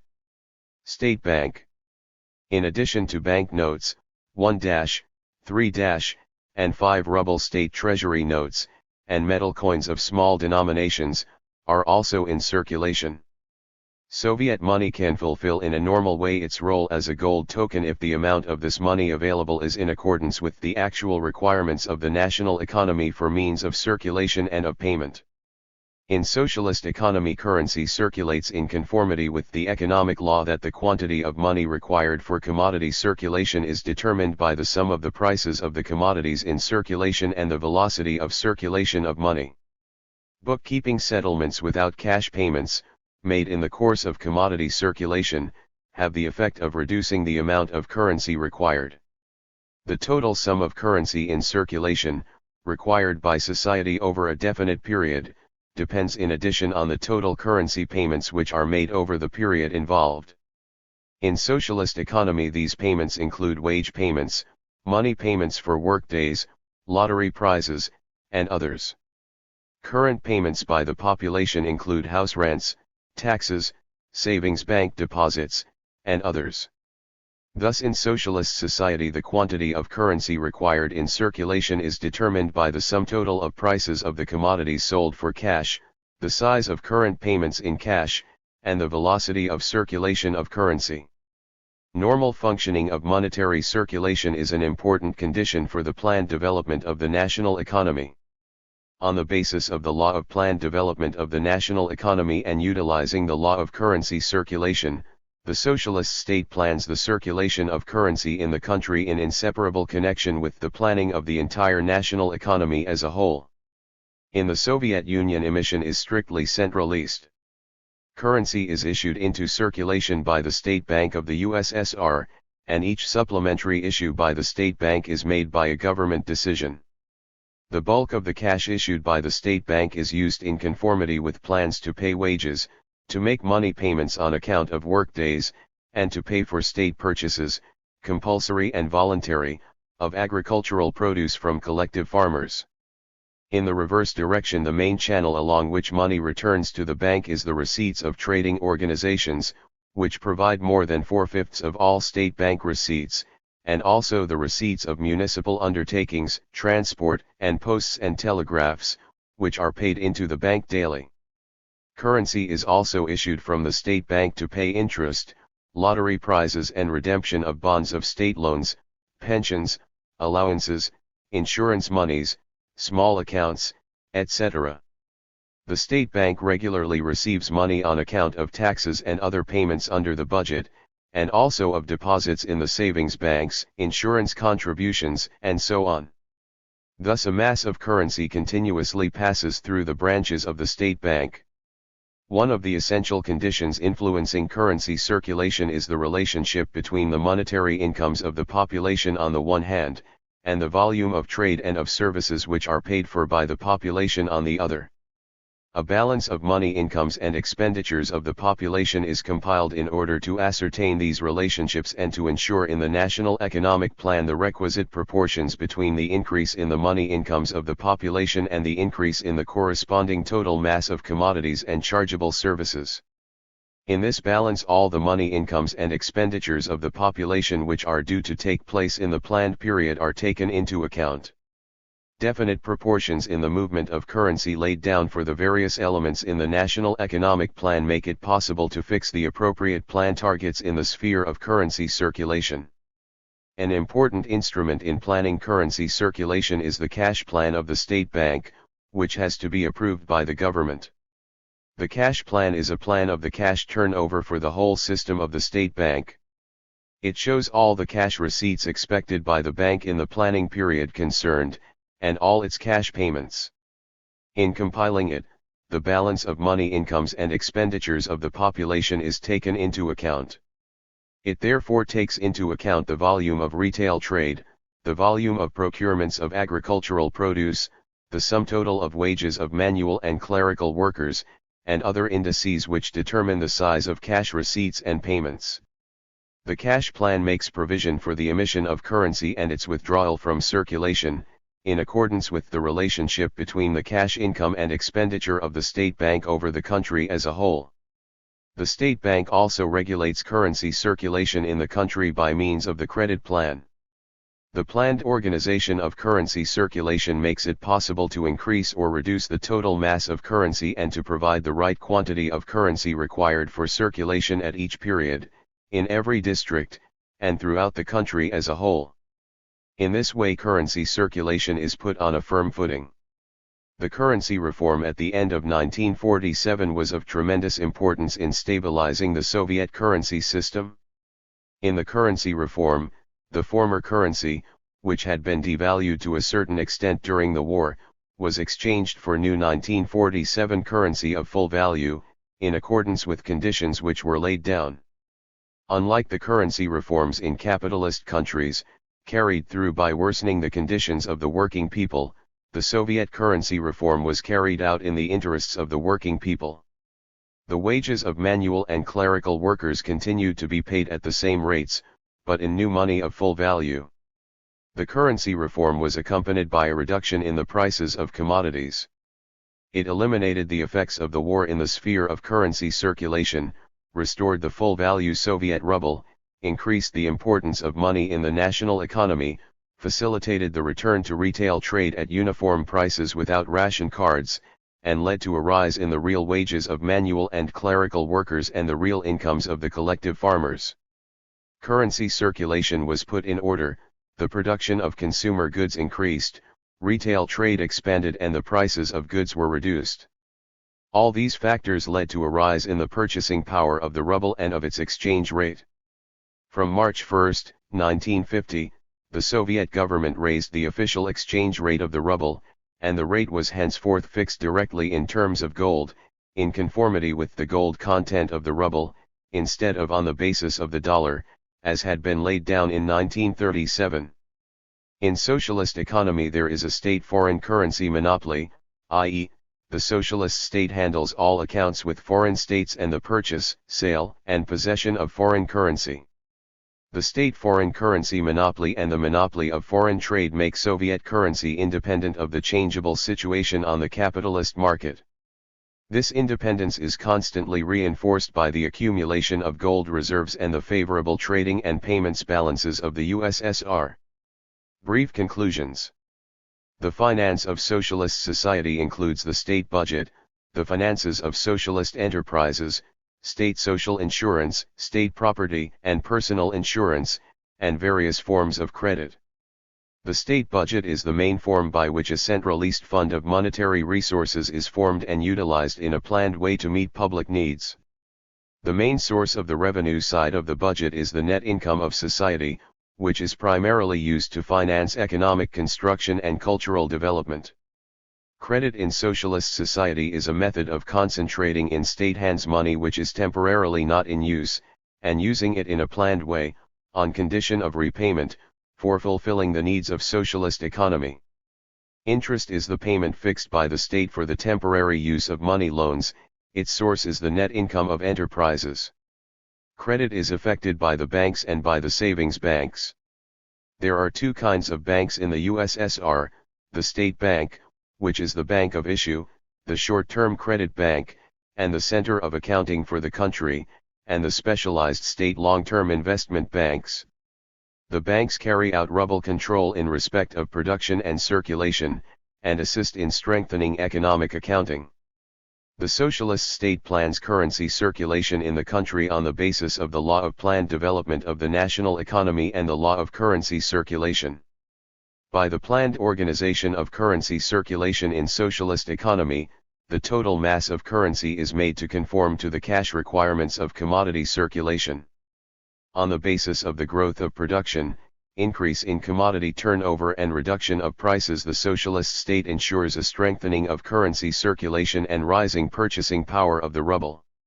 Chapter 36, Socialist Reproduction. The essence of socialist reproduction. Continuous renewal of the production of material wealth, or reproduction, is a condition for the existence and development of all societies, including socialist society. The basic tenets of the Marxist-Leninist theory of reproduction retain their full force in both socialist and communist society: simple and extended reproduction, the total social product and the national income, the division of social production into the production of means of production and the production of articles of consumption, the priority growth of production of means of production under extended reproduction, accumulation as the only source of extended reproduction, the need for definite proportions between the different parts of the total social product. In planning the national economy, socialist society cannot avoid applying these propositions. But reproduction in socialist economy is fundamentally different from reproduction under capitalism. In conformity with the requirements of the basic economic law of socialism, socialist reproduction is subordinated to the purpose of securing the maximum satisfaction of the constantly growing material and cultural requirements of the whole of society, whereas capitalist reproduction is subordinated to the task of obtaining maximum profits for the capitalists. Capitalist reproduction takes place blindly, and is periodically interrupted by economic crises, whereas development without crises, and continuous extended reproduction, are characteristic features of the socialist mode of production. The socialist state takes the law of planned development of the national economy as its basis, and conforms in all respects with the requirements of the basic economic law of socialism. From this starting point, through the planning system, it determines the rate of development of the national economy, the proportions and connections between its various branches, and the volume of accumulation and consumption. The process of reproduction taken as a whole is primarily the process of reproduction of the social product. In the reproduction of the social product, the leading part is played by the reproduction of the means of production, primarily the instruments of labor. Continuous augmentation and improvement of the instruments of labor is a necessary condition for technical progress. Socialist reproduction is carried out on the basis of a rising level of technique. In addition to the instruments of labor, other elements of the means of production are also reproduced, thus existing factory buildings are extended and new ones are erected and equipped, new means of transport are brought into being, and the production of raw materials is increased. Extended reproduction of the means of production is a necessary condition for extending the production of articles of consumption. A high rate of reproduction of the social product is characteristic of socialist society. This is primarily because exploiting classes and their parasitic hangers-on do not exist in socialist society, there are no crises or unemployment, the labor resources of society are used in a planned and efficient way, and the productivity of labor increases consistently and rapidly. High rates of growth of the social product are made possible by socialist emulation and by socialist methods of economic management, systematic application of the regime of economy, use of national economic funds in a planned way, improvement of economic accounting, and constant reduction of the costs of production. The following data indicate the high rate of socialist reproduction. The gross output of large-scale industry in the USSR was 35 times as large in 1954 as it was in 1913. The production of means of production was nearly 60 times, and of electric power more than 75 times as large. The chemical and engineering industries developed at an even more rapid rate. In the USSR, the total social product was already 11 times as large in 1954 as in 1928. The rate of growth of industrial production in the USSR is many times as great as in the capitalist countries. The average annual rate of growth of industrial output in the USSR during the last 25 years was 18.2%, while in the USA it was 2.4%, in Britain 3.6% and in France 2.1%. In the process of socialist reproduction, labor power is reproduced. The planned supply of labor power to particular enterprises is one of the basic conditions for extended socialist reproduction. As the national economy expands, the size of the working class continuously increases. Labor power is attracted by individual enterprises and economic organizations for all branches of social production in an organized way. Industry, building, transport, and agriculture are supplied with skilled labor, in conformity with the needs of the national economy, through the state system for training labor reserves, and through a special network of schools, training courses, technical colleges, and places of higher education.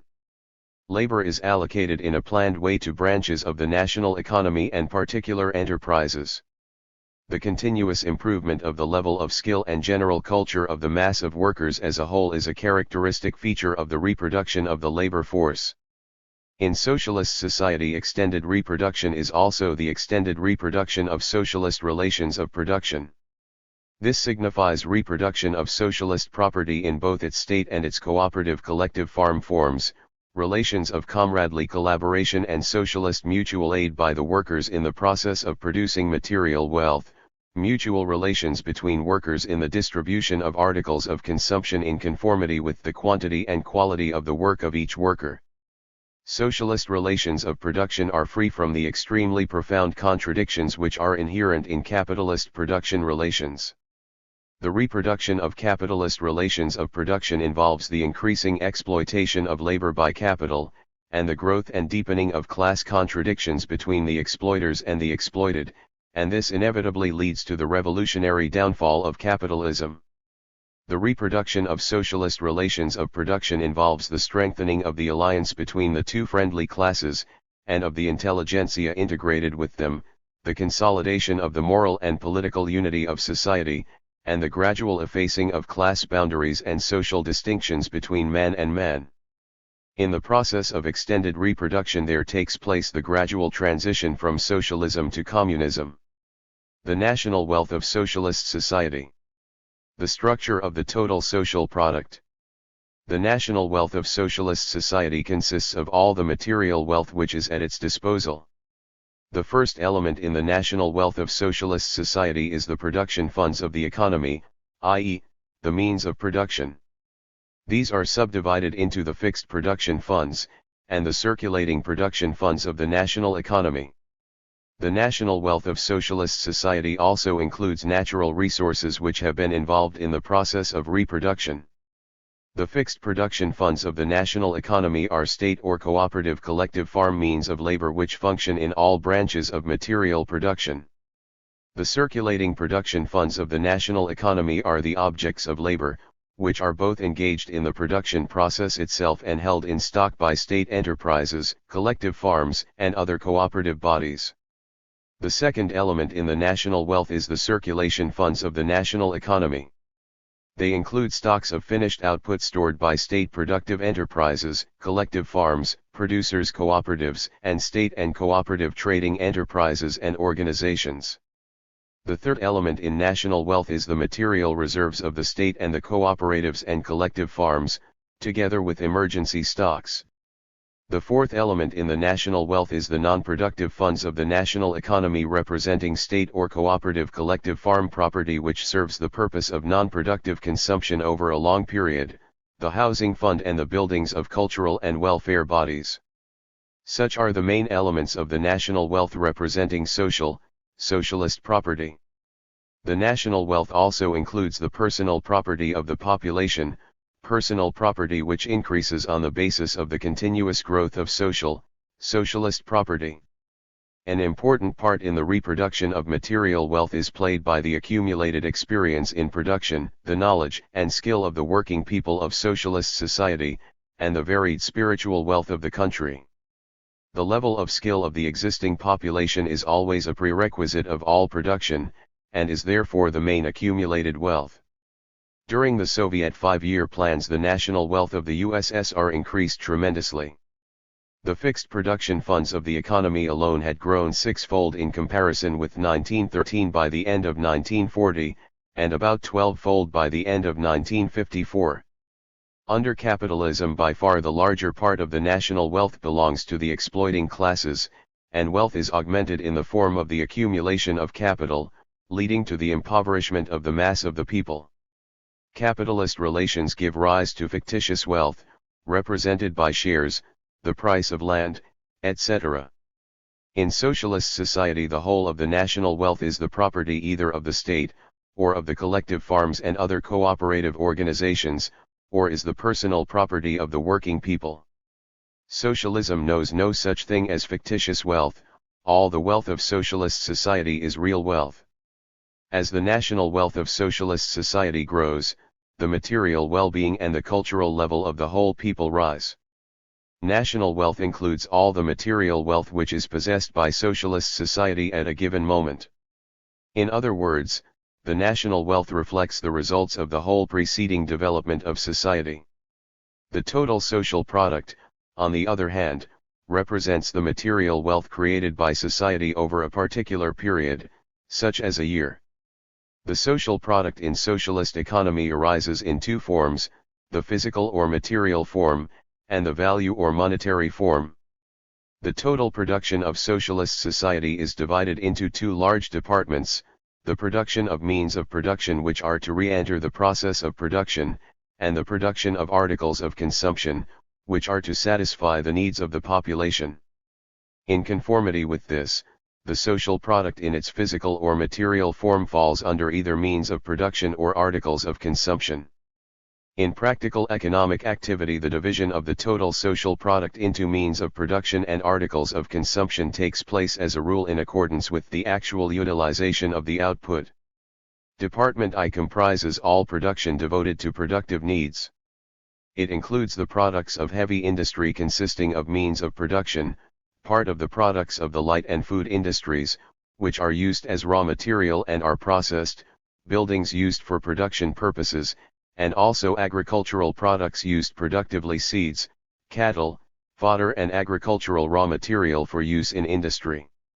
Department 2 comprises all production devoted directly to satisfying the personal needs of the population, including housing, and also that part of the social product expended in institutions and organizations of the non-productive sphere, for instance, construction of schools and hospitals, and the heating and lighting of non-productive buildings, etc.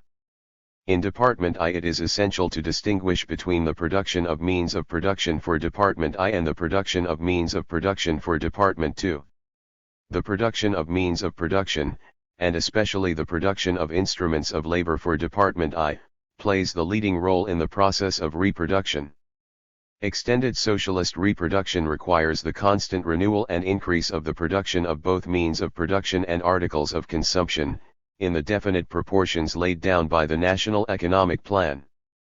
In its value, the social product is divided into the value of used-up means of production, which has been transferred to the product, the new value which labor has created for itself, the new value which labor has created for society. The social and economic nature of each of these parts of the value of the social product is essentially different from its nature under capitalism. In the process of socialist reproduction, national economic funds function in place of constant and variable capital, and the net income of society takes the place of surplus value. The process of socialist reproduction presupposes in the first place that the used-up means of production are replaced according to plan by a definite part of the total social product, in kind and in value. Fixed funds are replaced in kind by partial or complete substitution of new for old machines, buildings, and plant. Fixed funds are replaced in value through the depreciation fund. The depreciation fund of the national economy in the USSR is set aside to make possible the capital repair of fixed funds during the whole period in which they function, and the replacement of the value of those which have been used up.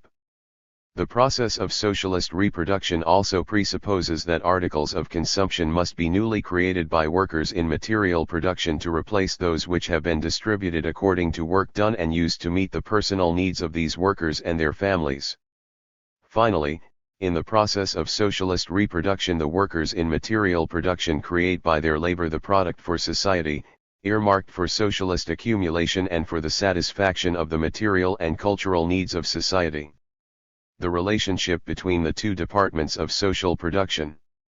Through the planning system there are established in the process of socialist reproduction the necessary proportions between the production of means of production and the production of articles of consumption, between the various branches of the national economy, between production and circulation, between accumulation, consumption, reserves, and so on. These proportions are established in conformity with the requirements of the basic economic law of socialism and the law of planned development of the national economy. The most important proportion in socialist reproduction is a correct relationship between Department I and Department II. Department I, producing the means of production, plays the determining role in the whole economy. Without priority for the growth of production of the means of production, extended reproduction is altogether impossible. To expand production it is first of all necessary to produce means of production, and for this it is consequently necessary to enlarge that department of social production which manufactures means of production.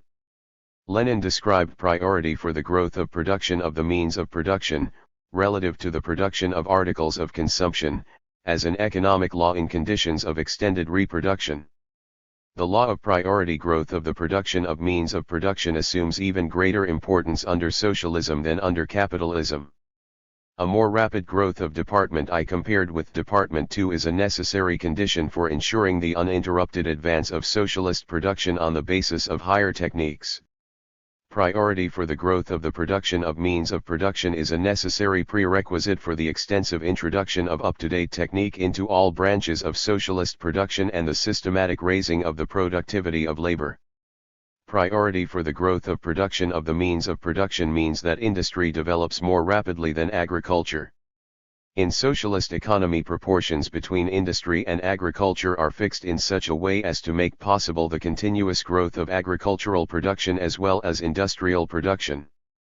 Only the priority for the growth of production of means of production, and that growth more rapid than under capitalism, can ensure a systematic increase in the production of consumer goods and steady improvement in the people's welfare.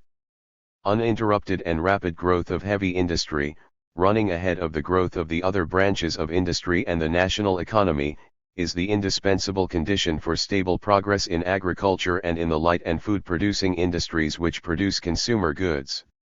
Thus, in conditions of extended socialist reproduction in which rapid technical progress is taking place, it is a characteristic of the development of production that branches producing means of production grow more rapidly than branches producing articles of consumption.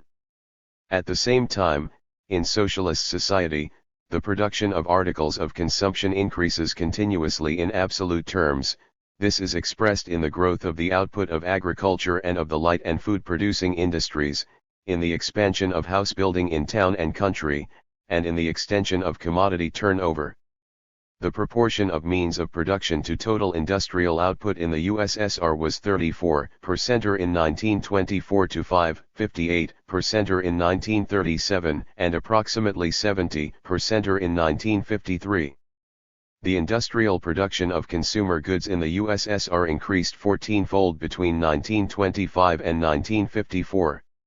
Home trade in 1954 was more than 9 times as great as in 1926.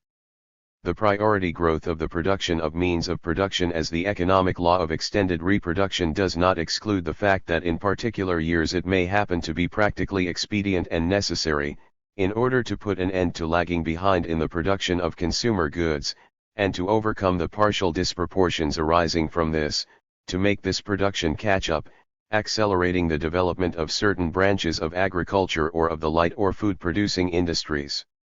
Thus, in recent years the Communist Party and the Soviet state, basing themselves on the uninterruptedly growing might of heavy industry, have worked out and are successfully putting into effect a complete program for a sharp rise in agricultural production. Fulfillment of this program will enable the tempo of growth of the production of consumer goods to be accelerated and a further rise in the standard of living of the Soviet people to take place. The carrying out of these tasks demands a steady growth of heavy industry. Without machinery, without all-round mechanization of arable and livestock farming, a sharp rise in agricultural production cannot be secured. All this testifies to the fact that priority growth of the production of means of production is an indispensable basis for the general line of development of socialist economy. The results of industry's work during the last few years confirm anew the correctness of the general line of our party on priority development of heavy industry. In steadily carrying out this line, the party has been guided by the behests of the great Lenin on the need for more rapid development of the production of means of production, as compared with the production of consumer goods, as the indispensable condition of extended socialist reproduction. Heavy industry must, as before, develop faster than the other branches of the national economy. The higher the level of development of heavy industry in our country, determining the further advance of all branches of the national economy, the more fully shall we be able to satisfy the continually growing demands of the Soviet people and the more rapidly to create an abundance of consumer goods and effect the transition from socialism to communism. In 1955 industrial production of consumer goods was 72% or higher than in 1950. At the same time, the production of means of production was 84% or. The rapid growth of heavy industry has created a firm basis for successful development of the light and food-producing industries and of agriculture. How does exchange take place in socialist economy between Department I and Department II and within each of these departments? In the first place, exchange takes place between the different branches of Department I. Part of the means of production created in Department I remains in that department and enables simple reproduction to take place. This part is used to replace means and objects of labor which have been partly or fully used up. A second part of the means of production ensures extended reproduction in the various branches of the economy which form part of Department I. For example, the coal and oil industries supply fuel to the engineering branches and receive from them the equipment they themselves need. The metallurgical industry supplies the building industry with the metal it needs, and in its turn uses raw materials from the ore mining industry to increase the quantity of metal smelted, and so on. Thus exchange takes place according to plan between the branches of Department I, involving those means of production which are used to maintain and extend production in these branches. As was stated above, within the limits of the state production sector the means of production which are produced are not in essence commodities, but are distributed as material and technical supplies, retaining merely the form of commodities. Secondly, exchange takes place between the different branches of Department II. The output of Department II consists of articles of consumption. Part of this output is transferred to workers in the department for their personal consumption. It is exchanged, through the channels of commodity circulation, for the wages of workers and employees and for the money incomes of collective farmers. Some of the articles of consumption produced in the collective farms are distributed and consumed in the collective farms themselves, and do not assume the form of commodities or pass through the channels of market circulation. Thirdly, exchange takes place between Department I and Department II. Part of the means of production produced in Department I have to be used to replace means of labor which have been partly or fully used up in Department II, to renew stocks of raw and other materials, and of fuel, which have been consumed in that department, and to enlarge the means of labor and stocks of raw and other materials and fuel which Department II needs for extended reproduction. Part of the output of articles of consumption in Department II is exchanged through the trade network for the wages of workers in Department I. The rate at which production is extended and technical progress advances in the branches of Department II depends primarily on the quantity and quality of the means of production which they receive from Department I. The leading role of Department I in relation to Department II is determined by this fact. Lenin pointed out that Marx's formula on the relationship between Departments I and II of social production, the relationship of I to ilk, remains in force for socialism and communism. However, the social and economic relations concealed behind this formula are radically changed. Under extended socialist reproduction, Department I must produce sufficient means of production to make possible the continuous growth of production, on the basis of a rising technical level in both departments, with a more rapid growth in Department I. On the other hand, Department II must produce sufficient articles of consumption to satisfy the continuously growing needs of workers in both departments, and of workers employed in non-productive branches.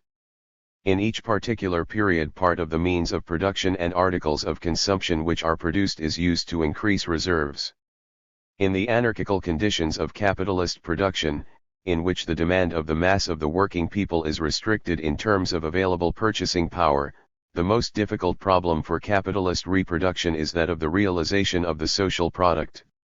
Socialist production develops according to plan and without crises, and does not come up against the difficulties of realization, which are inherent in capitalism.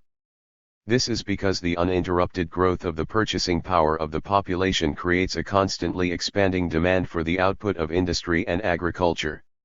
However, this does not mean that in the course of extended socialist reproduction particular proportions in the national economy may not sometimes be disturbed, for example, through miscalculations in planning, as a result of not taking the requirements of the law of planned development of the national economy sufficiently into account, or natural calamities may occur, such as droughts, which have a harmful influence on production. The socialist state sets aside the necessary reserves to forestall or eliminate the individual disproportions in the economy which arise from such causes. The formation and function of social funds in socialist economy. The socialist mode of production also determines the forms of distribution of the total social product appropriate to it.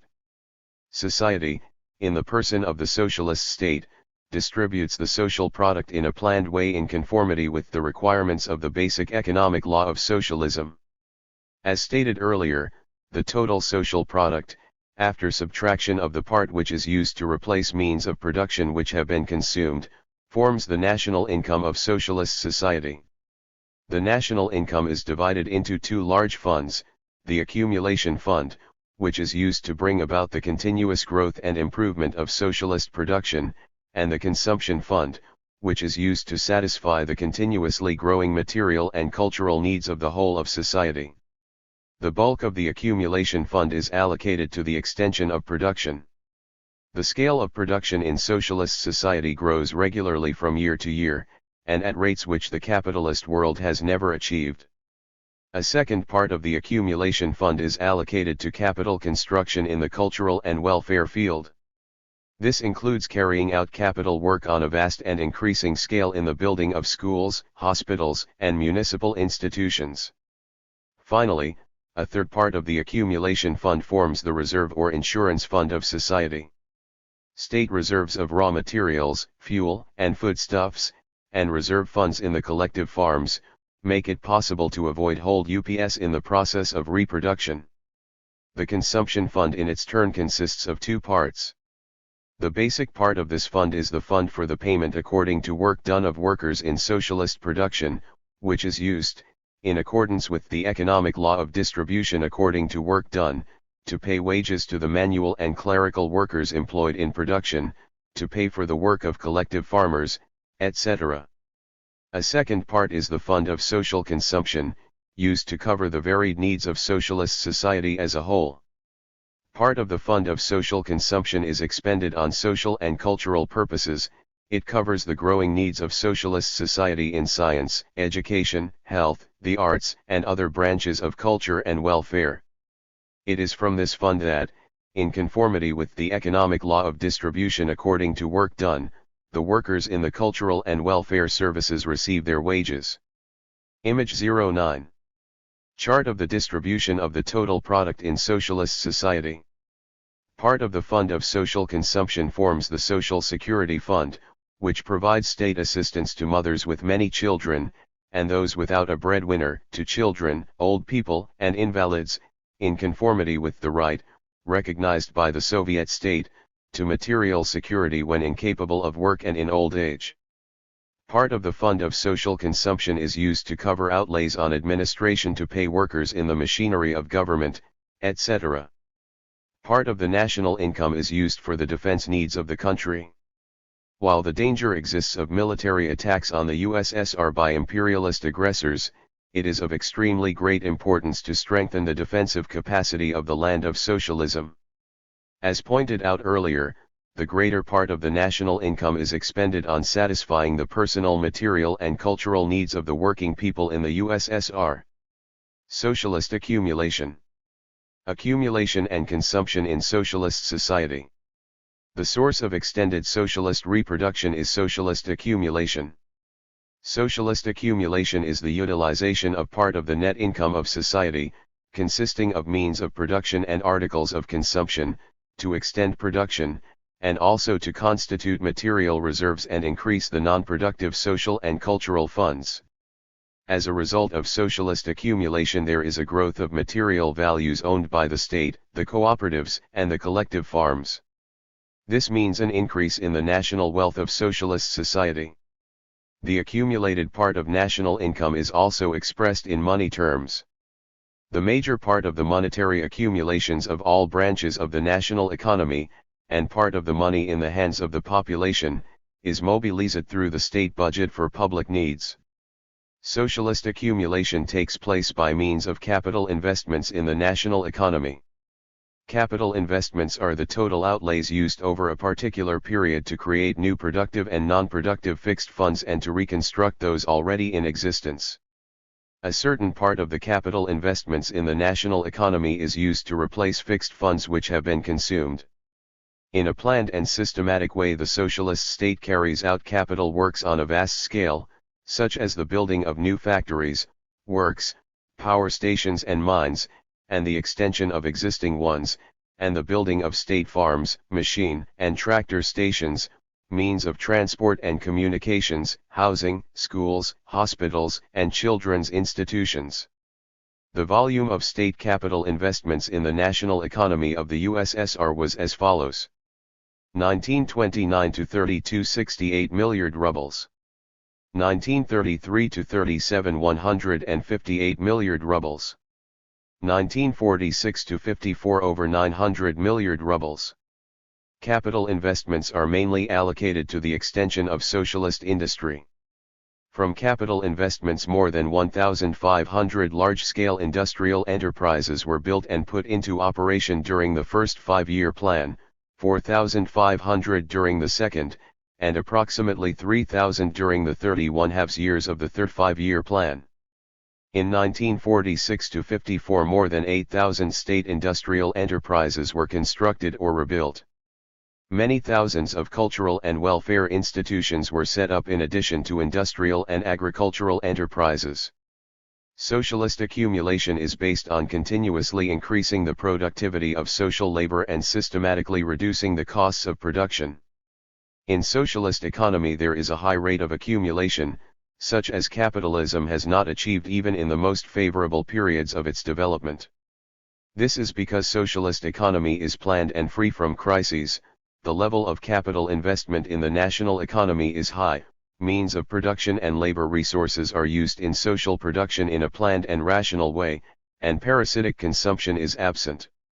In the USA in 1919 to 28, the proportion of the national income allocated to accumulation averaged 10%, and in the decade from 1929 to 1938 it averaged only 2%. In the USSR the fund of accumulation is approximately 1/4 of the national income. Socialism has abolished the antagonistic contradiction between production and consumption which is characteristic of capitalism. Extended socialist reproduction is based on priority growth of the production of means of production, and along with this presupposes a steady increase in production of consumer goods. Under capitalism, articles of consumption are divided into the necessary means of consumption of the working masses and luxury goods which form part of the consumption fund only of the exploiting classes. This division is inherent in capitalism and is caused by the existence of antagonistic classes. In socialist society it does not exist. The whole consumption fund is allocated to the working people. With the development of production, the growth of the national income, and the increase in the volume of socialist accumulation, the consumption funds also increase, and the social and personal needs of the working people are satisfied more and more fully. The growth of consumption by the people is accompanied by an improvement in its structure. The proportion of high-quality goods and products in the consumption funds continuously increases. From 1947 to 1954 the sale of white bread to the population increased by more than 600%, of meat products 150%, of animal and vegetable fats more than 100%, of sugar almost 500%, and of fruits more than 250%. In 1940 manufactured commodities constituted 36.9% of trade turnover, and in 1954 45.2%. All this means that socialism has an economic law of accumulation which is characteristic of it. The law of socialist accumulation involves the continuous growth of national wealth by means of the consistent utilization of part of net income to extend production, so that the growing needs of the whole of society may be satisfied. As a result of the general law of capitalist accumulation, increases in the wealth of the exploiting classes are inevitably accompanied by the impoverishment of the mass of the working people. In contrast to this, the operation of the law of socialist accumulation has the result that, as the national wealth increases, so the material and cultural level of the people consistently rises. Through the planning system, the socialist state fixes for each period definite proportions between the accumulation and consumption funds, taking as its starting point the fundamental tasks of the construction of communism. The Communist Party and the Soviet government, by carrying out far-reaching measures to secure a sharp advance in agriculture and the development of industries producing consumer goods, are ensuring an increase in the production of food and manufactured consumer goods. All aspects of extended socialist reproduction, production, distribution, circulation, and consumption in their unity and interconnection, are covered by the balance sheet of the national economy of the USSR. This balance sheet, embodied in the National Economic Plan, expresses the whole process and results of extended socialist reproduction. In socialist society, the capitalist law of population has completely lost its validity. As a result of the operation of that law, Parallel with the growth of social wealth, an increasing part of the working population becomes surplus and is driven out of production into the ranks of the unemployed. The socialist system ensures full employment to the whole able-bodied population, and therefore surplus population does not and cannot exist. The population grows continuously and rapidly, the level of material welfare of the people is high, the morbidity and death rates are low, while the able-bodied section of the population is employed fully and rationally. These features together constitute the essence of the socialist law of population. The average annual net growth of the USSR population from 1926 to 1939 was approximately 2 millions, or 1.23%. Over the same period, the average annual net growth of the population was 0.08% in France, 0.62% in Germany, 0.36% in Great Britain, and 0.67% in the USA. In recent years, the average annual net growth of the USSR population has been more than 3 millions. In 1954, the death rate in the USSR was less than half that in 1927, and less than one-third that in 1913. The death rate is lower in the USSR than in the USA, Great Britain, or France. Thus the characteristic features of socialist reproduction are as follows: the whole of social production expands continuously and in a planned way, at a high rate which capitalism is unable to achieve. The size of the population as a whole, including the working class and the intellectual workers, increases consistently and rapidly. The material welfare and cultural level of the mass of the people increases continuously. Brief conclusions. Socialist reproduction is the continuous extended reproduction of the total social product, of labor power, and of socialist relations of production. The advantages of socialist national economy, its planned development without crises, make possible its continuous growth and a high rate of extended socialist reproduction. The national wealth includes all the material goods which are at the disposal of socialist society. National wealth is made up of the following constituent parts: fixed and circulating production funds of the national economy, funds of circulation, state and cooperative collective farm material reserves and insurance stocks, non-productive funds, and the personal property of the population. The social product under socialism has two forms: the physical form and the form of value. All of the production of the social product in socialist economy is divided into the production of means of production and the production of articles of consumption. The social product in terms of value includes the value of means of production which have been consumed, the newly created value produced by labor for itself, and the newly created value produced by labor for society. Extended socialist reproduction presupposes that the necessary conformity is maintained between all parts of the social product both in its physical and its value forms. Extended socialist reproduction takes place on the basis of the economic law of priority, that is, more rapid growth of production of means of production, compared with production of consumer goods. In socialist society, the social product is distributed so as to make possible a continuous increase in socialist production in town and country, the satisfaction of the continuously growing material and cultural needs of socialist society, and the growth of the economic power and defensive capacity of the country.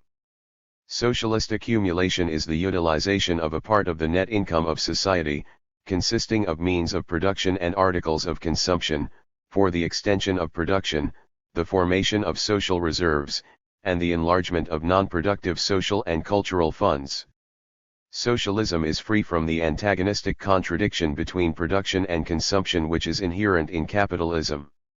In contrast to the general law of capitalist accumulation, in virtue of which increases in the wealth of the exploiting classes are inevitably accompanied by the impoverishment of the mass of the working people, the operation of the law of socialist accumulation leads to a consistent rise in the material and cultural level of the people side by side with the growth of national wealth.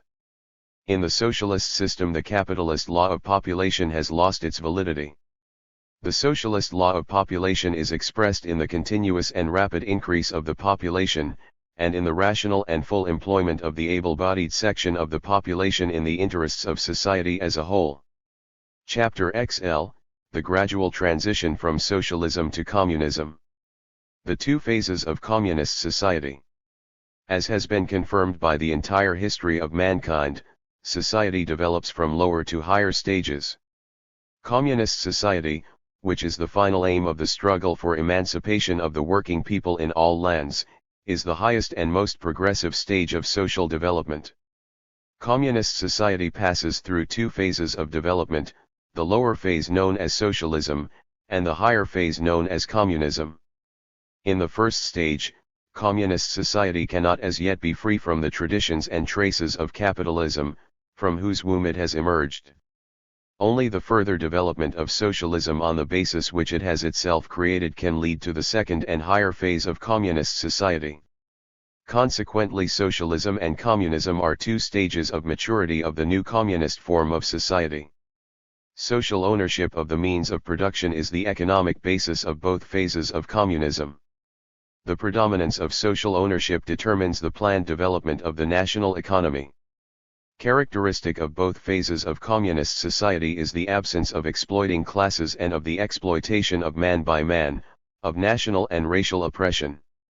The purpose of production, both in socialist and in communist society, is the maximum satisfaction of the constantly increasing material and cultural requirements of the whole of society. The means of its achievement is the continuous growth and improvement of production on the basis of the highest techniques.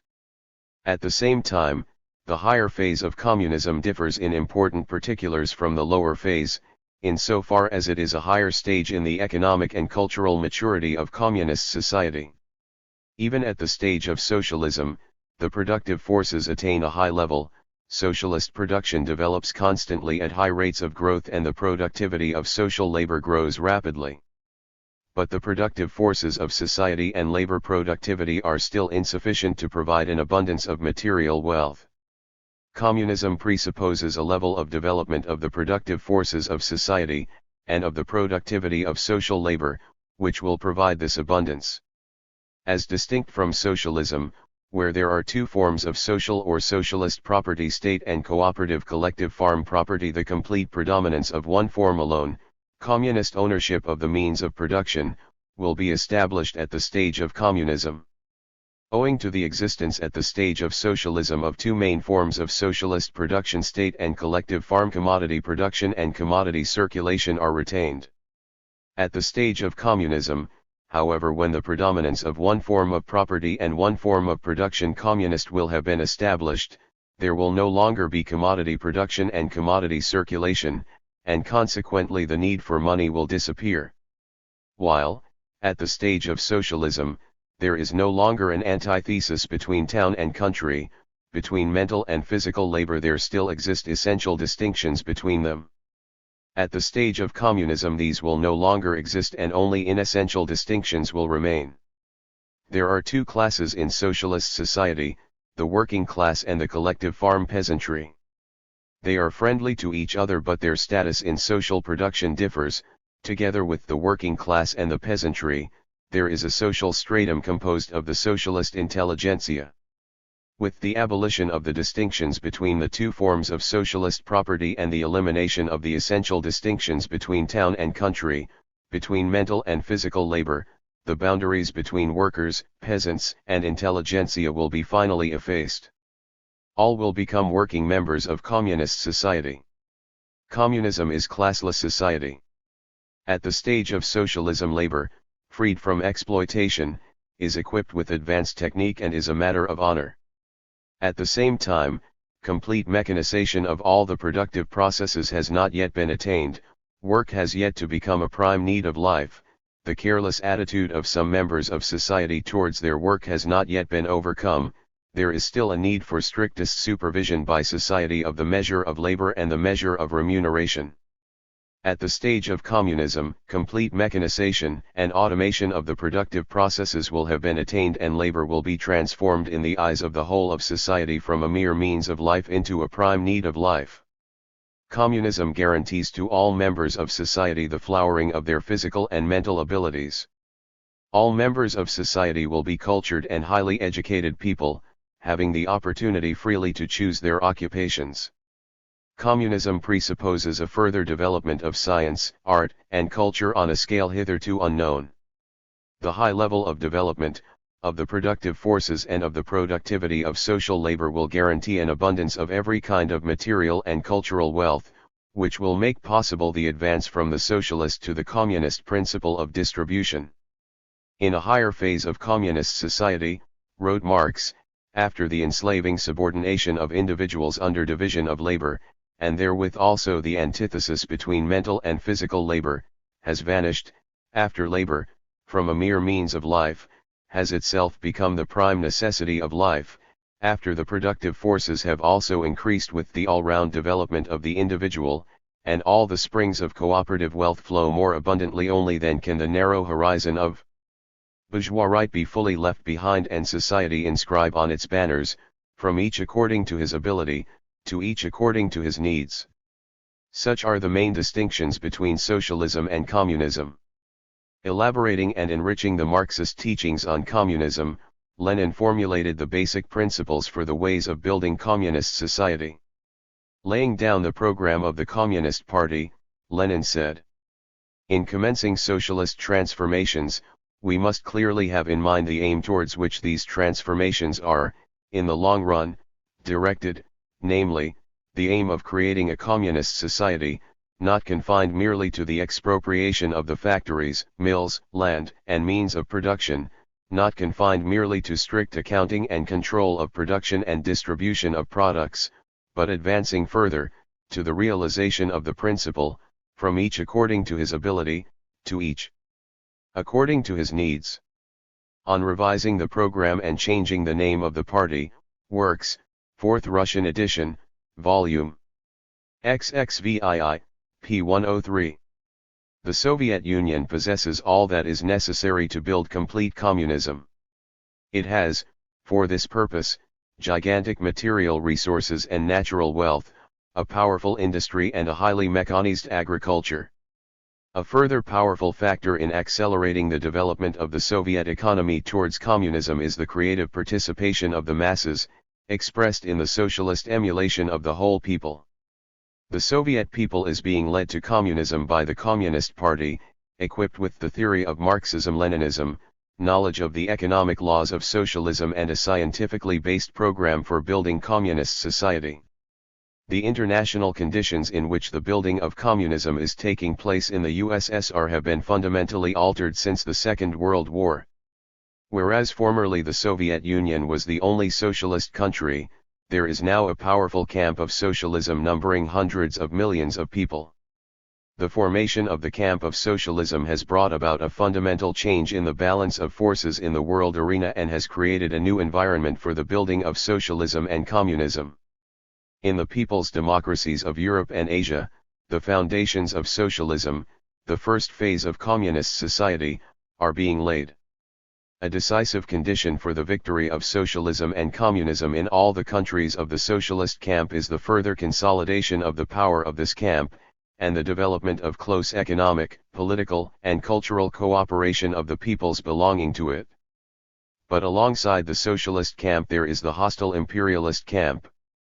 So long as this camp exists, there remains the danger of armed attack on the Soviet Union and the people's democracies by aggressive imperialist powers. Marxism-Leninism teaches that with the abolition of classes and class distinctions, in the higher phase of communism, the state will become unnecessary and will gradually wither away.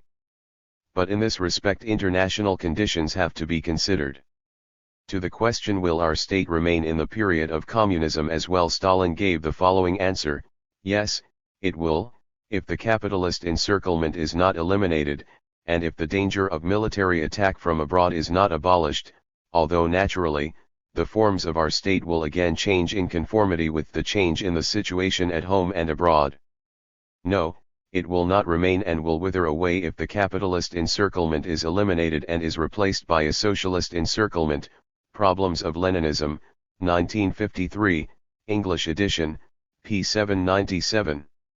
The socialist state is necessary until the danger of attack on the USSR and other countries of the socialist camp by imperialist states has been eliminated. Until then, while carrying on a consistently peaceful policy, the Soviet Union and the other countries of the socialist camp must at the same time be ready to repel any hostile attack from without.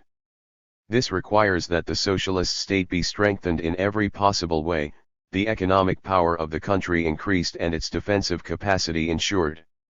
The transition to communism cannot be seen as an instantaneous act. It takes place gradually, through an all-round development of the foundations and principles of socialism. Completing the construction of socialist society means at the same time making the gradual transition from socialism to communism. The gradual transition from socialism to communism does not exclude the possibility of revolutionary leaps in the development of technique, the economy, science, and culture. For example, the discovery of new sources of power and new kinds of raw material and the introduction of new technical inventions into production give rise to a real technical revolution. The transition from two forms of social ownership to uniform communist ownership of the means of production, from the socialist principle of distribution according to work done to the communist principle of distribution according to need, will mean profound qualitative changes in the economy and in the whole life of society. The law of transition from an old qualitative state of society to a new one through an explosion, which necessarily applies to a society divided into antagonistic classes, is not binding at all upon a society which is without antagonistic classes, as is the case with socialist society.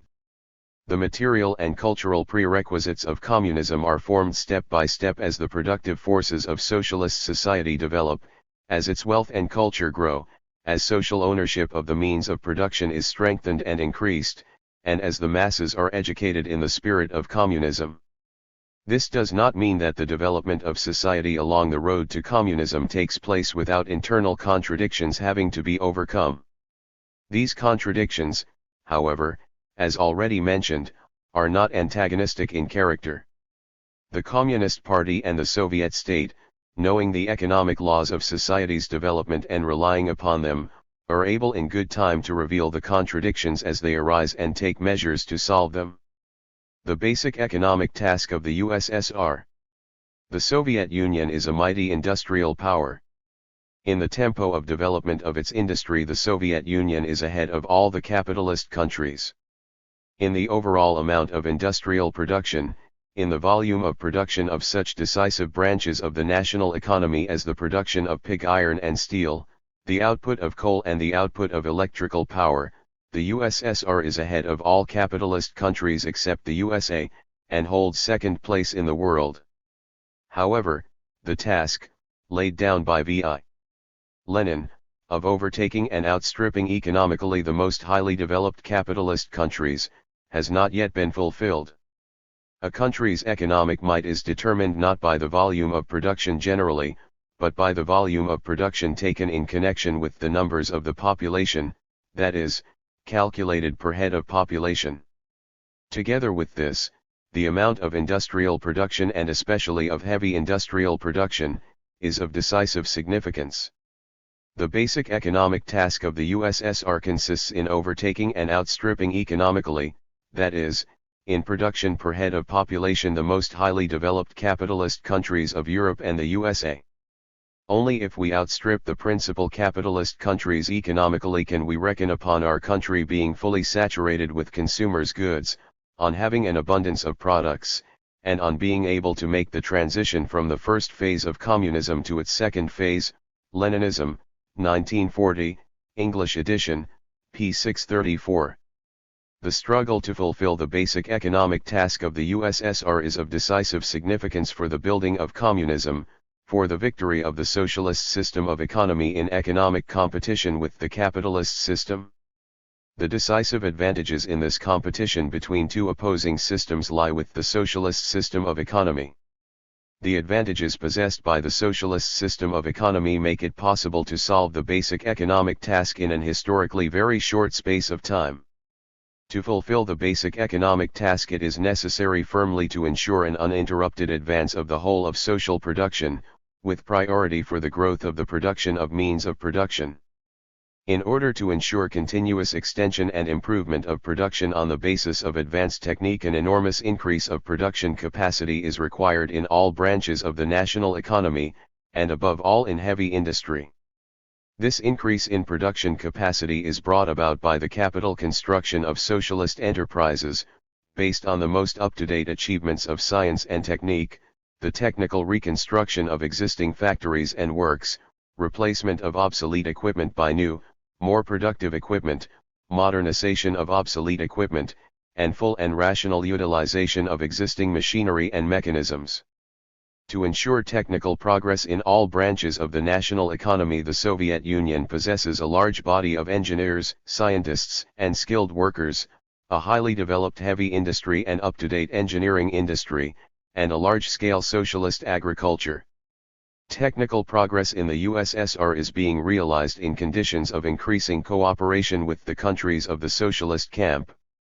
The exchange of technical experience with other foreign countries is also being extended. It must not be forgotten that in the capitalist countries, too, technique is not marking time. Under the impact of the arms drive, competition, and the pursuit of maximum profits by the capitalists, considerable advances in the technique of production are taking place in a number of branches of the economy in the capitalist countries, and there is technical progress there. The task is, by utilizing the advantages of the socialist system of economy, to surpass the achievements of foreign science and technique. The struggle for technical progress demands resolute overcoming of all manifestations of sluggishness, conceit, and complacency, and bold introduction into production of everything new and progressive that is offered by science and by innovators of production in the sphere of technical improvement. Successful fulfillment of the basic economic task of the USSR presupposes as its decisive condition an uninterrupted growth in the productivity of labor in all branches of the national economy. Communism, wrote Lenin, is the higher productivity of labor compared with that existing under capitalism of voluntary class-conscious and united workers employing advanced technique. The tempos of the growth of the productivity of labor in the USSR are higher than in capitalist countries. This has made it possible to catch up with the level of productivity of labor in the advanced capitalist countries of Western Europe. But the Soviet Union is still behind the USA in this respect. To will the victory in economic competition with capitalism, it is necessary not only to overtake but also to surpass the advanced capitalist countries in the level of productivity of labor. The creation of the material production basis of communism. The material production basis of communism which is being created in the USSR is large-scale machine production in town and country, based on electrification of the entire country, complex mechanization and automation, all-round application of chemical processes, and wide application of atomic power for the national economy. Lenin showed that, at the stage of communism, electrification of the entire national economy would provide industry and agriculture with their technical basis. Communism is Soviet power plus the electrification of the whole country. This means that industry, transport, and agriculture will be switched over to a new and higher technical basis, associated with electrification. Electrification of the entire national economy is the characteristic feature of the material production basis of communism. With the gradual transition from socialism to communism, electrification is being undertaken on a huge scale. The construction of the largest hydroelectric stations in the world is witness to this. The socialist planned economy is securing the creation of a single high-voltage network, connecting the numerous power stations in the various economic regions. The electric power system of the USSR is entering a new phase of development. The coming into operation of the Kuyabyshev and Stalingrad hydroelectric stations, together with the transmission line linking these stations with Moscow, the Urals, and the Donbas, will mean a tremendous step forward in the creation of a single mighty power system on the territory of the European part of the USSR. The grid system, i.e., the inclusion of separately operating power stations in a single network, enhances the reliability of the power supplying the various parts of the country and improves the utilization of power capacities. As a necessary condition for creating the material production basis of communism, electrification of the entire national economy is inseparably linked with the all-round mechanization all labor operations, the automation of production and use of chemicals, and the application of the latest technical achievements. The putting into effect of all-round mechanization leads to the replacement of manual labor by mechanized labor, to a rise in the cultural and technical level of the workers and to an increase in the productivity of labor. All-round mechanization is the prerequisite for going over to automation of production and of the direction of technological processes, and in the last analysis to the creation of an automatic system of machinery in all branches of production. All-round automation of production means a higher level of development of large-scale machine production and constitutes a characteristic feature of the material production basis of communism. It leads to the replacement of unskilled labor by skilled, and provides the technical basis for finally abolishing the essential distinctions between mental and physical labor. The transition from partial automation of production processes to an automatic system of machines ensures an enormous increase in the productivity of labor. The creation of enterprises with complete complex mechanization and automatic production lines of machine tools, as well as of automatic factories, is among the achievements of the Soviet engineering industry. The automation of already operating hydroelectric stations has been carried out in the USSR. Hydroelectric stations under construction are all to be automatically operated. The control of many power stations is exercised from a distance by means of telemechanisms. In metallurgical enterprises, newly devised rolling mills, tube mills and blooming mills, which are mechanized, with automatic controls, are in use. Automatic control of locks is being introduced in hydrotechnical installations. Automatic factories for the production of concrete have been built, in which the automation of production embraces all processes, beginning with the feeding in and weighing of the raw materials and ending with the emergence of the finished concrete. If, at the present time, automation of labor processes is no more than a herald of the new technical basis of communism, in time this great achievement of science and technique will be introduced into all branches of production. A very great revolutionary transformation in the material production base is taking place in connection with the wide application of atomic power in production. The discovery of methods of obtaining and utilizing the energy within the atom is the highest point reached in the present stage of development of science and technique. This discovery signifies the approach of a new scientific, technical and industrial revolution which will by far exceed in importance the industrial revolutions of the past. A practical solution of the problem of utilizing this new form of energy for peaceful purposes has been found in the USSR. One of the most important ways of using atomic fuel is the production of electric power by atomic power stations. In the summer of 1954, constructed by Soviet scientists and engineers, the first industrial power station to use atomic energy, with an effective capacity of 5,000 kilowatts, was put into service. It began to provide current to industry and agriculture in the neighboring districts. Soviet scientists and engineers are working on the creation of industrial atomic power stations with a capacity of 50,000 to 100,000 kilowatts. Atomic power stations enable a colossal amount of labor, fuel, and transport to be saved.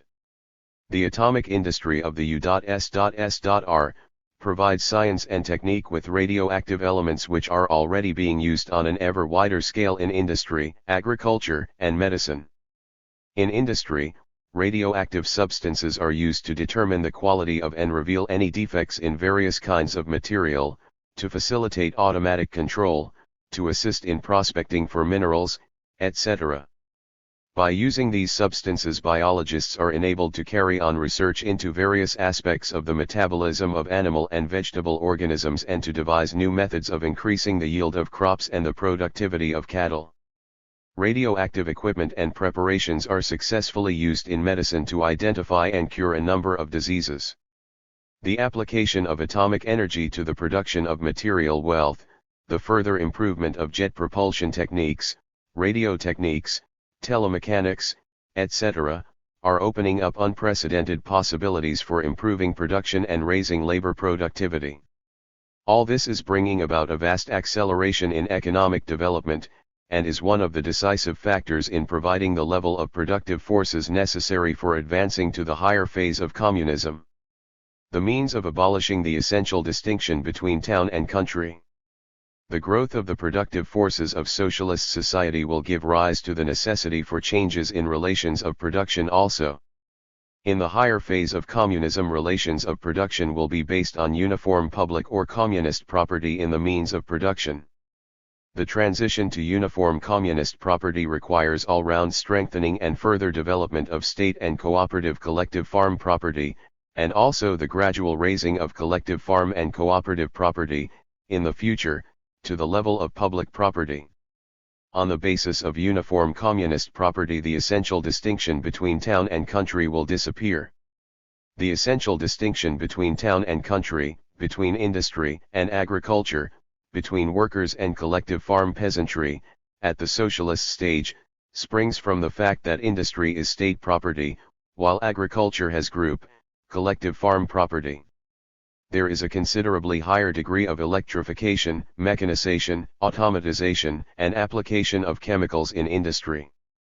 Despite the genuine cultural revolution in the countryside, the cultural and technical level of the rural population as a whole has not yet attained that of the urban population. The essential distinction between town and country is being eliminated in the process of the building of communism. The decisive force in abolishing this essential distinction is socialist industry. Only the further all-round development of large-scale industry will enable the complex mechanization of all branches of agriculture to be completed. Socialist industry performs its transforming role in relation to agriculture primarily through the machine and tractor stations. These are the leading force in developing collective farm output. As the most important industrial centers in socialist agriculture, and as the vanguard of high agricultural standards, the machine and tractor stations are serving collective farm production on an increasingly extensive and complete scale. In this they have the aid of the latest techniques, full-time qualified engineers and technical personnel. Through the machine and tractor stations, the socialist state guides collective farm development in its gradual advance from socialism to communism. The state farms are of growing importance as models of large-scale and highly mechanized agriculture. In this way, state public property is playing an ever-increasing role in the further growth of the whole of socialist agriculture. Electrification is a powerful instrument for drawing town and country closer together. The great new hydroelectric stations will supply enormous quantities of electricity not only to industry, but to agriculture too. Large state power stations are the foundation of rural electrification. Alongside these, however, extensive construction of small collective farm power stations is in progress. The electric machine and tractor stations, using electric tractors and electric combines, ensure an extensive use of electric power in animal husbandry. Such stations are not only a new source of power for agriculture, but also cultural centers. During the period of gradual transition from socialism to communism, the agricultural artel is the basic type of collective farm. Combining as it does socialized economy as the main foundation of the collective farm, with the personal subsidiary economy of the collective farmers, the agricultural artel conforms in the greatest degree, under socialism, to the interests of the state, the collective farms and the individual collective farmers. Enormous, but not yet fully utilized reserves of labor productivity and of increased wealth for the collective farms are still to be found in the artel. Aided by the MTS and equipped with advanced techniques, the collective farms and successfully developing their socially owned economy, as the key to the creation of an abundance of agricultural produce. As the socially owned economy of the collective farms grows stronger and expands, the tasks of providing cultural and living amenities, and building dwelling houses are being consistently carried out. The socialized economy of the collective farms will satisfy the varied personal needs of the collective farms ever more fully. With an abundance of agricultural produce, the socialized economy of the collective farms will be in a position to satisfy the needs of the state, the collective farms, and also the personal needs of the individual farmers. When this happens, it will no longer be profitable for the collective farmers to keep privately owned cows and small livestock, or to cultivate potatoes and vegetables on their own household plots. Accordingly, the economic need to have a personal subsidiary holding will disappear. The prerequisites for the conversion of the agricultural artel into a highly developed agricultural commune. The highest expression of the collective farm movement will gradually come into existence with the further consolidation and development of the material production basis of collective farm production. The future communes will arise out of developed and prosperous artels.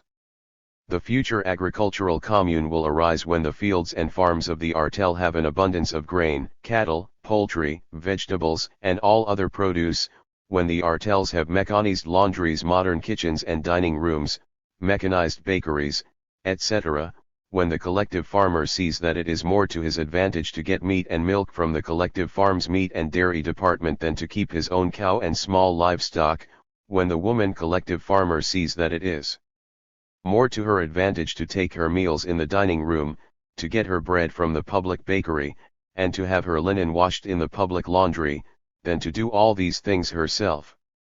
The future commune will arise on the basis of a more developed technique and of a more developed artel, on the basis of an abundance of products, works, volume 13, p. 360. The process whereby the artel will grow into the commune will take place as the necessary material prerequisites are created, and as the collective farmers themselves become convinced of the need for it. The abolition of the essential distinction between town and country does not in any way mean a reduction in the role of the great towns. The planned location of industry throughout the country, and the seeding of industrial enterprises closer to the sources of raw materials, are accompanied by the founding of new towns. As centers of the highest development of material and spiritual culture, as centers of large-scale industry, the towns will facilitate the leveling up of living conditions in town and country. The progressive role of the socialist town as the standard bearer and pioneer of the latest modern scientific and cultural achievements is constantly increasing. Meanwhile, the appearance of the old towns is being fundamentally changed. The purpose of the socialist reconstruction of the towns is to eliminate overcrowding and improve the health conditions of urban life by providing green belts and utilizing every modern municipal development. Transport, too, has to play an important part in abolishing the essential distinction between town and country. Transport binds the industrial centers and agricultural districts into a single whole.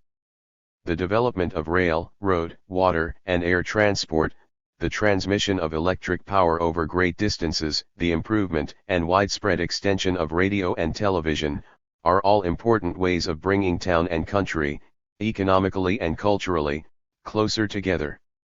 Thanks to these scientific and technical achievements, the rural population acquires the same opportunities for enjoying all the advantages of culture as that of the towns. So long as there are two basic production sectors in the national economy, state and collective farm, commodity production and commodity circulation are inevitably retained and at the same time successfully utilized by the socialist state in building communism. Commodity production, and the economic categories associated with it, will only wither away with the advent of uniform communist property. With the disappearance of commodity production, at the higher phase of communism, the various forms of value and the law of value will also disappear.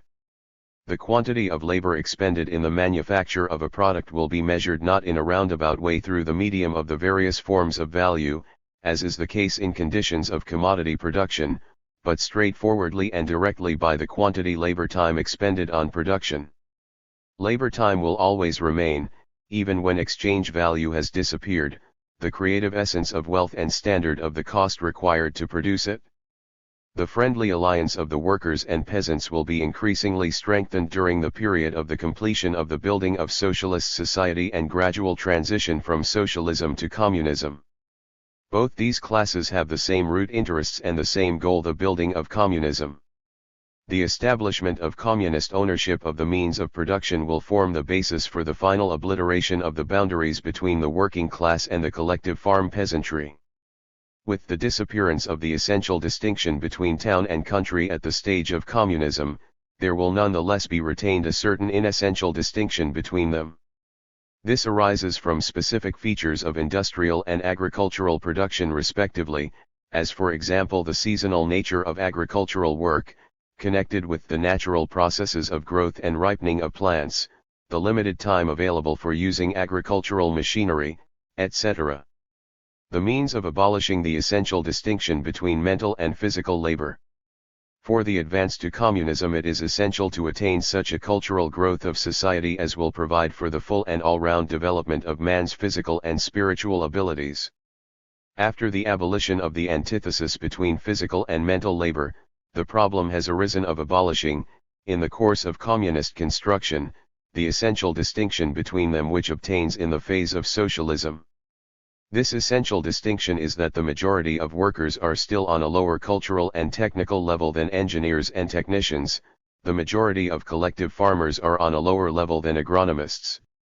Meanwhile, technical improvements in industry and agriculture, electrification, complex mechanization, application of chemicals, etc. increasingly demand of the worker a high level, both of general education and also in the specialized fields of engineering, technology, or agronomy. The level of productivity of social labor cannot be attained, essential for the transition to communism, without this. Hence follows the objective necessity for a rapid cultural growth of society and for the abolition of the essential distinction between physical and mental labor. The essential distinction between physical and mental labor is being abolished by raising the cultural and technical level of workers to that of engineers and technicians, and of collective farmers to that of agronomists. Socialist emulation, in which the overwhelming majority of the working class and the collective farm peasantry participate, plays a tremendous part in abolishing this distinction. Increasingly large numbers of workers are completely mastering modern techniques and technological methods, while the number of rationalizers and inventors is increasing. Broad strata of the workers are gradually rising to the level of engineers and technicians. As early as 1935, in characterizing the Stakhanovite movement as a new stage of socialist emulation, Stalin pointed out that it contained the seed of the future cultural and technical advance of the working class and opened up the path by which alone can be achieved those high indices of productivity of labor which are essential for the transition from socialism to communism. When the workers will have raised their cultural and technical level to that of engineers and technicians, and collective farmers their level to that of agronomists, a new and hitherto unprecedented rise in labor productivity will be achieved. This will provide an abundance of all forms of material wealth. As the productivity of social labor grows, the economic conditions for the gradual reduction of the working day will be created. This in turn will enable the members of society to devote far more time and energy to acquiring knowledge and culture, and to the harmonious development of all their physical powers and mental abilities. Universal compulsory polytechnical education is one of the conditions for eliminating the essential distinction between mental and physical labor. Lenin pointed out that polytechnical education must acquaint school children with the theory and practice of the main branches of production. Widening the horizon of the workers, equipping them with the knowledge of the principles on which modern large-scale production rests, polytechnical education will enable them freely to choose their occupations. The further cultural development of all members of society will be achieved through universal compulsory polytechnical education, secondary technical and higher education, correspondence courses, and the creation at the place of work of a broad network of various courses and personnel training schemes for the main occupations. The development of the knowledge and culture of the workers and peasants to the level of engineers, technicians, and agronomists will denote the abolition of the distinctions between the workers and the peasants, on the one hand, and the intelligentsia on the other. Socialist society has achieved great successes in raising the well-being of the people. But in order to secure the all-round cultural growth of the working people, necessary for the transition to communism, there must be a fundamental improvement in housing conditions, and the real wages of manual and clerical workers and real incomes of collective farmers must be considerably raised. This can only be achieved by a further rapid growth of production and increased labor productivity. The all-round development of the productive forces and of culture will finally dispose of unskilled and arduous manual labor. The old division of labor, associated with the lifelong attachment of workers to one particular occupation, will disappear. The elimination of the old division of labor does not in any way mean, however, that communism denies the need for division of labor.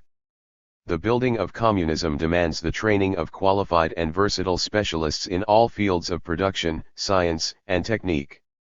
All members of communist society will possess the engineering and technical training necessary for operating the highest techniques and complex productive processes. Besides producing material wealth, they will be able to engage in the arts and sciences too. The abolition of the essential distinction between mental and physical labor does not mean that every distinction between these two forms of work will disappear. A certain distinction, although of an inessential kind, connected with the specific differences between the fields of production, science, and culture will nonetheless remain. The communist upbringing of the working people is of enormous importance for the transition to communism. Its fundamental task is the education of a new man, for whom work will become a prime necessity of life. In depicting labor in communist society, Lenin wrote, "Communist labor in the narrower and stricter sense of the term is labor performed gratis for the benefit of society, labor performed, not as a definite duty, not for the purpose of obtaining a right to certain products, not according to previously established and legally fixed rates, but voluntary labor, irrespective of rates, labor performed without expectation of reward, without the condition of reward, labor performed out of a habit of working for the common good, and out of a conscious realization of the necessity of working for the common good, labor as the requirement of a healthy organism." Communism presupposes a high level of public spirit among the members of society. The seeds of the new communist relations already exist in socialist society in the attitude towards labor and public property, and in relations between man and man. In time, the observance of communist principles will become the natural and customary behavior of a highly educated and cultured people. But it must not be forgotten that in socialist society the survivals of capitalism in the consciousness of man are as yet far from outlived, that these survivals exist because man's consciousness lags behind his being and because the reactionary forces of the bourgeois world in every way maintain and revive them. Hence follows the need to overcome the survivals of capitalism in the consciousness of man and for an enormous development in the cultural level and communist public spirit of the mass of the people. Of the greatest importance throughout the period of transition from socialism to communism is the struggle against remnants of the old attitude to labor and social property, against bureaucracy and survivals of the past in modes of life and in morals, and against religious prejudices. Persistent and tenacious political and educational work among the masses, the communist upbringing of the entire people, are essential to overcome these survivals. The transition to the communist principle from each according to his ability, to each according to his needs. The conditions for giving effect to the communist principle, from each according to his ability, to each according to his needs, are brought into being gradually, as production increases and on this basis an abundance of articles of consumption is attained, as a uniform communist form of property is established and a level of culture and public spirit among the members of society appropriate to communism is achieved. This principle means that in communist society each will work according to his abilities and will receive articles of consumption in keeping with the needs of a culturally developed individual. The socialist state creates the prerequisites for the higher phase of communism by fully utilizing the economic laws of socialism. In accordance with the requirements of the basic economic law of socialism, socialist production is developed and the living standards of the people rise, at steady and rapid rates. The use made of the law of planned development of the national economy constantly increases, and the methods of socialist planning are perfected. The national economic plans, drawn up for a prolonged period, prescribe the actual methods of creating the material production basis of communism, the ensuring of a productivity of labor higher than exists under capitalism. In the transitional period from socialism to communism, such economic instruments of planned guidance of the national economy as money, credit, trade, and economic accounting, which are bound up with the existence of the law of value, must be fully utilized in order to ensure a marked increase in social wealth. A steady rise in the material and cultural level of the working people is being achieved by the consistent application of the economic law of distribution according to work.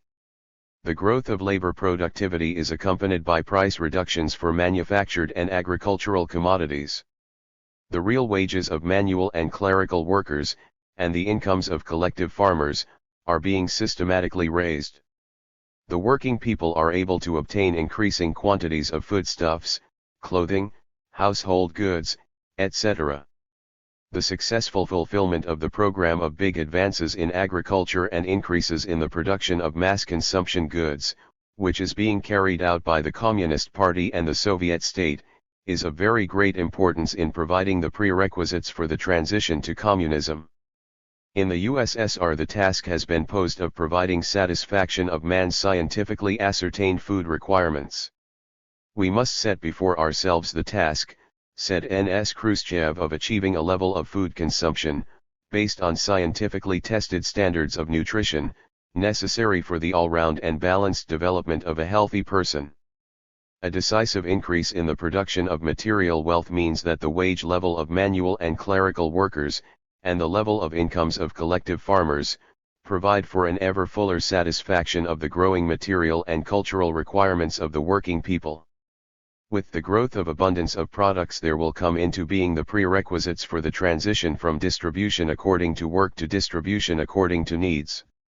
Throughout the period of gradual transition from socialism to communism, great importance will attach to the development of trade, through which a growing mass of consumer goods will be distributed.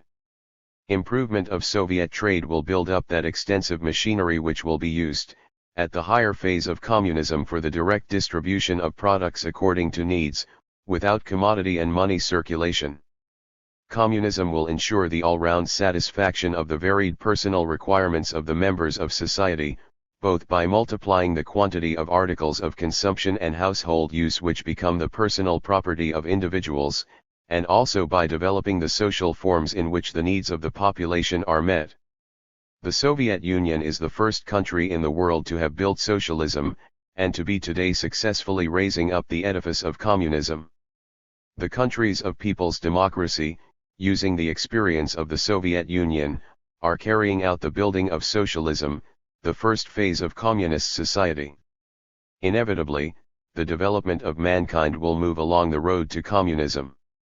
In tracing out the prospects of communist construction, Lenin wrote, "If Russia becomes covered by a dense network of electric power stations and powerful technical installations, our communist economic development will become a model for a future socialist Europe and Asia." The great example of the Soviet Union, advancing to the higher phase of communism, and of the countries of people's democracy, building socialism, shows the peoples of the entire world the road to liberation from capitalist slavery. Each new step taken by Soviet society towards communism confirms, more clearly, the superiority of socialism over capitalism, and implants in the working people of all countries confidence in the historical doom of capitalism and triumph of communism. Brief conclusions.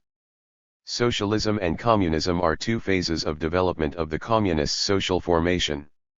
Communism is the higher phase.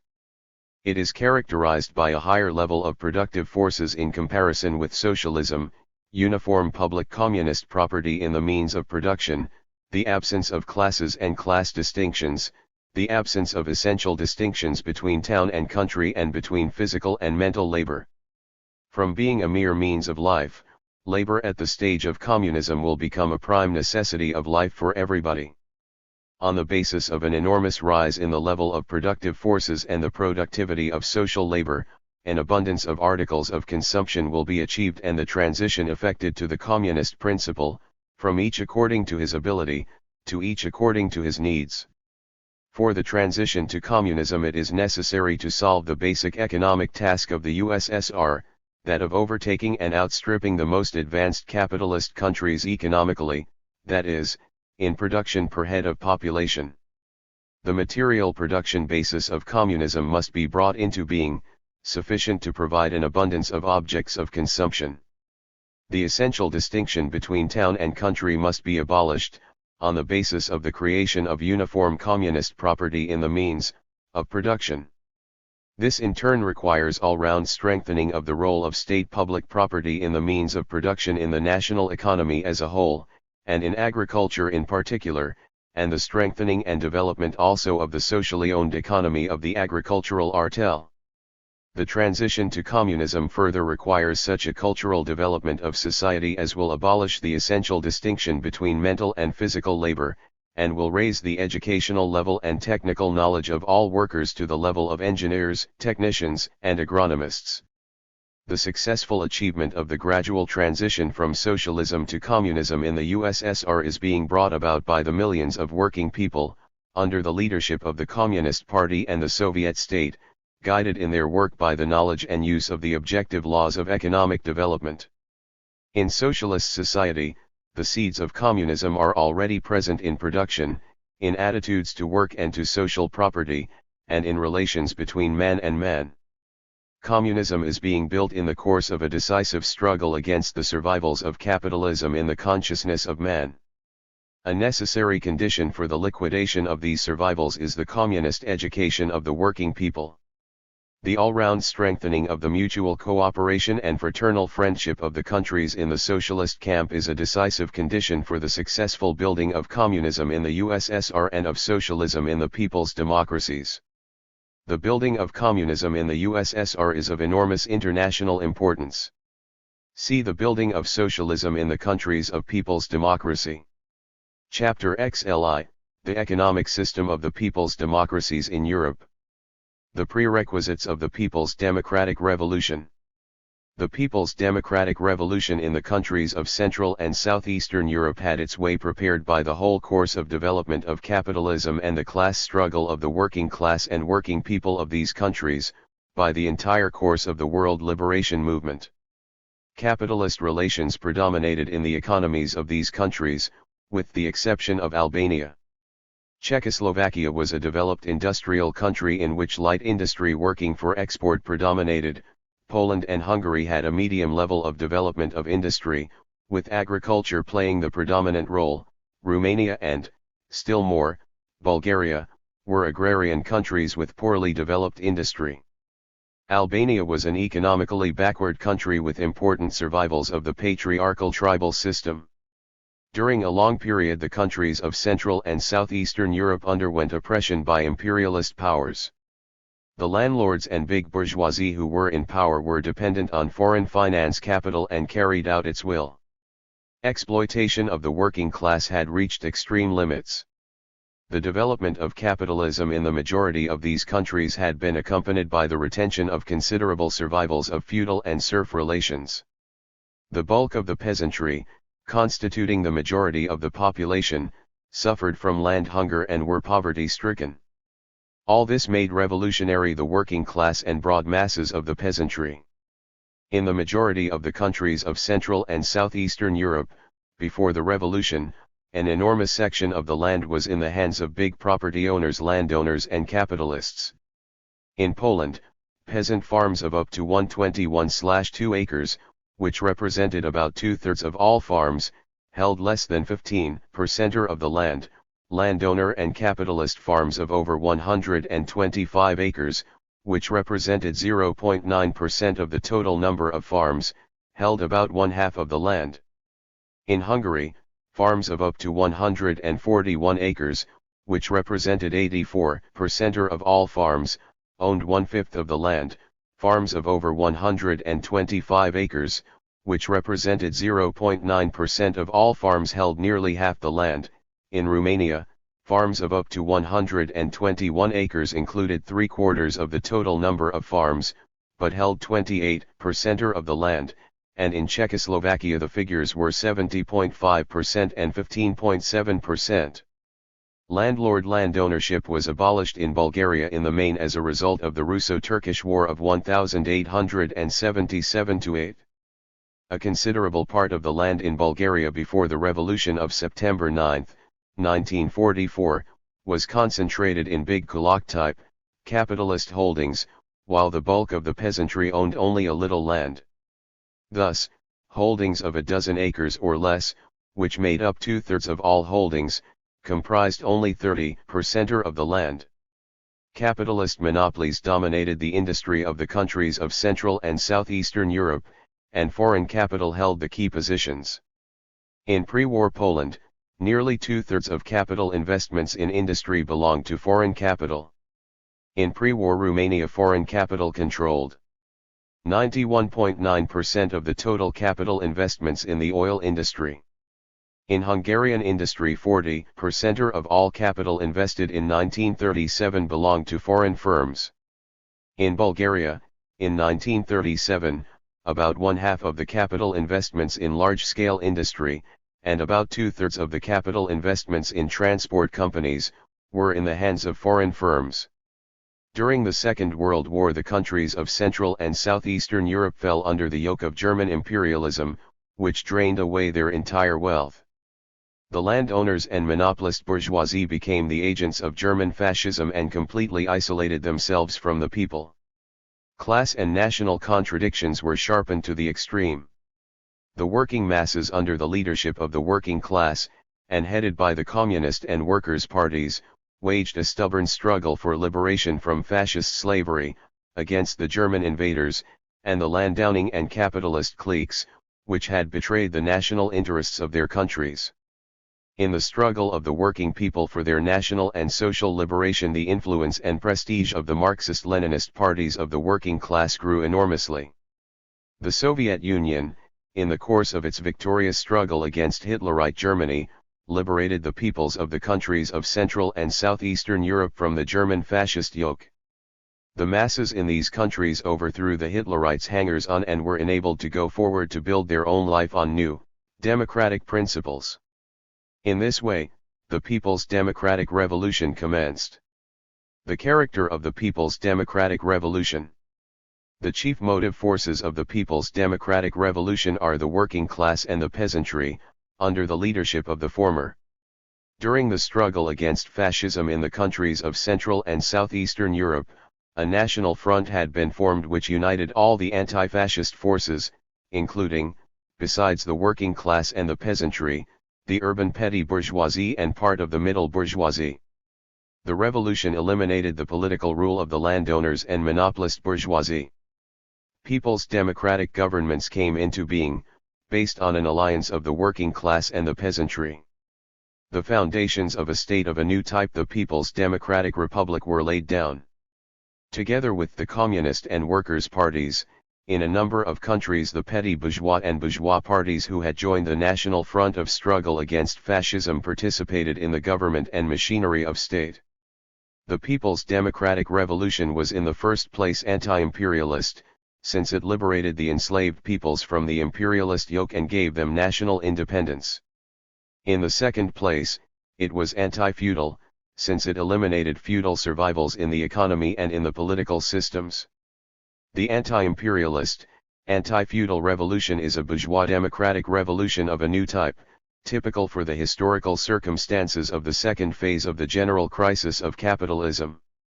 It does not have as its immediate aim the overthrow of capitalism and establishment of the dictatorship of the proletariat, and in this respect belongs to the category of bourgeois democratic revolutions, but in its content it is broader and deeper than the usual bourgeois democratic revolution. In the first place, every anti-imperialist and anti-feudal revolution, spearheaded as it is against imperialist oppression, leads to a weakening of the world imperialist system as a whole, shaking its foundations. In the second place, the victory of the anti-imperialist, anti-feudal revolution creates most favorable conditions for going over to the socialist revolution. The victory of the anti-imperialist, anti-feudal revolution, led by the working class, means the establishment of a revolutionary democratic dictatorship of the proletariat and peasantry, which advances the revolution, bringing about a direct transition to a second stage, the socialist revolution. Thus, the anti-imperialist, anti-feudal revolution and the socialist revolution are links in a single chain, two stages in one revolutionary process. In its first stage, the People's Democratic Revolution carried out, in the main, the tasks of the bourgeois democratic revolution, the volume of these tasks, and the consistency and methods with which they were carried out, depended on the historical development and the concrete situation as it had come about in each country. In all the countries of people's democracy, a broad democratization of social and political life was carried out. Where it existed, the monarchy was abolished. In the majority of the countries concerned, what was most important was revolutionary agrarian transformations. Landed estates with their equipment and animals were confiscated and for the most part distributed among the land-hungry peasants and laborers. The land passed into the possession of the peasantry as private property. On part of the confiscated estate land, state farms were set up. As a result of the revolutionary agrarian changes, the landlord class was abolished, and the position of the working peasantry considerably improved. The bulk of the poor peasantry, who had received land, rose to the level of middle peasants. The middle peasant became the central figure in agriculture. The relative importance of kulak holdings declined markedly. In Romania before the revolution, poor peasant and middle peasant holdings occupied less than half the land, but in 1948 they covered 80.7% of it. In Hungary, poor and middle peasant holdings received, as a result of the agrarian changes, about 5 million acres of land, whereas before the revolution these holdings included 40.4% of all the land. In 1947 they included 70.7%. In Poland, landless and land-hungry peasants, together with the middle peasants, received more than 15 million acres, owing to the agrarian changes and to the acquisition of the western territories. In Bulgaria, where there was no large-scale landlord land ownership, the extent of anti-feudal tasks solved by the revolution in the carrying out of the agrarian reform was less than in the other countries of people's democracy, so that this reform bore to a considerable degree an anti-kulak character. The revolutionary agrarian changes were carried out with the active participation of the broad peasant masses, led by the working class, in conditions of acute class struggle. Reactionary forces hacked by foreign imperialists offered fierce resistance to the agrarian changes and tried in every way to disrupt them. The agrarian changes had very great consequences, both economic and political. With the abolition of large-scale land ownership, the reactionary forces were deprived of a very important material base. The liquidation of landlord land ownership did away with the survivals of feudal exploitation of the peasantry. The allotment of land to the land-hungry and landless peasants drew them to the side of the people's rule. As well as being the culminating task of the bourgeois democratic revolution, the agrarian changes at the same time were one of the preconditions for going over to socialist construction. As it carried out its anti-feudal tasks, the People's Democratic Revolution passed over more and more into its second stage, grew over into the Socialist Revolution. Though the main content of the revolution's first stage was the carrying through of changes of a general democratic character, nevertheless the working class, as the leading force in the revolutionary democratic dictatorship of the proletariat and peasantry, could not restrict itself to these changes and carried through a series of measures which prepared the transition to the second stage of the revolution. Among such measures were, establishment of workers' control over production, confiscation of the property of war criminals and of capitalists who collaborated with the occupying forces, and of the monopolist bourgeoisie closely connected with them, which resulted in the weakening of the economic position of the bourgeoisie and the passing into the hands of the people's state of part of large-scale industry, establishment of a state monopoly in trade in the most important commodities and state control of foreign trade, and several other measures.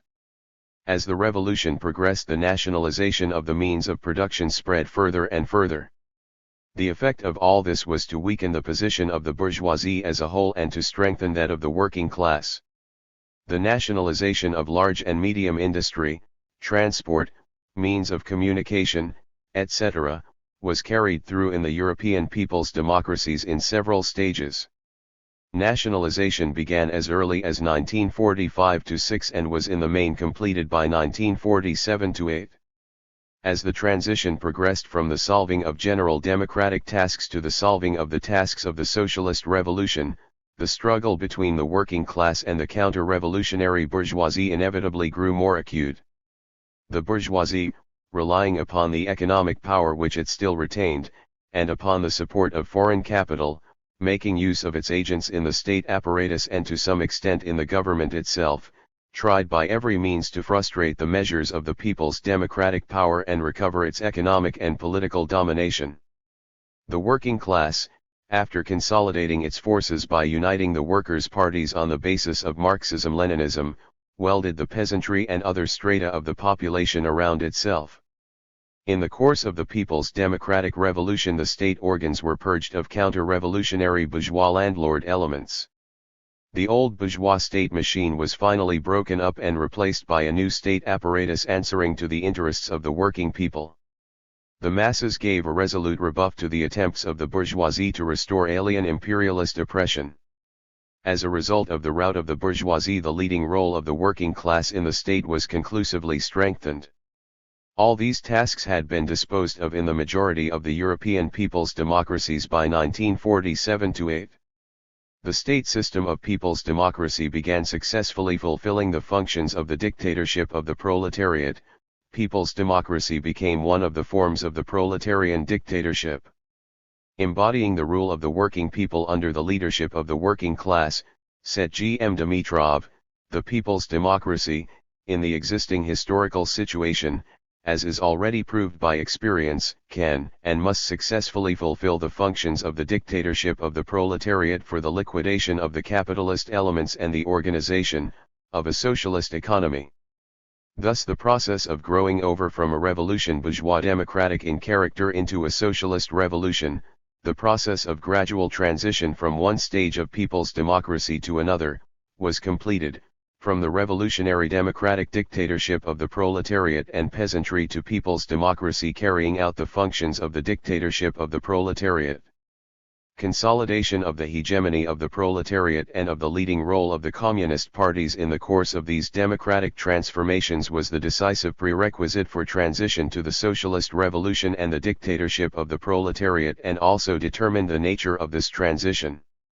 The establishment of the dictatorship of the proletariat took place not as the act of a single moment, not by the overthrow of the existing power, but by a gradual strengthening of the proletariat's position, by the winning to its side of the great mass of the working people, by putting into effect a number of measures directed towards the liquidation of the economic domination of the bourgeoisie. Among these measures the most decisive was the nationalization of large-scale capitalist enterprises and banks. In carrying out the tasks of the socialist revolution, the people's democratic governments converted the factories and mills, mines, and power stations into public, socialist property. Transport and communications, mineral resources, and a part of the land, the banks, foreign trade and internal wholesale trade were also nationalist. Thus, the people's democratic governments, led by the working class, starting from the requirements of the economic law of obligatory correspondence between production relations and the nature of the productive forces, eliminated the economic rule of the bourgeoisie and took possession of the key positions of the national economy. Thereby were created the conditions needed for transition to the socialist transformation of society. As a result of the nationalizations, production relations in industry were brought into harmony with the socialized character of production. The basic means of production became the property of the whole people in the person of the people's democratic state. The people's democracies entered the transitional period from capitalism to socialism. The formation of the people's democratic power and the transition period from capitalism to socialism were distinguished by certain special features in the case of the German Democratic Republic, created by the democratic forces of the German people after the splitting of Germany into two parts carried out by the Western powers. There are two states at present on the territory of Germany: the German Democratic Republic and the German Federal Republic, and these embody different social and economic formations. In the German Democratic Republic, power is in the hands of the working class, in alliance with the working peasantry. The alliance of the workers and the peasants is the decisive force in the political and economic life of the Republic. The state power relies on a bloc of anti-fascist, democratic parties and organizations, the policy of which is determined by the tasks of the struggle to create a unified democratic and peace-loving Germany. The leading role in this bloc belongs to the Party of the Working Class, the Socialist Unity Party of Germany. By abolishing the economic rule of the Junker landlords and the monopolies, the German Democratic Republic has torn up the social roots of militarism and fascism. It was a great historical event in the life of the German people when the working people of the German Democratic Republic took the road of socialist construction. The building of socialism in the German Democratic Republic answers to the interests of all the working people of Germany. The leading place in the republic's economy is held by socialized property in the means of production, on which the public enterprises in industry, the public estates in agriculture, the machine and tractor stations and the agricultural producers' cooperatives are based. Together with the principal, socialist sector in industry, transport, trade, and agriculture, there are numerous individual enterprises of simple commodity producers, peasants and artisans, and also medium and small capitalist enterprises. The German Democratic Republic takes as its primary task the struggle to reunite Germany on peace-loving democratic foundations. Among the countries which broke away from the capitalist system during the Second World War's Yugoslavia. In place of the former Yugoslavia with its reactionary monarchist regime, based on cruel exploitation of the working people and national oppression, there arose as a result of the People's Revolution the Federal People's Republic of Yugoslavia, in which power is in the hands of the working class and the peasantry, and national inequality has been abolished. Socialized ownership of the main means of production prevails in Yugoslavia in the fields of large-scale and medium industry, transport, banking, wholesale trade, and the overwhelmingly greater part of retail trade.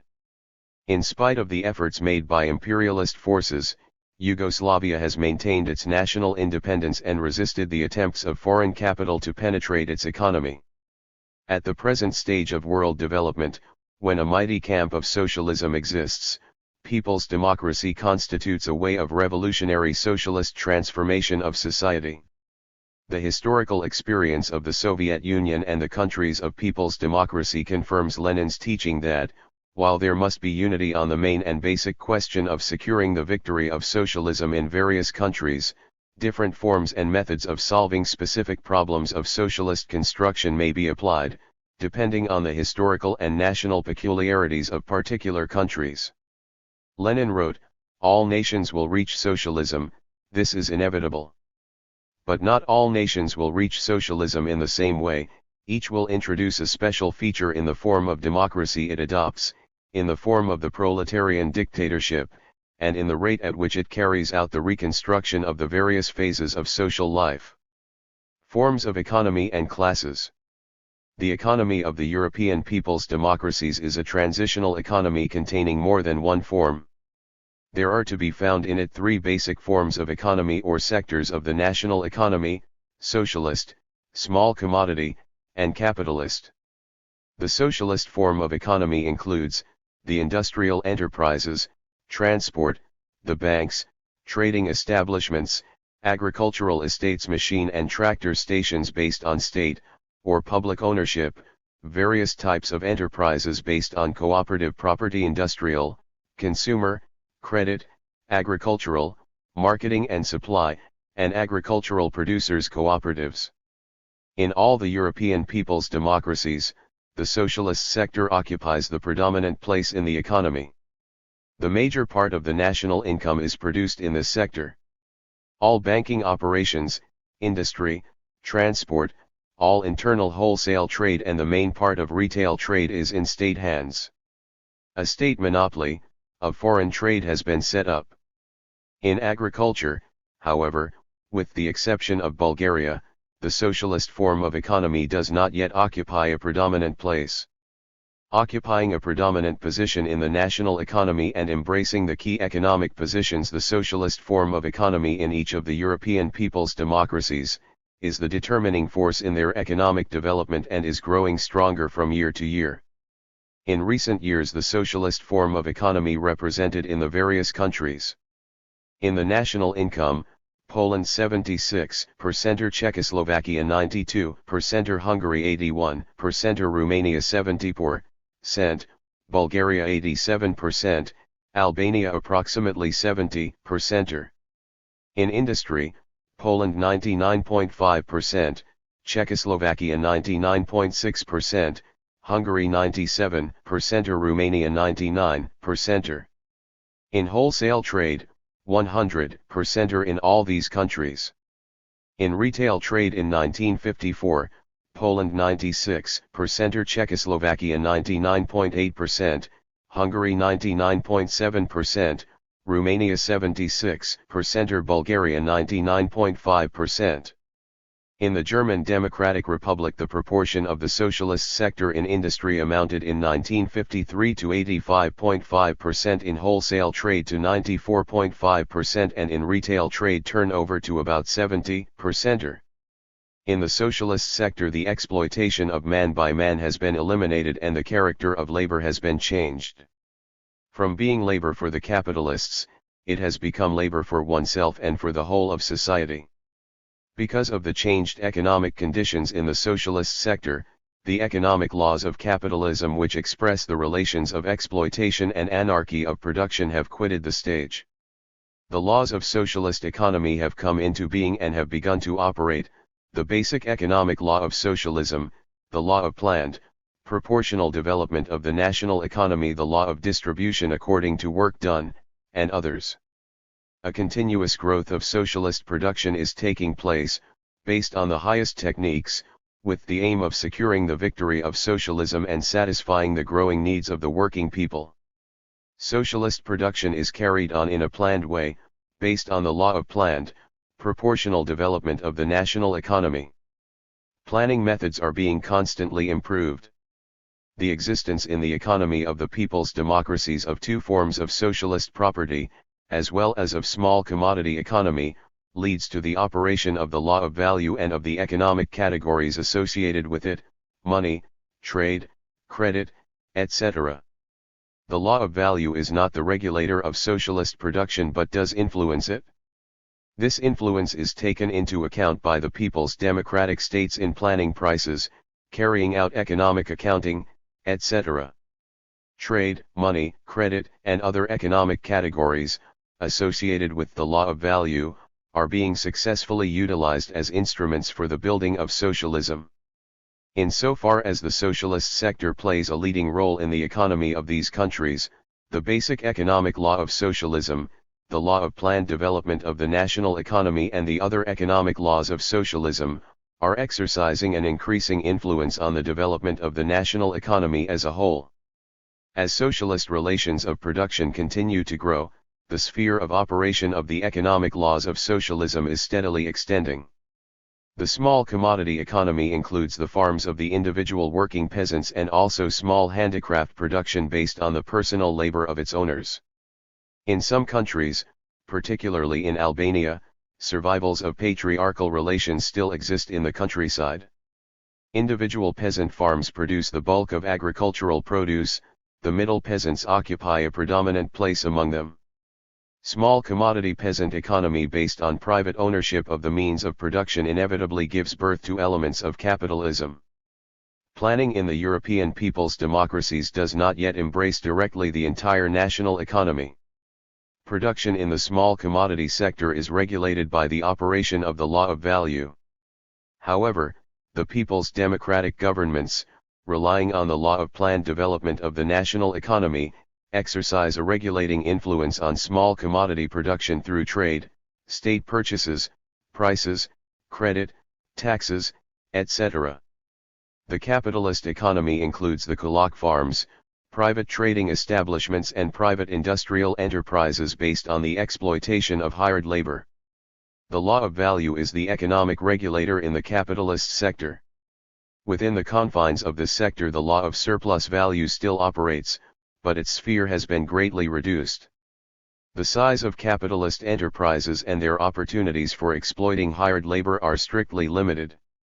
Among the methods whereby the capitalist elements are restricted are high rates of taxation and a number of measures to curb market fluctuations. The working class and the peasantry are the main classes in the people's democracies. But alongside the toiling classes, there are the bourgeoisie in the form of the kulaks and also the private entrepreneurs in trade and industry. The close alliance of the working class and the working peasantry, under the leadership of the former, is the vital condition for the existence and development of the social and state system of the people's democracies. This alliance is directed against capitalism and for the building of socialist society. The pivot and motive force of our revolutionary transformation was, and is, the alliance of workers and peasants led by the working class. In the course of decades, the working class in its struggle against capitalism and fascism has consolidated its alliance with the basic masses of the working peasantry. Widening, consolidating, and deepening this alliance is the main principle in the policy of the people's government and a guarantee of its strength and successes. The basic contradiction in the economy of the people's democracies, during the transitional period from capitalism to socialism, is between growing socialism and the beaten, but not yet abolished, capitalism, with its roots in small commodity production. The building of socialism is taking place in conditions of intense class struggle. The opposition of the classes which are dying is manifested in the hostile activity of the remnants of the rooted anti-popular political parties, the nationalist, left and right-wing deviations in the communist parties in the wrecking, sabotage and diversive acts of imperialist agents. The communist parties, together with the masses of the people, are unmasking the elements hostile to socialism and securing victory for the policy of building socialism. The state in the people's democracies makes objective economic laws the starting point of its policy, and uses them to achieve the complete victory of the socialist forms of economy over the capitalist. Guided by Marxist-Leninist teachings on the transitional period from capitalism to socialism, the people's democratic governments are consolidating the alliance of the working class and the peasantry, and conducting a struggle against the capitalist elements in town and country by restricting and squeezing them out. The people's democratic states make use of market relations in every possible way in order to develop the trade bond between industry and agriculture. In carrying out socialist industrialization, they are broadening the production bond between town and country and are following the policy of gradually developing cooperation in production among the peasant farms on a voluntary basis. Thus, the same fundamental principles which determine the new economic policy in the USSR underlie the building of socialism in the people's democracies, as has already been noted. However, these principles are being applied there with due allowance for the considerable historical peculiarities of each country's national, economic, and political development. The building of socialism in the people's democracies is being undertaken in considerably more favorable historical conditions than those in which it took place in the USSR, the first country where socialism triumphed. In creating the economic and cultural foundations of socialism, the people's democracies are extensively utilizing the very rich experience of socialist construction accumulated by the Soviet Union, and are able to rely on the strength of the whole camp of socialism and on the increasing mutual aid between all the countries that make up this camp. This enormously facilitates the solution of the problems of socialist construction. With the resolute support of the Soviet Union, the plans for imperialist intervention against the European people's democracies were frustrated. These countries have thereby been spared a prolonged civil war and the need to carry out the policy of war communism. This has enabled them to restore their economies in the shortest possible time and to set about the socialist reconstruction of the national economy. Socialist industrialization. Socialist industrialization is a very important prerequisite for building socialism in the people's democracies. It is put into effect with due allowance for the peculiarities of each country and its role in the international division of labor within the socialist camp. Through industrialization, these countries create the material, production basis for socialism and ensure a sound foundation for a steady growth in production and the people's welfare. Before the Second World War, the share of industrial output in that of agricultural and industrial output combined was, Poland 47.6%, Hungary 53%, Romania 40%, Bulgaria 33.8%, Albania 18.3%, 65% of the gainfully employed population were engaged in agriculture and about 17% in industry in Poland, 78 and 7% respectively in Romania, 79.9% in agriculture and 8% in industry and handicrafts in Bulgaria. With regard to the level of national income, volume of production and consumption of industrial output per head of population and a number of other indices, these countries lagged considerably behind the more developed, industrial countries. Thus in Poland, consumption of ferrous metals per head of population was little more than 1/10 of that in Great Britain and hardly 1/8 of that in Germany. Electricity consumption was approximately 1/7 of that in Britain and Germany and 1/5 of that in France. All these countries have completed the period of restoring their economy, which suffered the effects of the war and fascist pillage. Relying on the aid of the Soviet Union and utilizing the advantages of socialist planned economy, the people's democracies disposed of the tasks of reconstructing their economies in a very short period, 2 or 3 years. The successful restoration of their national economy provided a stable basis for its socialist reconstruction. The central task of their first 5-year plans for developing the national economy was the laying of the foundations of socialism. Socialist industrialization, the development of large-scale socialist industry, and above all heavy industry, was the central feature of these plans. At the same time, the process of industrialization in each individual country has its own special features, depending on the level of development and structure of industry and on historical, natural, and economic conditions. The accumulation taking place in the socialist sector is the main source of industrialization in the countries of people's democracy. A part of the savings of the working people, in the form of state loans, is also utilized for industrialization. The expropriation of part of the incomes of the capitalist elements in town and country, primarily by means of progressive taxation, provides further resources for this purpose. A systematic increase in the productivity of social labor, by the introduction of advanced techniques and better organization of labor, is a decisive factor in the growth of socialist accumulation. Socialist emulation is a powerful motive force in the growth of labor productivity. The bulk of the workers take part in socialist emulation. Advanced workers are successfully applying in their work the production experience accumulated in the USSR and in other countries of the socialist camp. The utilization of the economic law of distribution according to work, the application of various forms of piece rates, and the fight against wage leveling are of primary importance in securing a steady growth of labor productivity. Of great importance for increasing accumulation in socialist production is the use of the law of value, strengthening in every way the regime of economy and consistently introducing economic accounting. Clement Gottwald wrote, "Have we not had, do we not still have, quite a number of economic and political workers among us who have forgotten about the operation of the law of value, and for whom as a consequence questions of economic accounting and profitability of enterprises, the question of costs, prices, etc., have ceased to play any role? Is it not clear that such a mistaken attitude causes great losses to our economy and hinders our advance towards socialism?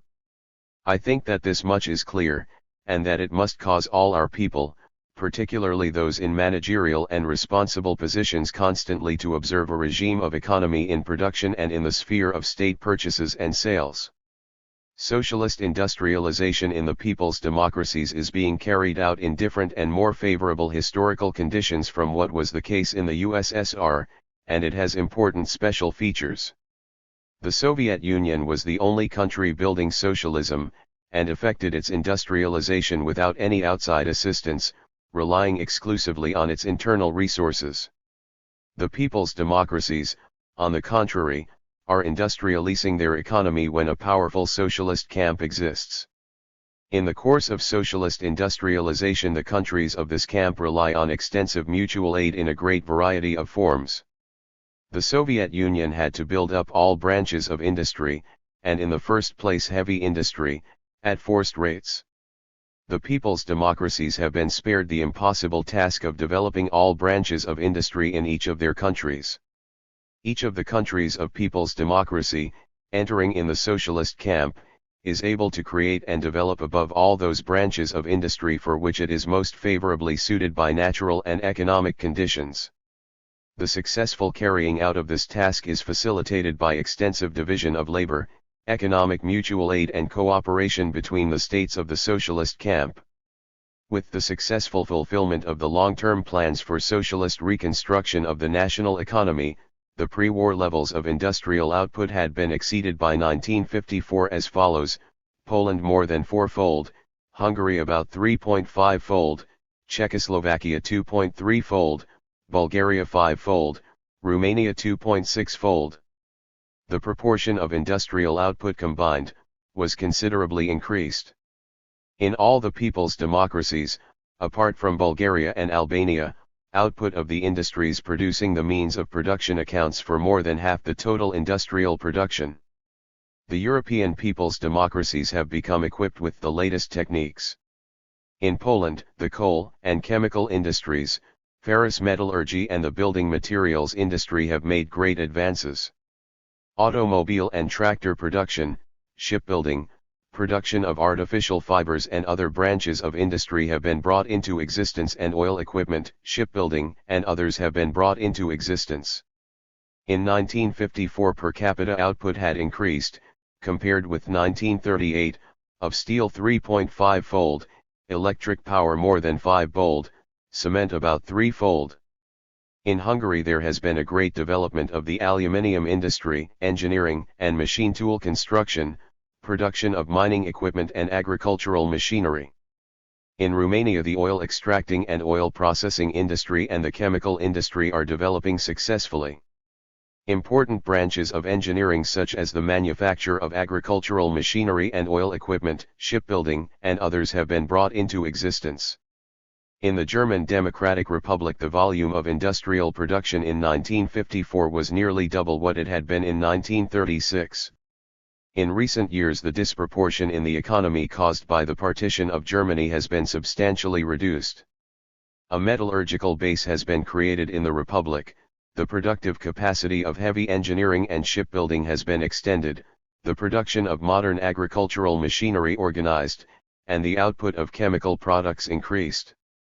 While ensuring priority growth of heavy industry as the basis for the advance and technical reconstruction of the whole national economy, the people's democracies are making large-scale investments in agriculture, and in the light and food industries. This will provide a considerable expansion of output of agricultural produce and manufactured mass consumption goods, and will raise the living standards of the working people.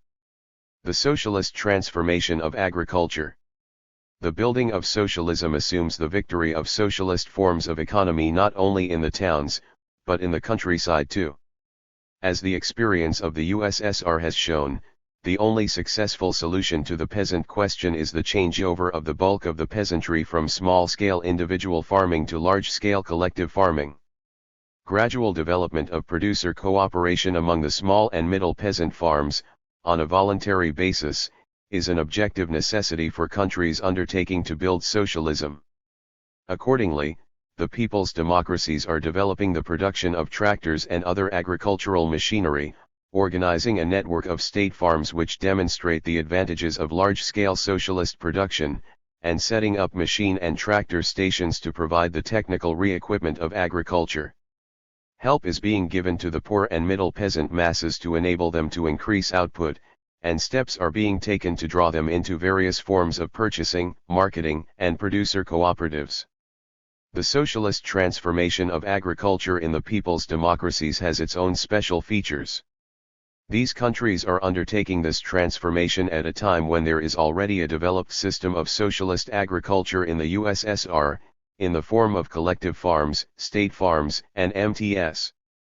Familiarity with the experience of the Soviet Union in the field of the socialist transformation of agriculture, and with the achievements of the collective farms, MTS, and state farms, is playing a big part in drawing the bulk of the peasantry in the people's democracies onto the road to socialism. The U.S.S.R.'s experience in organizational and economic consolidation of the collective farms, its forms of organization and remuneration of labor, the distribution of incomes etc. are being extensively utilized in building up the system of producer cooperative among the peasant farms. The special features of peasant-producer cooperation in people's democracies spring from the fact that it is developing while there is still small peasant ownership of the land, whereas collectivization in the USSR took place after the whole of the land had been nationalized. The experience of the people's democracies has shown that immediate nationalization of all the land is not, in all countries, an indispensable condition for building socialism in the countryside. In the people's democracies, part of the land taken from the landlords during the agrarian revolution has remained in the hands of the state, while the rest has become the private property of the peasants. Owing to the prohibition of buying and selling of land and restrictions on the renting of it, the retention of private ownership of land by the peasants does not lead, however, to concentration of land ownership in the hands of capitalist elements. The agricultural producers' cooperatives in the people's democracies fall into three main categories. These depend on the extent of socialization of the land and the means of production, and the methods of distribution of incomes which follow from this. In the first place, there are associations for joint working of the land. Only the labor for carrying out the various agricultural jobs is collective, while the land allotments themselves are the property of individual members of the association. In the second place, there are producer cooperatives. Both the means of production and the labor are socialized and the land is amalgamated into a single block, although still remaining the private property of the cooperative members. The bulk of the produce in cooperatives of this type is distributed according to workdays earned, while a smaller part is distributed according to the share of land put into the pool. In the third place, there are artels. Labor, land, and means of production have been socialized, while the produce is distributed only according to work performed. Thus, at present, there are three kinds of property in land in the people's democracies: state, cooperative, and private. The complete victory of socialism in agriculture presupposes socialization of all the land and its conversion into social property. The turn towards socialization of all the land will take place gradually, on voluntary principles, as the peasantry, in the course of the development of producer cooperation and the gradual extension of its higher forms, become convinced by experience of the indisputable superiority of large-scale collective farming over petty privately owned farming. The socialist transformation of agriculture is taking place in the process of an intense class struggle. The kulaks are striving in every possible way to undermine peasant-producer cooperation. The people's democratic states are giving all-round material assistance to the poor and middle peasant farms, taking steps to strengthen the organization and economy of the producer cooperatives, and waging an implacable struggle against the kulaks. In Bulgaria by 1954, there were more than 2,700 working cooperatives on the land, uniting 52% of peasant farms, 108 state farms and 150 MTS. More than 60% of the cultivated land was in the socialist sector. In Hungary, producer cooperatives unite about 200,000 peasant families and occupy about 18% of the arable land. State farms occupy more than 12% of the arable. In Poland, in 1954, there were more than 9,300 cooperatives, occupying 7.5% of all plowland. State farms dispose of more than 12% of all the sown area. In Romania, by the end of 1954, there were 5,000 collective farms and associations, uniting 318,000 peasant households with 2,750,000 acres, or more than 10% of the total. In Czechoslovakia, producer cooperatives are cultivating about 33% of the plowland, and state farms more than 10%. In the German Democratic Republic, in 1955, state farms occupied 4%, and agricultural producer cooperatives 18% of the total useful agricultural area. Two kinds of mistakes have occurred in the process of the socialist transformation of the countryside in the countries of people's democracy: on the one hand, artificial cooperation upon the peasant farms, and violation of the voluntary principle in admission to the cooperatives; on the other hand, underestimation of the need to organize and lead the movement to cooperation and adopting a laissez-faire policy in the work of setting up cooperatives. The Communist and Workers' parties are waging a campaign against both types of mistake.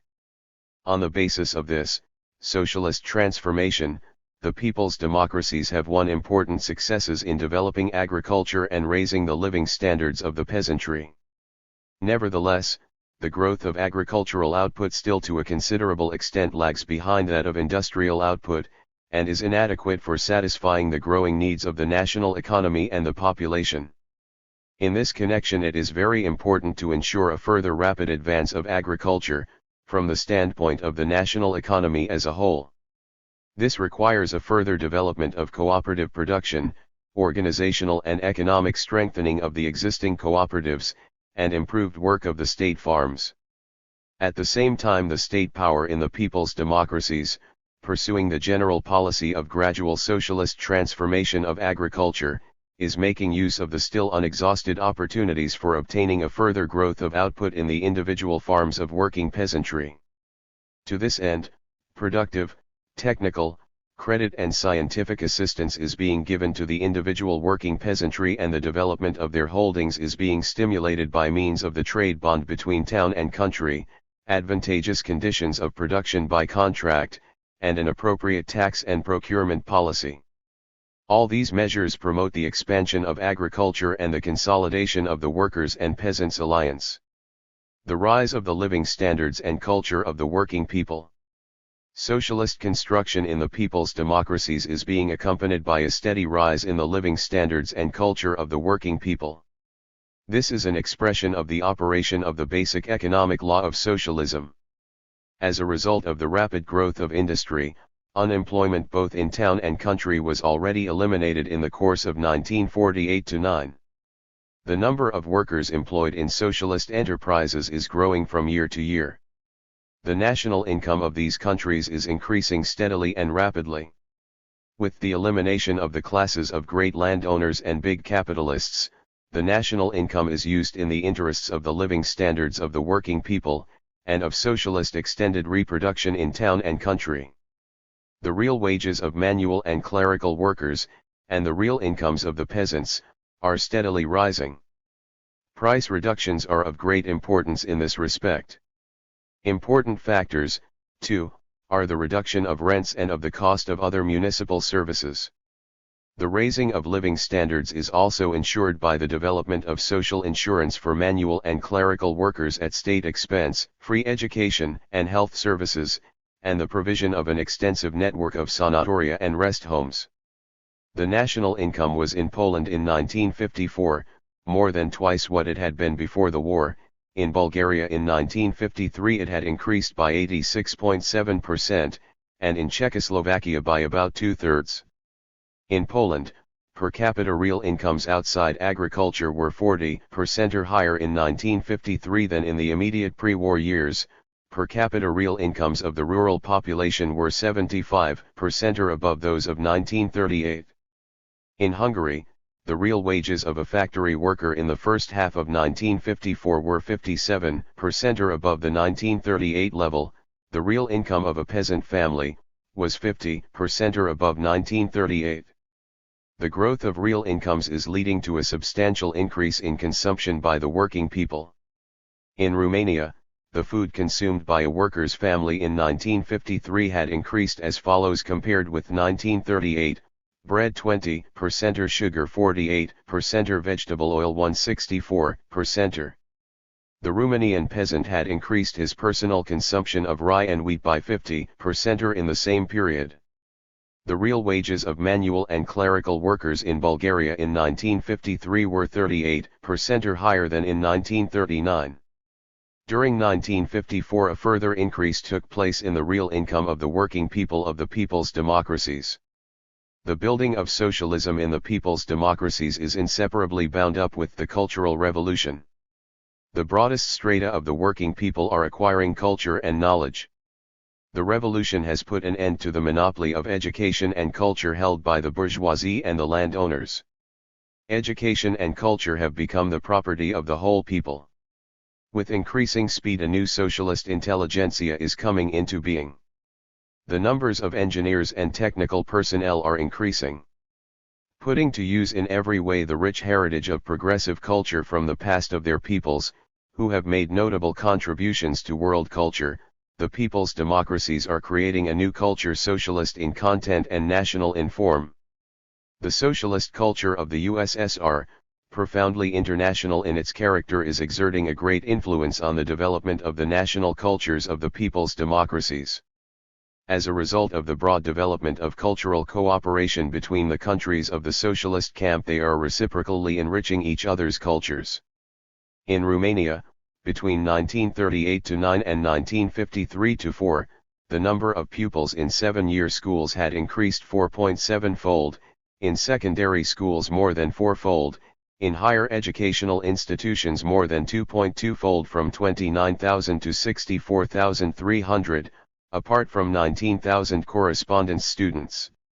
In the Old Poland, in 1937-8, there were 28 higher educational institutions with 48,000 students, of whom no more than 5% were children of workers and 9% children of peasants.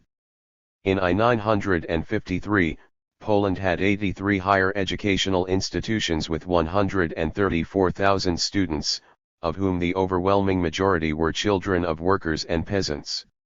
In Hungary in 1954-5 the number of pupils in secondary schools was 3 times what it had been in the last year before the war, and the number of students was 4 times as many.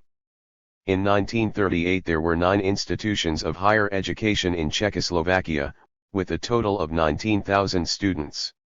Today there are 40 such institutions, with 47,900 students. In Albania in 1954 the number of pupils in primary schools was over 2.6 times as many as in 1938, and there were 7.7 times as many secondary school pupils. The successes of socialist construction in the people's democracies are fresh proof that the socialist economic system is indisputably superior to the capitalist system. Brief conclusions. The People's Democratic Revolution in the countries of Central and Southeastern Europe in the first stage of its development completed the tasks of the bourgeois democratic revolution. The anti-imperialist character of the revolution was expressed in the fact that it freed the peoples of these countries from the yoke of imperialism and, with the support of the Soviet Union and the whole socialist camp, ensured their national independence. The anti-feudal character of the revolution was expressed in a broad democratization of social and state structure, in the abolition of the monarchy where it existed, and in the carrying through of revolutionary agrarian changes. The land of the landlords was confiscated and divided among the landless and land-hungry peasants. With the fulfillment of the anti-feudal tasks, the bourgeois democratic revolution developed into the socialist revolution. This was reflected in the socialist nationalization of large-scale and medium industry, transport, the banks, foreign trade, and internal wholesale trade. The people's democratic state began successfully to fulfill the functions of the dictatorship of the proletariat. The economy of the people's democracies in the transitional period from capitalism to socialism comprises 3 basic economic forms: socialist, small commodity, and capitalist. The leading part is played by socialist economy. In the course of struggle against the capitalist elements, the people's democratic states, relying on objective economic laws and basing themselves on the socialist sector, are pursuing a policy of building socialism. Socialist industrialization in the European people's democracies is a decisive condition for building socialism, and ensuring a rise in the living standards of the people. Thanks to the advantages of the socialist forms of economy and the mutual assistance and cooperation within the socialist camp, the people's democracies are rapidly advancing along the road of industrial development, ensuring the priority development of heavy industry. The victory of socialism in the European countries of people's democracy requires the socialist transformation of agriculture. This socialist transformation of the peasant farms is taking place through their gradual organization in producer cooperatives on a voluntary basis, while retaining private peasant ownership of the land. Socialization of all the land will be the result of the development of higher forms of producer cooperatives. The advance of agriculture is being achieved through further development of producer cooperation, with increasing aid from socialist industry, and also through making use of the existing possibilities for the development of individual peasant economy. The building of socialism in the European countries' people's democracy is leading to a steady rise in the standards and cultural level of the working people. Unemployment has been abolished and the real wages of the workers and the real incomes of the peasants are growing. Chapter XLII, The Economic System of the Chinese People's Republic. The prerequisites of the Chinese People's Revolution. Until the victory of the People's Revolution, China was a backward, agrarian country dependent on the imperialist powers. Chinese economy was of a semi-feudal and semi-colonial character. The semi-feudal character of the economy consisted in the dominance of feudal landlord land ownership and semi-feudal methods of exploiting the peasantry, and this was the main cause of the stagnation, backwardness, and lack of rights that prevailed. The land was worked by primitive methods. The landowners, as a rule, did not carry on large-scale farming but leased out the land in small plots to the peasants. The tenant farm was the most widespread form of peasant holding. Leases were as a rule for an indefinite term or perpetual. Pre-capitalist forms of rent were the most widespread: labor rent, rent in kind, money rent. The semi-colonial character of the economy consisted in the fact that over a long period foreign imperialists had dominated China. The intrusion of foreign imperialism on the one hand hastened the process of disintegration of feudal relations, but, on the other, imperialism, interested in upholding feudal survivals in China, entered into a compact with the feudal forces and held back the development of Chinese capitalism. The clique of landlords and compradori bourgeoisie ruling in China assisted in every way the penetration of the foreign monopolies into the country's economy. Though capitalism developed to a certain degree, it never became the basic economic system in China. Right up to the revolution, China remained a country where capitalism was developed only to an extremely low level. Modern industry, especially heavy industry, was very weak. The foreign monopolies hindered the development of industry, especially the branches producing means of production, and kept the country in a state of technical and economic backwardness. Modern industrial enterprises existed only in a few coastal districts and in the northeast of the country, while nearly the whole of China's vast territory was entirely lacking in machine industry. The production of modern industry pre-revolutionary China was equivalent only to 17% of the total production of industry and agriculture. The overwhelming mass of manufactured articles were produced by small handicraft enterprises and manufactories. At the same time, the growth of commodity relations in town and country rendered extremely acute the unbearable oppression constituted by the semi-feudal forms of exploitation of the peasantry.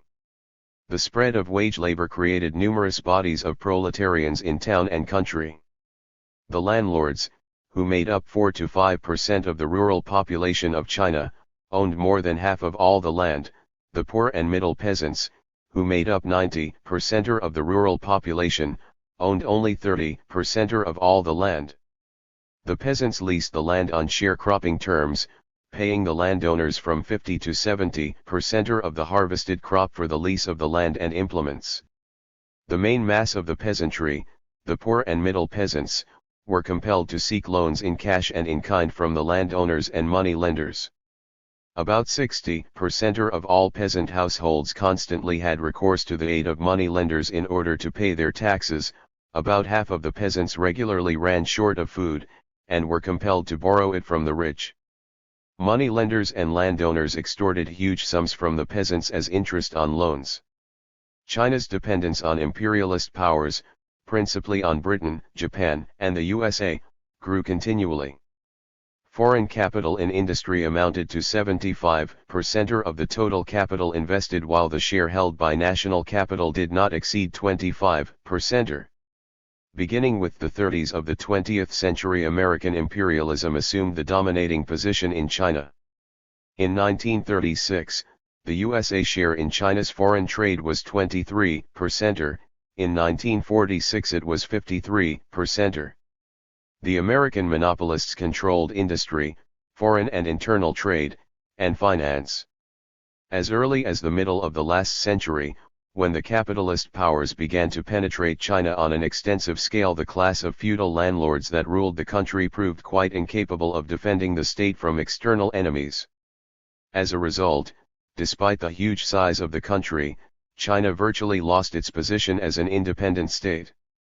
The semi-feudal character of China's economy determined the class structure of the populations. The landlords were the most reactionary exploiting class in Chinese society.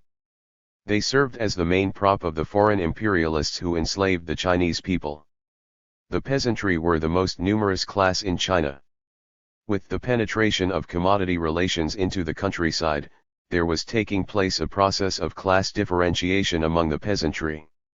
On the eve of the victory of the People's Revolution, the laborers and poor peasants comprised 70%, the middle peasants 20%, and the kulaks 5 to 6% of the village population. The kulaks made use to a large extent of hired labor, combining capitalist exploitation of the peasantry with semi-feudal methods of exploitation. In the 20th century, in connection with the development of capitalism, new classes besides the feudal landlords and the peasantry appeared in the arena of social life, the bourgeoisie and the proletariat.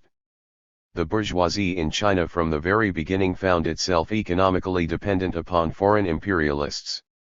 The big compradore bourgeoisie was closely linked with feudal land ownership and the foreign imperialists, especially with the American, British and Japanese imperialists. It functioned as middleman between the foreign imperialists and the Chinese market and concentrated considerable wealth in its hands, obtained through merciless exploitation of the worker and peasant masses. During the rule of the Kuomintang clique, important positions in the country's economy were seized by a handful of monopolists who made extensive use of state power to plunder the country. Another section of the bourgeoisie consisted of the national bourgeoisie. As the foreign imperialists prevented the development of native industry by every possible means, the national bourgeoisie displayed opposition to the foreign imperialists and the compradore bourgeoisie. The rural bourgeoisie, the kulaks, made extensive use of hired labor, combining capitalist exploitation of the peasantry with semi-feudal methods of exploitation. A very numerous section of the population was the urban petty bourgeoisie, among whom discontent with imperialist robbery and feudal oppression increased. The industrial proletariat, on the eve of the victorious People's Revolution, numbered about 4 millions. In addition to workers in factory industry, there were many millions of proletarians and semi-proletarians engaged in other branches, port and town workers engaged in loading, unloading and transporting goods, workers engaged on navying, and also rural proletarians, numbering before the revolution some tens of millions. The industrial proletariat, the most organized, conscious and advanced detachment of the working masses, from the 20s of the present century exercised a determining influence on the political life of the country. After the First World War, under the influence of the Great October Socialist Revolution in Russia, a broad anti-imperialist and anti-feudal revolutionary movement arose in China, linked with the rapid upsurge in the working class movement. The Chinese Revolution, aimed at overthrowing oppression by imperialism and feudalism, became part of the World Revolution. The character of the Chinese Revolution.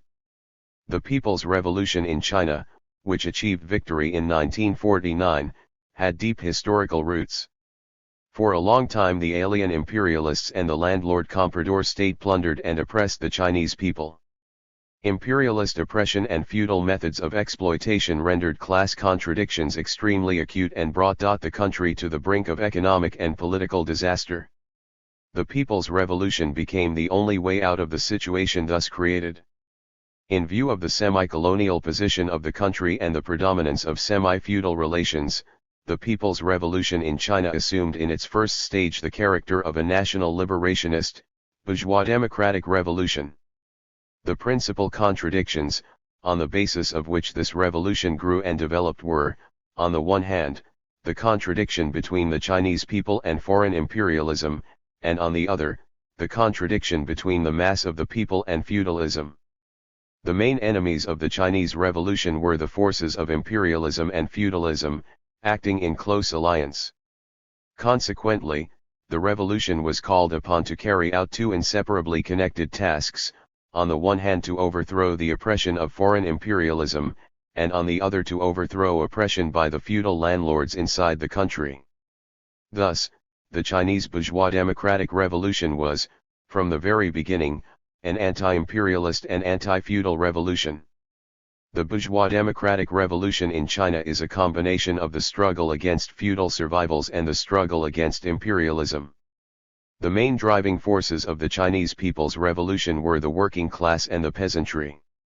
The working class, and the peasantry led by it, constituted the chief army of the revolution, guaranteeing to the Chinese people victory over their foreign and internal enemies.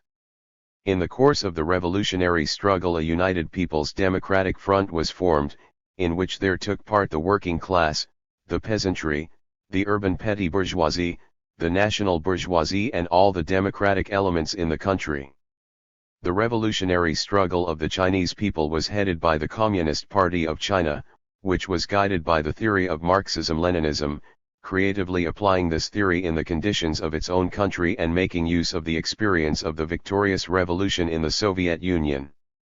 The historical peculiarity of the Chinese people's revolution is that it developed under the conditions of the general crisis of capitalism, when the world system of capitalism is in its epoch of decline and is being replaced by the socialist system, when the camp of socialism has come into being, headed by the Soviet Union.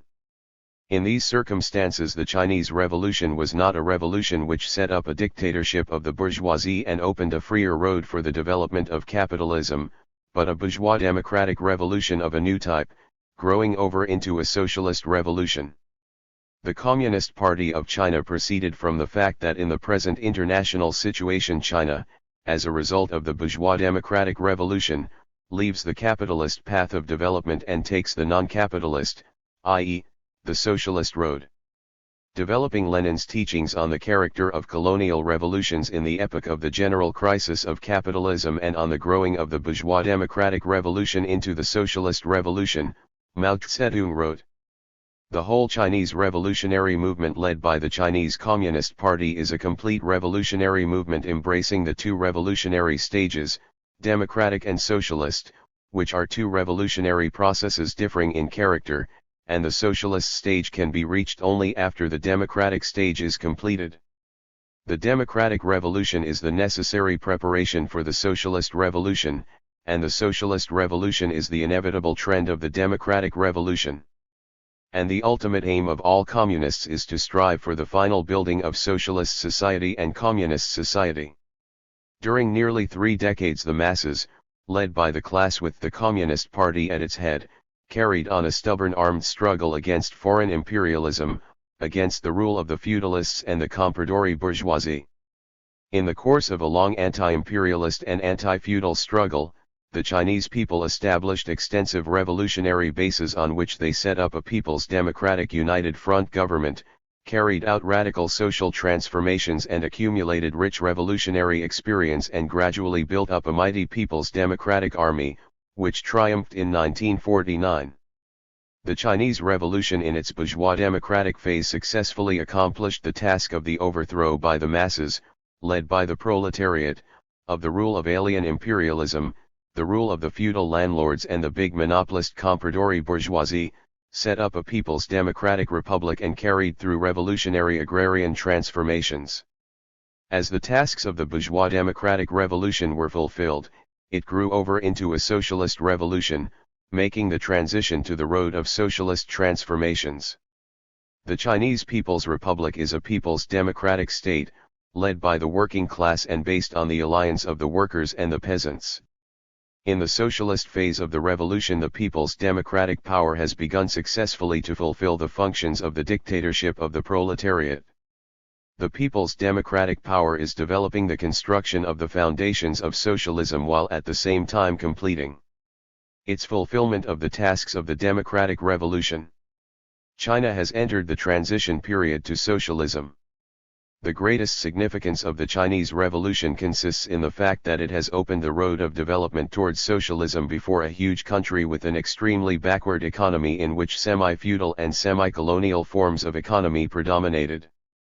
This is the principal peculiarity of the economic development of the Chinese People's Republic as compared with the European people's democracies.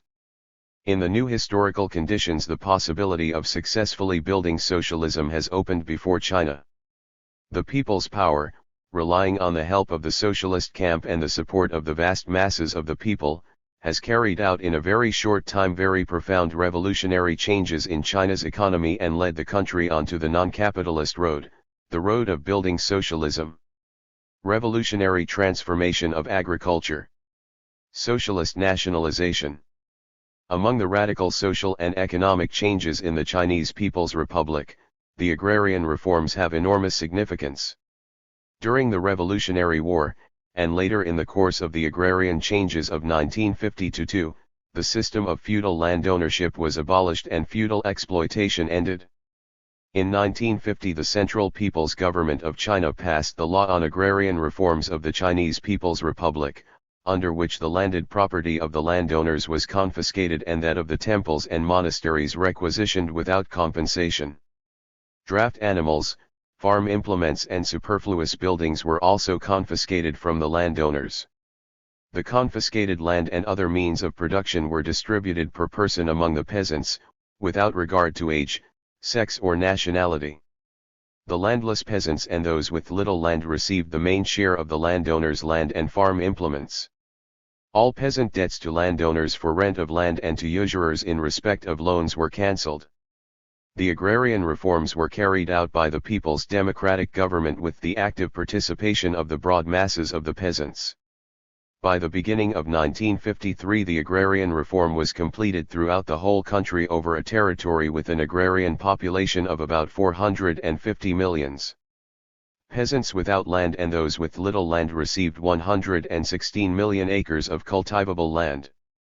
Along with this the old feudal system of taxation with its multitude of state and local taxes payable by the rural population, and collected from them many years in advance was abolished. The agrarian changes in China liquidated the land-owning class. Instead of ownership of the land by the landlords, small peasant private property in land was established. The productive forces of agriculture were freed from the trammels of outdated feudal relations, and thereby the way was opened to the fulfillment of the great task of industrializing China. The People's Democratic Government, carrying out the agrarian reforms which completed the bourgeois democratic revolution, at the same time passed on to the road of socialist reorganization. This means first and foremost the socialist nationalization of large-scale industry and the banks. All industrial enterprises, commercial concerns, banks, transport, and other property belonging to the compradori monopolist bourgeoisie were confiscated and taken over by the People's State. All the unequal treaties with foreign states, all the old customs, laws, and regulations by means of which the foreign imperialists plundered the Chinese people and stifled the national industries, were abolished. The majority of undertakings belonging to foreign capital were requisitioned. State control of foreign trade was established. China was finally freed from imperialist enslavement. The special feature of the socialist nationalization carried out by the People's Democratic Government in China lies in the fact that it left untouched the property of the national bourgeoisie, which in the main consisted of middle bourgeois. Socialist nationalization in China led to the creation of the state socialist sector, the most important economic bulwark of the People's Democratic State in economic and cultural construction. Forms of economy and classes in the Chinese People's Republic in the transition period. As a result of the revolutionary agrarian changes and the transformation of the commanding heights of the national economy into public property, radical changes have taken place in China's economy. Instead of the former semi-feudal and semi-colonial economy, there has arisen a transitional economy of several forms, distinguished in China by a number of special features. The leading place in People's China's multi-form economy is held by the socialist sector. The socialist sector embraces, first, enterprises based on state ownership, and, second, enterprises based on cooperative ownership.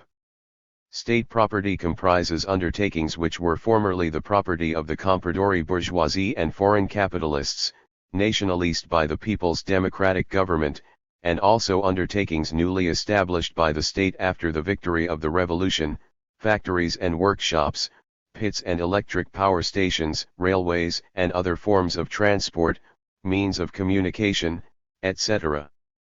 The mineral wealth, waters, and also state forests, lands adjoining towns, virgin lands, and other natural resources are also state property and belong to the whole people. In the sphere of agriculture, state property comprises the state-organized machine and tractor stations, machine hiring depots, and agro-technical stations, and state agricultural enterprises, the state farms. In the sphere of distribution, the state owns trading enterprises which play a decisive role in wholesale trade. The whole of foreign trade and nearly all banking business are in the hands of the state. Further, The socialist sector of the economy embraces cooperative enterprises wholly based on collective ownership by the working masses.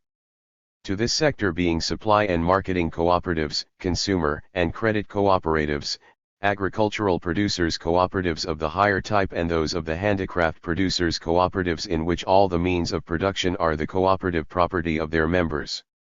Supply and marketing cooperatives are subject to the guiding influence of state trade and help to strengthen the economic ties between petty commodity peasant economy and state socialist economy and to increase the element of planning in the supply of manufactured goods to the peasants and also in the state procurement of grain, cotton, and other materials for industry. Credit cooperation is connected with the state bank, which directs its work and helps it with funds.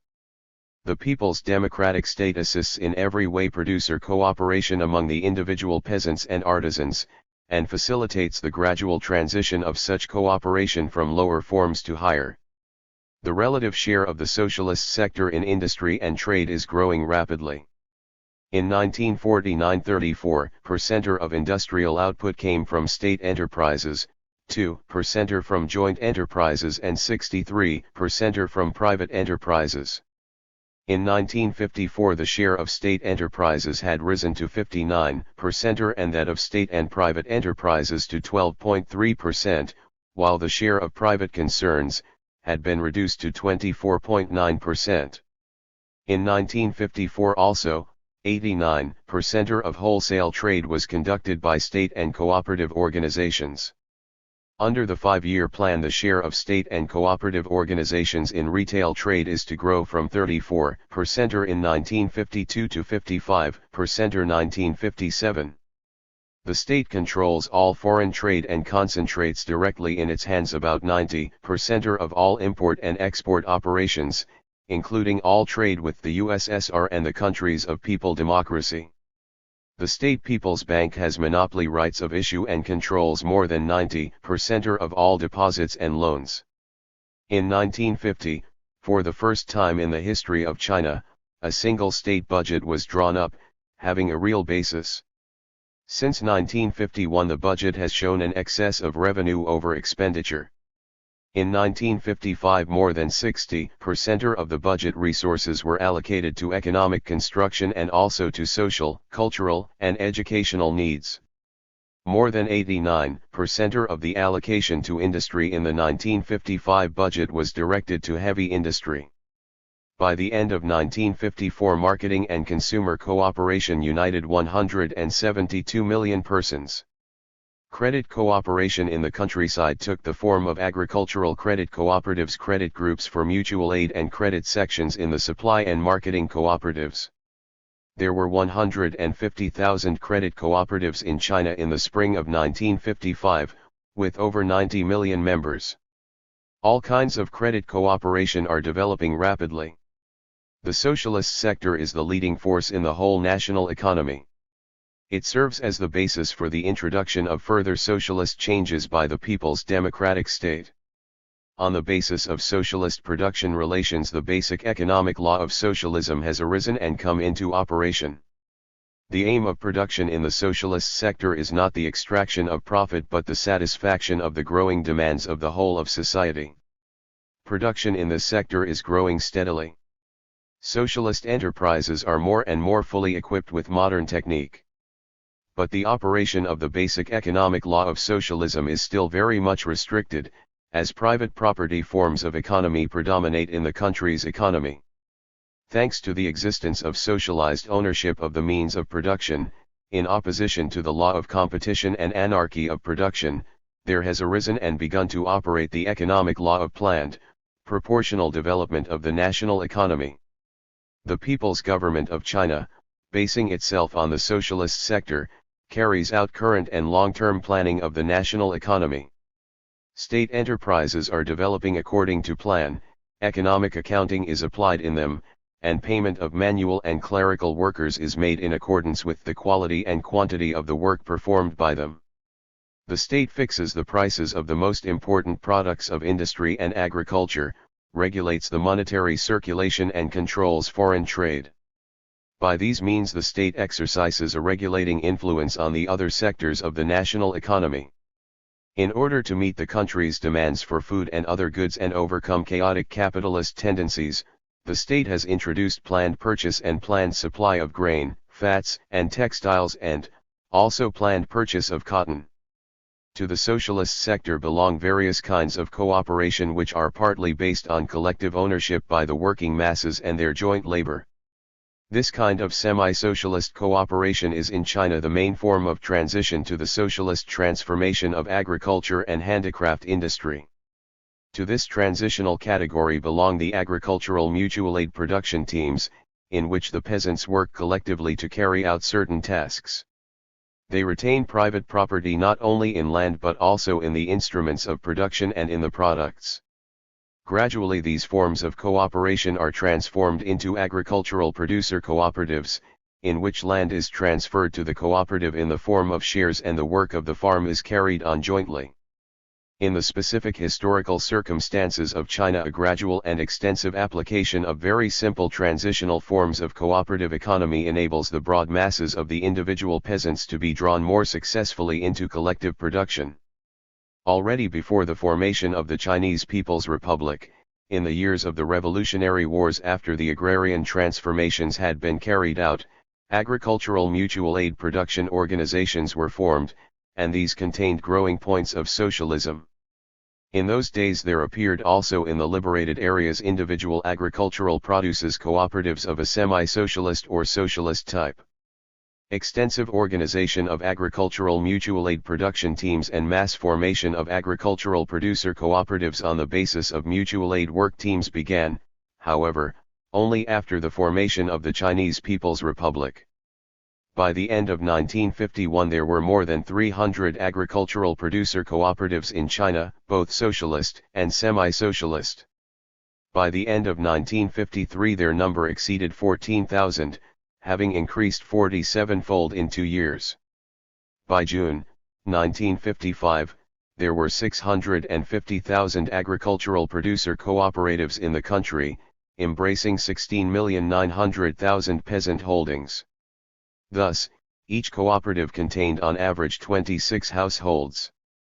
The total number of holdings embraced by agricultural mutual aid production teams and agricultural producer cooperatives amounted in 1954 to 60% of all the peasant holdings. The petty commodity sector embraces the holdings of peasants and artisan based on petty private ownership of land and other means of production and personal labor. While China is still an agrarian country with a poorly developed industry, petty commodity production continues to occupy the predominant place in the economy and serve as the means of existence for the bulk of the population. As a result of the revolutionary agrarian transformations, the relative importance of the middle peasantry has greatly increased. A great number of poor peasants and laborers have obtained land and acquired their own holdings, and the middle peasant has become the central figure in the countryside. The petty commodity sector also includes artisan production, which is especially widespread in the countryside, small trading concerns in the towns, small workshops for day-to-day service of the population, and so on. In Chinese agriculture, fragmented and backward petty commodity production predominates. The land is divided up into tiny plots and worked by the hand labor of the peasants or, with the aid of draft cattle, by primitive agricultural implements. But this backward farming technique is gradually being replaced by modern agricultural machinery and implements, received by the peasants from the growing heavy industry of China. In the Chinese countryside there are about 110 million small and very small peasant holdings. The country includes about 30 million artisans. A large part of the industrial goods consumed by the peasantry are produced by handicraftsmen and artisans. Small commodity peasant and handicraft production inevitably gives birth to capitalist elements. Class differentiation into poor peasants and kulaks is developing in the village. But in the conditions of the people's democratic system it is only of a restricted nature.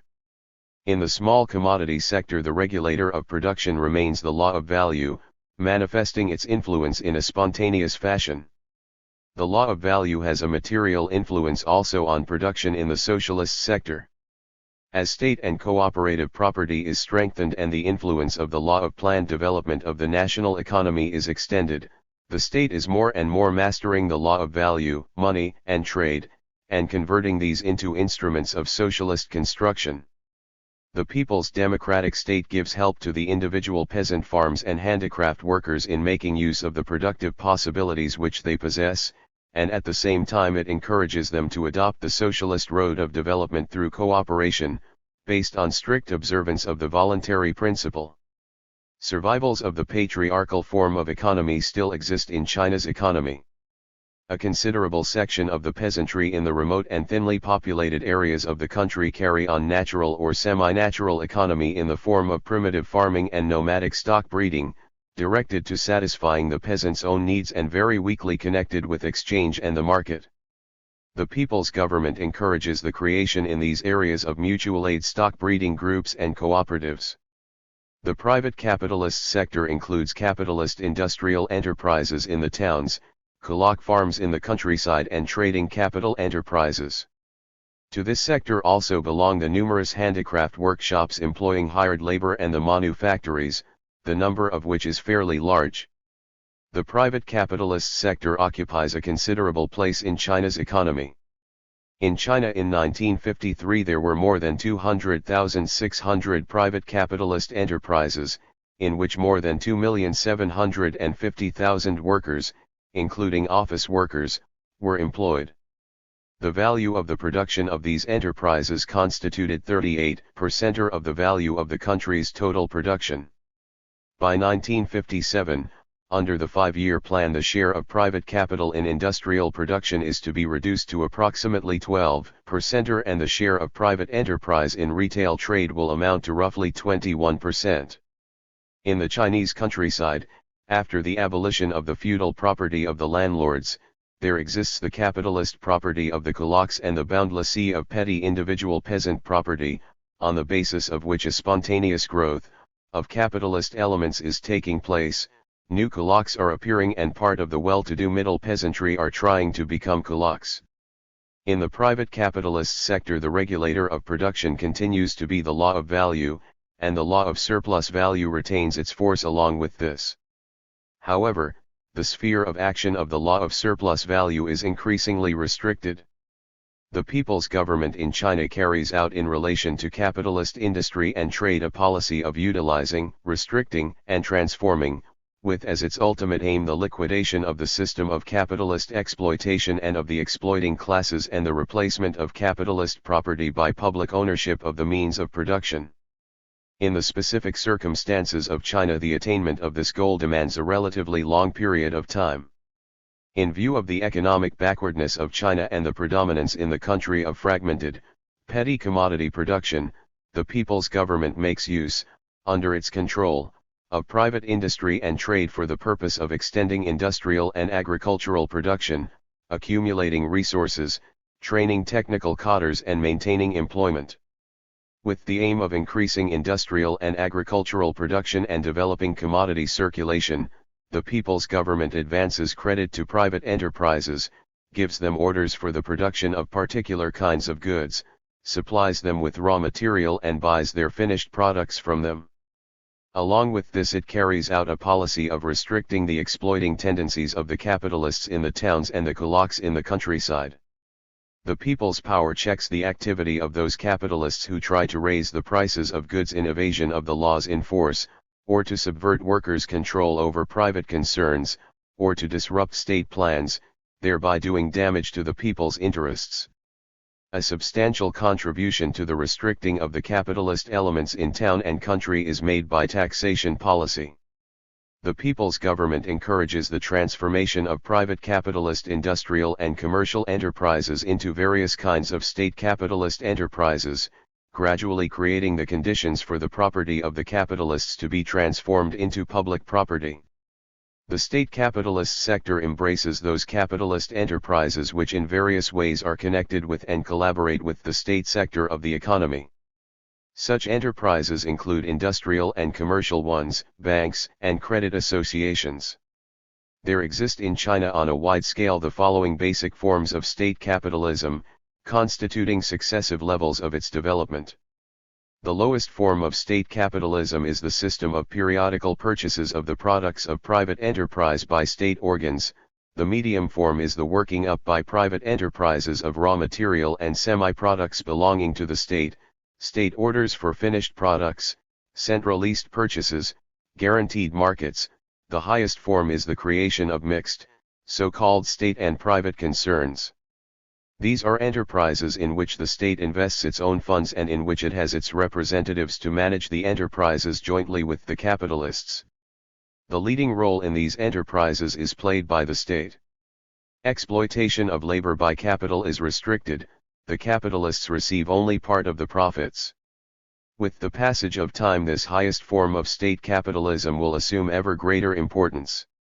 The development of all these forms of state capitalism is accompanied by class struggle. China's experience fully confirms Lenin's statement that state capitalism in the transition period is a continuation of the class struggle in another form, and under no circumstances, the substitution of class peace for class war. The regime of people's democracy in China guarantees the possibility of liquidating exploitation and poverty and building socialist society. In China, a huge, economically backward country with complex and variegated conditions, the building of socialist society is a gigantic task. The Communist Party is working on the principle that socialist society will be built, basically, in the course of about 3 5-year plans. Of decisive importance for the success of socialist construction is the strengthening of the alliance of workers and peasants under the leadership of the working class. Therein lies the basic condition for drawing the peasant masses into the building of socialism. The policy of the people's government is aimed at the development in every way of the economic links between state industry and peasant economy, and at extending the cooperative organization of the peasant farms. The Communist Party of China takes as a basic principle that to strengthen the alliance of the workers and peasants it is necessary, simultaneously with the gradual putting into effect of socialist industrialization, gradually to carry out a socialist transformation of agriculture as a whole. This means bringing about cooperation between the peasant holdings, that is, transition from individual farming to cooperative forms of farming, with gradual liquidations of the system of colloq farms, as a result of which the whole rural population will become well-to-do. In China in the transition period an important role is played by the United People's Democratic Front led by the working class. It is a broad association based on the alliance of the workers and peasants and including all patriotic elements, i.e., also those elements of the national bourgeoisie who are ready to cooperate with the people's democratic state. Owing to the special historical conditions of China, which was in the past oppressed by foreign imperialists and can only become an independent and powerful state by following the path of socialism, there is not only struggle between the working class and the national bourgeoisie but also a relationship of practical cooperation. The people's government draws the national bourgeoisie into participation in state affairs, into the solution of urgent problems of economic construction, while at the same time suppressing all forms of anti-popular activity. The fundamental contradiction in the transition period is the contradiction between socialist and capitalist elements in town and country, between the working class and the working masses of the peasantry, on the one hand, and the bourgeoisie in the towns and the kulaks in the country, on the other. For the building of socialism it is necessary that the contradiction between the socialist and capitalist economies be resolved. This contradiction is being resolved through the gradual carrying through of radical economic changes which will alter the face of China: socialist industrialization, socialist transformation of agriculture and handicraft production, radical transformation of private industry and trade, leading to the complete elimination of capitalist relations in these branches of economy and their replacement by socialist relations. Socialist industrialization is the main link in socialist construction in China, while the transformation of agriculture and handicraft production and that of private industry and trade are important component parts of it, inseparable from socialist industrialization. The socialist transformation in China's economy is accompanied by acute class struggle between socialist and capitalist elements, which develops in accordance with the formula, who will beat whom? The paths of socialist industrialization of China. In the course of a brief period, 1949 to 1952, the Chinese People's Republic restored the national economy which had been ruined during the prolonged war. Already by 1952 the volume of production in the basic branches of industry and in agriculture exceeded the highest figures ever attained in the past. The relative share of the socialist forms of economy had grown and their leading role in the whole national economy had been consolidated. In the course of the same period the entire mainland of China was united, the agrarian changes were brought to completion, and a number of measures were taken for the democratic transformation of the social system and the suppression of counter-revolutionary elements. The strengthening of the financial system and the currency reform laid the basis for the stabilization of prices. All this prepared the conditions for unfolding planned economic construction, having as its aim the gradual socialist reconstruction of society. Beginning in 1953, the Chinese People's Republic began to carry out the first five-year plan for the development of the national economy. This plan was approved in its final form by the second session of the All China Assembly of People's Representatives in July 1955, but its basic tasks had been in process of being put into effect since 1953. The aim of the first five-year plan for the development of China's national economy is, first and foremost, to create the primary foundation for socialist industrialization of the country. In accordance with the economic law of priority growth of the production of means of production, the first five-year plan provides for the principal forces of the country to be concentrated on the creation of heavy industry, metallurgy, fuel, power, engineering, chemicals as the fundamental basis for the development of the entire national economy. The People's Democratic Government of China starts from the principle that only on the basis of heavy industry can the advance be assured of all branches of industry and agriculture, together with satisfaction of the requirements of defense and a steady rise in the material and cultural standard of life of the people. Alongside of the main task development of heavy industry in every way, the five-year plan envisages an advance in transport, light industry, and agriculture and an extension of trade, with a steady growth in the relative share of the socialist forms of economy. Other tasks of the five-year plan are the creation of the primary basis for socialist transformation of agriculture and handicraft industry, the creation of the conditions for socialist transformation of private industry and trade, and the gradual raising of the material and cultural standard of life of the people on the basis of the growth of production. China possesses all the conditions needed for solving the historic task of industrializing the country, and has extensive possibilities of doing this. China possesses immense human reserves. The Chinese working class, headed by the Communist Party, is leading economic and cultural construction. As the foremost class of society, by its exemplary self-sacrificing labor, by its organization and discipline, it is rallying the broadest strata or the working masses in the fight for socialism. The friendly alliance of the workers and peasants has been consolidated and grown strong, and the cause of the industrialization of the country is meeting with active support from hundreds of millions of peasants. As a result of the agrarian changes, the peasants have been freed from the huge payments they used to make to the landlords, which enables them, as well as improving their living conditions, to contribute part of the fruits of their labor to the cause of industrialization. China possesses very rich natural resources for developing all branches of industry, and in the first place heavy industry. At the same time, there are inevitably a number of difficulties to be overcome on the way to fulfilling this task, difficulties connected with technical backwardness, insufficiency of skilled industrial personnel, an irrational distribution of industry and disproportion between its several branches, inherited from the past, lack of knowledge of the country's natural resources, etc. The industrialization of China is being carried out through the building of enterprises equipped with the most up-to-date technique, and radical reconstruction of a number of large-scale factories, and also more rational and complete utilization of old enterprises. The Chinese People's Republic receives first-class equipment from the Soviet Union and the European people's democracies, and is drawing on their very rich technical experience, and experience in the organization of labor and production at large-scale socialist enterprises. It is intended to construct and reconstruct during the first five-year plan 3,000 enterprises, etc., including 694 large industrial enterprises. The chief among these are 156 which are being equipped by the fraternal aid of the Soviet Union. The building of these enterprises is a big step forward in the development of the basic branches of industry and the raising of its technical level. By the end of the 5-year plan, China will have its own heavy industry, ensuring the basis for industrialization of the country. The volume of industrial production expressed in terms of value will have doubled.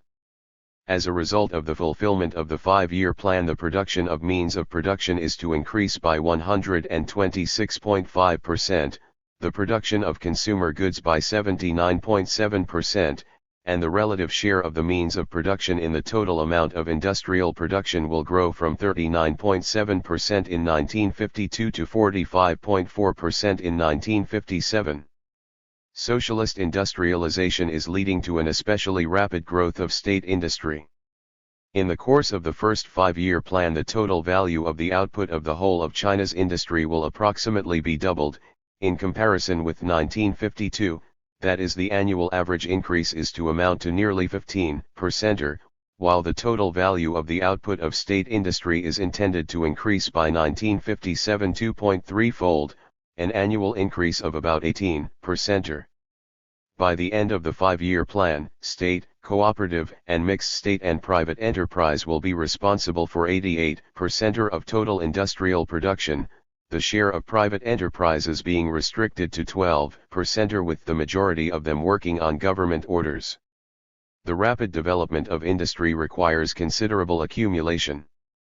The resources for this purpose come, in the first place, from accumulation made in the state sector of the economy, and from revenues from domestic and foreign trade, and secondly from taxes levied on capitalist enterprises and also taxes collected from the population. One of the main conditions for the successful development of China's national economy is a rise in the productivity of labor of the workers and peasants. Labor emulation is developing among the workers in state enterprise for increasing production, improving the quality of output, economizing material and better utilization of plant. The advanced workers in production receive material encouragement. There are thousands of heroes of labor who have been given awards. The gradual socialist transformation of agriculture. The revolutionary agrarian reforms in the Chinese countryside are having a substantial influence on the development of the productive forces of agriculture and on the conditions of the peasant masses. For the first time in the history of the country, measures on a national scale are being taken to secure a considerable development of agricultural production. Government aid in seed and credit is given to needy peasants. Struggle against agricultural pests is organized.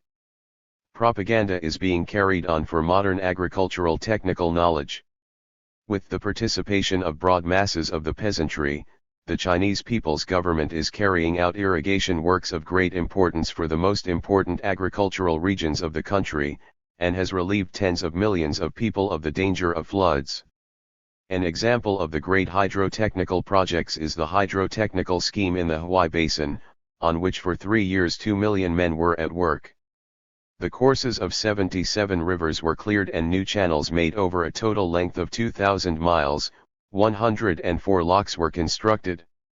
One dam alone, in the lower reaches of the river Huai, saves 20 million peasants from inundations. According to incomplete data, from 1950 to 1953 the peasants themselves built more than 6 million small irrigation canals, ponds, and reservoirs, dug over 800,000 wells, restored or built over 250 large irrigation works. As a result, the area of irrigated land was increased by over 8 million acres. In 1954 the construction was completed of the Quanting Water Reservoir on the upper course of the river Yangting, which prevents flooding in the Peking and Tientsin region. In the first 5-year plan, work will be undertaken to utilize the waters of the river Huanghe and establish complete control over it. Dozens of huge dams will be built on this river and its tributaries, to make possible the creation of a number of large reservoirs and hydroelectric stations. In 1952 agricultural output reached the highest level in the history of China, considerably surpassing the peak pre-war figures of production. In 1952 the gross harvest of grain was 145% of the 1949 figure, and of cotton about 300%. During the first 5-year plan the total output of agriculture and rural auxiliary activities will increase, in terms of value, by 23.3%. By the end of the plan the production of food will be 17.6% greater than in 1952, of cotton 25.4%, of jute and canaf 19.7%, of tobacco 76.6%, of sugarcane 85.1%, of sugar beet 346.1%, the area under oil-bearing crops will be 37.8% greater. It is estimated that in the course of 2 5-year plans, or a little more, the yield from grain crops will be brought up to 275 to 300 million tons, surpassing the 1952 level by 70% and representing an annual average output of 10 cwt of grain per head. The Chinese People's Republic has achieved definite successes in agriculture. However, the situation in the country is that the population is enormous, the cultivated area insufficient, natural calamities occur from time to time, and farming methods are backward. Small peasant economy is not in a position to meet the growing food requirements of the population, or the raw material requirements of industry. There is an acute contradiction between the low level of production of marketable grain and agricultural raw material, on the one hand, and the rapid growth of the state's demands for foodstuffs and raw material, on the other. On the basis of small production it is impossible to prevent differentiation taking place among the basic masses of the peasantry and to radically improve their condition and assure them a well-to-do existence. The victory of the People's Democratic Revolution opened up a path of gradual socialist transformation of China's agriculture. The Communist Party and the People's Government of China have laid down, and are carrying out, a plan of gradual voluntary transition of the peasants from small peasant private property to large-scale collective socialist economy, on the principle that socialist industrialization of the country cannot take place in isolation, divorced from the organization of cooperation in agriculture. The resolution of the Central Committee of the Chinese Communist Party on the development of agricultural producers' cooperatives states, with the aim of further developing the productive forces in agriculture, the party laid down the following central tasks for its work in the countryside, using forms and methods understandable by and acceptable to the peasants, to educate the peasant masses and promote their gradual association and organization, gradually to introduce socialist reorganization in agriculture with the aim of converting it from backward, small commodity individual economy into advanced and highly productive co-operative economy, gradually to end the disproportion in the development of industry and agriculture, and to give the peasants the possibility of gradually ridding themselves of poverty and winning a prosperous and happy life.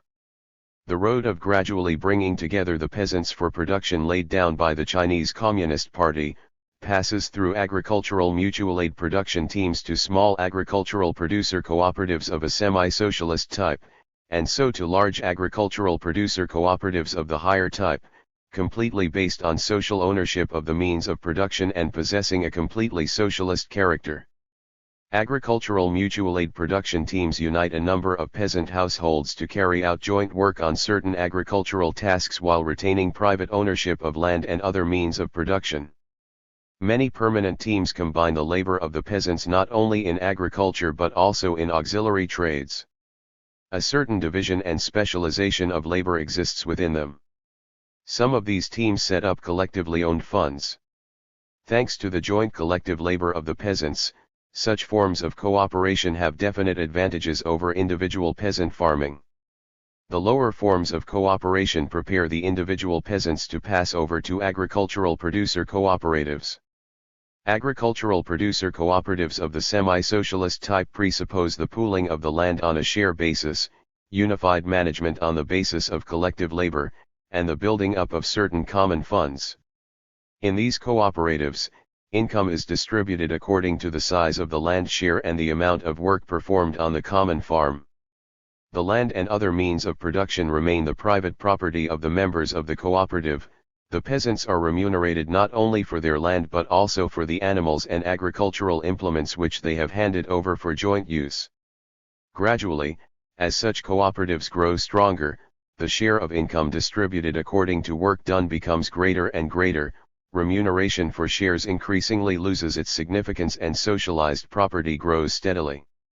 The highest form of agricultural cooperation is the producer cooperative of the type of the agricultural artel in the USSR, based on common ownership of the means of production, including the land and collective labor. In such agricultural producer cooperatives of the higher type, income is distributed exclusively on the basis of workdays earned. The transition from lower to higher forms of cooperative association takes place gradually, allowing for different conditions in the economic, political, and cultural development of each area, with the strictest observance of the principle of voluntariness and mutual aid. The Communist Party and the government of the Chinese People's Republic wage a resolute struggle against both drift and violation of the principle in the development of cooperation between peasant farms. Cooperation is coming to the Chinese countryside in conditions in which the industrialization of the country has only just begun, and consequently the necessary basis has not yet been created for equipping agriculture with advanced modern technique. The overwhelming majority of agricultural producer cooperatives are still without the material basis of machine production. In only a few of them is the land worked by machinery, supplied by the first machine and tractor stations. The rest of the cooperatives cultivate the land either by hand or with the aid of oxen, using antiquated agricultural implements or implements of an improved type. Even in these primitive cooperatives, however, as a result of the mere pooling of the peasants' means of production and of collective labor, the yield of agricultural crops is, as a rule, higher than on individual peasant holdings. This testifies to the high labor activity of the members of the cooperatives, to the advantages of the cooperatives over the mutual aid teams and still more over the individual farms. The Communist Party of China takes as its starting point that during the first 2 5-year plans the main content of the transformations in the countryside will continue to be social, with technical changes only of auxiliary importance. During the third 5-year plan, however, the transformation of the countryside will consist of the simultaneous carrying through of social and technical changes. Fundamental technical re-equipment of agriculture on a country-wide scale will take about 4 or 5 5-year plans, i.e., 20 to 25 years, to complete. At the present time a mass movement for bringing about rural cooperation has already begun in a number of agricultural areas, and this is rapidly spreading throughout the country. The majority of the Chinese peasants are filled with determination to take the socialist road. The socialist industrialization of the country and its successes strengthen this determination day by day, for the peasants realize that only the road of uniting in cooperatives, the road of socialism, will deliver them from need and lead to a radical improvement in their lives. This mighty movement of the rural population of China, numbering more than 500 millions, towards socialism has enormous international significance. The reconstruction of approximately 110 million individual peasant farms on collective principles and the carrying through of technical changes in agriculture involves considerable difficulties. The Communist Party of China, at the head of the broad movement of peasants towards socialism, mobilizes the masses to overcome these difficulties without allowing the tempo in the growth of cooperation in agriculture to decline. Taking into account the great historical experience of the Soviet Union in building socialism, the Chinese Communist Party is leading the peasantry in its movement along the road to socialism. According to present plans, by the spring of 1958 the agricultural cooperatives of a semi-socialist type will embrace 250 million persons, or 55 million peasant households, i.e., half the population of the countryside. By the same time, changes of a semi-socialist character will fundamentally have been completed in the rural economy of many counties and a number of provinces, while in certain areas a small section of the cooperatives will have been transformed from being semi-socialist to being fully socialist. During the first half of the second 5-year plan, i.e., by 1960, semi-socialist changes will fundamentally have been completed in the remaining half of agriculture. By that time the number of agricultural cooperatives fully socialist in character will have increased still further. Alongside producer cooperation, cooperation between peasants in the sphere of circulation is becoming increasingly widespread in the form of supply and marketing and credit cooperatives. These forms of cooperation help the peasants gradually to free themselves from exploitation by merchants and usurers. They assist the peasants to sell foodstuffs and raw material to the state and to obtain means of production and consumer goods. They supply credit at low rates of interest and help to develop savings. They make easier the organization of producer cooperatives among the peasants. The state socialist agricultural undertakings are called upon to play a great part in the socialist transformation of the peasant farms. By the beginning of 1955 there were over 100 large mechanized state farms and over 2,000 county and district state farms, about 100 machine and tractor stations and many machine hiring and agricultural stations. The state agricultural undertakings give real help to the peasants, showing them in practice the advantage of large-scale mechanization of farms. The gradual bringing about of the socialist transformation of agriculture is taking place in conditions of acute class struggle. The kulaks are trying in every way to disrupt the process of developing cooperation, to wreck the cooperatives or to use them for their own ends. The bulk of the peasantry, overcoming the resistance of the kulaks, are confidently advancing along the path of cooperation, which corresponds to their vital interests. An indispensable part of the socialist changes carried out in China in the transition period is the development of cooperation in small individual handicraft production. Directing the development of small handicraft production onto the socialist path, the Chinese People's Government is organizing the artisans into a distinct type of artel, the handicraft cooperatives. The rise of the material and cultural standard of living of the Chinese people. Socialist construction in the Chinese People's Republic is accompanied by the improvement of living conditions for the workers, the peasants, and the intelligentsia. As a result of the carrying through of the agrarian changes, the life of the Chinese peasantry has considerably improved as compared with what it was like before. Nevertheless, the peasant masses can deliver themselves completely from need only by taking the socialist road, the road of uniting in agricultural cooperatives. The position of the working class has considerably improved. In state and private undertakings the working day is restricted to 8 to 10 hours and collective agreements between the undertakings and the workers have been introduced. Workers' and employees' wages in state and private undertakings are fixed on a single level for corresponding categories. Throughout the whole country effectively functioning trade unions have been established in which the majority of manual and clerical workers are organized. In 1951 social insurance for workers and employees was introduced. The Chinese people have already achieved considerable successes in cultural construction. Before the revolution workers and peasants had no access not only to the middle and higher educational institutions but even to the elementary schools. About 90% of the population were illiterate. In the Chinese People's Republic education has become accessible to the working masses. The improved material position of the Chinese working people is to be seen from the considerable increase in the purchasing power of the population, which in 1 year alone, 1953, increased by approximately 20%. The volume of retail trade was in 1953 180% of what it had been in 1950. In 1954 retail turnover was 12% higher than in 1953. In 1952 the wages of workers in all state enterprises were 60 to 120% greater than in 1949. In 1953 they were on the average 5% higher than in 1952 and in 1954 another 5.2% higher.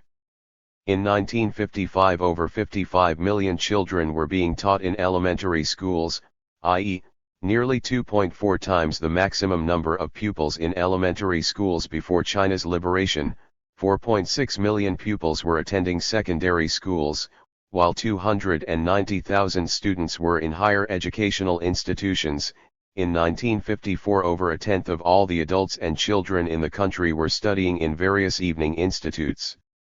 The conversion of China from a backward agrarian country into a mighty socialist power with a highly developed modern industry requires that serious economic and financial difficulties should be overcome.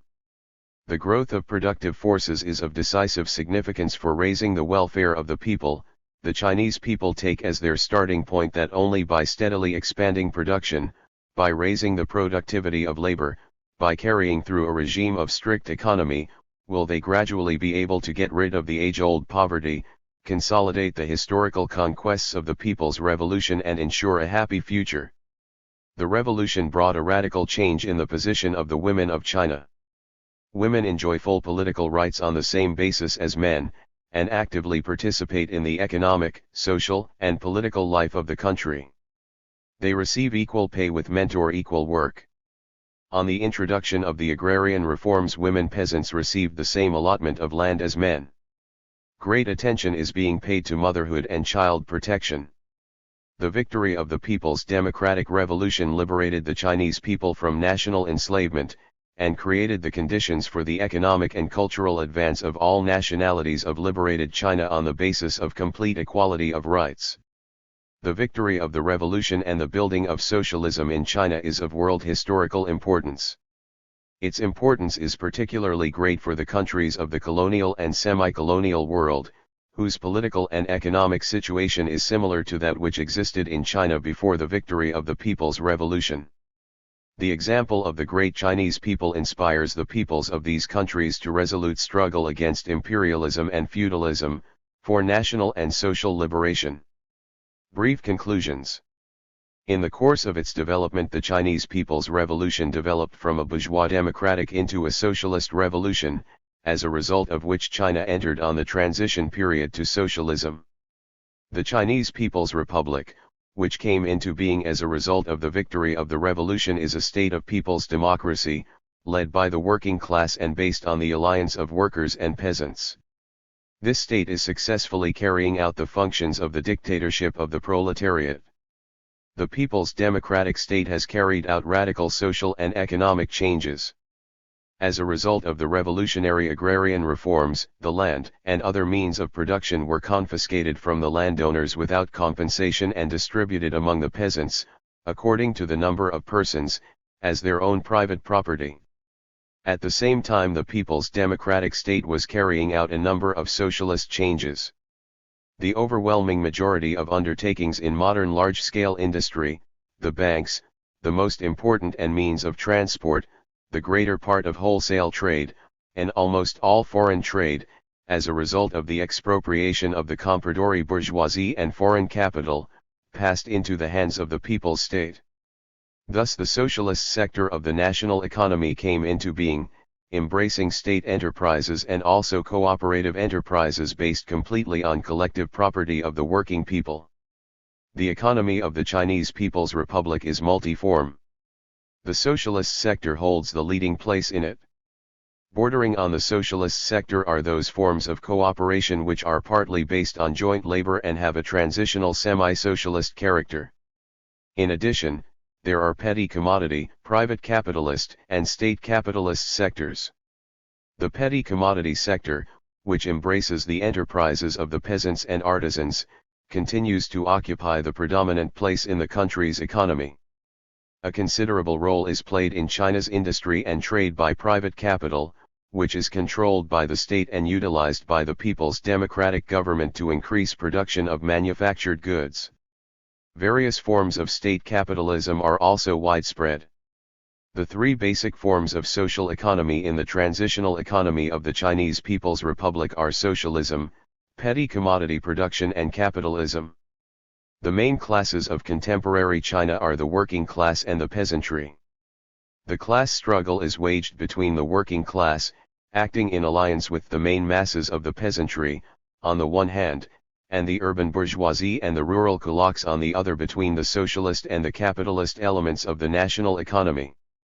The general line and central task of the Communist Party of China in the transition period consists of gradually bringing about socialist industrialization of the country, gradually affecting the socialist transformation of agriculture, handicraft industry, and private trade and industry. The People's Democratic State, in carrying through these changes, is creating the conditions for overcoming the age-old technical and economic backwardness of the country, abolishing the exploitation of man by man, eliminating poverty and need, and building socialist society. Chapter 16, Economic Collaboration between the countries of the socialist camp. The rise and consolidation of the world market of countries of the socialist camp. As has already been said, after the Second World War the countries which had fallen away from the world capitalist system and formed, together with the Soviet Union, the socialist camp closed their ranks economically and built up close collaboration among themselves. Parallel with the world capitalist market arose a new world market of the countries of the socialist camp. At the present time the countries participating in this market are, the Soviet Union, the Chinese People's Republic, Poland, Czechoslovakia, the German Democratic Republic, Hungary, Romania, Bulgaria, Albania, the Mongolian People's Republic, the Korean People's Democratic Republic and the Democratic Republic of Vietnam. In the territory of these states, equal to a fourth of the land surface of the globe, lives more than one-third of the whole of humanity. After the renewal of the temporarily broken trade relations between the states constituting the new world market and Yugoslavia, broad prospects have opened up for developing economic cooperation with that country. The countries of Central and Southeastern Europe which fell away from the capitalist system, immediately after the establishment of the People's Democratic regime, began to establish close economic relations with the Soviet Union and mutual collaboration among themselves. These relations, based on the principles of fraternal mutual aid, played a big role in the rapid restoration of the economy of the People's Democratic States and in the solution of other urgent economic tasks of the post-war period. Following the formation in 1949 of the Chinese People's Republic, a great power with a population of 600 million came into the socialist camp. The economic collaboration of the states of the socialist camp entered on a new stage when the countries of people's democracy proceeded to the fulfillment of their long-term national economic plans, aiming at building up the foundations of socialism. This stage is characterized by the passing over to long-term economic treaties and agreements regarding mutual deliveries of commodities. Such treaties and agreements guarantee to each country the delivery over a long period of definite types of machines, equipment, raw materials, and other goods indispensable for the carrying out of their national economic plans. At the same time, the long-term agreements guarantee to each country the sale of its products on the foreign market. The existence of stable and lasting economic relations creates a clear perspective for the further development of their economy, and is one of the most important conditions for planned socialist construction in the countries of people's democracy. Experience of economic collaboration between the countries of the socialist camp proves that the world market of the countries of the socialist camp possesses such resources that every country in this camp can find within its bounds all that it needs for its economic development. With the aim of planned economic collaboration between the countries of the socialist camp, the Council of Mutual Economic Aid was established in 1949 on the principle of complete equality of rights of all states participating in it. The Council of Mutual Economic Aid organizes the exchange of economic and technical experience and the provision of mutual aid in raw materials, food, machines, and equipment. It ensures the planned linking together and coordination of the economic development of the states of the socialist camp, on the basis of a rational division of labor between them. This fully accords with the interests of the most rapid development of the productive forces of each of these countries, and of the socialist camp as a whole. The steady growth and strengthening of the world market of the countries of the socialist camp serve as irrefutable proof of its historically progressive character. At the same time, development of economic collaboration between the countries of the socialist camp not only does not exclude the growth of their trade connections with the countries of the capitalist part of the world, but creates favorable prerequisites and conditions for it. The countries of the socialist camp are endeavoring to develop business relations with the countries of the capitalist camp on the principles of equal rights, mutual advantage, and strict observance of all obligations undertaken. They see these relations as a substantial factor in the further progress of their own economies, the acceleration of their technical progress and the raising of the standard of living of their population. Proceeding from Lenin's principle of peaceful coexistence of the two systems and consistently fighting for peaceful cooperation between states with different social and economic systems, the countries of the socialist camp are striving to bring about an extensive development of trade with all states which, for their part, are ready to increase their economic ties with the camp of socialism. In the capitalist countries, the desire for normalizing and extending trade with the states of the socialist camp is growing. The desire to overcome the artificially created obstacles in the way of the development of international economic cooperation, to do away with the numerous bans and restrictions engendered by the Cold War policy and the militarization of economies. The capitalist countries cannot but take into account that the countries of the socialist camp constitute a stable market which is not subject to market fluctuations and economic crises of overproduction. The countries of Western Europe are especially interested in trade with the countries of the socialist camp. At the same time, the development of international economic cooperation between the states of the two camps constitutes an important factor in strengthening peace, relaxing international tension and establishing an atmosphere of international confidence. Of great importance is the steady extension of economic ties between the states of the socialist camp and the underdeveloped countries. For these countries, economic cooperation with the states of the socialist camp is one of the principal means of securing their economic independence. While the capitalist monopolies invariably strive to enslave the underdeveloped countries economically, the Soviet Union and the people's democracies strictly maintain in their economic relations with these countries the principles of non-interference in the internal affairs of other peoples, cooperation on the basis of equal rights, and mutual benefit. The consistent implementation of these principles will facilitate increased cooperation between the underdeveloped countries, which are striving to emerge as quickly as they can from their state of backwardness, and the countries of the socialist camp. The character of the economic relations between the countries of the socialist camp. The countries of the socialist camp differ in regard to the level of their economic and technical development. Nevertheless, the mutual relations between these countries are determined by one most important and decisive factor, that they are all following the path of building socialism and communism.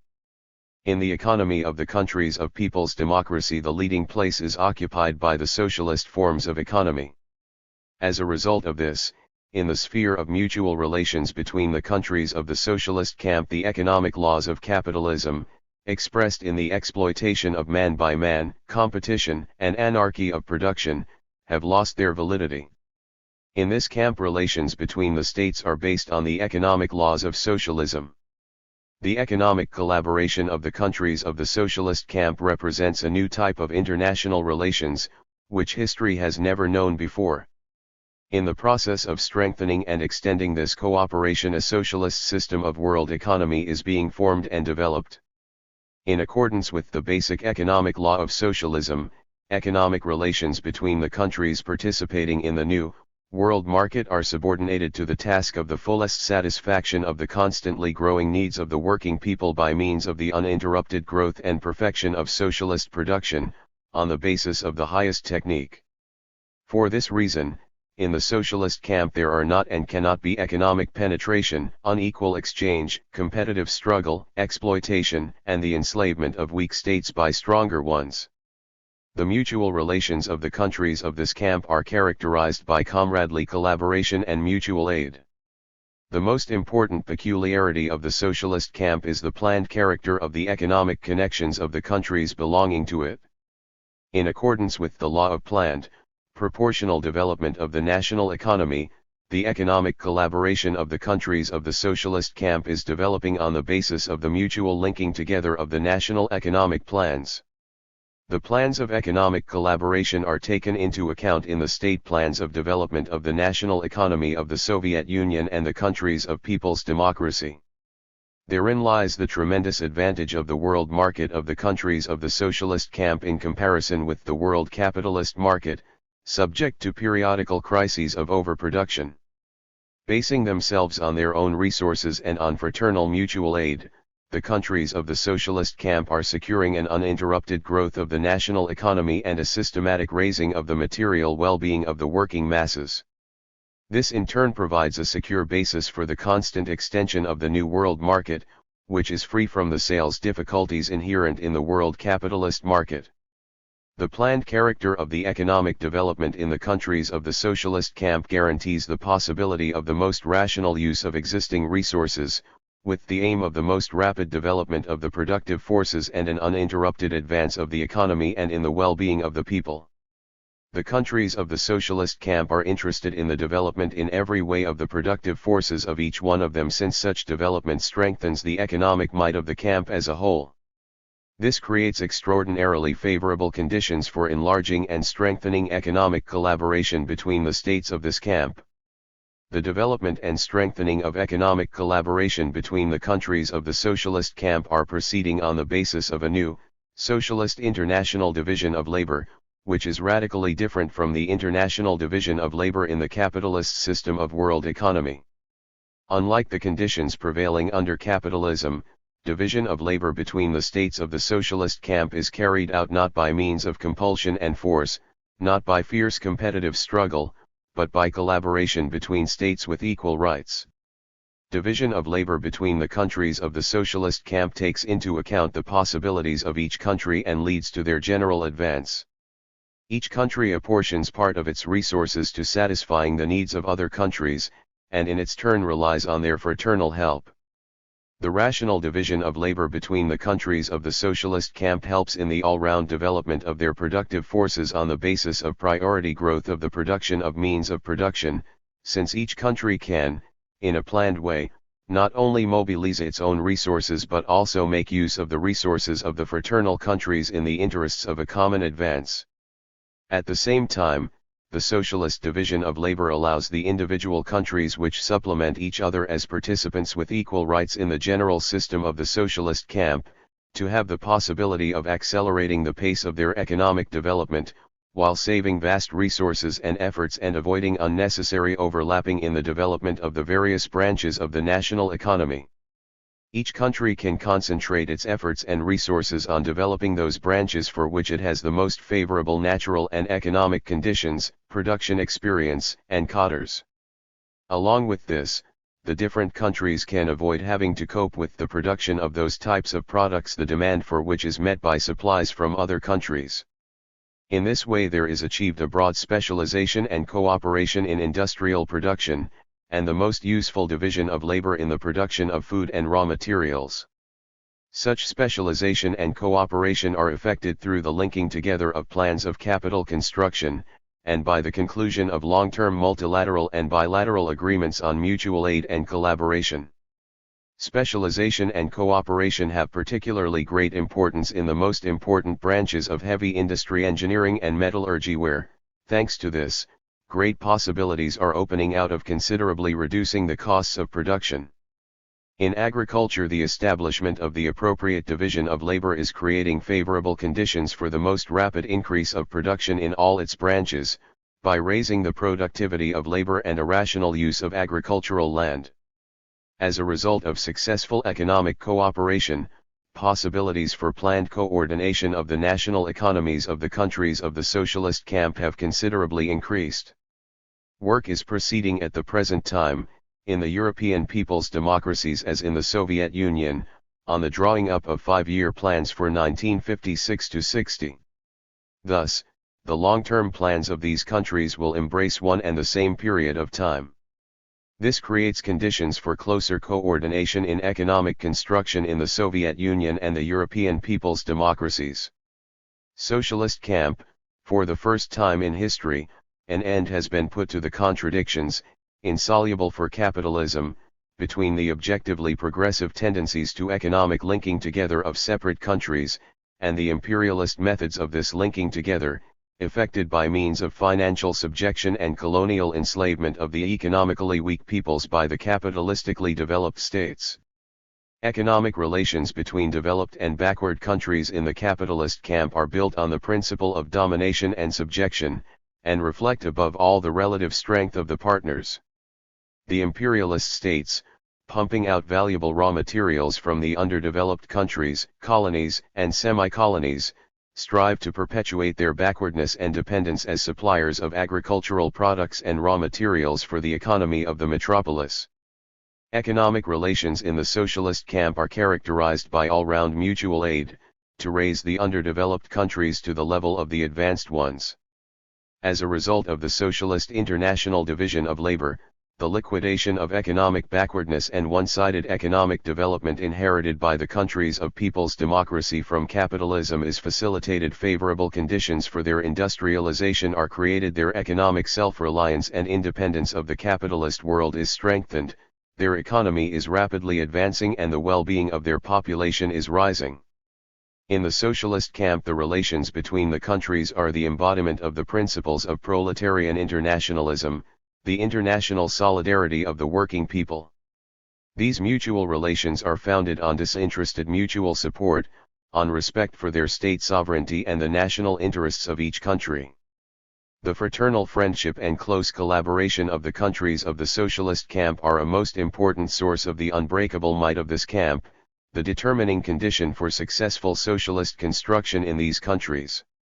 The basic forms of economic collaboration of the countries of the socialist camp. The principal forms of collaboration of the countries of the socialist camp are foreign trade, the granting of credits, scientific and technical aid, collaboration in the training of cadres and exchange of experience in economic construction. Among these forms of economic collaboration, foreign trade is of basic importance. The foreign trade of the countries of the socialist camp is built on principles completely different from those governing foreign trade on the world capitalist market. In the capitalist world, foreign trade, concentrated in the hands of the monopolies, is subordinated to the interests of extracting the maximum profit, by means of unequal exchange and other methods of plundering and enslaving the backward and dependent countries.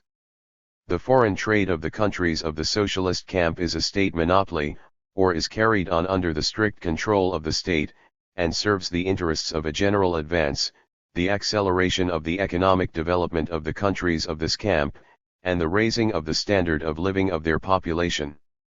Each of the countries participating in the New World market, realizing, thanks to foreign trade, an ever-increasing part of the products of its national economy, receives in return ever greater material values, industrial equipment, raw materials, and other commodities required for its economic development. Each country imports commodities which it requires, and exports commodities needed by other countries, and none of the parties to the exchange forces on any partner goods which it does not require, as is often the practice on the capitalist market. Prices of commodities on the world market of the countries of the socialist camp are stable. They are fixed on the basis of voluntary agreements between parties having equal rights, with strict observance of their mutual interests, which rules out any kind of discrimination and inequality of exchange. The uninterrupted growth of the foreign trade of the countries of the socialist camp is clear evidence of the development and growing strength of the New World market. The volume of the Soviet Union's foreign trade in 1954 was 4 times pre-war, while the foreign trade of the capitalist countries had increased only a little more than 1.5 times during that period. The foreign trade turnover of the Chinese People's Republic in 1954 was double what it had been in 1950. The foreign trade turnover of the 6 European people's democracies was in 1954 more than 70% or greater than in 1948. Compared with 1946, foreign trade turnover in 1954 had increased in Poland about 6.5-fold, in Czechoslovakia about 4-fold, in Hungary 14.5-fold, in Romania 16-fold, in Bulgaria 3.5-fold. In the German Democratic Republic it was more than 25 times what it had been in 1947. Foreign trade ties between the countries of the socialist camp themselves are developing at especially rapid rates.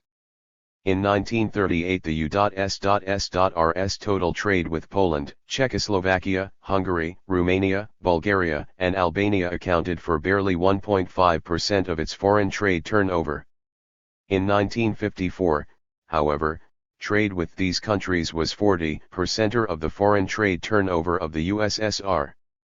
In 1938 USSR trade with China amounted to 4% of the Soviet Union's foreign trade turnover, In 1954 it was 18%.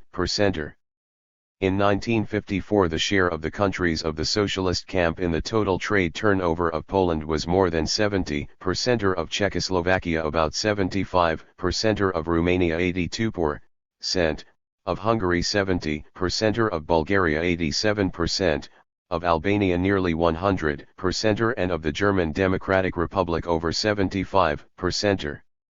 The Soviet Union, having at its disposal a highly developed heavy industry, particularly in engineering, is supplying great quantities of the most diverse equipment to the countries of People's Democracy.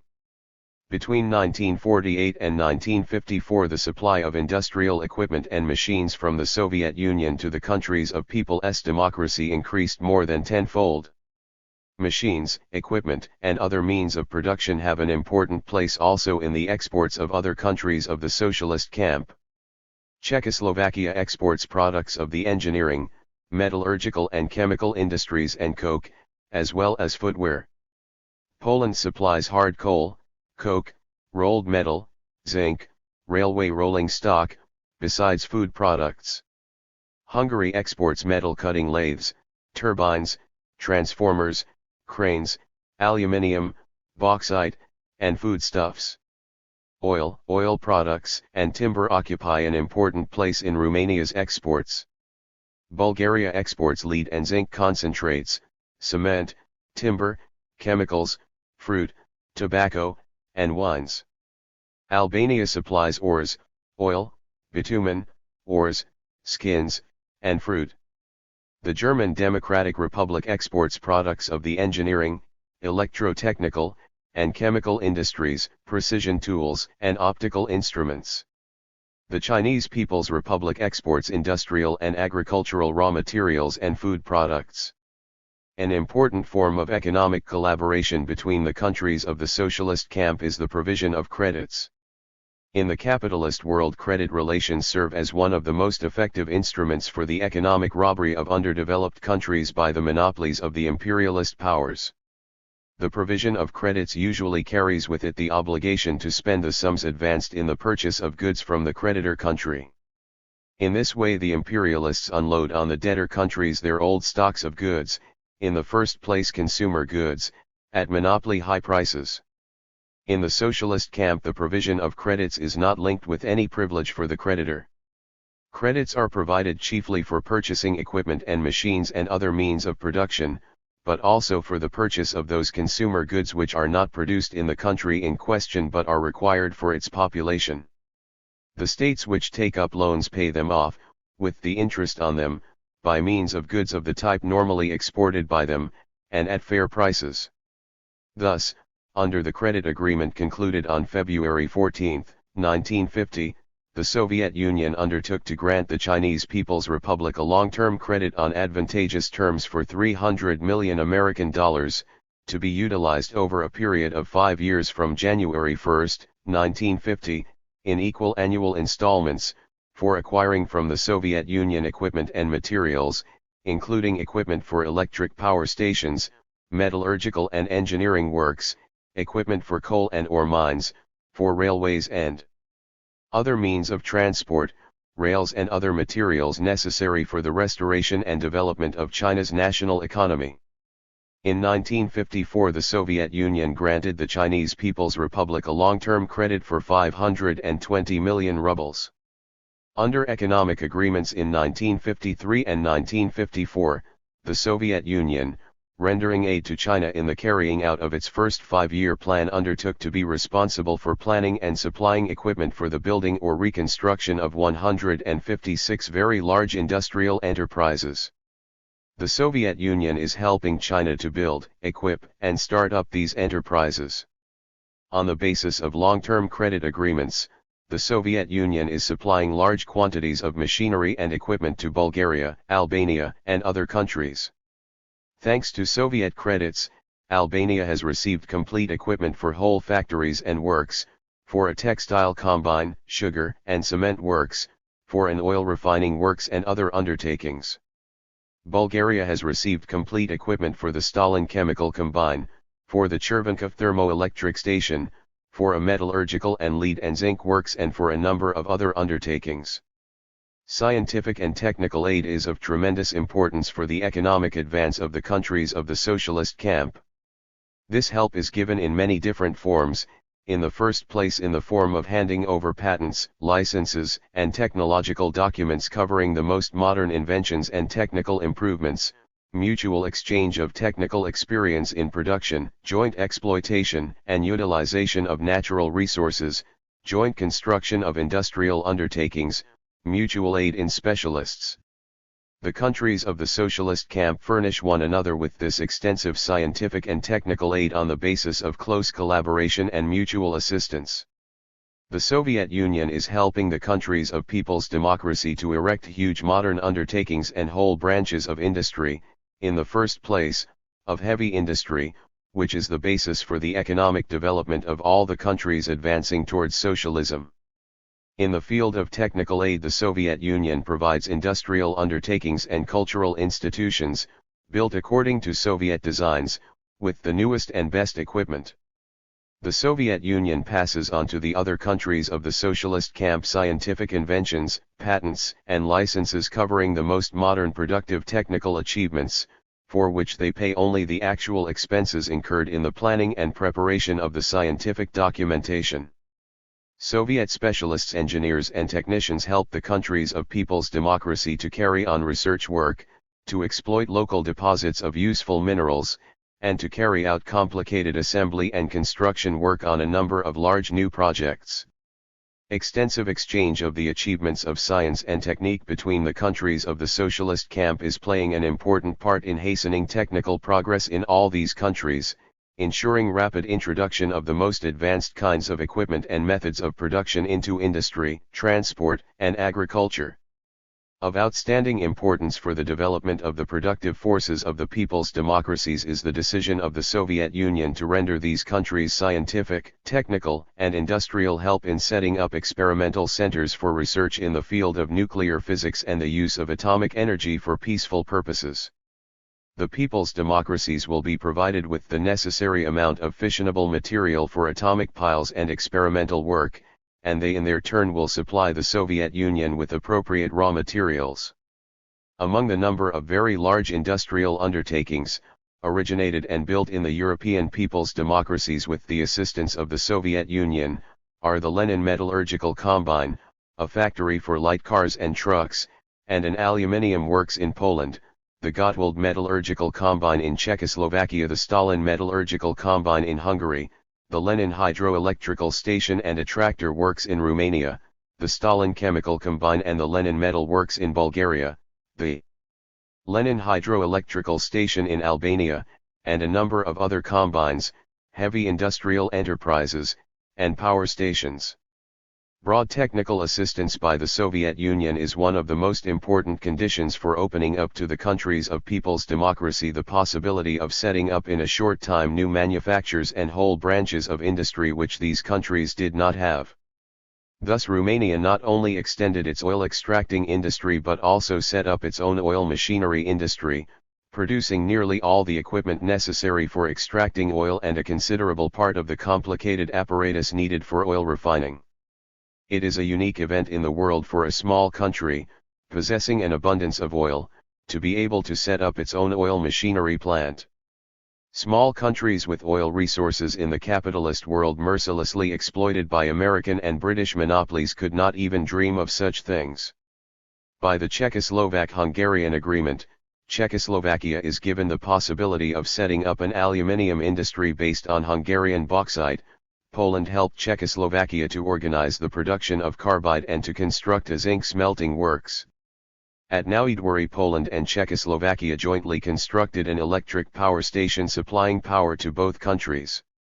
By granting to Czechoslovakia a long-term lease of part of the port of Zacheksin, Poland provided her with an outlet to the sea. Closely connected with scientific and technical collaboration of the countries of the socialist camp is collaboration in the training of cadres. In the higher educational institutions of the Soviet Union, Czechoslovakia, and Poland, a large number of students from fraternal countries are given systematic training. Young specialists from these countries acquire practical experience in factories and scientific institutions. On an ever wider scale, study and exchange of experience in a very wide range of production, technical and organizational questions is taking place. With this aim, numerous delegations of public men, business managers, and engineers are being exchanged and industrial exhibitions organized, etc. An important factor in strengthening economic cooperation between the peace-loving countries is the development of foreign trade and other economic ties by the Soviet Union and the people's democracies with economically underdeveloped countries. These ties are being steadily developed on the basis of commercial and other agreements which facilitate the growth of the productive forces and improvement in the well-being of the peoples. Thus, the Soviet Union is building in India under the provisions of the Soviet-Indian Agreement of February 2, 1955, on long-term favorable credit conditions, a large metallurgical works with a capacity of 1 million tons of steel per year. The Soviet Union is supplying all the equipment and rendering all the technical help needed, including dispatch of highly qualified specialists, and also training Indian personnel both in India and in the Soviet Union. The progress of economic collaboration between the countries of the socialist camp, the steady growth of the many-sided economic relations both among themselves and between them and the capitalistic countries facilitate the consolidation of peace and friendship between the peoples. Brief conclusions. The mutual economic relations between the countries of the socialist camp represent a completely new, socialist type of international relations. At a time when, in the capitalist world, economic relations between countries are founded on the principles of the rule of the strong countries over the weak, the struggle of all against all, on anarchy and planlessness, economic relations in the socialist camp are built up on the principles of complete equality on both sides and mutual benefit, respect for the state sovereignty of all peoples, large and small, fraternal mutual assistance, planning and organization of all economic connections. Relations between the countries of the socialist camp are the embodiment of the principles of proletarian internationalism, the international solidarity of working people. Economic collaboration between the countries of the socialist camp is based on the economic laws of socialism.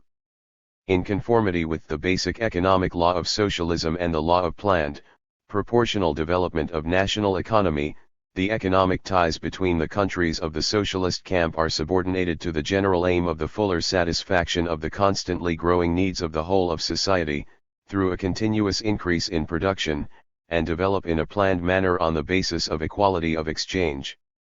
All this secures the constant extension of the capacity of the world market of the countries of the socialist camp and eliminates the possibility of economic crises.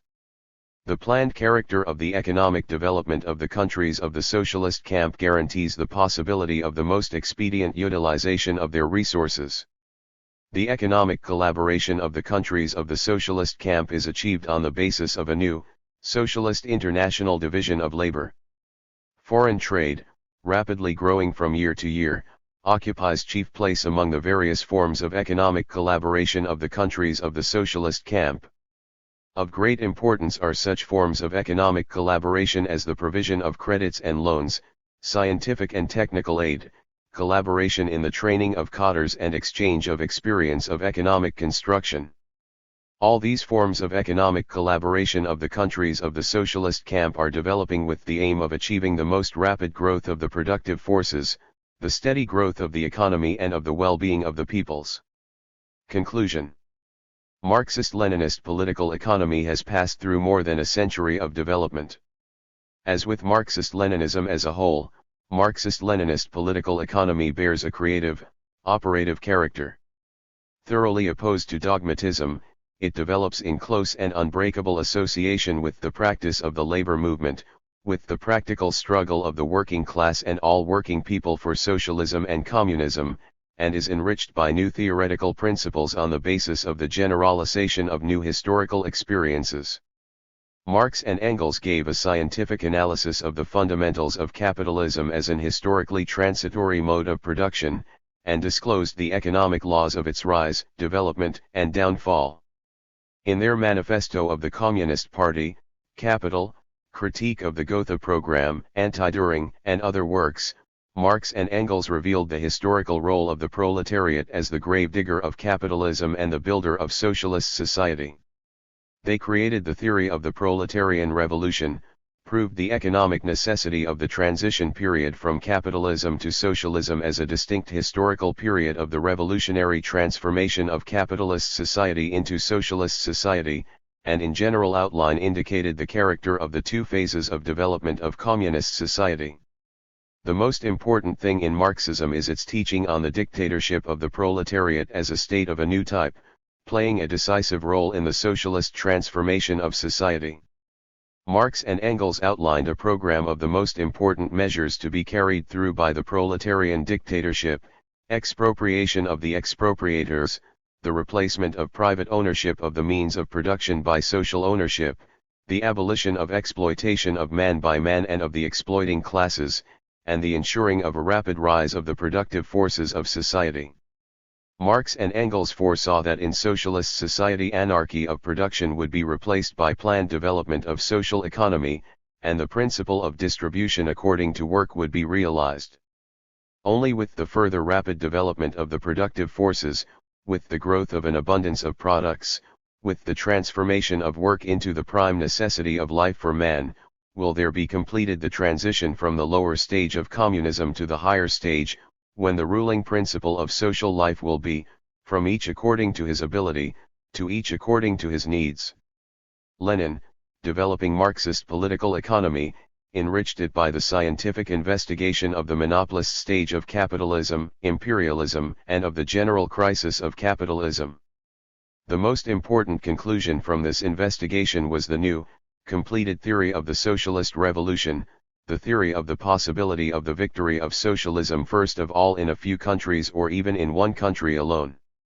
Guided by the thesis of Marx and Engels on the expropriation of the expropriators as the primary task of the proletarian revolution, Lenin, in his On the Tasks of the Proletariat in the Present Revolution, the Threatening Catastrophe and How to Combat It, Will the Bolsheviks Maintain State Power? And other works, provided a scientific foundation for the program of nationalization of the land, large-scale industry, the banks, and foreign trade, as the most important measures of the proletarian dictatorship aiming at the seizure of the key positions of the economy. On the basis of the scientific generalization of the historical experience of the Great October Socialist Revolution and the practice of socialist construction in the USSR, Lenin enriched Marxism as a whole, and Marxist political economy in particular, by a profound analysis of the laws of the socialist transformation of society. In his State and Revolution, the Proletarian Revolution and Koski the Renegade, Left-Wing Communism, An Infantile Disorder, Economics and Politics in the Epoch of the Dictatorship of the Proletariat, and other works, an all-round investigation is provided of the question of the dictatorship of the proletariat. Lenin defined the dictatorship of the proletariat as a special form of class alliance of the proletariat with the main masses of the peasantry, under the leadership of the proletariat, and as the highest type of proletarian democracy, expressing the interests of the working masses. He revealed the content and historic mission of the dictatorship of the proletariat, defining its three basic aspects: suppression of the exploiters, leadership of the working masses, and the building of socialist society. Lenin investigated the question of the nature and role of social classes and the class struggle in the transition period from capitalism to socialism, giving a scientific analysis of the economic and class structure of society in this period. He illuminated in all its aspects the question of the alliance between the working class and the basic masses of the peasantry and of the leading role of the working class in this alliance. Lenin indicated the way to the liquidation of the exploiting classes and the abolition of exploitation of man by man in the period of the dictatorship of the working class, showing that the building of socialism is accompanied by sharp class struggle against the exploiting classes. In his next tasks of Soviet power, How to Organize Emulation, The Great Beginning, on the Single Economic Plan, on the Food Tax, on Cooperation and other works, Lenin provided the theoretical basis for and indicated the path of economic policy in the transition period from capitalism to socialism. Lenin was the author of the concrete plan for building socialism in the USSR, which was of world historical importance. The most important parts of this plan were the socialist industrialization of the country and the collectivization of agriculture. Lenin showed that, in order to build the foundations of socialist economy and to safeguard the economic independence of the Soviet land from world imperialism, it was necessary to overcome, in the shortest possible time, the age-old backwardness of Russia and to create a socialist heavy industry. Lenin put forward the cooperative plan of gradually drawing the peasants into the stream of socialist construction, at first on the basis of a trade bond and also by a bond between industry and agriculture in the field of production. By drawing general conclusions from the practice of socialist construction, Lenin worked out the foundations of the basic economic law of socialism, the law of planned development of the national economy, and other laws. Lenin laid down the principles of socialist management, revealed the significance of personal material incentive in increasing socialist production and creatively developed the Marxist principle of distribution according to work under socialism, of wages, etc. Lenin in his works showed the necessity for the development of trade and the utilization of money in developing Soviet economy, and in strengthening the bond between town and country. Lenin, with scientific discernment, foresaw that the socialist revolution, carrying out the great change from compulsory labor for the exploiters to free labor for themselves, for the whole of society, would give birth to a revolutionary enthusiasm among the masses which was unprecedented in history, and would for the first time create the possibility of emulation on a broad mass scale. He elaborated the questions of the strictest national accounting and control over production and distribution of products, of the establishment of a new socialist labor discipline, and of economic accounting. Lenin's works contain a further creative development of the basic principles of Marxism concerning the way to build communist society, the role of electrification and a rise in labor productivity in creating the material production basis of communism, on the conditions for the transition to the communist principle of distribution according to needs. Basing himself on the works of the creators of genuine scientific political economy Marx, Engels, and Lenin, Stalin advanced and developed a number of new principles in economic science. Stalin's works give an analysis of contemporary monopoly capitalism. They paint a picture of the general crisis of the capitalist system as the all-round crisis of capitalism, embracing both its economics and politics. On the basis of generalization from the experience of socialist construction in the USSR, Stalin worked out a number of problems of the political economy of socialism. Proceeding from Lenin's teachings, Stalin, in his reports to party congresses and conferences, in his works Problems of Leninism, Economic Problems of Socialism in the USSR, etc., showed concretely ways and methods of socialist construction, of effecting the socialist industrialization of the country and the collectivization of agriculture. Basing himself on the fundamental principles laid down in the works of Marx, Engels, and Lenin, Stalin formulated the basic economic law of socialism and the law of planned, proportionate development of the national economy. In the works of Stalin there are to be found his further elaboration of Lenin's propositions on the methods of socialist management, on the necessity of utilizing the law of value and money, on economic accounting, on the principle of the personal material interest of the workers in the results of their labor, on the superiority of the socialist system of economy over the capitalist system. Stalin developed and made concrete Marxist-Leninist teachings on the transition from socialism to communism, on the state under communism, on the effacing of the essential differences between town and country and between mental and physical labor. Marxist-Leninist political economy is being further developed on the basis of analyzing the economic processes taking place in the capitalist countries, generalizing the practice of communist construction in the USSR and the building of socialism in the countries of people's democracy. It is being enriched by the new experience of the revolutionary struggle of the working class and broad sections of working people in the capitalist countries against oppression and exploitation, and also by the experience of the national liberation struggles of the colonial peoples. The creative development of Marxism-Leninism, the theoretical generalization of the practice of the struggle for communism, is vividly reflected in the decisions of the Communist Party of the Soviet Union and of the fraternal Communist and Workers' parties of other countries. New ideas are being contributed to economic theory by the leaders of the proletarian parties of all countries, closely linked with the masses of the working people and expressing in their works the progressive tendencies of the development of material life of society. Marxist-Leninist political economy, as the most important component part of Marxism-Leninism, is the most powerful ideological weapon of the proletariat in its struggle against capitalism for socialism. It is a genuinely scientific political economy, as it expresses the interests of the working class and all progressive forces of humanity interested in the objective study of the laws of the economic development of society, leading inevitably to the downfall of capitalism, to the victory of communism. Marxist-Leninist political economy exposes the anti-scientific, reactionary character of bourgeois political economy.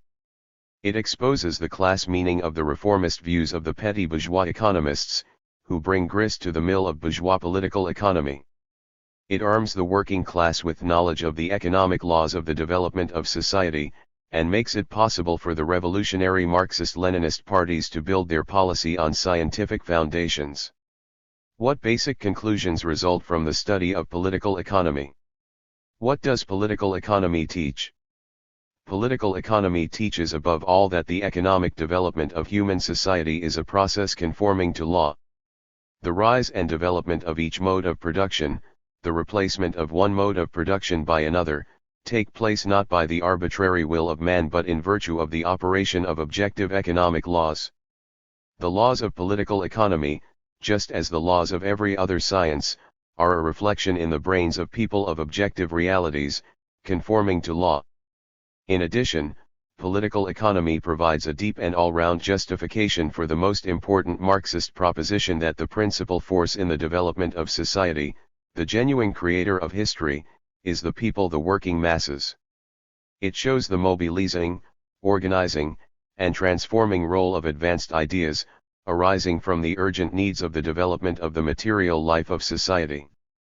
Political economy, revealing the laws of social production and the distribution of material wealth at the various stages of development of society, provides the key to an understanding of the whole process of development of human society as a single process, conforming to law in all its many-sidedness and contradictions. Human society is developing from lower forms of its existence to higher ones. Each mode of production constitutes a definite stage in the advancing movement of society, in the development of its productive forces and relations of production.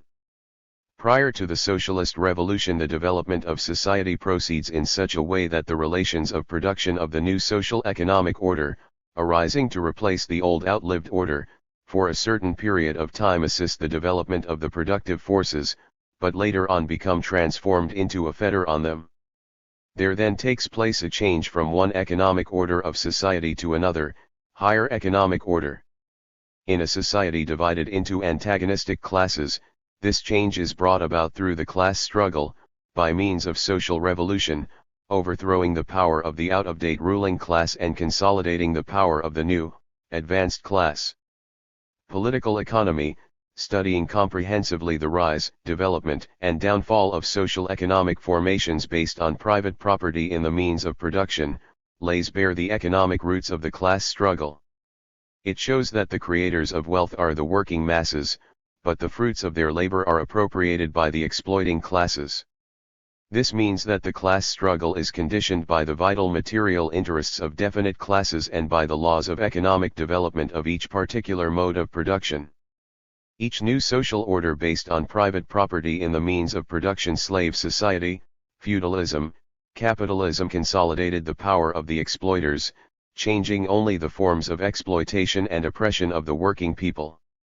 The whole course of the economic development of society bears witness to the fact that capitalism is the last social order based on the exploitation of man by man. Political economy shows that, in its monopolist stage, capitalism has already for a long time been transformed into a reactionary order, holding back the further advancing movement of society. To replace moribund capitalism, there is advancing a new social order, socialism, signifying the abolition of exploiting classes, the ending of the exploitation of man by man. The history of the development of human society completely confirms the correctness of this scientific conclusion of Marxist-Leninist political economy. Socialist society has been built in the Soviet Union. With the victory of socialism in the USSR, the anti-scientific inventions about the eternal nature of private property in the means of production and the capitalist order were completely exposed. The successful building of socialism is in progress in the European countries of people's democracy. The great revolutionary transformations in China's economy have created the preconditions for the building of socialism, which is in progress in this, the largest country of the East. The Soviet Union is carrying out the gradual transition from socialism to communism. The USSR possesses all that is necessary for communist society to be built. Communist society, the first stage of which is socialism, is the ultimate aim of the struggle of the working people of all countries. Political economy gives the working class and all working people confidence in the victory of communism, showing that this victory is determined by the whole preceding course of historical development. Political economy, from the experience of the USSR and the countries of people's democracy, teaches how the working people of the capitalist countries can free themselves from capitalist bondage.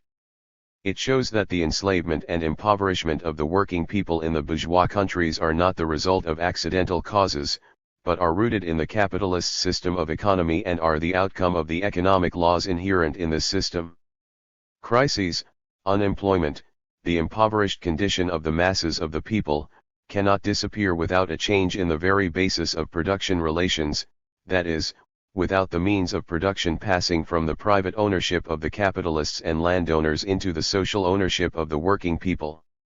Disclosing the antithesis between the basic principles of bourgeois and socialist economy, and the irreconcilability of the class interests of the bourgeois on the one hand and those of the proletariat and all working people on the other, political economy shows the impossibility of the peaceful growing of capitalism into socialism.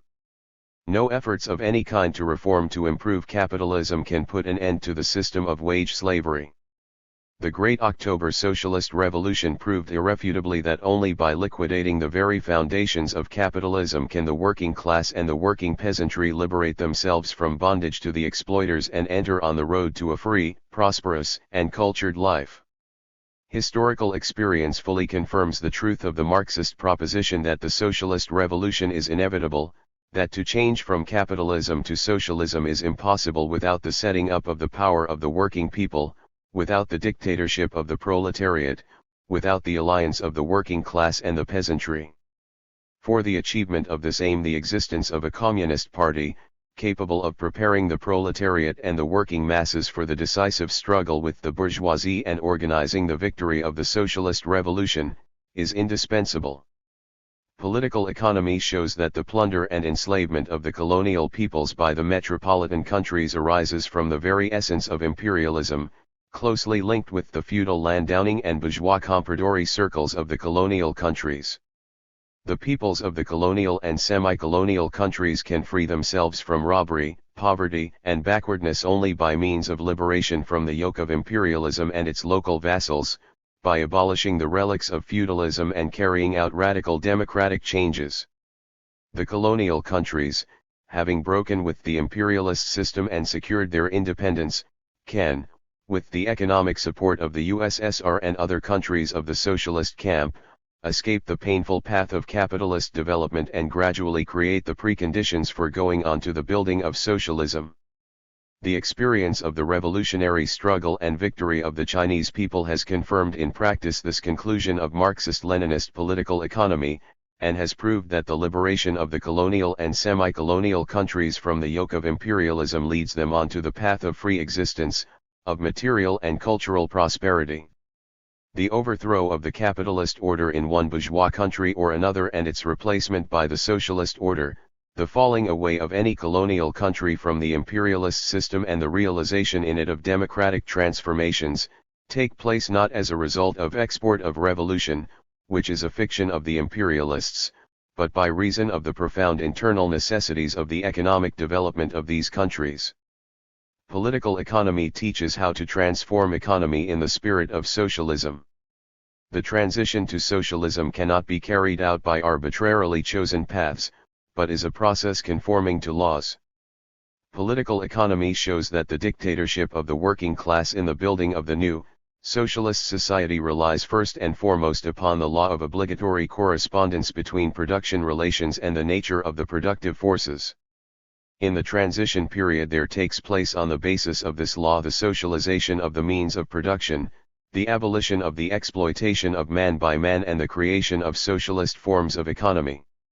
As relations of capitalist exploitation are abolished, socialist production relations arise and develop, and the economic laws of socialism begin to operate and develop. Making use of economic laws, the socialist state consistently carries through a policy of industrializing the country and collectivizing agriculture, building socialist society. The building of socialism proceeds in irreconcilable class struggle against the capitalist elements in town and country. Political economy exposes the lying inventions of bourgeois ideologists to the effect that the working class, when it comes to power, is not capable of organizing the economy.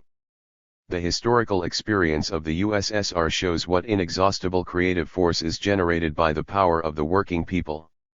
For the first time in history the working class and working people in a vast country, comprising 1/6 of the earth's surface, cast aside the yoke of exploitation and oppression, became the masters of their country and created a socialist order which secured an uninterrupted rise of the productive forces, social wealth, and material welfare and culture of the masses of the people. This proves that the people are capable of successfully doing without the exploiters, that the working class, the working masses, are capable not only of destroying the old bourgeois system of economy but also of building up a new, higher socialist system of economy. The practice of socialist construction in the countries of people's democracy provides further convincing evidence of this. Political economy provides the economic justification of the need for the leading role of the working class in socialist construction, the durable alliance of the working class with the peasantry, having as its aim the building of socialism and the abolition of exploitation of man by man. The alliance of the working class with the peasantry is the unshakable basis of the social order of all the countries of the socialist camp. On the basis of the alliance of the working class with the peasantry the age-old peasant question is being solved and the transition from small individual peasant farming to large-scale collective economy is being brought about, delivering the peasantry from poverty and ruin. The victory of collective farming in the USSR has refuted in practice the bourgeois legend that the peasantry is incapable of taking the path of socialism. Political economy draws general conclusions from the historical experience of socialist construction in the USSR. It shows how a formerly poor and weak country, as pre-revolutionary Russia was transformed into a rich and powerful country as the Soviet Union is today. From the treasure house of Soviet experience the countries of people's democracy draw knowledge of the proven path of socialist construction, the laws of the class struggle in the transition period, knowledge of how the working class achieves unbreakable friendship and durable alliance with the peasantry, how to consolidate the economic bond between town and country, how to achieve victory over the exploiting class and build socialist society. In order to make use of Soviet experience it is necessary carefully to take into account the concrete peculiarities of the economic and class relations in each country, determined by the totality of all the historical conditions of its development. In the countries of people's democracy the building of socialism is taking place in conditions more favorable than those which obtained in the Soviet Union, inasmuch as at the present time there exists the powerful socialist camp headed by the Soviet Union and the Chinese People's Republic, and an extremely rich store of experience of socialist construction has been accumulated. The decisive condition for the victory of socialism and communism in all countries which have dropped out of the capitalist system is the further strengthening of the power of the socialist camp, the further development of economic, political, and cultural collaboration between the countries which have entered this camp. Political economy teaches that the practical work of socialist construction can be successful only on condition that it is based on the economic laws governing the development of society. Political economy makes it possible to come to know the objective laws of economic development and to use them in the interests of society. Knowledge of economic laws renders it possible to penetrate deeply into and grasp the essence of economic processes, bringing to light the progressive tendencies of development when they are still in their initial stages, scientifically to foresee the course of economic development and direct it in accordance with the task of building communism. Political economy arms the cadres in the struggle for the victory of the new and advanced over the old and obsolete. Scientific knowledge of economic laws, derived from the study of political economy, forms the basis of the economic policy of the Communist and Workers' parties holding power in the countries of the socialist camp. Guided by Marxist-Leninist theory, by knowledge of objective economic laws, these parties are working out and carrying through a policy that is scientifically based and tested in practice, a policy which reflects the requirements for the development of the material life of society and the basic interests of the people. They come forward as the inspirers and organizers of the revolutionary creative power of the masses.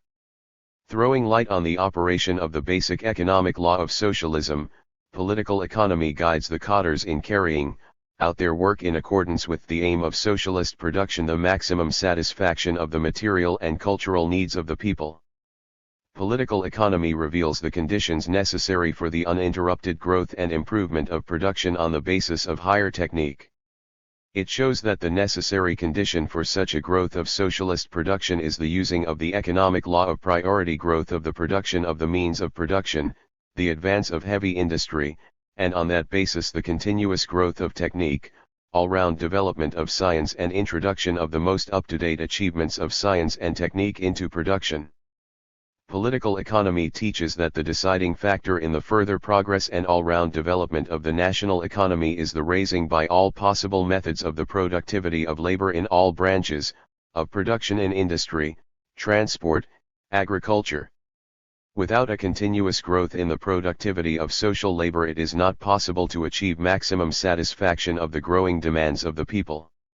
Along the roads of technical progress and growth in the productivity of labor, the basic economic task of the USSR, that of overtaking and outstripping the economically more highly developed capitalist countries, is being fulfilled. Political economy shows that reliance on spontaneity is profoundly alien to the socialist economic order, that the building of communist society can take place only by the planned control of economy, on the basis of the law of planned development of the national economy and in accordance with the requirements of the basic economic law of socialism. Study of the requirements of the law of planned development of the national economy in the concrete conditions of each particular stage of communist construction helps to maintain the necessary proportionality in the development of the economy, to carry out the correct location of socialist production, and most effectively to utilize material, financial, and labor resources. Political economy reveals the great importance for socialist construction of the material interest of the masses in the steady increase of production resulting from socialist relations of production.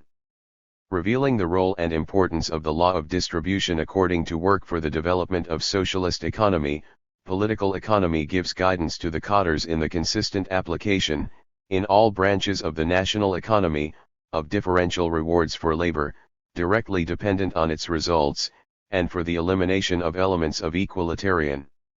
It shows the role of socialist emulation as a powerful driving force in the economic development of socialist society. Political economy explains the importance of the skillful use of the law of value, and the economic instruments connected with it, for socialist construction. Understanding of the operation of the law of value under socialism serves the cadres as a most important means of improving methods of production, lowering costs of production, improving economic accounting and increasing the profitability of socialist undertakings, carrying out a materially well-founded price policy, giving material stimulation to the development of collective farm production, developing trade, and perfecting the financial system. Political economy reveals the tremendous possibilities contained in socialist planned economy for conducting a strict regime of economy and increasing socialist accumulation. Steady growth of the creative activity of the masses in economic and cultural construction is characteristic of the Soviet Union and the countries of people's democracy.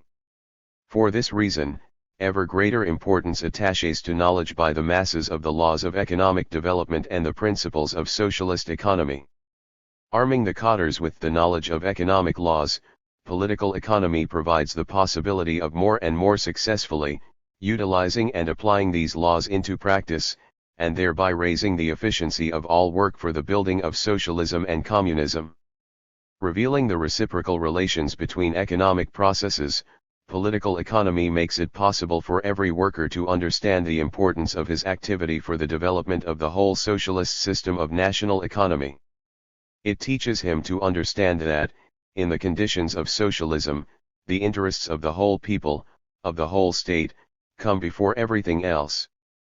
Political economy shows that socialism is the most advanced mode of production, having a decisive superiority over capitalism. This fact finds clear expression in the contrast between the basic economic laws of socialism and capitalism, determining two distinct lines of development. Whereas in the capitalist countries production is subordinate to the law of extracting the maximum profit, dooming the working people to unemployment, poverty, and ruin, to blood wars, in socialist society production is subordinated to the interests of man, to the satisfaction of his growing needs. Whereas in the capitalist countries the rate of growth of production lags far behind the huge possibilities opened out by the present-day level of scientific and technical development, and is periodically interrupted by devastating economic crises, in the countries of socialism planned development of economy is being carried on and a continuous growth of production is taking place, the rate of which considerably exceeds the growth of production in the developed capitalist countries. In the capitalist world a competitive struggle between countries goes on, with enslavement of some countries by others. Monopoly capital in its unbridled pursuit of maximum profit is striving to bring about an economic redivision of the world and world domination, and this leads to the international situation becoming more acute, to militarization of the economy and the rise of the danger of fresh wars. In the camp of socialism there are no exploiting classes with an interest in international conflicts and military clashes. The socialist countries, which have torn up by the root the policy of colonial enslavement and imperialist expansion, are resolutely and consistently fighting for peace, for the relaxation of international tension, for peaceful cooperation and friendship between the peoples, regardless of the social system of their states. A vivid example of the new, socialist type of international relations is the relationship between the countries of the socialist camp, which is based on the principle of complete equality and mutual advantage, with the aim of bringing about a general economic advance by these countries and the flourishing of their cultures. In peaceful competition with capitalism, the socialist system of economy proves more strikingly every year its superiority over the capitalist system of economy. At the same time the capitalist system of economy, torn by internal contradictions, is every year showing more clearly its instability and the fact that it is historically doomed. The magnificent perspective of the progressive development of humanity is classless communist society. Political economy shows the economic conditions of the transition to communism, generalizing from the practice of communist construction in the USSR. It shows that objective laws of social development lie at the basis of the movement of contemporary society to communism. Communism arises as a result of the conscious creative activity of the many millions of working people, led by the Communist Party armed with the theory of Marxism-Leninism. There exists no force in the whole world capable of holding back the advancing movement of society on the path to communism. The tremendous growth of the forces of democracy and socialism, the sharp aggravation of class contradictions between the imperialist bourgeoisie, on the one hand, and the working class and working people on the other, the growing sweep of the national liberation movements in the colonies, the powerful movement of the masses of the people and of all progressive forces of contemporary humanity throughout the world against imperialist reaction and preparation of new wars, all this is irrefutable proof of the fact that capitalism has outlived its time and the future belongs to communism.